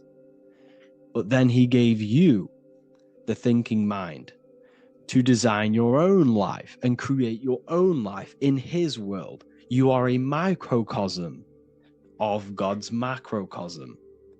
Just like God thought you into existence and the whole world into existence, you are a microcosm thinking your world, your reality into existence. You see this now? Everything is a reflection. Everything is a mirror. Everything is fractal. So in order for you to change your reality, you must change these higher planes. Your thought and imagination are the two key aspects of creating physical reality. Every object you see around you was begun in these higher planes of the non-physical, and they were brought out of spirit into physical matter through the thinking mind and physical action. So now we're going to get a bit deeper. The brain is not the mind. Now that you understand, we have spirit and matter. As above, so below. You have a non-physical side of reality and a physical side of reality. The mind is the spiritual brain. The brain is a physical manifestation, a physical effect of the mind. The mind uses the brain to operate in the physical world, and it's the same with the heart. The soul manifests itself physically through the heart. The heart is a physical manifestation of the soul, of the emotion, thought and emotion, the mind and the soul, the brain and the heart, heaven and earth. So you have the inner world and the outer world, the spiritual, non-physical, and the physical. So we are all on this process of awakening, an expansion of our minds into new fields of thought, into new fields of awakening ourselves. Because essentially we are born into this world, but you are born many, many times. You can be born physically and you can be born spiritually. Like I said, everything is fractal. So just like when the baby finds out that there is a world outside of its mother, what does the baby do? The baby seeks a way out of its mother, and then the baby is now born into a new world, a world outside of its mother's womb.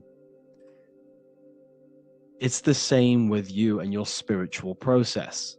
As your mind becomes aware that there are other realities beyond your physical body, it then seeks a way out. And this is why you are probably watching my YouTube, because you are now on the path.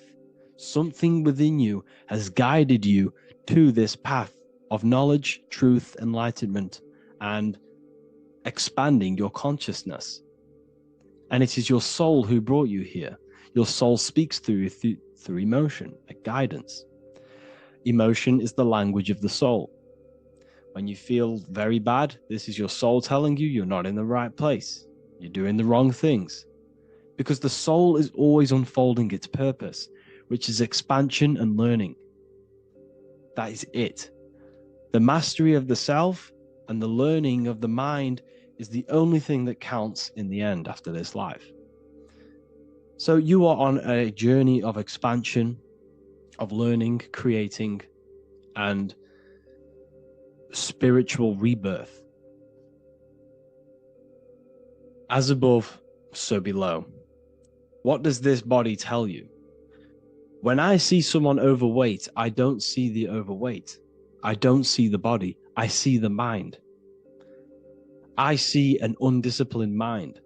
I see a mind that lacks self-control. I see a mind that seeks external validation. That's what I see when I see an overweight person. I don't see his body. I see the result of his mind. Because what does the Bible tell you? You shall know them by their fruits. It's the same saying as above, so below. You shall know them by their fruit. The fruit is their manifestation. Your body is a direct correlation and manifestation of your mind. Your inner world projects your outer world. As within, so without. As above, so below. Now, what do you see when you see this man's body? I see discipline. I see strength. Mental strength, not physical strength. I see mental resilience of pain. Because all of this man's mental energy has been manifested physically within his muscle.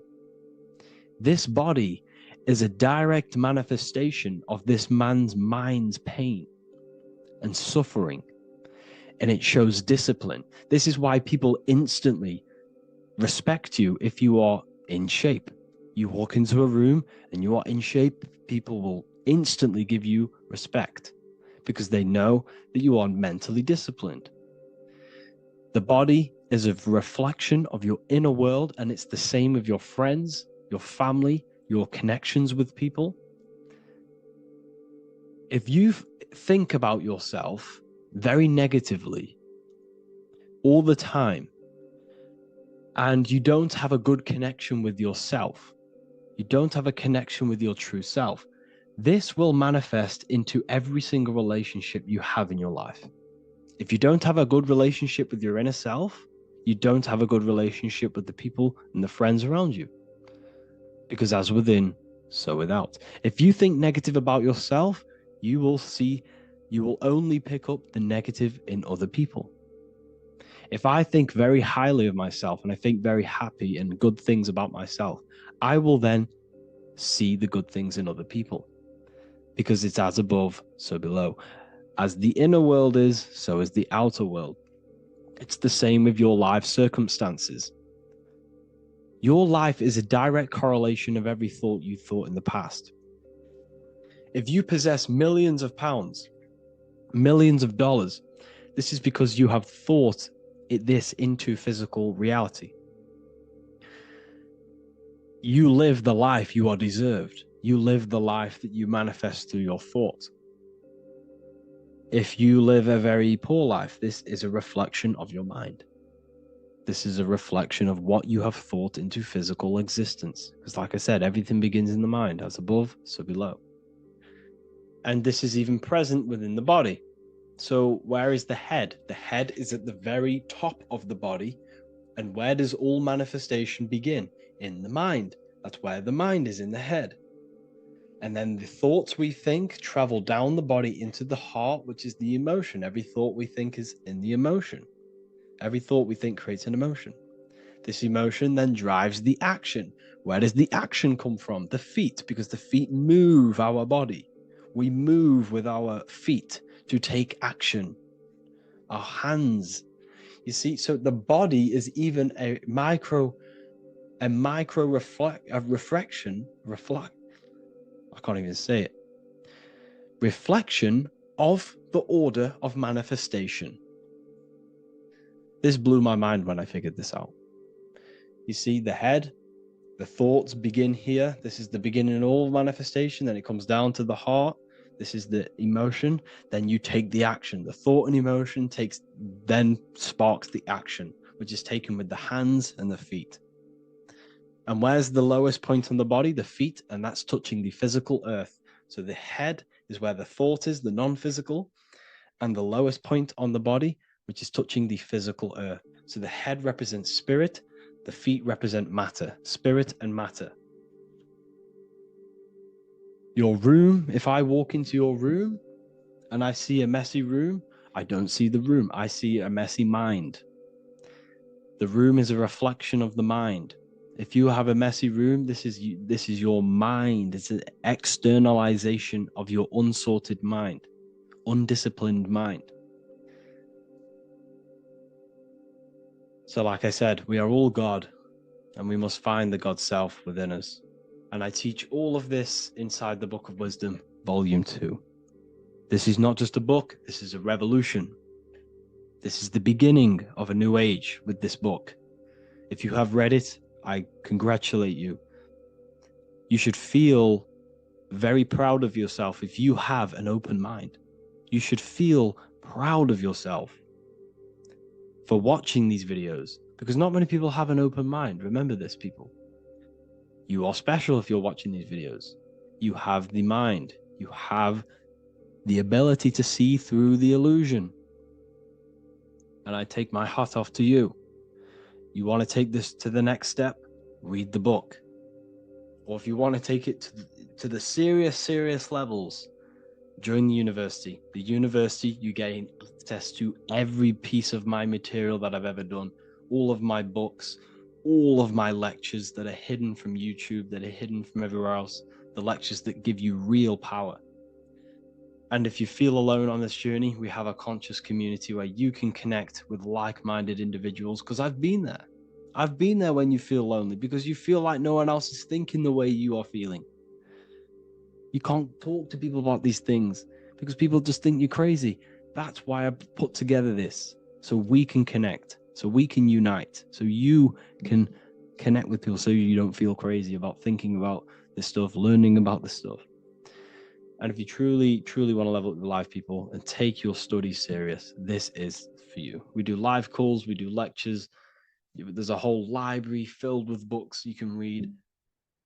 It's the perfect place for the truth seeker. I thank you all for joining. Please leave a like, a comment, a subscribe. Let me know any future videos you want me to make in the comments. Thank you all. Have an amazing day.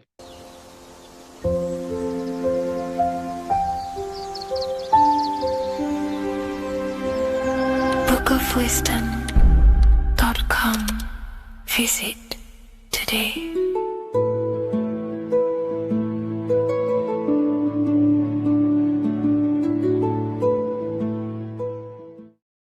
Welcome to Revival of Wisdom. Welcome people, we're back with another video. Please make sure to hit the like, the subscribe button, and turn on notifications to never miss a video. The Vatican is a giant key from a bird's eye view, and it also contains an 8-pointed star. The Anunnaki Sumerian gods also depicted this 8-pointed star. The sky god Anu from the Anunnaki also uses the 8-pointed star for his symbol.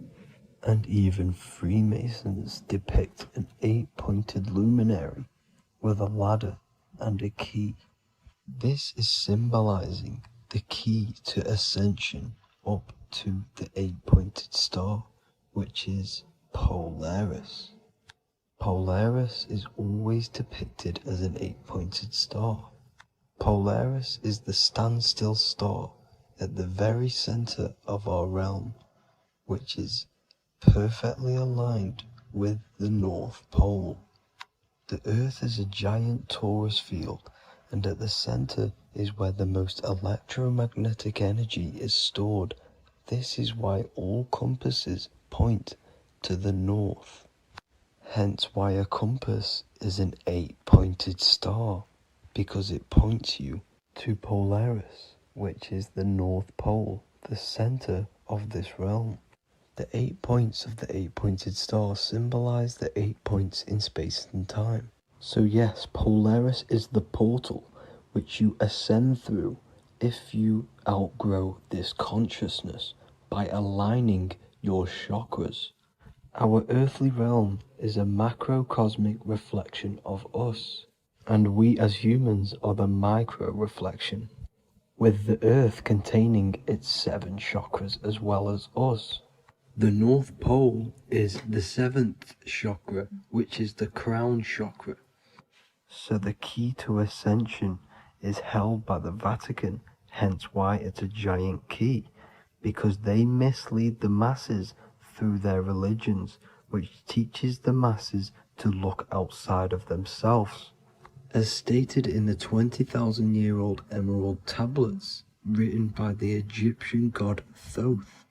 On Earth, man is in bondage, bound by space and time to the Earth plane. Encircling each planet, a wave of vibration binds him to his plane of unfoldment. Yet within man is the key to releasement.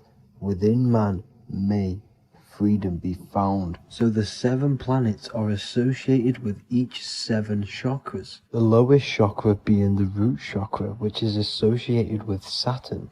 This is why the elites love Saturn and reflect it in all of their symbols, because the chakras are an ascension of spiritual principles, starting from the material and ascending up to the spiritual, the crown chakra. However, evil love bondage, and they are trapping souls in the physical realm by stopping and provoking the ascension process. They do this by abusing the energy of Saturn, and Saturn is associated with the lowest chakra. The lower 3 chakras are associated with survival mode, which keeps the consciousness in a constant state of fear and only aware of its surroundings. Once you start to ascend up your chakras, you become more consciously aware of spiritual deeds. And this is the process of returning back to your true spiritual form. Going back to Polaris and its connection to ascension, Kanye West symbolizes this on his music video 24. As you see him rise up into the sky, you see an pointed shape around him, which symbolizes the 8-pointed star as you see the beam of light. And even NASA symbolize this in their Space Delta logos, a bear holding a key with an arrow up to Polaris, the 8-pointed star. Here's another NASA logo of an arrow from the Earth to Polaris. The series Lock and Key on Netflix is all about portals and doorways, and they have the Kundalini energy as one of their keys. Kundalini energy is the energy which rises up the spine, the 33 vertebrae, and activates the third eye. The third eye is the spiritual gland which connects humans to other spiritual realms. We are not the body. Our spirit, our soul inhabits the body. We exist physically, spiritually, and mentally. Therefore, we are multidimensional. The intellectual and spiritual inhabit the body. Therefore, this is just an avatar within this timeline. However, within each and every one of us, we all have the key to releasement, as says in the Emerald tablets. This releasement is ascension up until higher states of consciousness. As stated in the Emerald tablets, man is in process of changing to forms that are not of this world. Grows he in time to the formless, a plane on a cycle above, and another one saying, man is a flame bound to a mountain, but we in our cycle shall ever be free. Know ye, O man, that when ye have progressed into the cycle that lengthen above, life itself will pass to the darkness, and only the essence of the soul shall remain. That's it for this video. I hope you all enjoyed. Please feel free to leave a like, subscribe, and comment any subjects you want me to talk about. God bless you all.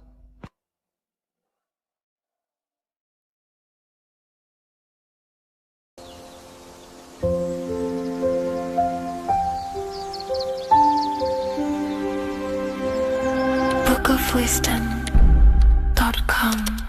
Visit today.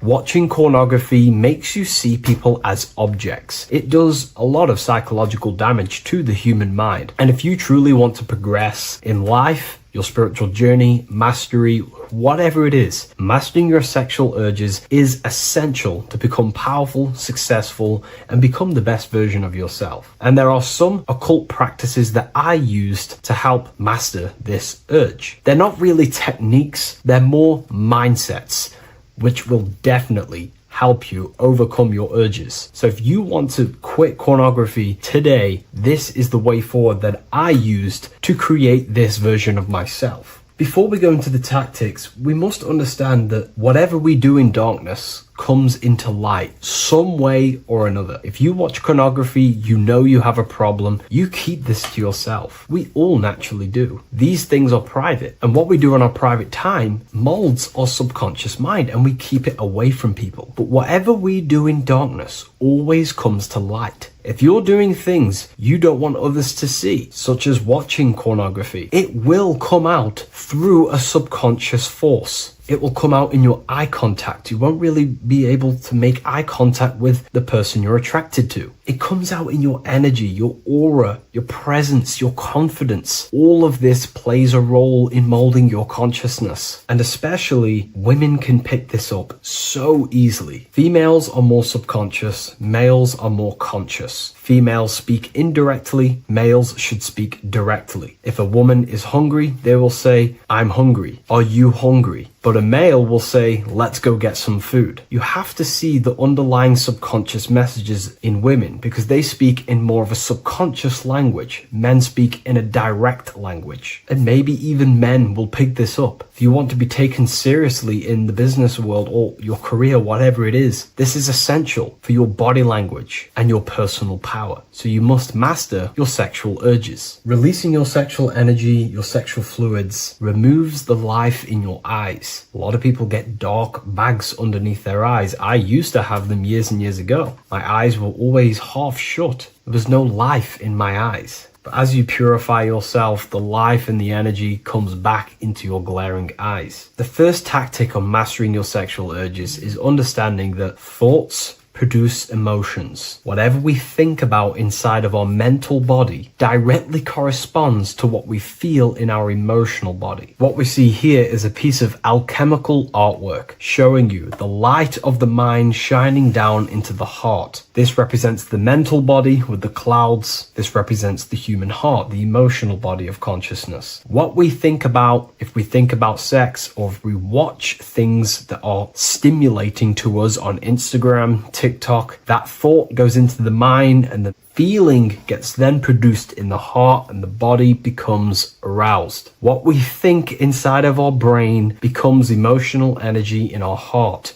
As above, so below. And what becomes in our heart is what we take action on. We take action on emotion. Human action, human behavior pretty much comes down to what we feel. We only act on what we care about or what we love. If you love that feeling of watching pornography, that is the reason why you're taking the action. So keeping this in mind at all times is very important in your journey of self-mastery. What you think is what you feel, and what you feel is what you act upon. Remove stimulations that can possibly produce that thought of watching pornography. Unfollow the people. Purify your environment so these thoughts do not enter your mind. And if you do become stimulated, remember, thoughts produce emotions. Change your thoughts. Think about something else instantly. The more you think about it, the more you feel, and the easier it is to take action upon it. And the second tactic that I say to myself is that it's all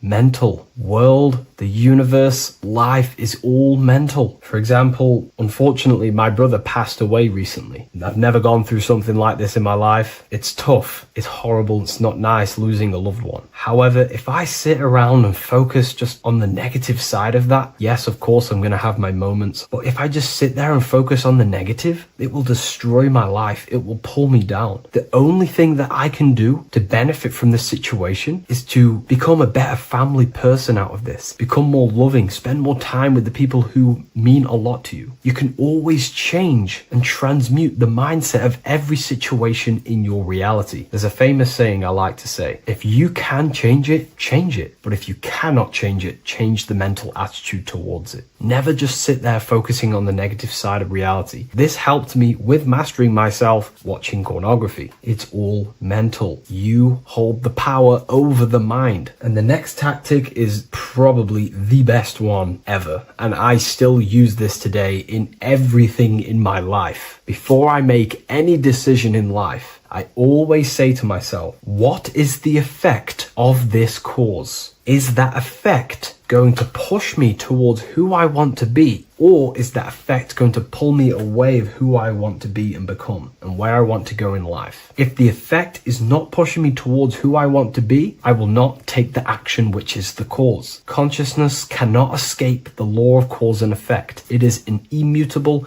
inchangeable law that is governing your consciousness and your mind. You have to keep this law in mind because it is the law that is creating and crystallizing your reality. Any decision you make, what is the effect of this cause? The law of cause and effect is a force that you cannot escape. So you have to work with this law and become conscious of the law. So before you do take the action, what is the effect? Is watching pornography going to push me towards who I want to be and where I want to go? If it's not, do not take the action. That's where willpower comes in. You can do little exercises for willpower, meditation for 30 minutes of not thinking. You can do rituals that strengthen the connection to your mind with your willpower. At the end of the day, the willpower is the most essential force in the consciousness. Another thing is remove any music that talks about it. Even the words will be producing thoughts in your mind. What you feed your consciousness is ultimately what you project back outwards. Don't listen to the rap music. Don't listen to any music that talks about it. Try and remove this from your environment. These tips that I've given you don't just work in quitting pornography. These work in every aspect of your life, and they will dramatically change your life if you become conscious of them and actively use your mind. Don't fall under the spell of becoming unconscious. Never act unconsciously. Never think unconsciously. Never feel unconsciously. Stay on top of your mind. Be the observing eye in your mind. Never fall unconscious. Of course, we all need to sleep, but I mean in the waking times. And this is why learning about yourself or consciousness is essential for every aspect of life. Business, your career, money, whatever it is. Whatever you're doing in your life comes down to understanding human consciousness. And that's why I wrote these books, so you understand yourself, so you gain your understanding of the functions of your own mind, body, emotions, and how you are creating reality. That's why I wrote the book of symbolism, because symbols are not just symbols. These symbols represent forces and aspects of the human psyche themselves, and they are veils, they are keys that help you remember and become conscious of what has fallen unconscious in your mind. We're simply just becoming conscious of what we are unconscious of, and becoming conscious of them and using these powers. You want to take your life to the next level? Feel free to get the book of symbolism. I'll leave a link in the description. Take care, everyone.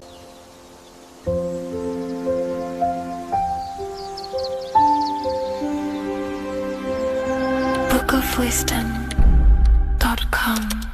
Visit today.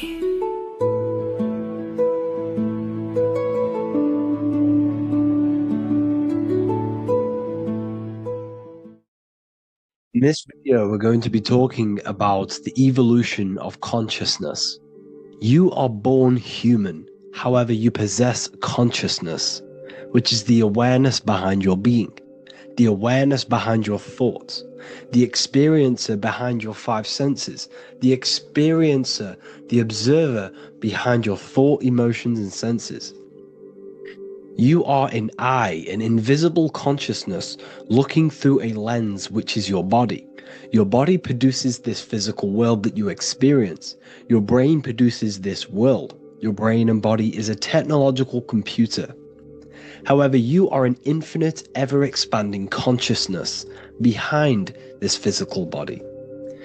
And there is an evolution of consciousness, a cosmic journey of expansion. And this is why we see so much pyramid symbolism in the occult and esoteric world, and especially within Freemasonry. Because the pyramid represents climbing, an evolution, a raising state of consciousness, a journey. Steps symbolize a journey upwards. This is the raising and the evolution of consciousness, our inner world. The transmutation of our inner selves, of our souls and consciousness and our minds. So when we see this pyramid, we're seeing a evolution, a way up to source consciousness. And the eye in the pyramid represents your source consciousness. It represents illumination. It represents divine guidance through this evolution of consciousness. This is why we see the ladder. Consciousness is ever expanding on an infinite journey of evolution.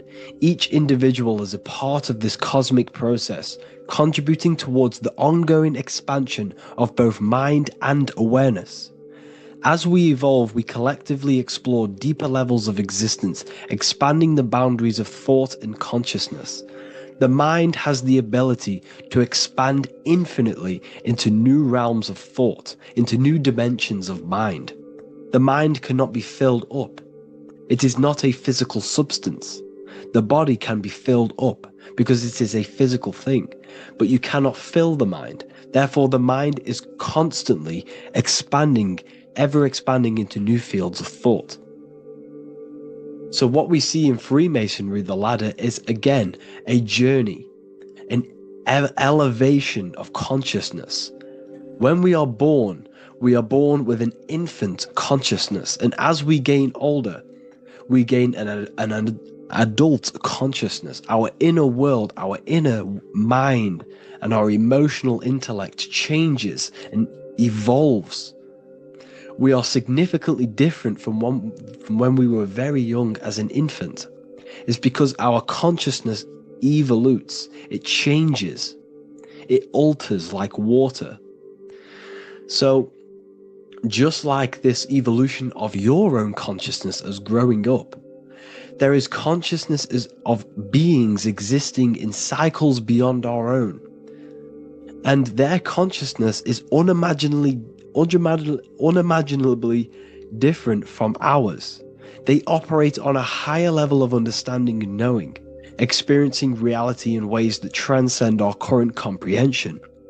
Our minds right now cannot comprehend the highest states of consciousness. There are entities, there are beings beyond our own, existing in higher dimensions of consciousness that we cannot comprehend because they have expanded. They are on a further way up the ladder of consciousness. However, we are all on the same journey. None of us can take the same journey. There is one ultimate goal, reaching source consciousness. However, this is always ever expanding. However, we are all on a different journey. There is one truth, one source, one goal. However, there are billions in different ways of reaching it, and we are all on these different paths to source consciousness, to this ladder, this evolution of universal evolution. Okay? Their awareness is attuned to new dimensions of existence, reflecting a more advanced stage in the cosmic journey of consciousness evolution. So when you take DMT, you are shot into these higher realms of consciousness where you meet these beings who look similar to these images. They are not speaking to you physically. They don't speak to you three-dimensionally through vibration and words. They speak to you mentally. If you have done DMT, then you know this. And if you have met these beings, then you know this. You might have even met some of these types of beings on mushrooms or any psychedelic drugs. Because ultimately, when you take these mind-altering substances, it's altering your consciousness. It's merging your consciousness with the spirit of that substance. And you are essentially attuning your mind to higher dimensions of consciousness. That's why we say we're getting high when we take these substances.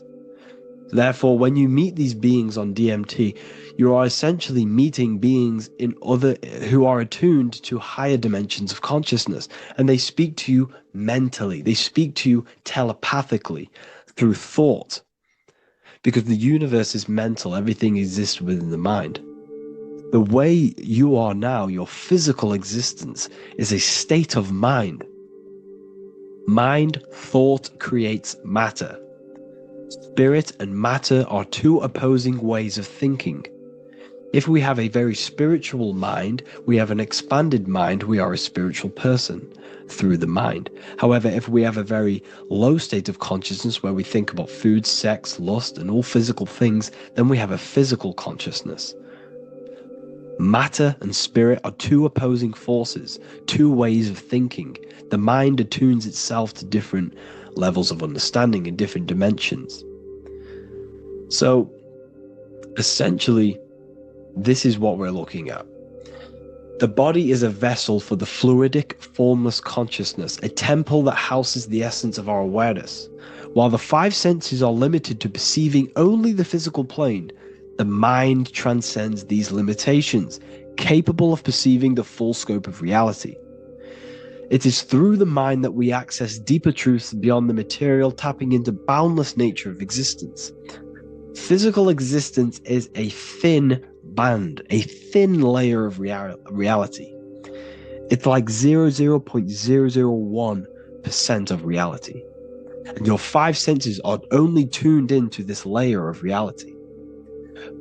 But the five senses are, by design, only allowed to perceive physicality. But the mind has the power to expand beyond this physical five sense state. The mind has the power to expand and evolute. It is a conscious decision whether you want to take this path or not. You can stay in a three-dimensional way of thinking, or you can expand your consciousness from within. It's not an external journey. There is no God going to save you. You must save yourself. Therefore, behind every single one of these eyes is the same source consciousness. However, we are all different cells in a different journey. The organs in your body, the cells in your body are all alive. They all possess same consciousness, universal consciousness. However, we are all on a different journey of evolution. As above, so below. As the baby is in the mother's womb, when the baby becomes conscious, there is a world outside of its mother. What does it do? It presses and seeks a way out to be born in the other world outside of its mother. It is the same with your consciousness, your mind. When your mind becomes aware that there is realities beyond the immediate surroundings, it seeks a way out. And this is exactly what I'm doing to you now. I am now expanding your mind and telling you there is other ways of reality. There is other dimensions of consciousness which you can access through inner transmutation, through different ways of thinking, spiritualism and meditating and connecting with yourself and detaching from external things. We can upgrade our consciousness. Your body is a womb. Why Jesus says you must be born again to see the kingdom of God, because you are born physically and then you must be born again spiritually, awakening your inner consciousness. So like I said, as the baby is in the womb, it's the same principle. As above, so below. You were a baby, you were in your mother's womb, and you figured out there is a world outside of your mother, so you seek to weigh out your mother to be born in another world. It's the same now. You must do this now. This is your spiritual evolution. This is the evolution of consciousness. It's ever expanding. When you die, this is a transition. You must learn to not fear death. This is another part of your spiritual journey. You must master death. Therefore, like I said before, the mind has limitless capacity to expand into new realms of thought, continuously exploring uncharted ideas and concepts without boundaries. The mind can ever expand. It can never be filled. It can never ever know everything. There is infinite fields of knowledge, infinite fields of thought. Your current state is just one stage on an infinite pathway. You won't remain human forever. The human experience is a crucial phase where we learn to balance polarities, master the fundamental laws of the cosmos. It is a period of growth and transformation, preparing us for the next stages in our cosmic evolution. The goal is to strive for perfection, yet the true perfection is unattainable. It's like a tunnel, and there is a light at the end of the tunnel. And as you walk through this tunnel, the light is ever moving backwards. You should forever seek to meet that light, but you will never meet that light because consciousness is ever expanding. You should strive for perfection, yet knowing that perfection is forever unattainable. The journey is endless, with each step revealing deeper layers of understanding and experience. The pursuit of growth and expansion is itself the essence of our evolution. You can find all of this knowledge in the amazing book that I have read for years. I have read this book, The Emerald Tablets of Thoth, the Atlantean, by M. Dorial, translated by M. Dorial. I'm telling you now, this book, now that I've told you this, you have some context on the book. The whole book is about evolution of consciousness. He's talking about higher dimensions beings. He's talking about how you can transcend this physical plane. It is truly the most amazing book you will probably read. One of the best spiritual texts you'll see. It's hard to understand, so you must read it over and over again. And the more your mind progresses, like for me, I read this every couple months, and the more I learn about consciousness, the more I expand my own consciousness. And every time I read this book, I pick out something new that just completely blows my mind, because you can only understand this book to your level of consciousness, to your level of understanding. So now that I've told you all this information, go and read this book and it will absolutely blow your mind. And so will the Book of Wisdom Volume 2, which is now available. I released it the other day. I'm just going to read a page out now. This page is called Spirit and Matter. The Earth is not merely a dense, lifeless rock drifting through space. It possesses spirit, a living essence that animates its form. But what do we mean by spirit? Spirit in esoteric terms refers to the energy, the life force, animating the principles infused in matter. So essentially, what this page is talking about is how everything has spirit, consciousness within it. You are the middle, you are spirit and matter. You have the ability to expand your mind to the God self and raise above our animal instinct, our material self, and know the divine and expand. Animals cannot do this. Animals are not self-aware. Humans possess self-awareness. We can observe our consciousness. We can say, why do I exist? We can look in the mirror and know that we need growth. And this is what Anunnaki means. Anu means above. Anu was the supreme god of the sky, which is a metaphor. He represents spirit above, heaven. Anu came down to earth and married Ki, the goddess of the earth, which represents matter. It's a myth, it's an allegory. Anu married Ki and gave birth to the Anunnaki. Spirit came down and infused with matter and gave birth to the human, which is you. You are spirit infused in matter, Anu and Ki, Anunnaki. You are the Anunnaki. And this is just one of the teachings in my book. Honestly, this book is absolutely amazing. If you truly, truly want to expand your consciousness, give this book a read. And obviously, if you're inside the university, I give you this book for free. A paperback version. If you join the university, follow the steps inside of the general chat, you'll be able to download this book, or sorry, not download it, order a paperback for free. All you have to do is pay for the shipping. You'll also gain amazing knowledge inside of my library, where your mind will just be overblown with the amount of esoteric books. There's over 45 rare occult books, plus you get a PDF of the Volume 1 and Human Health Guide. You get reoccurring updates where I expand on symbolism, occultism, where you will just feel absolutely amazing once you understand esotericism in yourself. You'll also learn how to create the dream reality that you want with the Manifestation Mastery course, where I teach you how your consciousness creates reality. You'll have a real lectures where I post lectures on symbolism, occultism, esotericism. There's a conscious community and live calls and Q&A where you can ask me questions and I'll answer your questions. I just want to say thank you to everyone who has joined the university. Thank you for even liking and watching this video. Any support I just appreciate every single one of you. Please, if you can, leave a comment and a like on this video and let me know any videos you want me to make in the future. And I will start uploading a lot more to the YouTube.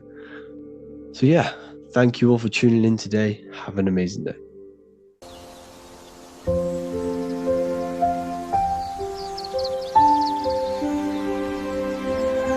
bookofwisdom.com. Visit today.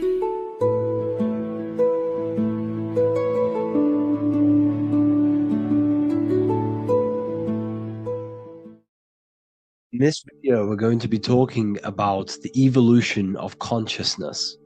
You are born human, however, you possess consciousness, which is the awareness behind your being, the awareness behind your thoughts, the experiencer behind your five senses, the experiencer, the observer behind your thought, emotions, and senses.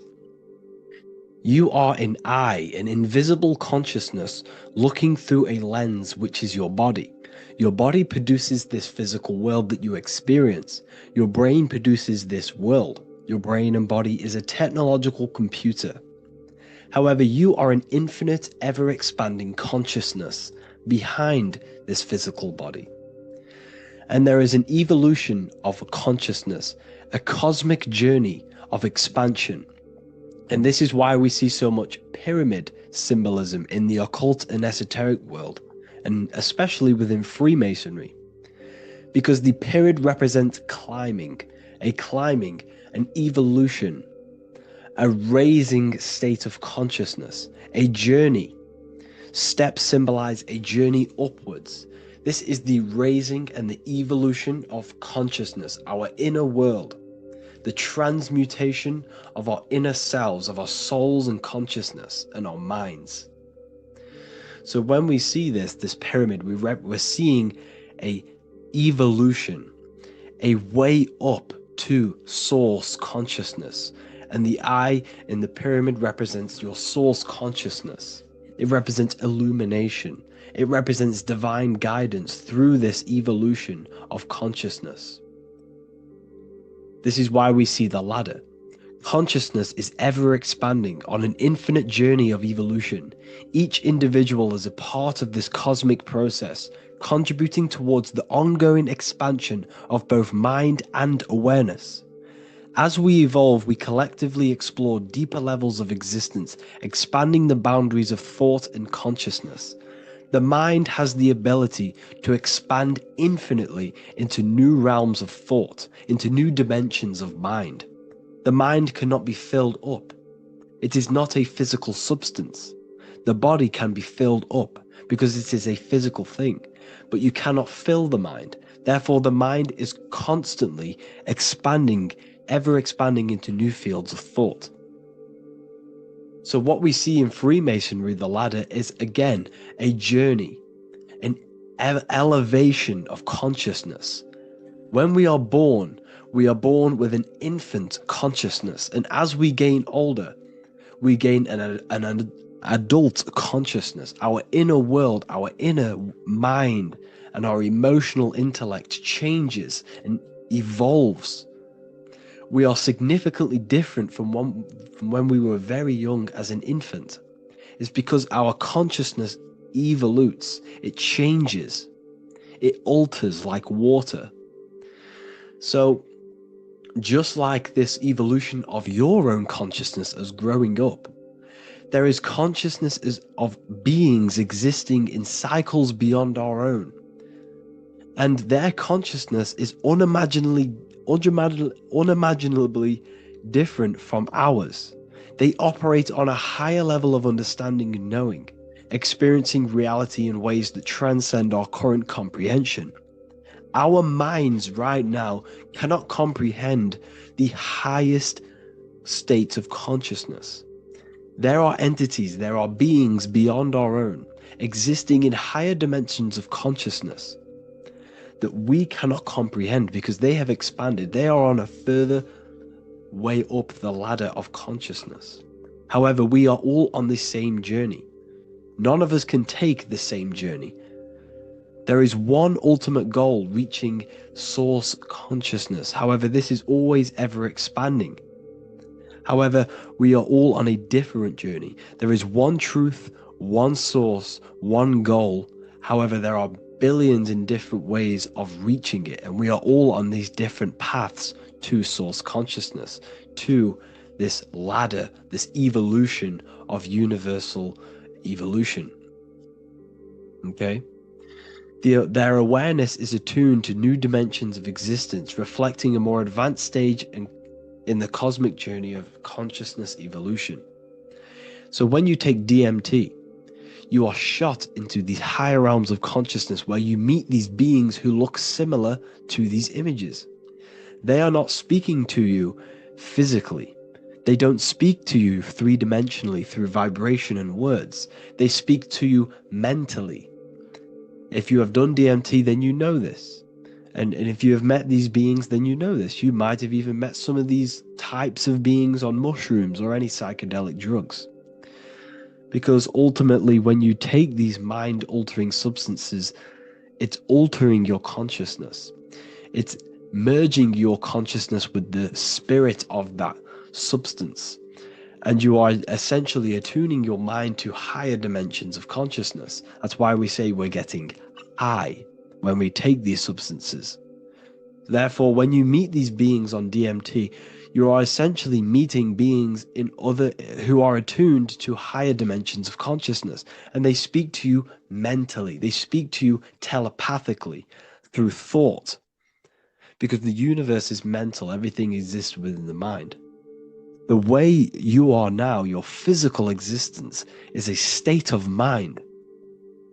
Mind, thought creates matter. Spirit and matter are two opposing ways of thinking. If we have a very spiritual mind, we have an expanded mind, we are a spiritual person through the mind. However, if we have a very low state of consciousness where we think about food, sex, lust, and all physical things, then we have a physical consciousness. Matter and spirit are two opposing forces, two ways of thinking. The mind attunes itself to different levels of understanding in different dimensions. So, essentially, this is what we're looking at. The body is a vessel for the fluidic, formless consciousness, a temple that houses the essence of our awareness. While the five senses are limited to perceiving only the physical plane, the mind transcends these limitations, capable of perceiving the full scope of reality. It is through the mind that we access deeper truths beyond the material, tapping into boundless nature of existence. Physical existence is a thin band, a thin layer of reality. It's like 0.001% of reality. And your five senses are only tuned into this layer of reality. But the five senses are, by design, only allowed to perceive physicality. But the mind has the power to expand beyond this physical five sense state. The mind has the power to expand and evolute. It is a conscious decision whether you want to take this path or not. You can stay in a three-dimensional way of thinking, or you can expand your consciousness from within. It's not an external journey. There is no God going to save you. You must save yourself. Therefore, behind every single one of these eyes is the same source consciousness. However, we are all different cells in a different journey. The organs in your body, the cells in your body are all alive. They all possess same consciousness, universal consciousness. However, we are all on a different journey of evolution. As above, so below. As the baby is in the mother's womb, when the baby becomes conscious, there is a world outside of its mother. What does it do? It presses and seeks a way out to be born in the other world outside of its mother. It is the same with your consciousness, your mind. When your mind becomes aware that there is realities beyond the immediate surroundings, it seeks a way out. And this is exactly what I'm doing to you now. I am now expanding your mind and telling you there is other ways of reality. There is other dimensions of consciousness which you can access through inner transmutation, through different ways of thinking, spiritualism, and meditating and connecting with yourself and detaching from external things. We can upgrade our consciousness. Your body is a womb. Why Jesus says you must be born again to see the kingdom of God, because you are born physically and then you must be born again spiritually, awakening your inner consciousness. So like I said, as the baby is in the womb, it's the same principle. As above, so below. You were a baby, you were in your mother's womb, and you figured out there is a world outside of your mother, so you seek to weigh out your mother to be born in another world. It's the same now. You must do this now. This is your spiritual evolution. This is the evolution of consciousness. It's ever expanding. When you die, this is a transition. You must learn to not fear death. This is another part of your spiritual journey. You must master death. Therefore, like I said before, the mind has limitless capacity to expand into new realms of thought, continuously exploring uncharted ideas and concepts without boundaries. The mind can ever expand. It can never be filled. It can never ever know everything. There is infinite fields of knowledge, infinite fields of thought. Your current state is just one stage on an infinite pathway. You won't remain human forever. The human experience is a crucial phase where we learn to balance polarities, master the fundamental laws of the cosmos. It is a period of growth and transformation, preparing us for the next stages in our cosmic evolution. The goal is to strive for perfection, yet the true perfection is unattainable. It's like a tunnel, and there is a light at the end of the tunnel. And as you walk through this tunnel, the light is ever moving backwards. You should forever seek to meet that light, but you will never meet that light because consciousness is ever expanding. You should strive for perfection, yet knowing that perfection is forever unattainable. The journey is endless, with each step revealing deeper layers of understanding and experience. The pursuit of growth and expansion is itself the essence of our evolution. You can find all of this knowledge in the amazing book that I have read for years. I have read this book, The Emerald Tablets of Thoth, the Atlantean, by M. Dorial, translated by M. Dorial. I'm telling you now, this book, now that I've told you this, you have some context on the book. The whole book is about evolution of consciousness. He's talking about higher dimensions beings. He's talking about how you can transcend this physical plane. It is truly the most amazing book you will probably read. One of the best spiritual texts you'll see. It's hard to understand, so you must read it over and over again. And the more your mind progresses, like for me, I read this every couple months. And the more I learn about consciousness, the more I expand my own consciousness. And every time I read this book, I pick out something new that just completely blows my mind. Because you can only understand this book to your level of consciousness, to your level of understanding.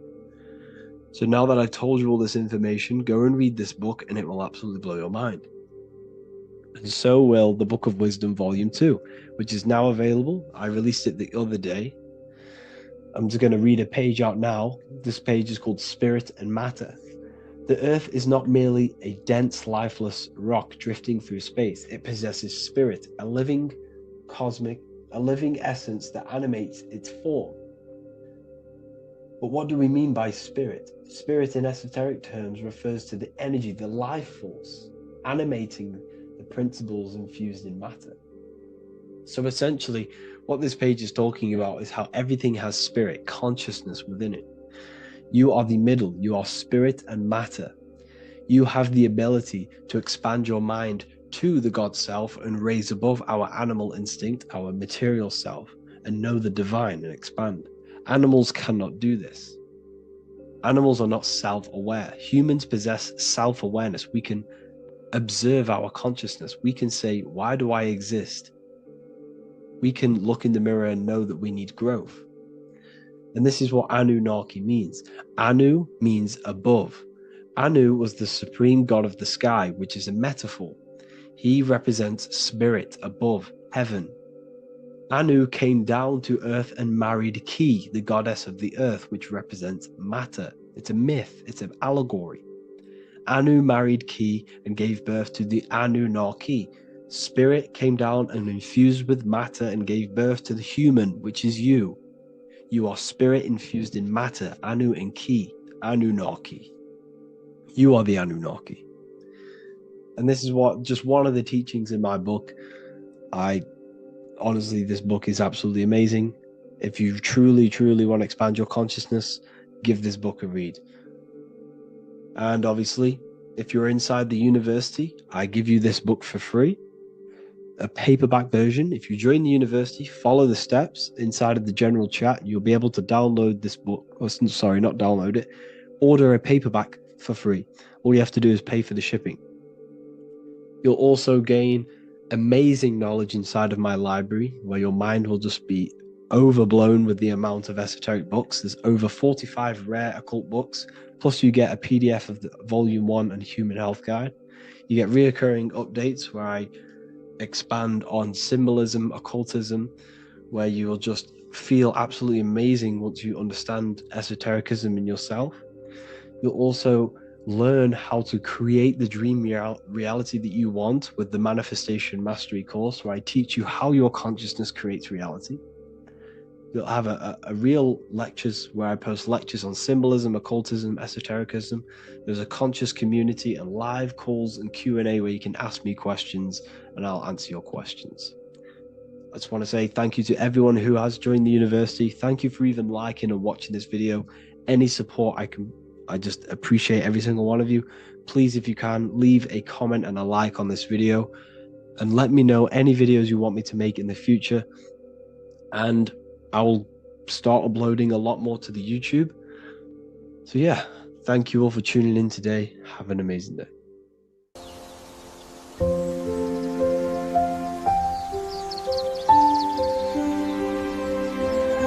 bookofwisdom.com. Visit today.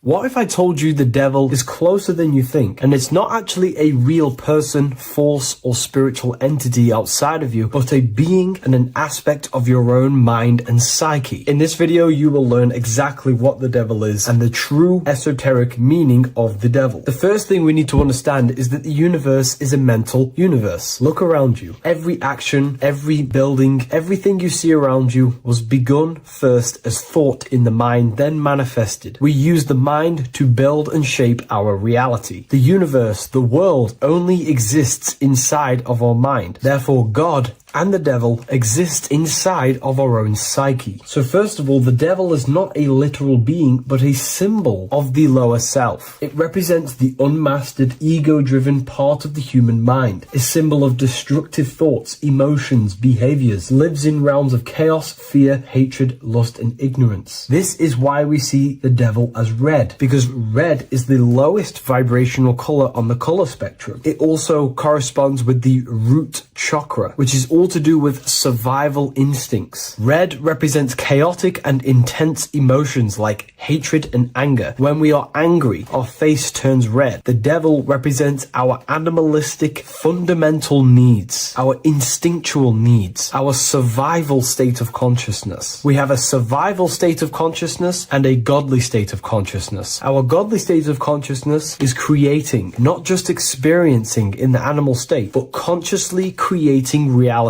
This is why we see the devil with a goat head, an animalistic head, and the head is where the brain is. The animal head represents living off instinct, the part of our mind that lives on urges, impulses, and instincts. Eating, sex, power, ego-driven actions, and ego-driven thoughts. Animals are only aware of themselves. Animals live on instinct. They have no ability to consciously create like humans. This is our lower desires for the material world. That's not to say the material world is evil. However, when our consciousness is only seeking material things, this leads us down a path of self-destruction, because nothing material can ever satisfy our soul. Everything material is temporary. Therefore, the devil represents the part of us that seeks only material desires, only material fulfillment, the ways of thinking where we only think about ourselves and ego-driven thoughts. It also represents the unchecked, unconscious self, where we have no mastery over our thoughts, over our emotional impulses, and no mastery over our actions. We are living in instinct and impulsive states, which causes chaos, selflessness, destruction, and keeps us bound to our lower material 3D state of consciousness. It's important to recognize that the word devil was never present in the earliest Gospels. Instead, what was mentioned was a spirit of evil. This distinction is crucial because it underscores that the idea of the devil, as popularly conceived, does not actually exist as an independent entity. Rather, it is a personification of the lower aspects of the human mind, a facet of our own consciousness. The term spirit of evil was not meant to denote a specific deity or being, but rather any force of negativity, whether it manifests as a destructive thought, emotion, or action. A spirit is a force, an energy, and we have three forces that create our reality: thoughts, emotions, and actions. We have full control over these three aspects, which transform and mold reality. A destructive thought, a destructive emotion, a destructive action is a spirit of evil, and it originates from the darker aspects of the human psyche. So now, because we're on the topic of the devil, we have to look at the pentagram, which is obviously connected to the devil heavily. The upright pentagram represents spirit, air, water, earth, fire. Upright, which represents spirit, the most important element on top of the earthly elements, showing spiritual principles over material principles. As spiritual beings as we are, we have to put our spirit first, our higher self first, and material things second. Why? Because material things never satisfy us long term. Seeking material fulfillment will leave us feeling unfulfilled in the long run and very unhappy, and we can lose ourselves in illusions. We have to put our spiritual principles first. Seeking wisdom, knowledge, connection to the divine, and connection to our higher self is what gives us true fulfillment in our hearts and souls. But when we see this pentagram inverted, we now have spirit on the very bottom, which now represents earthly principles on top of the spiritual principles. We're putting our earthly elements on top of our spiritual element, which this inverted pentagram represents no longer caring about spirit, no longer caring about our invisible internal world, and only caring about this external body, food, sex, material things, cars, money, and all the things outside of us, the world outside of our mind. This is what true Satanism is. Satanism is not worshipping an external deity, but it is worshipping the self, only fulfilling the ego's desires. This is what true Satanism is, and we have all been conditioned to live in this state. Satanists want us to believe that there is an external deity called Satan or the devil, and the reason they do this is because they trick us, making us believe that we are not Satanists, while they are actually conditioning us to be self-seeking, ego-driven people, where we only care about sex, food, material things, and money, which is actually conditioning us to be Satanists. 80% of the population today are unknowingly involving themselves in Satanism, which is ego-driven thoughts, actions, and emotions, dwelling and living in this state, where we only care about ourselves. When we are spiritual, we realize we are all one. We are all one consciousness family, and we need to do things that help and contribute towards our collective experience, helping others, instead of seeking to serve only the self. The angel is depicted with wings, which represents elevation, higher self. The devil is represented with an animal horns, which is on the ground. A goat is on the ground, which represents the lower self. This is the elevated mind and the lower material mind. Horus, the bird, higher self. Set, the ground animal, lower self. Jesus and Satan. These are two forces, two characters that exist within the human psyche, not real entities. They are forces of our minds, and there is a battle between our higher self and lower self all the time within our own minds. There's always a part of us that's telling to do one thing and another thing, to do something bad and to do something good. There is this battle inside of our own consciousness. Here we have the human spinal column. The human spinal column is showing you the higher and the lower self. The higher self represents the head. The head is where the mind is. This is the creative essence of the universe. This is where all material things begin as a thought in the mind. We create with the skull, with the brain. This is our higher self, the heavens, connected to the heavens, the sky. And the lower end of the spinal column is where our reproductive organs are, where our gut is. Our reproductive organs and our gut is all to do with survival. The lower end of the spinal column, lower instinctual 3D based consciousness. The lower end of the spinal column is where our lower self dwells. Eating, consumption, power, and sex, lust. These are all emotional forces and instinctual based organs that are not inherently evil, but when we dwell and live off this lower end of the spinal cord, it keeps us in low states of consciousness. Our goal to raise to our higher mind is to balance this, not to overeat, not to abuse power, not to abuse sex and lust, but to master these organs and gain the ability to say no to these organs so that we can raise to our creative side of consciousness. Instead of dwelling in our instinctual nature, we can turn to our creative nature and consciously become a builder and constructor of reality. This is the true way of raising consciousness. This is the stairway to heaven, out of the animal consciousness to the higher consciousness. To wrap all of this up, it's all about gaining control over our instinctual lower nature and allowing our spirit to rule over our body and not our body ruling over our spirit or mind. The moment you let a thought become instantly an action is the moment you are an impulsive person. We are all trained to be this way. It is okay if you are in this state. The moment you let a thought turn straight into an action without questioning, that is the mind controlling you and you not controlling the mind. We need to gain control over the mind, and we do this through many different ways, through meditations,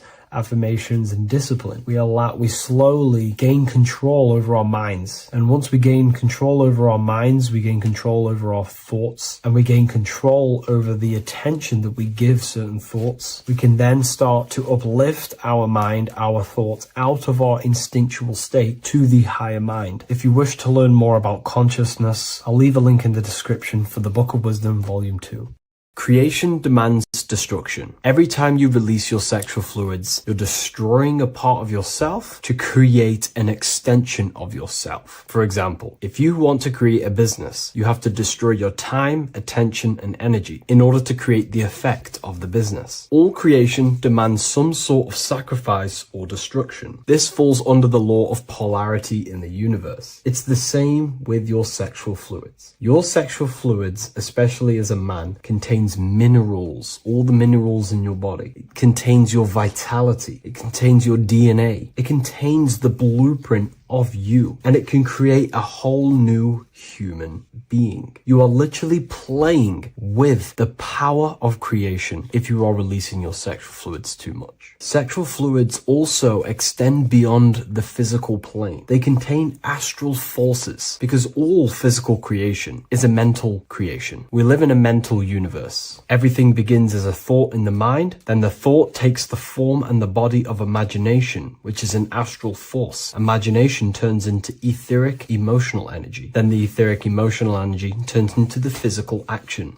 and the physical manifestation. We live in a mental universe. Therefore, these dimensions do not exist separately. They are permeating and mixing in with all. Your physical body has an astral body. Everything physical has astral forces behind it. Semen is known as the astral fluid of the soul. It feeds nerves, the channels of life force and consciousness within the body. And every time you release it, you're destroying a part of your vitality, your brain, your nerves, your energy levels, your creativity, and your DNA to create an extension of you. Therefore, it is a sacred fluid within your body and not something to be played with and to be released too much. Think about it. This is a very creative energy, your sexual fluids. It can create a whole new human being. This is how powerful it actually is. It is the power of creation, and the misuse of this power can destroy your own vitality and your life of your body, because that life you are giving in order to create an extension or a child is the same life you could keep inside of you and not waste to recycle and regenerate the body. Sexual energy has been for thousands of years associated with regenerating the body, longevity of life, and maintaining youth. Not only that, every time you release your sexual energy, it floods the brain with dopamine. Dopamine is the brain's reward system, created within the middle of the brain. It releases every time you've achieved something. However, sex or an orgasm is the most powerful feeling you can feel. It's the most amazing, intense feeling and release of dopamine you can possibly feel as a human. Therefore, if you flood your brain with this high amount of dopamine every single day, you are getting the epitome of human feelings every single day. Therefore, you will become numb to everything else in reality. You won't be able to enjoy the small things in life. And I know this firsthand because I experienced this myself. As soon as I stopped, this is when I started to enjoy the little things in life, seeing family, and I actually gained more energy, more ideas. We'll get into this a bit later. It is a creative energy. It creates a whole new human being. Therefore, if we maintain this energy, we can maintain our creative power within us, because that's what we are. We are all creative beings, moving energy from higher dimensions of consciousness,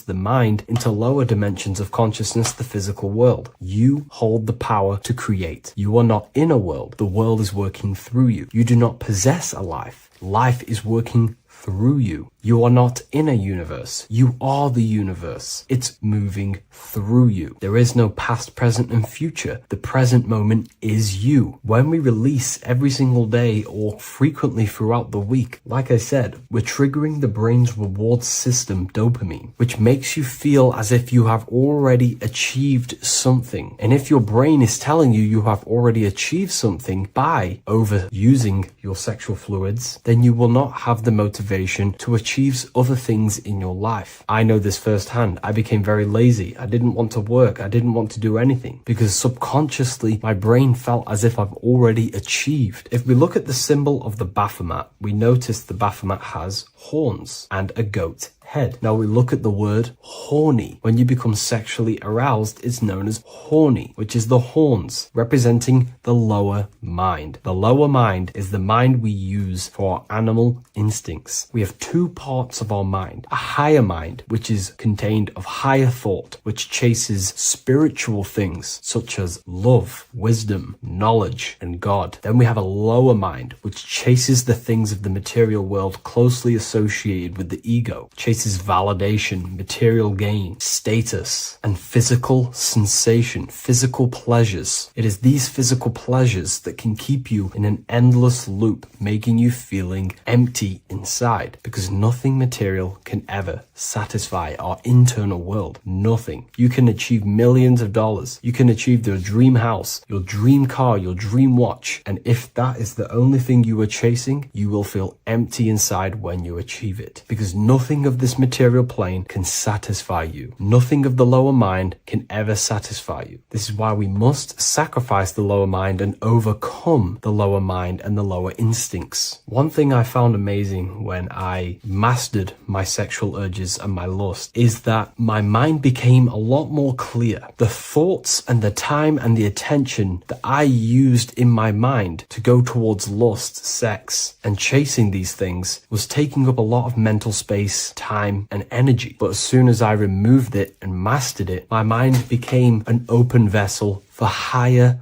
thoughts to be received from the higher mind. The mind is like a radio antenna. Whatever we attune it with, that's what we receive. If we're constantly thinking about lust and low-level pleasures, we're going to just receive low-level thoughts. But once we remove all of the lower mind and we conquer our physical body and physical urges, our mind becomes an open channel for divine thoughts and spiritual thoughts. This is what most people call today as downloads. You receive wisdom from your higher self. Not only do you receive more wisdom, you just receive more power to create. The male and the female come together to create a child. That's how you were created. Now, the law of correspondence teaches as above, so below. It refers to everything in the universe. Therefore, in order for you to create a reality, to give birth to something, you have to bring together the masculine and the feminine. Your masculine forces are willpower and actions. Your feminine forces are emotions and imagination. When you combine the willpower, action, emotions, and imagination and combine them together, you can give birth to reality. But it's important to only give birth to things that are spiritual, that are good, that are for the benefit of yourself and humanity, and not for the ego and the lower mind. Killing our lower mind is essential for spiritual ascension when we die. The thoughts that we give the most attention and energy to when we die are pretty much the same thoughts that we're going to think when we die. When you die, your physical body and external world is stripped and you're left with your internal world of consciousness, more than likely be resonating within the lower astral plane before you move on to any higher dimensions of the astral. It's important that we kill any addictions such as sex, food, attachments, emotional attachments to people, any desire for material things before we physically die. The Hindus taught this, Buddhism taught this, the ancient Egyptians taught this. We have to remove the desires in our heart for material and things before we physically die, because when we die, we cannot fulfill physical pleasure. Therefore, we will create our own suffering within the astral dimension. So sex is the biggest part of this. We have to remove the desire for sex or releasing any of our sexual fluids before we physically die to master ourselves. And not only that, it's going to benefit the way you feel, the way you think, the way you act towards people once you have mastered this. Porn psychologically damages you. You are quite literally the person in the corner of a room watching two other people give pleasure to each other. Psychologically, that is not good. And what happens in darkness is always revealed in light. What you do in your alone times will show in your confidence, in your eye contact, in your presence, in your aura, your energy. You cannot hide things that you do in the dark, because they always reveal themselves in a subconscious way, whether physically or through an energetic spiritual way. Sex can be known as sacred energy exchange. You are exchanging energy, bioelectrical energy. It's a scientific fact that when you hold hands with another person, your brain waves of each individual become synced. Your emotions sync. And you exchange electromagnetic energy because you are an electromagnetic being. But when you have sex with someone, you are literally exchanging emotional energy. Your aura is not just an electromagnetic field. It is literally a manifestation of your internal consciousness. Your consciousness contains your thoughts, your beliefs, your traumas, your emotional state. And this manifests externally through the vortex of your heart into an energy presence around your body. This is why you can feel sad when someone else is sad next to you, because their energy is merging with yours. When you have sex with someone, you are quite literally exchanging consciousness, beliefs, traumas, emotions, feelings, vibrations, and your consciousness merges with their consciousness. So be careful with just having casual sex. Now, I'm not here trying to say never release, never have sex with your partner. I'm not saying that. I'm saying take caution with these things. Take my teachings with a pinch of salt. If it benefits you, that's great. I'm not here to tell you how to live. I'm simply giving you my research and the things that have helped me in my life on my esoteric research, awakening, or spiritual path. I don't like calling it a spiritual path, because it's not spiritual. It's simply just life, the knowledge of consciousness and the self. So I hope this video helps. If you'd love to read this book, I'll leave a link in the description. This book I wrote myself called The Book of Wisdom, Volume 2.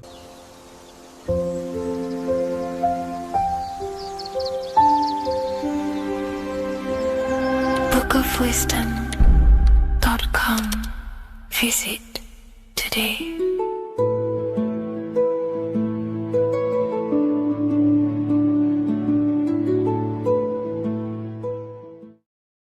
How are we doing, people? It's Revival of Wisdom.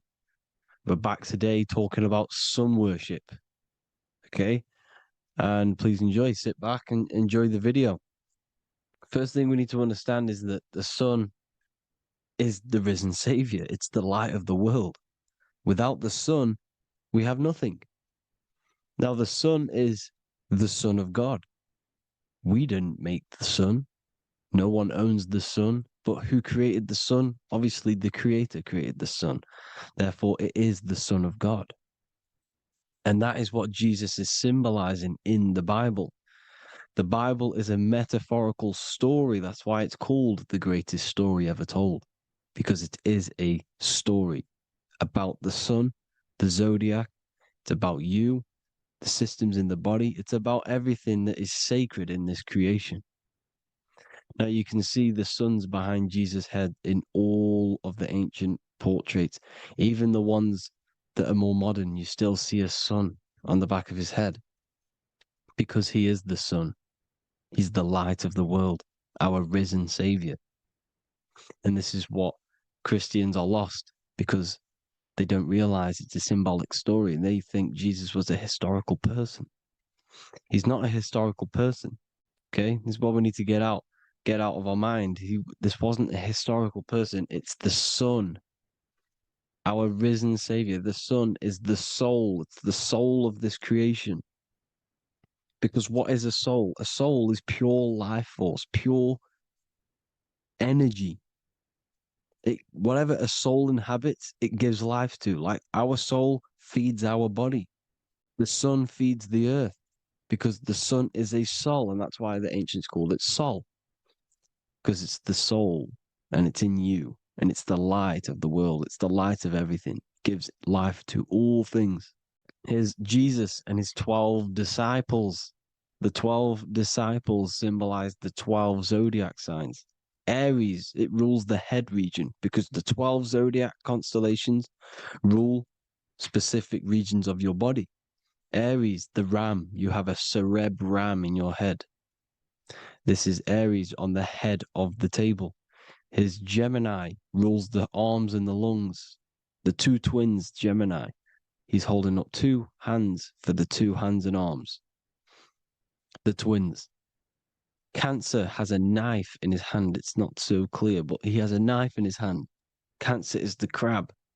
Crabs have claws. And he's pointing at Virgo's Adam's apple, saying there's no Adam's apple there. It's a woman.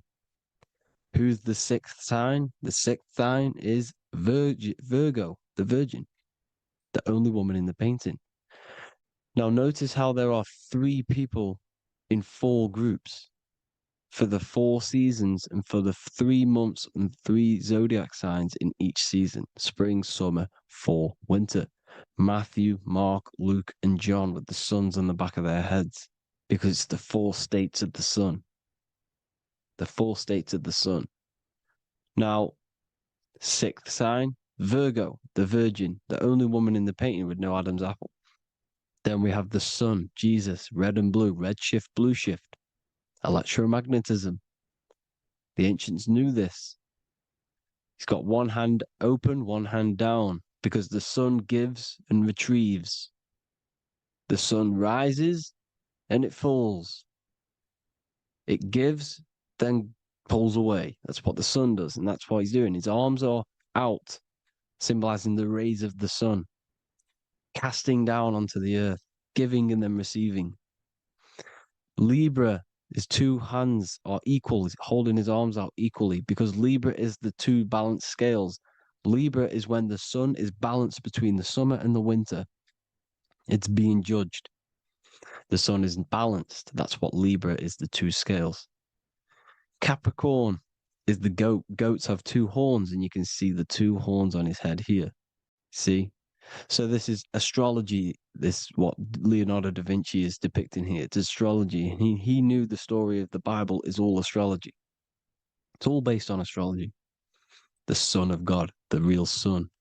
Now here are some Bible verses. I am the light of the world. Obviously, that's the sun.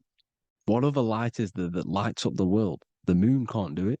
It's the sun, the one and only sun, our risen Savior. Because if the sun didn't rise, we'd all be dead. So it's our risen Savior. And it dies for our sins every night and then gets reborn every day. Now Jesus calms the storm. Mark 4:35-41. The disciples are all on a boat and there's a heavy storm. But Jesus is asleep. The disciple says, Jesus is asleep. We need to awake him. They wake up Jesus, and Jesus got up and rebuked the wind and said to the waves, quiet, be still. Then the wind died down and it was completely calm. Well, when Jesus was asleep, this is the sun not being risen. It's not risen yet. Because in the night times, that's when the storms happen on the sea, in the ocean. And when they awake Jesus, Jesus rises because he's the sun. He rises and everything calms. Because when the sun comes, the storms go. You see? So it's the sun. It's all about the sun. Here's another, Luke 22:10. A disciple asked Jesus, when will we know it's the end times? And Jesus says, as you enter the city, a man carrying a jar of water will meet you. Follow him to the house that he enters.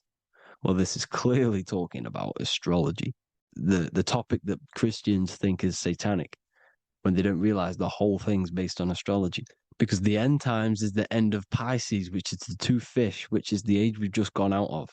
And you can see all these ancient churches here with 2 fishes, because they knew it was the age of Pisces. There's an ancient photo, ancient artwork with the 2 fish, Pisces. And the end times, as it talks about in the Bible, and Christians think the world's going to end or something. But no, it's just the end of Pisces. As you enter the city, a man carrying a jar will meet you. Follow him Follow him to the house. The house is the zodiac sign that he enters. And the zodiac sign is Aquarius, because that's what it is, a man carrying the water. We know this is astrology because a woman, that is a woman's job in the ancient times. In the ancient times, the woman used to get the water. You would never see a man collecting water back then. That was the woman's job, whilst the man builds the houses, for example. You see, so we know it's talking about astrology because astrology is the man holding the bucket of water. It's the end of Pisces. Now we are in Aquarius. And of course, Luke 24:36, the risen Savior, the Son. Now, the Son is also born on the 25th of December, a virgin, just like Horus, Mithra, Buddha, Krishna, Hermes, and thousands of other gods, all born on the 25th of December. Well, it's because the sun moves 1 degree northward on the 25th of December. And on the 22nd to the 24th, it stays in the same degree because it's moving south. But then on the 22nd, it stays in the same degree on the Southern Crux constellation. And the ancients called this the sun dies on a cross because the cross is the Crux constellation, the Southern Cross. And it stays on that same degree for 3 days on the cross. The sun dies on a cross, and then on the 25th, moves 1 degree northward, bringing back the summer, the light, the warmth, the growth of crops. And this is the sun being reborn again, a virgin, because it's pure. And here's Mithra, another sun god before Jesus was around, before Christianity. It was Mithraism, and Mithra, Ra is Ra, the sun god, Egypt. It's all about Ra, the sun. You can see the crown of thorns on Jesus' head, symbolizing the rays of the sun. And here are the rays of the sun on the back of Mithra's head. Krishna, the sun. Buddha, the sun. Horus, horizon. All born virgins, all did miracles, all resurrected. Dead for 3 days. Well, here he is, dead for 3 days on the cross. And resurrected, because it's the most ancient religion ever been on the face of the earth, the worship of the sun. And we should worship the sun, because without the sun we are nothing. The sun feeds us, feeds the earth, feeds everything. Without the sun we are nothing. It's been reversed, and now we're worshipping man. When we're worshipping a man called Jesus, was never real. It's all about the sun, the most high, the most powerful, potent, celestial body in the sky, the orb that feeds us every day. It dies for our sins and rises every day. It's the sun.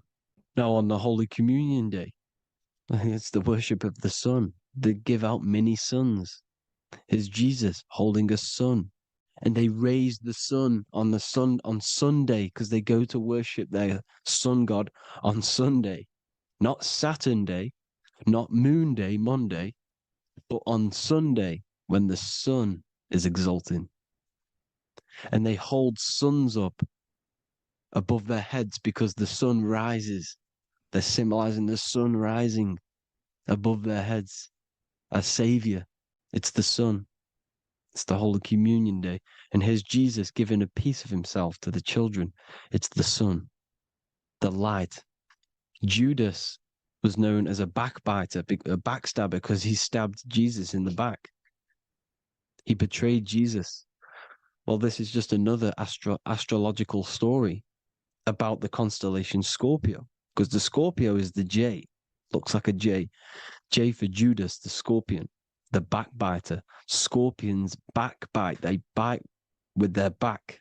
And what does Judas do? He betrays Jesus by kissing him to let the warriors know who they need to get. So he kisses Jesus and Jesus gets stabbed in the back. Well, when you get stung or bit by a scorpion, they leave like a kiss. So Judas kisses him and gets betrayed. Well, this is because the sun, when it hits Libra, it's balanced. The sun is balanced because it comes through summer. Now the sun's starting to die. The sun's starting to die. It hits Libra. And then as soon as it hits the Scorpio, it gets betrayed because now the sun has to fall to winter and Saturn is there waiting to take over the darkness of the winter. So he gets stabbed in the back by Scorpio, Judas, the scorpion, the backstabber. You see, it's an astrological story. Here's Mary. Mary means marry, which means pure. The sun is pure. No one gave birth to the sun but the God.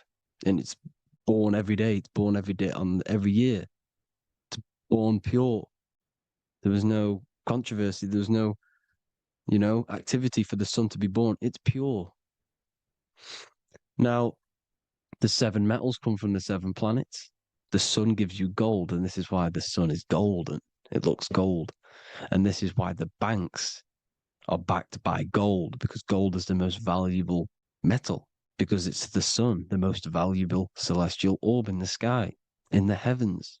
Well, here's Jesus, another ancient symbol of him being crucified on the cross with the big sun, the Southern Crux constellation. The sun dies on the cross constellation. And if you go to the old etymology dictionaries, you will see sun and son is the same word. They come from the same etymology roots. You can use them for no matter what, but they've been confused today. But if you go back to the old dictionaries of etymology, they are interchangeable. You can use them. Son, sun, sol, it's all the same thing. The 12 disciples, 12 brothers of Joseph, 12 tribes of Israel, 12 breastplates on the stones, because it's all the 12 astrological signs. They could have used any other number, but there's 12. Because 12 is the mind, which is God. 7 is the number of matter, which is man.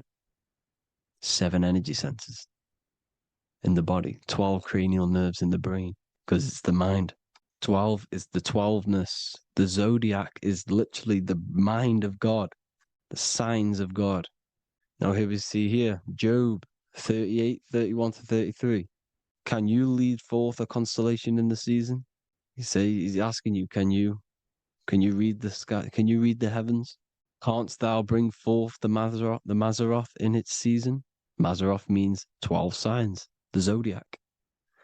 Why did they translated every single Hebrew word in the Bible into English, but they decided to leave out Mazzaroth? Why? It's because if that said zodiac, Christians would have a different view on the Bible, but they leave that out. But Mazzaroth actually means the 12 signs, the zodiac, and the stars means sign. The word stars means sign because the stars are signs, things to come, which is off in Hebrew, which means sign, things to come. You see a sign on the road, it's something coming. But God is saying, what does he say? To qualify as a director, a judge of man's life on earth, one must be able to govern the heavenly bodies that rule the earth. It's telling you to read the heavens. We need to read the heavens. Astrology, the 12 zodiac signs, the mind of God. It's telling you, read the Mazzaroth, read the zodiac, because they are things to come in your life. They are signs. It's not satanic, it's made by God. God said, let there be lights in the firmament of the heavens to divide the day from the night, and let them be for signs. Signs are things to come. The 12 zodiac signs. It's all about astrology. Here's Mary holding the sun. His son, her son. It's the sun in the sky. The one and only, the most high. The soul, the solo because it's on its own. The most powerful, Ra, radiance. Here's the Pope holding the sun. All 3 popes holding the sun because they're sun worshippers and they know the true meaning and origins behind Christianity. Sun worship. Here's the Vatican is a sundial. Yes, this is literally a clock. Your watch is a sundial. It's got 12 sections on it for the 12 zodiac signs. 12 hours, 12 Horuses. Now here you see Jesus walking on water. Well, it's the sun, and here's the beard of the sun. Here's the pyramid of the sun, the illuminated one, the all-seeing eye, the sun. Here's the Ankh. The sun creates these symbols. The ancients knew this. Now, when you see these headdresses, these are actually the days of precession of the sun. Aries, Cancer, Libra. It's all about the sun. Here's some more sun worship going back to Egypt. Ra, Horus, Osiris, and Set. Jesus and Satan is Horus and Set. The sun and Saturn. Saturn rules the winter, Satan. Jesus, the sun, the light of the world, rules the summer, rules the day. Satan's the night, Saturn's the night, the sun is the day. The evil brother, Satan. Well, Horus comes, well, this is where we get the word hours from. There are 12 Horuses. The sun moves in 12 Horuses, 12 hours. Where's Horus? What hour is it? Where's Horus? His Ra, 12 noon, Ra, radiates, powerful, the most high sun. That's why he has a sun on the top of his head. These are the four states of the sun. Set, sunset. This is why we say sunset, because the sun is setting. His sunset, his Horus, horizon, the Horus is rising, Ra radiating, and the sunset. Then midnight is Osiris. Here's another ancient symbol for the sun, the scarab. Ra, the sun, scarab. It's got the word Ra in it because it's the sun. And here's the sun on top of the scarab with the wings. Because scarabs roll dung up hills, and then they'll let it fall down the hill to gain more matter. To gain more bigger, like a snowball effect. And this is, the ancients saw this as a process of the sun, because the sun climbs up the hill and then it falls. So they used the scarab to symbolize the process of the sun. The sun climbs and falls. Here's an ancient Egyptian cat cutting off the head of the serpent. Well, the cat is cutting off the head of the serpent, symbolizes the sun cutting off the nighttime. When the sun rises, it cuts off the nighttime. It cuts off the serpent. The serpents represent darkness or evil. Oh, there's some more symbology of the sun and the heavens, the arch, the royal arch, the firmament, the sun inside the firmament. These are all ancient churches, and they all depict the firmament with the sun inside. Is the ancient cosmology, you see, because it's all about the sun. Everything's about the sun, because the sun is our orb made for us to sustain life in this, inside of this creation, inside of this firmament, the royal arch of heaven. Here's the Freemasons depicting it. Here's the Masonic royal arch. But you can even see the zodiac signs. Here's Cancer, the checkered board. It's the royal arch of the firmament. Obviously, they don't want to tell you that. You live in space, apparently.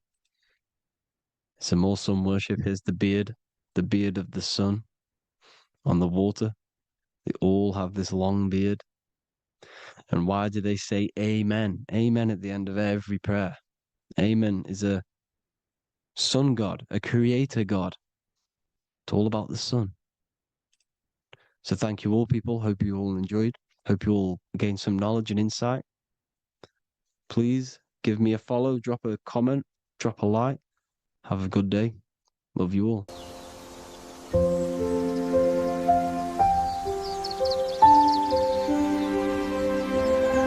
bookofwisdom.com. Visit today.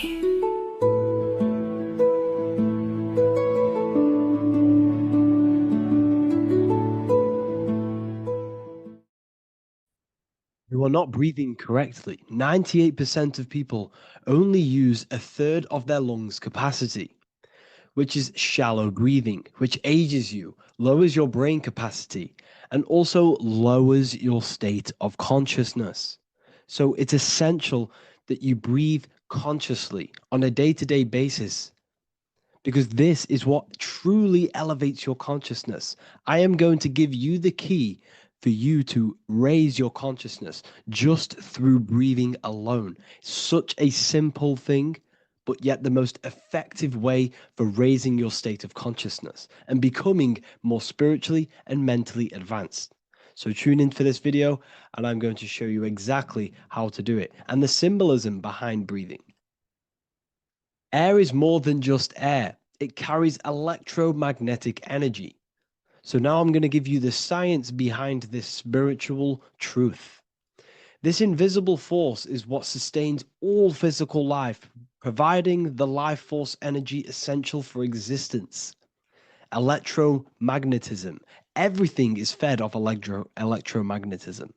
Your body is an electromagnetic battery. Now, we can prove that air carries electromagnetism just by doing a simple test, a simple scientific experiment, by getting liquid oxygen and pouring it between a north and south magnetic pole, two polar opposite magnets. We see that the liquid does not fall straight through it. It is sucked, it is magnetically attracted to these two opposing forces, opposing magnets. This is proof that air, liquid oxygen carries electromagnetism. When you are breathing electromagnetism, the essential life force behind all living beings. This is known as energy or prana, chi, ether, or spirit. This is all the same thing. Air is not just empty space, it is energy, it is prana, it is life force, it is spirit, it is ether, chi, prana. You are an electromagnetic being. Your consciousness is in direct correlation with your electromagnetic aura or biofield around your body. Your state of consciousness is mirrored within this field around your body. Now, your breath, when you breathe in, you're breathing electromagnetism or life force. Breath is the vital link between the physical and the spiritual, bridging the body with the soul. Through breath, we connect with both tangible world and deeper, the unseen realms of energy and consciousness. Breathing deeply and properly elevates our consciousness, enhancing the brain's functions, heightening the sensitivity of our five senses. It also brings a profound calmness to the mind, creating a state of clarity and inner peace. Like I said earlier, breathing properly is the fastest way to elevate your consciousness. It is the fastest way because breathing, when you stop breathing, what happens? You lose physical consciousness. Your body will shut down if you do not breathe in this vital electromagnetic energy in the oxygen. If your body does not get this for 5 minutes or however you can last without breathing, this makes you lose physical consciousness. Your body will not survive without this essential life force energy. Therefore, air is one of the most overlooked things. This is why we see the symbolism of Buddha having a big belly. Why does he have a big belly? Because it's symbolizing breath work, proper spiritual breath work, the certain teachings of breath work, of when you breathe in through the nose, you have to breathe in through the nose. You don't want to breathe in through the mouth because the nose acts as a filter which catches dust particles and filters out the air before it enters the lungs. The mouth does not do that. The nose is for breathing inward. We breathe in through the nose, and when we breathe in, we breathe into our belly, not our lungs. When we breathe into our belly and our belly expands outwards, we are then moving this energy down from the nose down the spinal column. And when we breathe back out, the belly goes in, which is raising the energy up the spinal column, back out through the mouth. This is the true way of breathing, because when we breathe, we are moving energy. We are moving electromagnetic energy. When we breathe in through the nose, the energy travels down the spinal column. And when we breathe out, we are raising this energy back up the spine, some of it going out the mouth and some of it reaching the brain, activating dormant brain cells in the brain.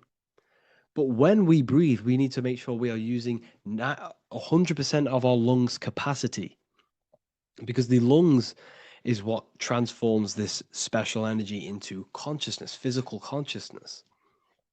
So this is why Buddha has a big belly. It's not because he was fat. It's not because he was overweight. It's symbolism. It's symbolism of breath work. So try this. Do this for 2 minutes while you watch this video. Breathe in through the mouth as hard as you can until you no longer can fill any more air into your lungs and belly. Breathe it into your belly, not your lungs. And breathe out through the mouth. Do this for 5 minutes or 2 minutes, however long. I promise you, breath affects your consciousness. You will notice the difference. If you do it quicker, the quicker it'll affect your consciousness and you might go lightheaded. But that lightheaded is you activating your spirit, your energy body. So try this just when watching this video. When you breathe consciously, you are renewing both your energy body and astral body, aligning your consciousness with a higher state. This practice feeds new life force energy into the body, revitalizing and enhancing your overall well-being. Like I said, your brain requires the most amount of oxygen. When we have shallow breathing, this is reducing the brain's capacity. Because when we are not breathing properly, which 98% of people are only using a third of their lungs capacity, we are essentially only using a third of our consciousness, because your breath is directly correlated to your consciousness, your state of consciousness. When you breathe in through the mouth, out through the mouth, out in through the nose, out through the mouth, consciously and deeply for 5 minutes, you will notice that your senses are more powerful and sensitive. Your brain is quicker.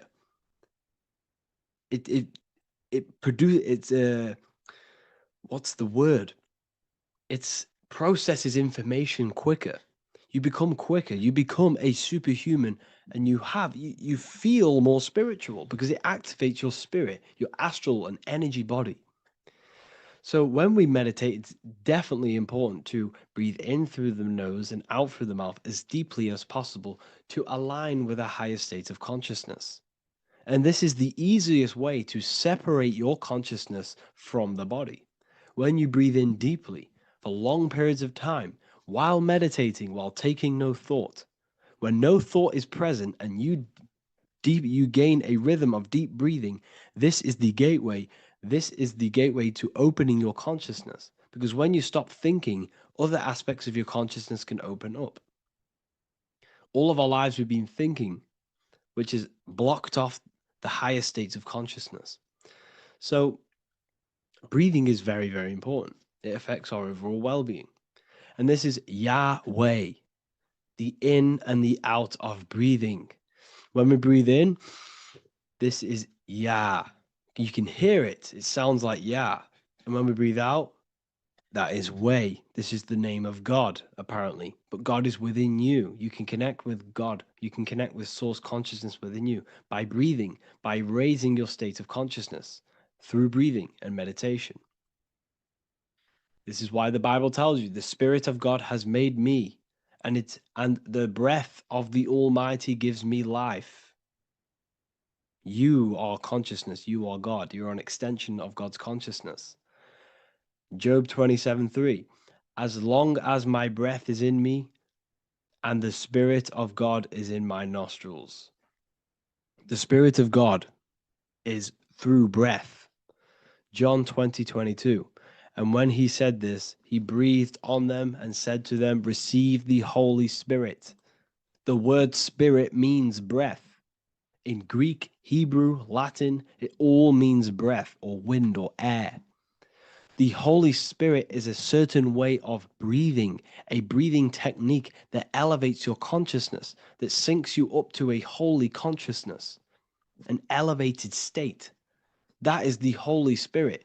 That's why it tells you in the Bible, when he said this, he breathed onto them. He breathed onto them and said, receive the Holy Spirit. You must breathe to receive the Holy Spirit.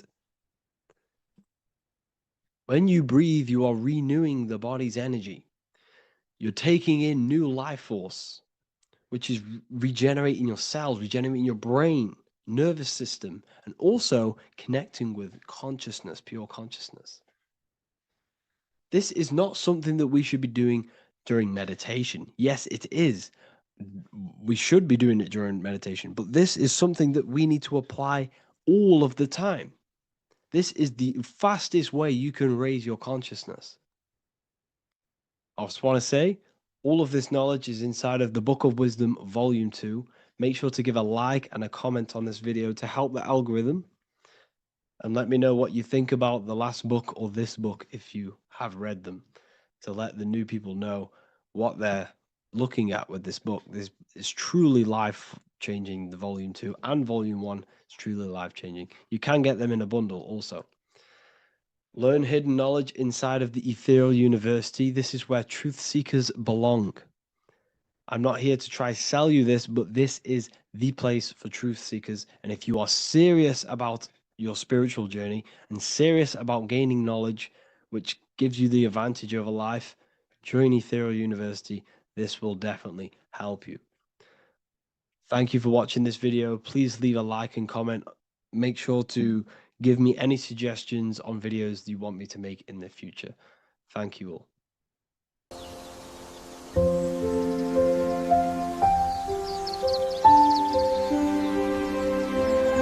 bookofwisdom.com. Visit today.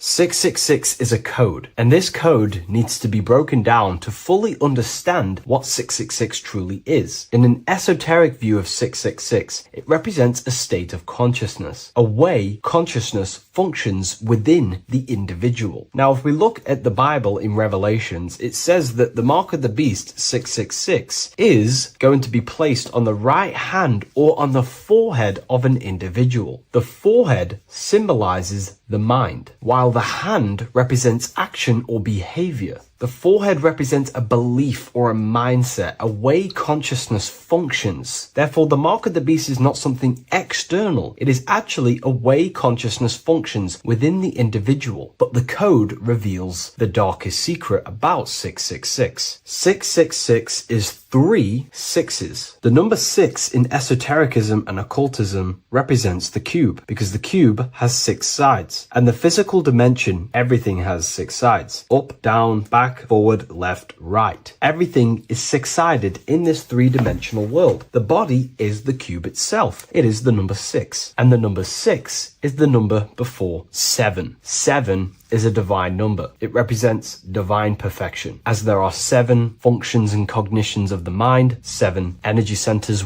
along the spinal column, 7 major planets for the 7 days of the week, 7 days of creation, 7 visible light spectrums, colors. The number 6, therefore, is often understood as imperfection, as the body is imperfect. The physical form is imperfect compared to our divine spiritual nature. But let's decode the 666 code properly so you can understand this. Now you understand that the number 6 represents the material 3-dimensional world, or the physical body of consciousness. We can then look at the number 3 because there are 3 sixes. The number 3 represents the 3 ways consciousness functions. Consciousness thinks, consciousness feels, consciousness acts. We have a mental body, an emotional body, and a physical body. Most people confuse these things to be all one. They think their mind is their emotions and their mind is their brain, and they interlock all of these, but these are actually 3 different bodies of consciousness. Consciousness has many vehicles or bodies it expresses itself in. So the 3 ways that we ultimately create our life, the 3 ways that shift our reality, and the 3 full things that we have full control over are our thoughts, emotions, and actions. If you try and control anything else other than these 3 aspects of life and consciousness, you are then breaking natural law. If If you try and control someone else, you're then breaking their will, their natural rights. These are the three things you have full control over: your mind, emotions, and your body. Therefore, the number 3 represents the 3 ways that you express consciousness in this life or reality. And the number 6 represents the material body. 666 is the mark of the beast. Therefore, the mark of the beast could be a state of consciousness where your thoughts, emotions, and actions are all directed towards the physical, material, three-dimensional world, leaving no room for true spiritual connection with your higher self, no divine connection to the source or God, giving no attention to your true internal nature, to the self inside the mind. All of your thoughts, emotions, and actions are directed only for physical pleasures, for materialism, for status, for egoism, leaving no room for connection with the divine. And this is the mark of the beast. When people's minds become so obsessed with materialism, chasing desires for the material things, they disconnect themselves from their true internal nature. And we can see this today. People are becoming so obsessed with materialism, money, becoming rich, whatever it is, they're gradually losing connection with their internal self. They think that they are the body. They think that they are these 5 senses. But ask yourself, if I remove my thoughts, if I turn off my mind, who am I then? Because who most people think they are is a bunch of beliefs in their subconscious mind. Their name, their job, their reputation, their friends. If you remove the mind and no longer think, who are you then? The observer, the pure awareness, beyond the mind, the body, the emotions. That is your true nature. You are the internal thinker. And when that internal thinker becomes so attached to the external physical body and does everything in its power to think, feel, and act only towards the material things, you become disconnected to your true powers, to your divine nature, to literally God. If you don't want to become the mark of the beast, then have balance. Now, I'm not saying materialism is evil. Chasing material things is wrong. I'm not saying that at all. We all have a different views. But me personally, I like to have balance. Yes, I love reaching goals. Yes, I love living the best life possible for myself, materially. But I also make room for my internal world. I train my mind to have self-mastery of meditations. I try and lucid dream and astral project as much as I can. And I try and perfect my thought processes and my internal world as much as possible. So I live a truly balanced life between my inner self and my outer self, which is what these 2 pillars, Jachin and Boaz, represent, the inner and outer world. And the middle pillar in the middle represents the unity of the inner and outer world, living in balance. Or you see a person standing in between them, they represent the middle pillar, or a ladder. This is all symbolic of living in balance between the inner world of consciousness and the outer world of consciousness. Yes, this is Freemasonic artwork. You can learn a lot from their artwork and symbolism, but I hope this brings a bit more clarity about the number 666 and the mark of the beast. Please leave a like, comment, and subscribe to the YouTube channel if you want to see more. And one last thing, the Book of Symbolism has finally been accepted on Amazon, so you can now order this on Amazon in pretty much any country. By the end of this video, you will understand the 3 expressions of consciousness, how to use them to create the life you truly want. You'll discover the hidden meaning of the word God, the secret power of the number 3, and how consciousness itself is the key to your reality. We have 3 main expressions of consciousness. We think, we feel, and we act. God is 3-fold. It stands for generator, operator, destroyer. The generator is the mind. This is what thinks, generates ideas. This is the beginning of all creation.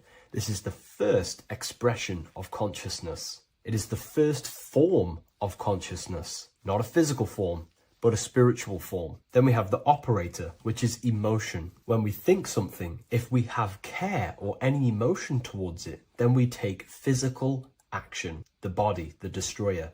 We think, we care, we act. Thoughts and emotions are the 2 spiritual forces which merge together and give birth to actions. Think about it. Why are you watching this video? Because you had a care to watch the video. Therefore, the reality in front of you is because you had a thought, you had a care, you took action to express that reality.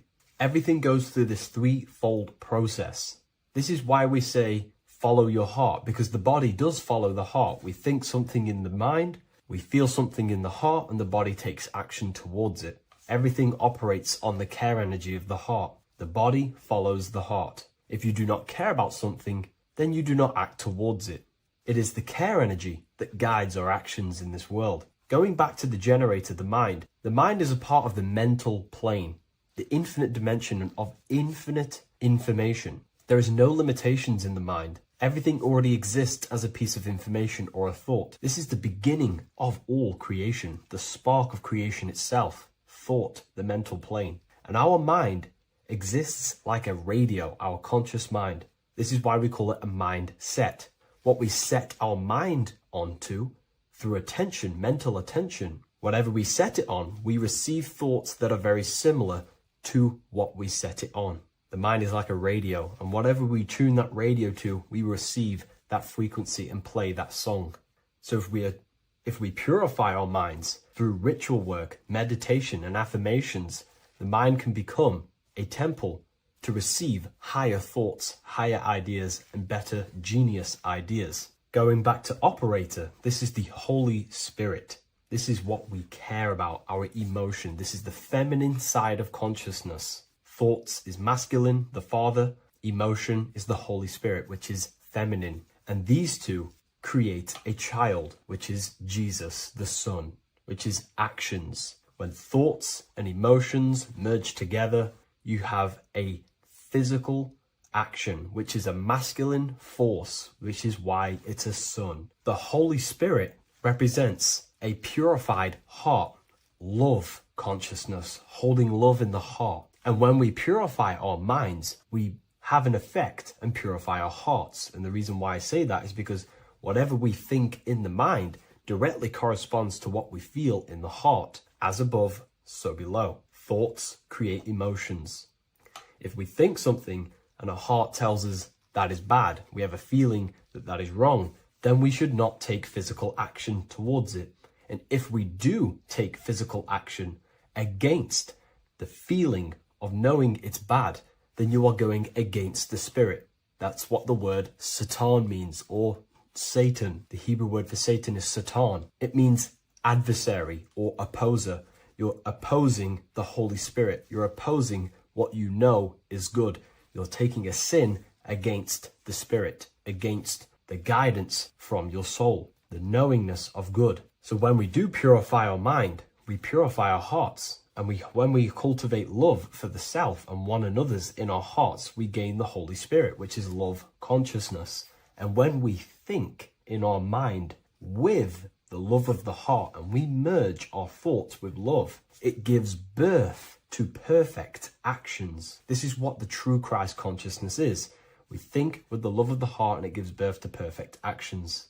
And if everyone did this in the world, we would live heaven on earth. Everyone would be balanced within themselves, and the world as a whole would be balanced. So we need to gain full mastery over these three aspects of our consciousness, over our what we give mental attention to, gaining love for ourselves and the collective in our hearts, and gaining a strong disciplined willpower for our physical actions. And if you can gain full control over these three-step process, you can gain full control over your reality. The number 3 represents this 3 aspects of creation, or transformation. This is a transformative process from going invisible to the visible. This is also why Jesus dies in a cave for 3 days. It's all about transforming the self. Transformation is the number 3. Me personally, I think the Holy Spirit has been replaced for the sacred feminine aspect of consciousness. They do not want us connecting to our feminine side of consciousness, because then we will cultivate love in our hearts for the self and one another. And love is the most potent force there is in the whole universe. It is what unifies everything. It nurtures everything. It allows things to grow. Think about it. When you hold love or care for someone, you grow relationships. The sun is the perfect symbol and representation of love energy. The sun gives abundantly, expecting nothing back, and allows everything on the earth to grow. It's a caring, nurturing, feminine force that allows things to grow and unify and come together. In today's world, we mainly have thinking and acting without emotion, without care, without the judge of our hearts. It's all about gaining unity consciousness. We think, we care, true care for one another and the self, and we act. And if you align these 3 forces towards something, your business, whatever you're trying to create, you will fully create that reality, because these are the three forces that you can use to generate a reality. You can do ritual work to create care in your heart about something, and then you will take more action towards it. The book I'm using here is the Book of Wisdom, Volume 1. You can get this paperback or PDF on my website. So I hope this video has helped you. Please leave a like, comment, and a subscribe on the channel if you like the content. Let me know what you think about the Holy Spirit and if it is covering up the feminine side of consciousness in the comments section. The earth has become a realm in order to trap souls within so that they can harness our electricity, our energy. Even the Bible is talking about how this realm is controlled by the wicked one in John 5:19. We know that we are the children of God and that the whole world is under the control of the evil one. Ephesians 6:12. For our struggle is not against flesh and blood, but against the rulers, against the authorities, against the powers of this dark world, and against the spiritual forces of evil in the heavenly realms. So the Bible is telling us that this is not the only world. There are other worlds, there are other realms that we can go to, considered as heaven.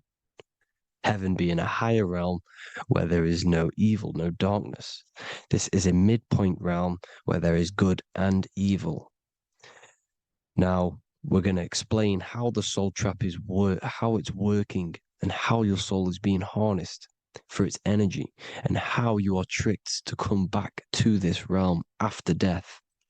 What you need to understand is first is that you are the invisible intelligence behind the physical body.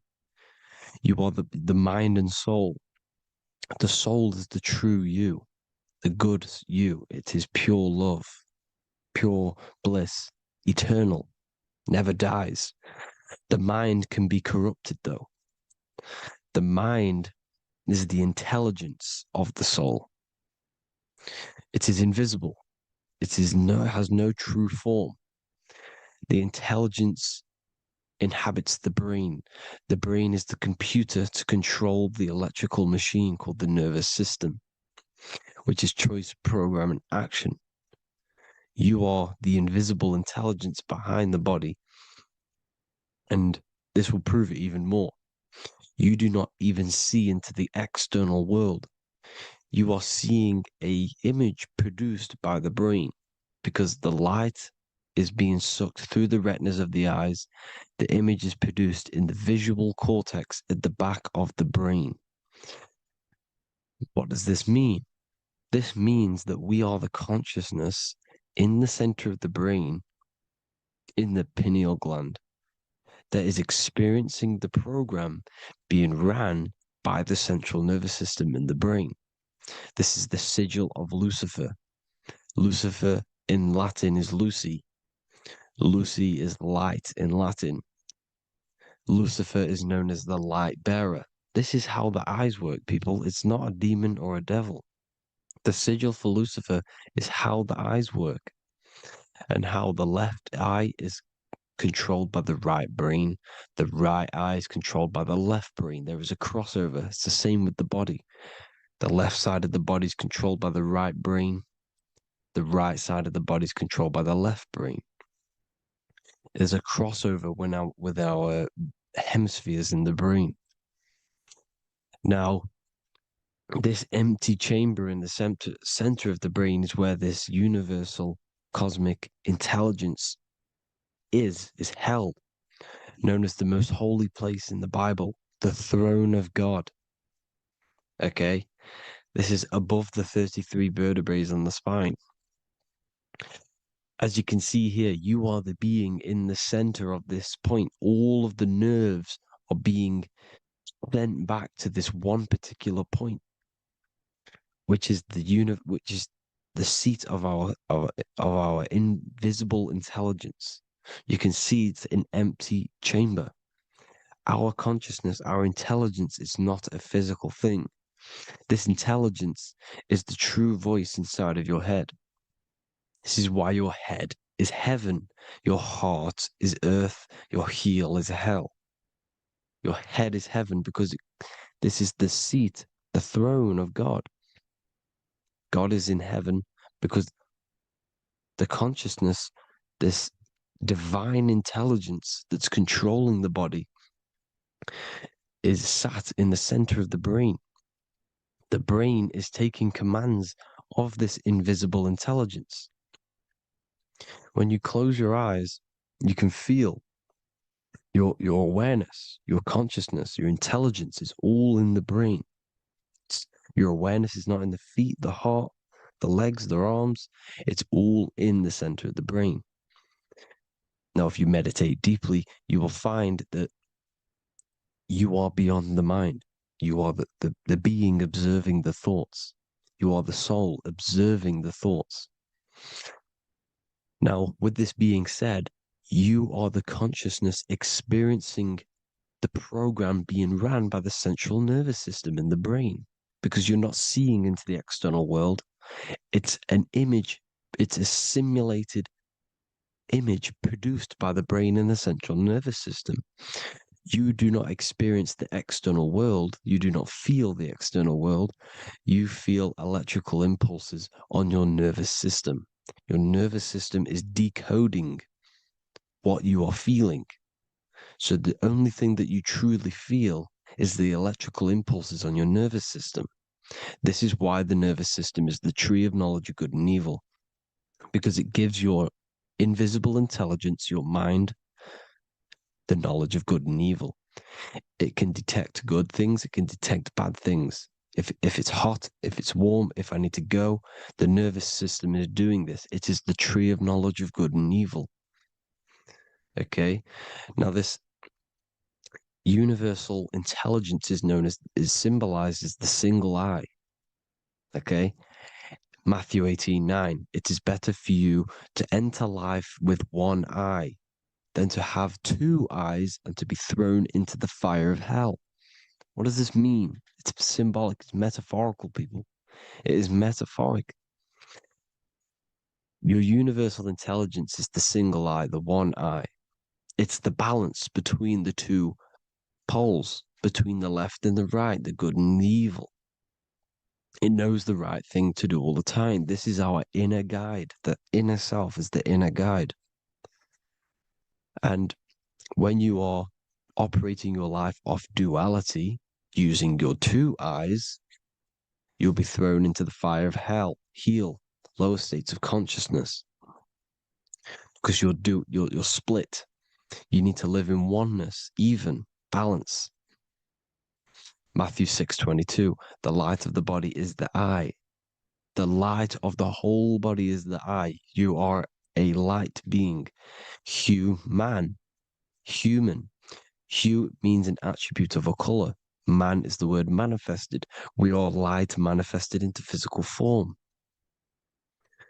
Depending on your vibration is depending on what color that you are vibrating on, which is a hue, a human. If therefore thine eye be single, thy whole body should be full of light. Again, it's talking about the single eye, oneness, completeness. When you balance the hemispheres of the brain, we'll go over that later. But anyways, the body is the earth. This is what we need to understand, people. The body is running the simulation, the program that our consciousness is experiencing. So when we leave the body during death and astral projection, we leave the earth. This is how it works. The body is the vehicle for the earth, for this realm. Everything exists within our mind. You have the soul, mind, and body. The soul is the observer, the watcher, the true being. This is why she has many different heads, because the soul inhabits different bodies. This is the serpent, which means knowledge, which is the mind, wisdom. And this is the body, soul, mind, and body, Brahma, Vishnu, Shiva. The mind is the bridge between the soul and the body. So what do I mean? When you astral project, you are using your mind to project your your awareness, your observing consciousness outside of the physical body. The mind is the projector, projecting consciousness. By using your mind, you can project your consciousness outside of the body, which is known as the astral realms, which is known as walking on water. Jesus was never walking on physical water, people. It's metaphorical. Believing the physical body. The water is the ether, which is the veil between the physical and the astral realm. It's a fluid substance. It's on either side. It's physical and astral. The ether is the fifth element that they hide from us. Why? Because they're trapping you in the physical. They are hiding all of these realms. Etheric, astral, and mental. People think their mind is their brain. It's two separate dimensions. These are completely different dimensions. The mind is way more intelligent. The mind is formless. There is no form to the mind. You can think anything you want. You can manifest anything you want within your mind. It is not a physical object. The physical realm is being controlled by the mind. Everything's being controlled by the mind. Everything exists within the mind. This is why the Egyptian says the universe is mental. So when we project our consciousness outside of the physical, we go to the astral. The ether is the water that Jesus is walking on. This is the veil between the physical and the astral world. The word together has ether within it because it joins the two worlds together, the astral and the physical. The word either is ether because the ether is on either side, physical and astral, physical and spiritual, physical and non-physical. In the astral realm, the mind can manifest anything we want. We incarnate to restrict our minds. This is why Saturn, if you go and watch my video on Saturn, how Saturn is this simulation, okay? Our minds can manifest anything we want in the astral plane in the click of a finger. However, when we incarnate in matter, we now have to labor for our manifestations. This is why Saturn's known as the great teacher in astrology, because he teaches you a lesson. When your mind incarnates into matter, it's teaching your mind a lesson, the knowledge of good and evil. This is why the Bible says, you shall be gods and know the knowledge of good and evil. When you incarnate here, you have to know the knowledge, you need to know the knowledge of good and evil to become a god. Okay? Now, the square is the physical plane, the triangle's the ethereal plane, the circle's the eternal plane. The circle has no beginning, no end, it's eternal. The physical plane is the square, it's limited. The square is limited. The cube is the geometric shape which gives rise to matter. Now, the term think outside the box has truth in plain sight. You have to think outside the box to project your consciousness, use your mind to project your consciousness outside of the box, the physical plane, into the astrals. The astral realm is the realm of the stars. Above us is the stars. Through the stars is the astral plane. This is why astral has the word star within it. The devil is the deveil. When you sell your soul to the devil, quote unquote, it's metaphorical. The devil exists in the physical plane. It's the lowest state of consciousness. The deveil, you deveil yourself into the physical when you are the devil. The deveil. The ethereal plane. Now, we all know what the famous symbol of the all-seeing eye, right? The all-seeing eye with the eye in the triangle. Look at the Masonic artwork showing you the triangle above in the sky. This is symbolizing the ethereal planes. The eye in the triangle symbolizes your invisible intelligence, your mind, which has the ability to see on either side. Because the triangle's the ethereal plane. The eye is your consciousness, your intelligence. And this Intelligence has the ability to see in the physical plane and to see in the ethereal planes, in the astral planes. This is why it's above the earth, it's above the ground, because it can see here, it can see in the heavenly realms. Now, the stars are, well, this is known as heaven, the realms of the astral planes. This is some quotes from the Emerald Tablets of Thoth. Out of the darkness ye must rise upwards, one with the light and one with the stars. Man is in process of changing to forms that are not of this world. Grows he in time to the formless, a plane on the cycle above. So there's other worlds. The Bible's telling you there's other worlds, there's other realms. Know ye must become formless before ye are one with the light, the astral light above, which shining through the stars. Not of the earth are ye, earthy, but a child of the infinite cosmic light.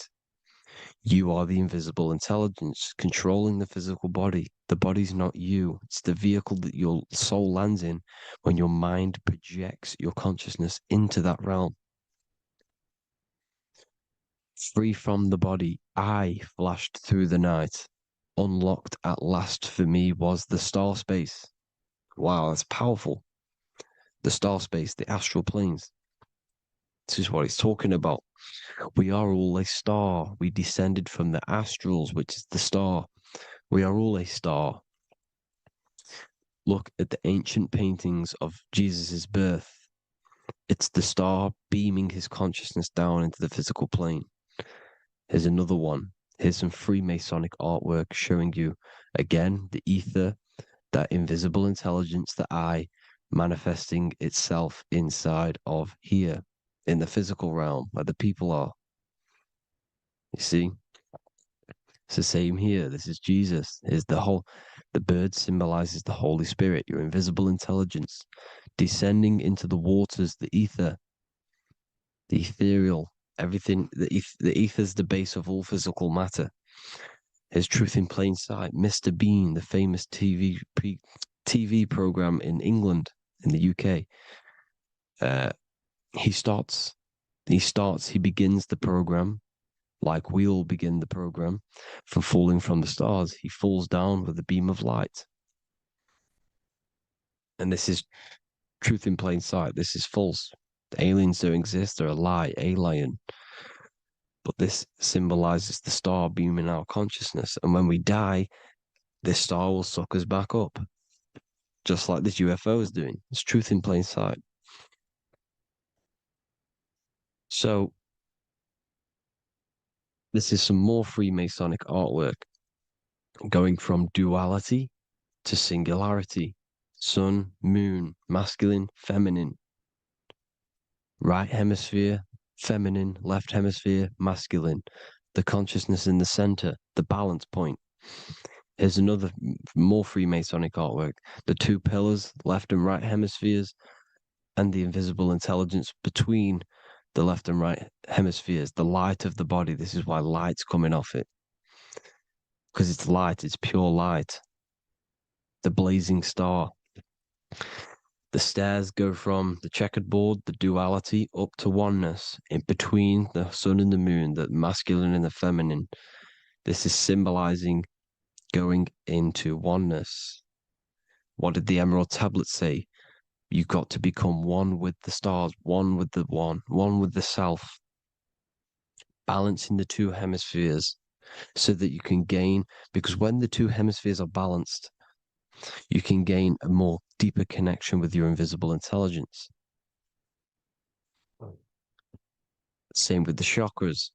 When the chakras, the 7 seals in the Bible, these are 7 seals because when you conquer the 7 chakras, when you balance the 7 chakras, you then gain a more deeper connection with your internal self because your mind is not filled, it's not being ran, it's not being dominated by these 7 deadly sins, the 7 seals, the 7 chakras.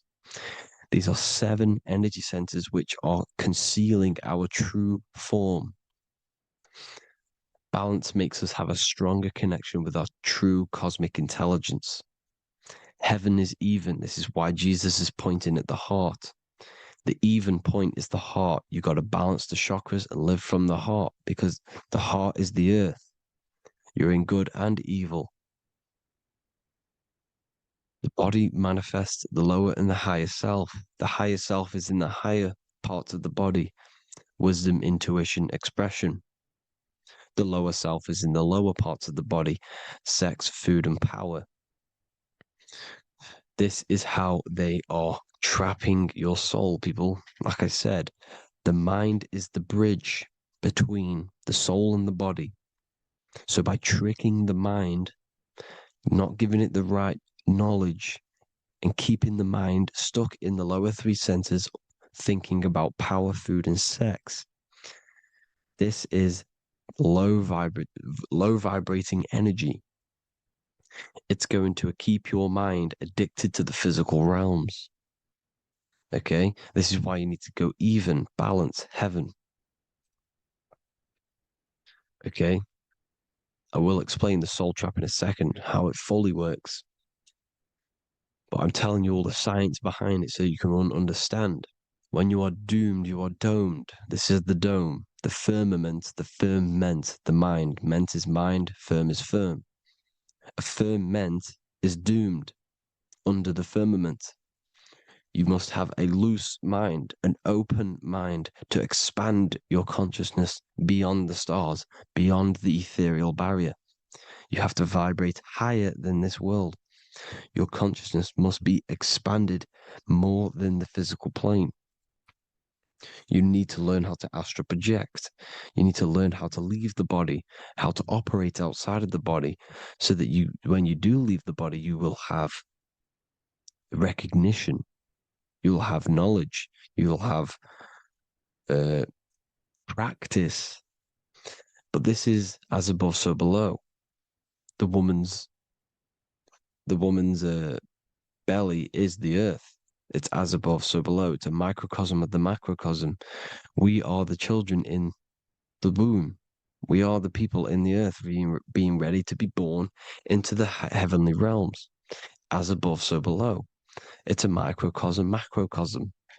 Everything is in everything on a bigger and a smaller and a larger scale. Now, when the baby figures out that there is a world beyond its mother, what happens? The baby starts to move around and tries to get out of the mother. Because once it starts to hear the external world, starts to hear people, it's going to wonder, what's outside of why am I in here? What's outside? So the baby will force its way out of the mother. It's the same with our minds, as above, so below. When our minds figure out that there are other realms beyond this world, we will seek a way out. This is the womb, the mother earth, mother nature. It's the mother. We're in the womb. We can be born out of this world, which is being born again in the Bible. When you are doomed, you are domed under the dome, under the firmament, the firm mind. The firm mind will keep you under the firmament. Due to the law of polarity, there has to be other realms. There has to be. Because the law of polarity works in this world, and it will work on every scale possible. It's universal laws. These are universal laws. The law of polarity means that there are other realms polarizing this realm. There is a hell, there is a heaven. There is a midpoint, which is Midgard, which is the one we are in now. Earth, heart. Earth is the heart. Heart is the center, good and bad. The balance between good and bad. Your reality is your level of realization. Your mind realizes other worlds, you will seek a way to them worlds. It's that simple. The soul trap is to keep you stuck in this physical body, which is the earth. This body is the earth. It's running the program, like I said at the beginning. It's running the simulation that your consciousness is experiencing. You are an electromagnetic being, and you're hidden in a cage, your rib cage, and you're stuck in cells, a prison cells. Look, you're in cells. We produce electromagnetic energy. Your soul produces this energy. And by trapping your consciousness inside of this physical realm, they harness this energy within the astral realms. They're using you to manifest demons, because your mind creates demons through emotions and mental thought energy, which is a whole nother video. I can make a video on that. You're manifesting everything for them because they're trying to create a hive mind. This is why they want everyone to believe in one belief system, one government, one belief system, one religion, because they're creating a hive mind. This hive mind will manifest and be summoned within the astral planes, because the mind manifests the astral plane. The astral plane is the realm of imagination. The mental plane is the realm of just thought alone. The etheric plane is the energy. The physical plane is the matter. So all of our minds together are manifesting these demons within these subconscious realms, the astral. Now, how are they keeping you stuck to this realm? Well, when you die and you're stuck in your lower three chakras, okay, when your mind and soul detaches from the body, which is the earth, when you leave the earth, you're still going to have these mental addictions to the food, the sex, the materialism, the phone, the cigarettes, everything. This is why they get you addicted to everything possible. The TikTok, the YouTube, they get you addicted to as many things possible. Because when your mind is addicted to these things, and when this mind leaves the physical body, you're still going to have these addictions. Okay? You're still going to have these thoughts. And you will be manifested into the lower astral realms because you're thinking materialistic, you're thinking negative, because your level of realization was your reality. You were manifesting hell on the earth. When you leave the body, you're going to manifest hell in the astral planes, which means you'll be vibrating on the very low, which will put you in the lower astral realms. So guess what? You're going to come back. You're going to come back into materialism. You're going to reincarnate. Because you haven't prepared for life after death. You must detach from the external world. Okay? Moon is mind. The sun is the soul. The earth is the body. The moon is the mind. This is why money, M-O-N, is the moon. Money exists in the mind. They get you addicted to the money. The Bible's telling you this. Do not conform to the pattern of this world, but be transformed by the renewing of your mind. It's telling you. Of this world, but be transformed by the renewing of your mind. Who knew that the Bible was this deep? Matthew 16:26, what good will it be for someone to gain the whole world yet forfeit their soul? James 4:4, don't you know that friendship with this world means enmity against God? Therefore, anyone who chooses to be a friend of this world, of the world, becomes an enemy of God. John 4:4, dear children, are from God and have overcome them, because the one who is in you is greater than the one who is in the world. It's talking about the invisible intelligence. It's greater than the physical world. John 2:15, do not love this world, nor the things it offers you, because this world will create you to, if your mind has attachments to what this world offers, sex, money, and power, pretty much, you will reincarnate here. You will come back here, because when you leave the body, your mind will still have these addictions. Do not love the world, nor the things it has to offer you. All of this is in my newly published book. The paperback versions are now available. Finally, for all the people who have been waiting, the Book of Wisdom. All of this knowledge is inside of the Book of Wisdom. The paperbacks are available. There's worldwide shipping. You can get it anywhere, pretty much, any country. My new website, it's amazing. There's going to be some amazing products coming on the new website. But I thank you all for the support. Before I leave, I need to explain what is going on with the soul trap. Like I said at the beginning, the mind's the bridge between the soul and the body. The body's the realm. By tricking your mind with false knowledge, they are keeping your soul stuck to this realm. They get you addicted to all the physical things, and that is it. As soon as you're addicted and you die, you're going to come back. So by tricking your mind, which is the bridge between the realms, they keep your mind stuck within this body. They keep you in physicality. They deveil you, the devil, the deveil.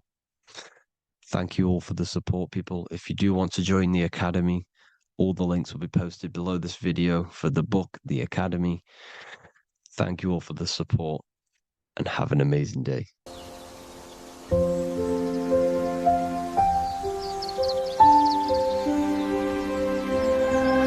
bookofwisdom.com.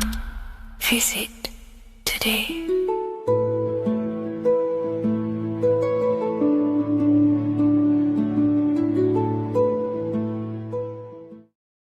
So in this video, we're going to be breaking down the symbolism of the skull and bones.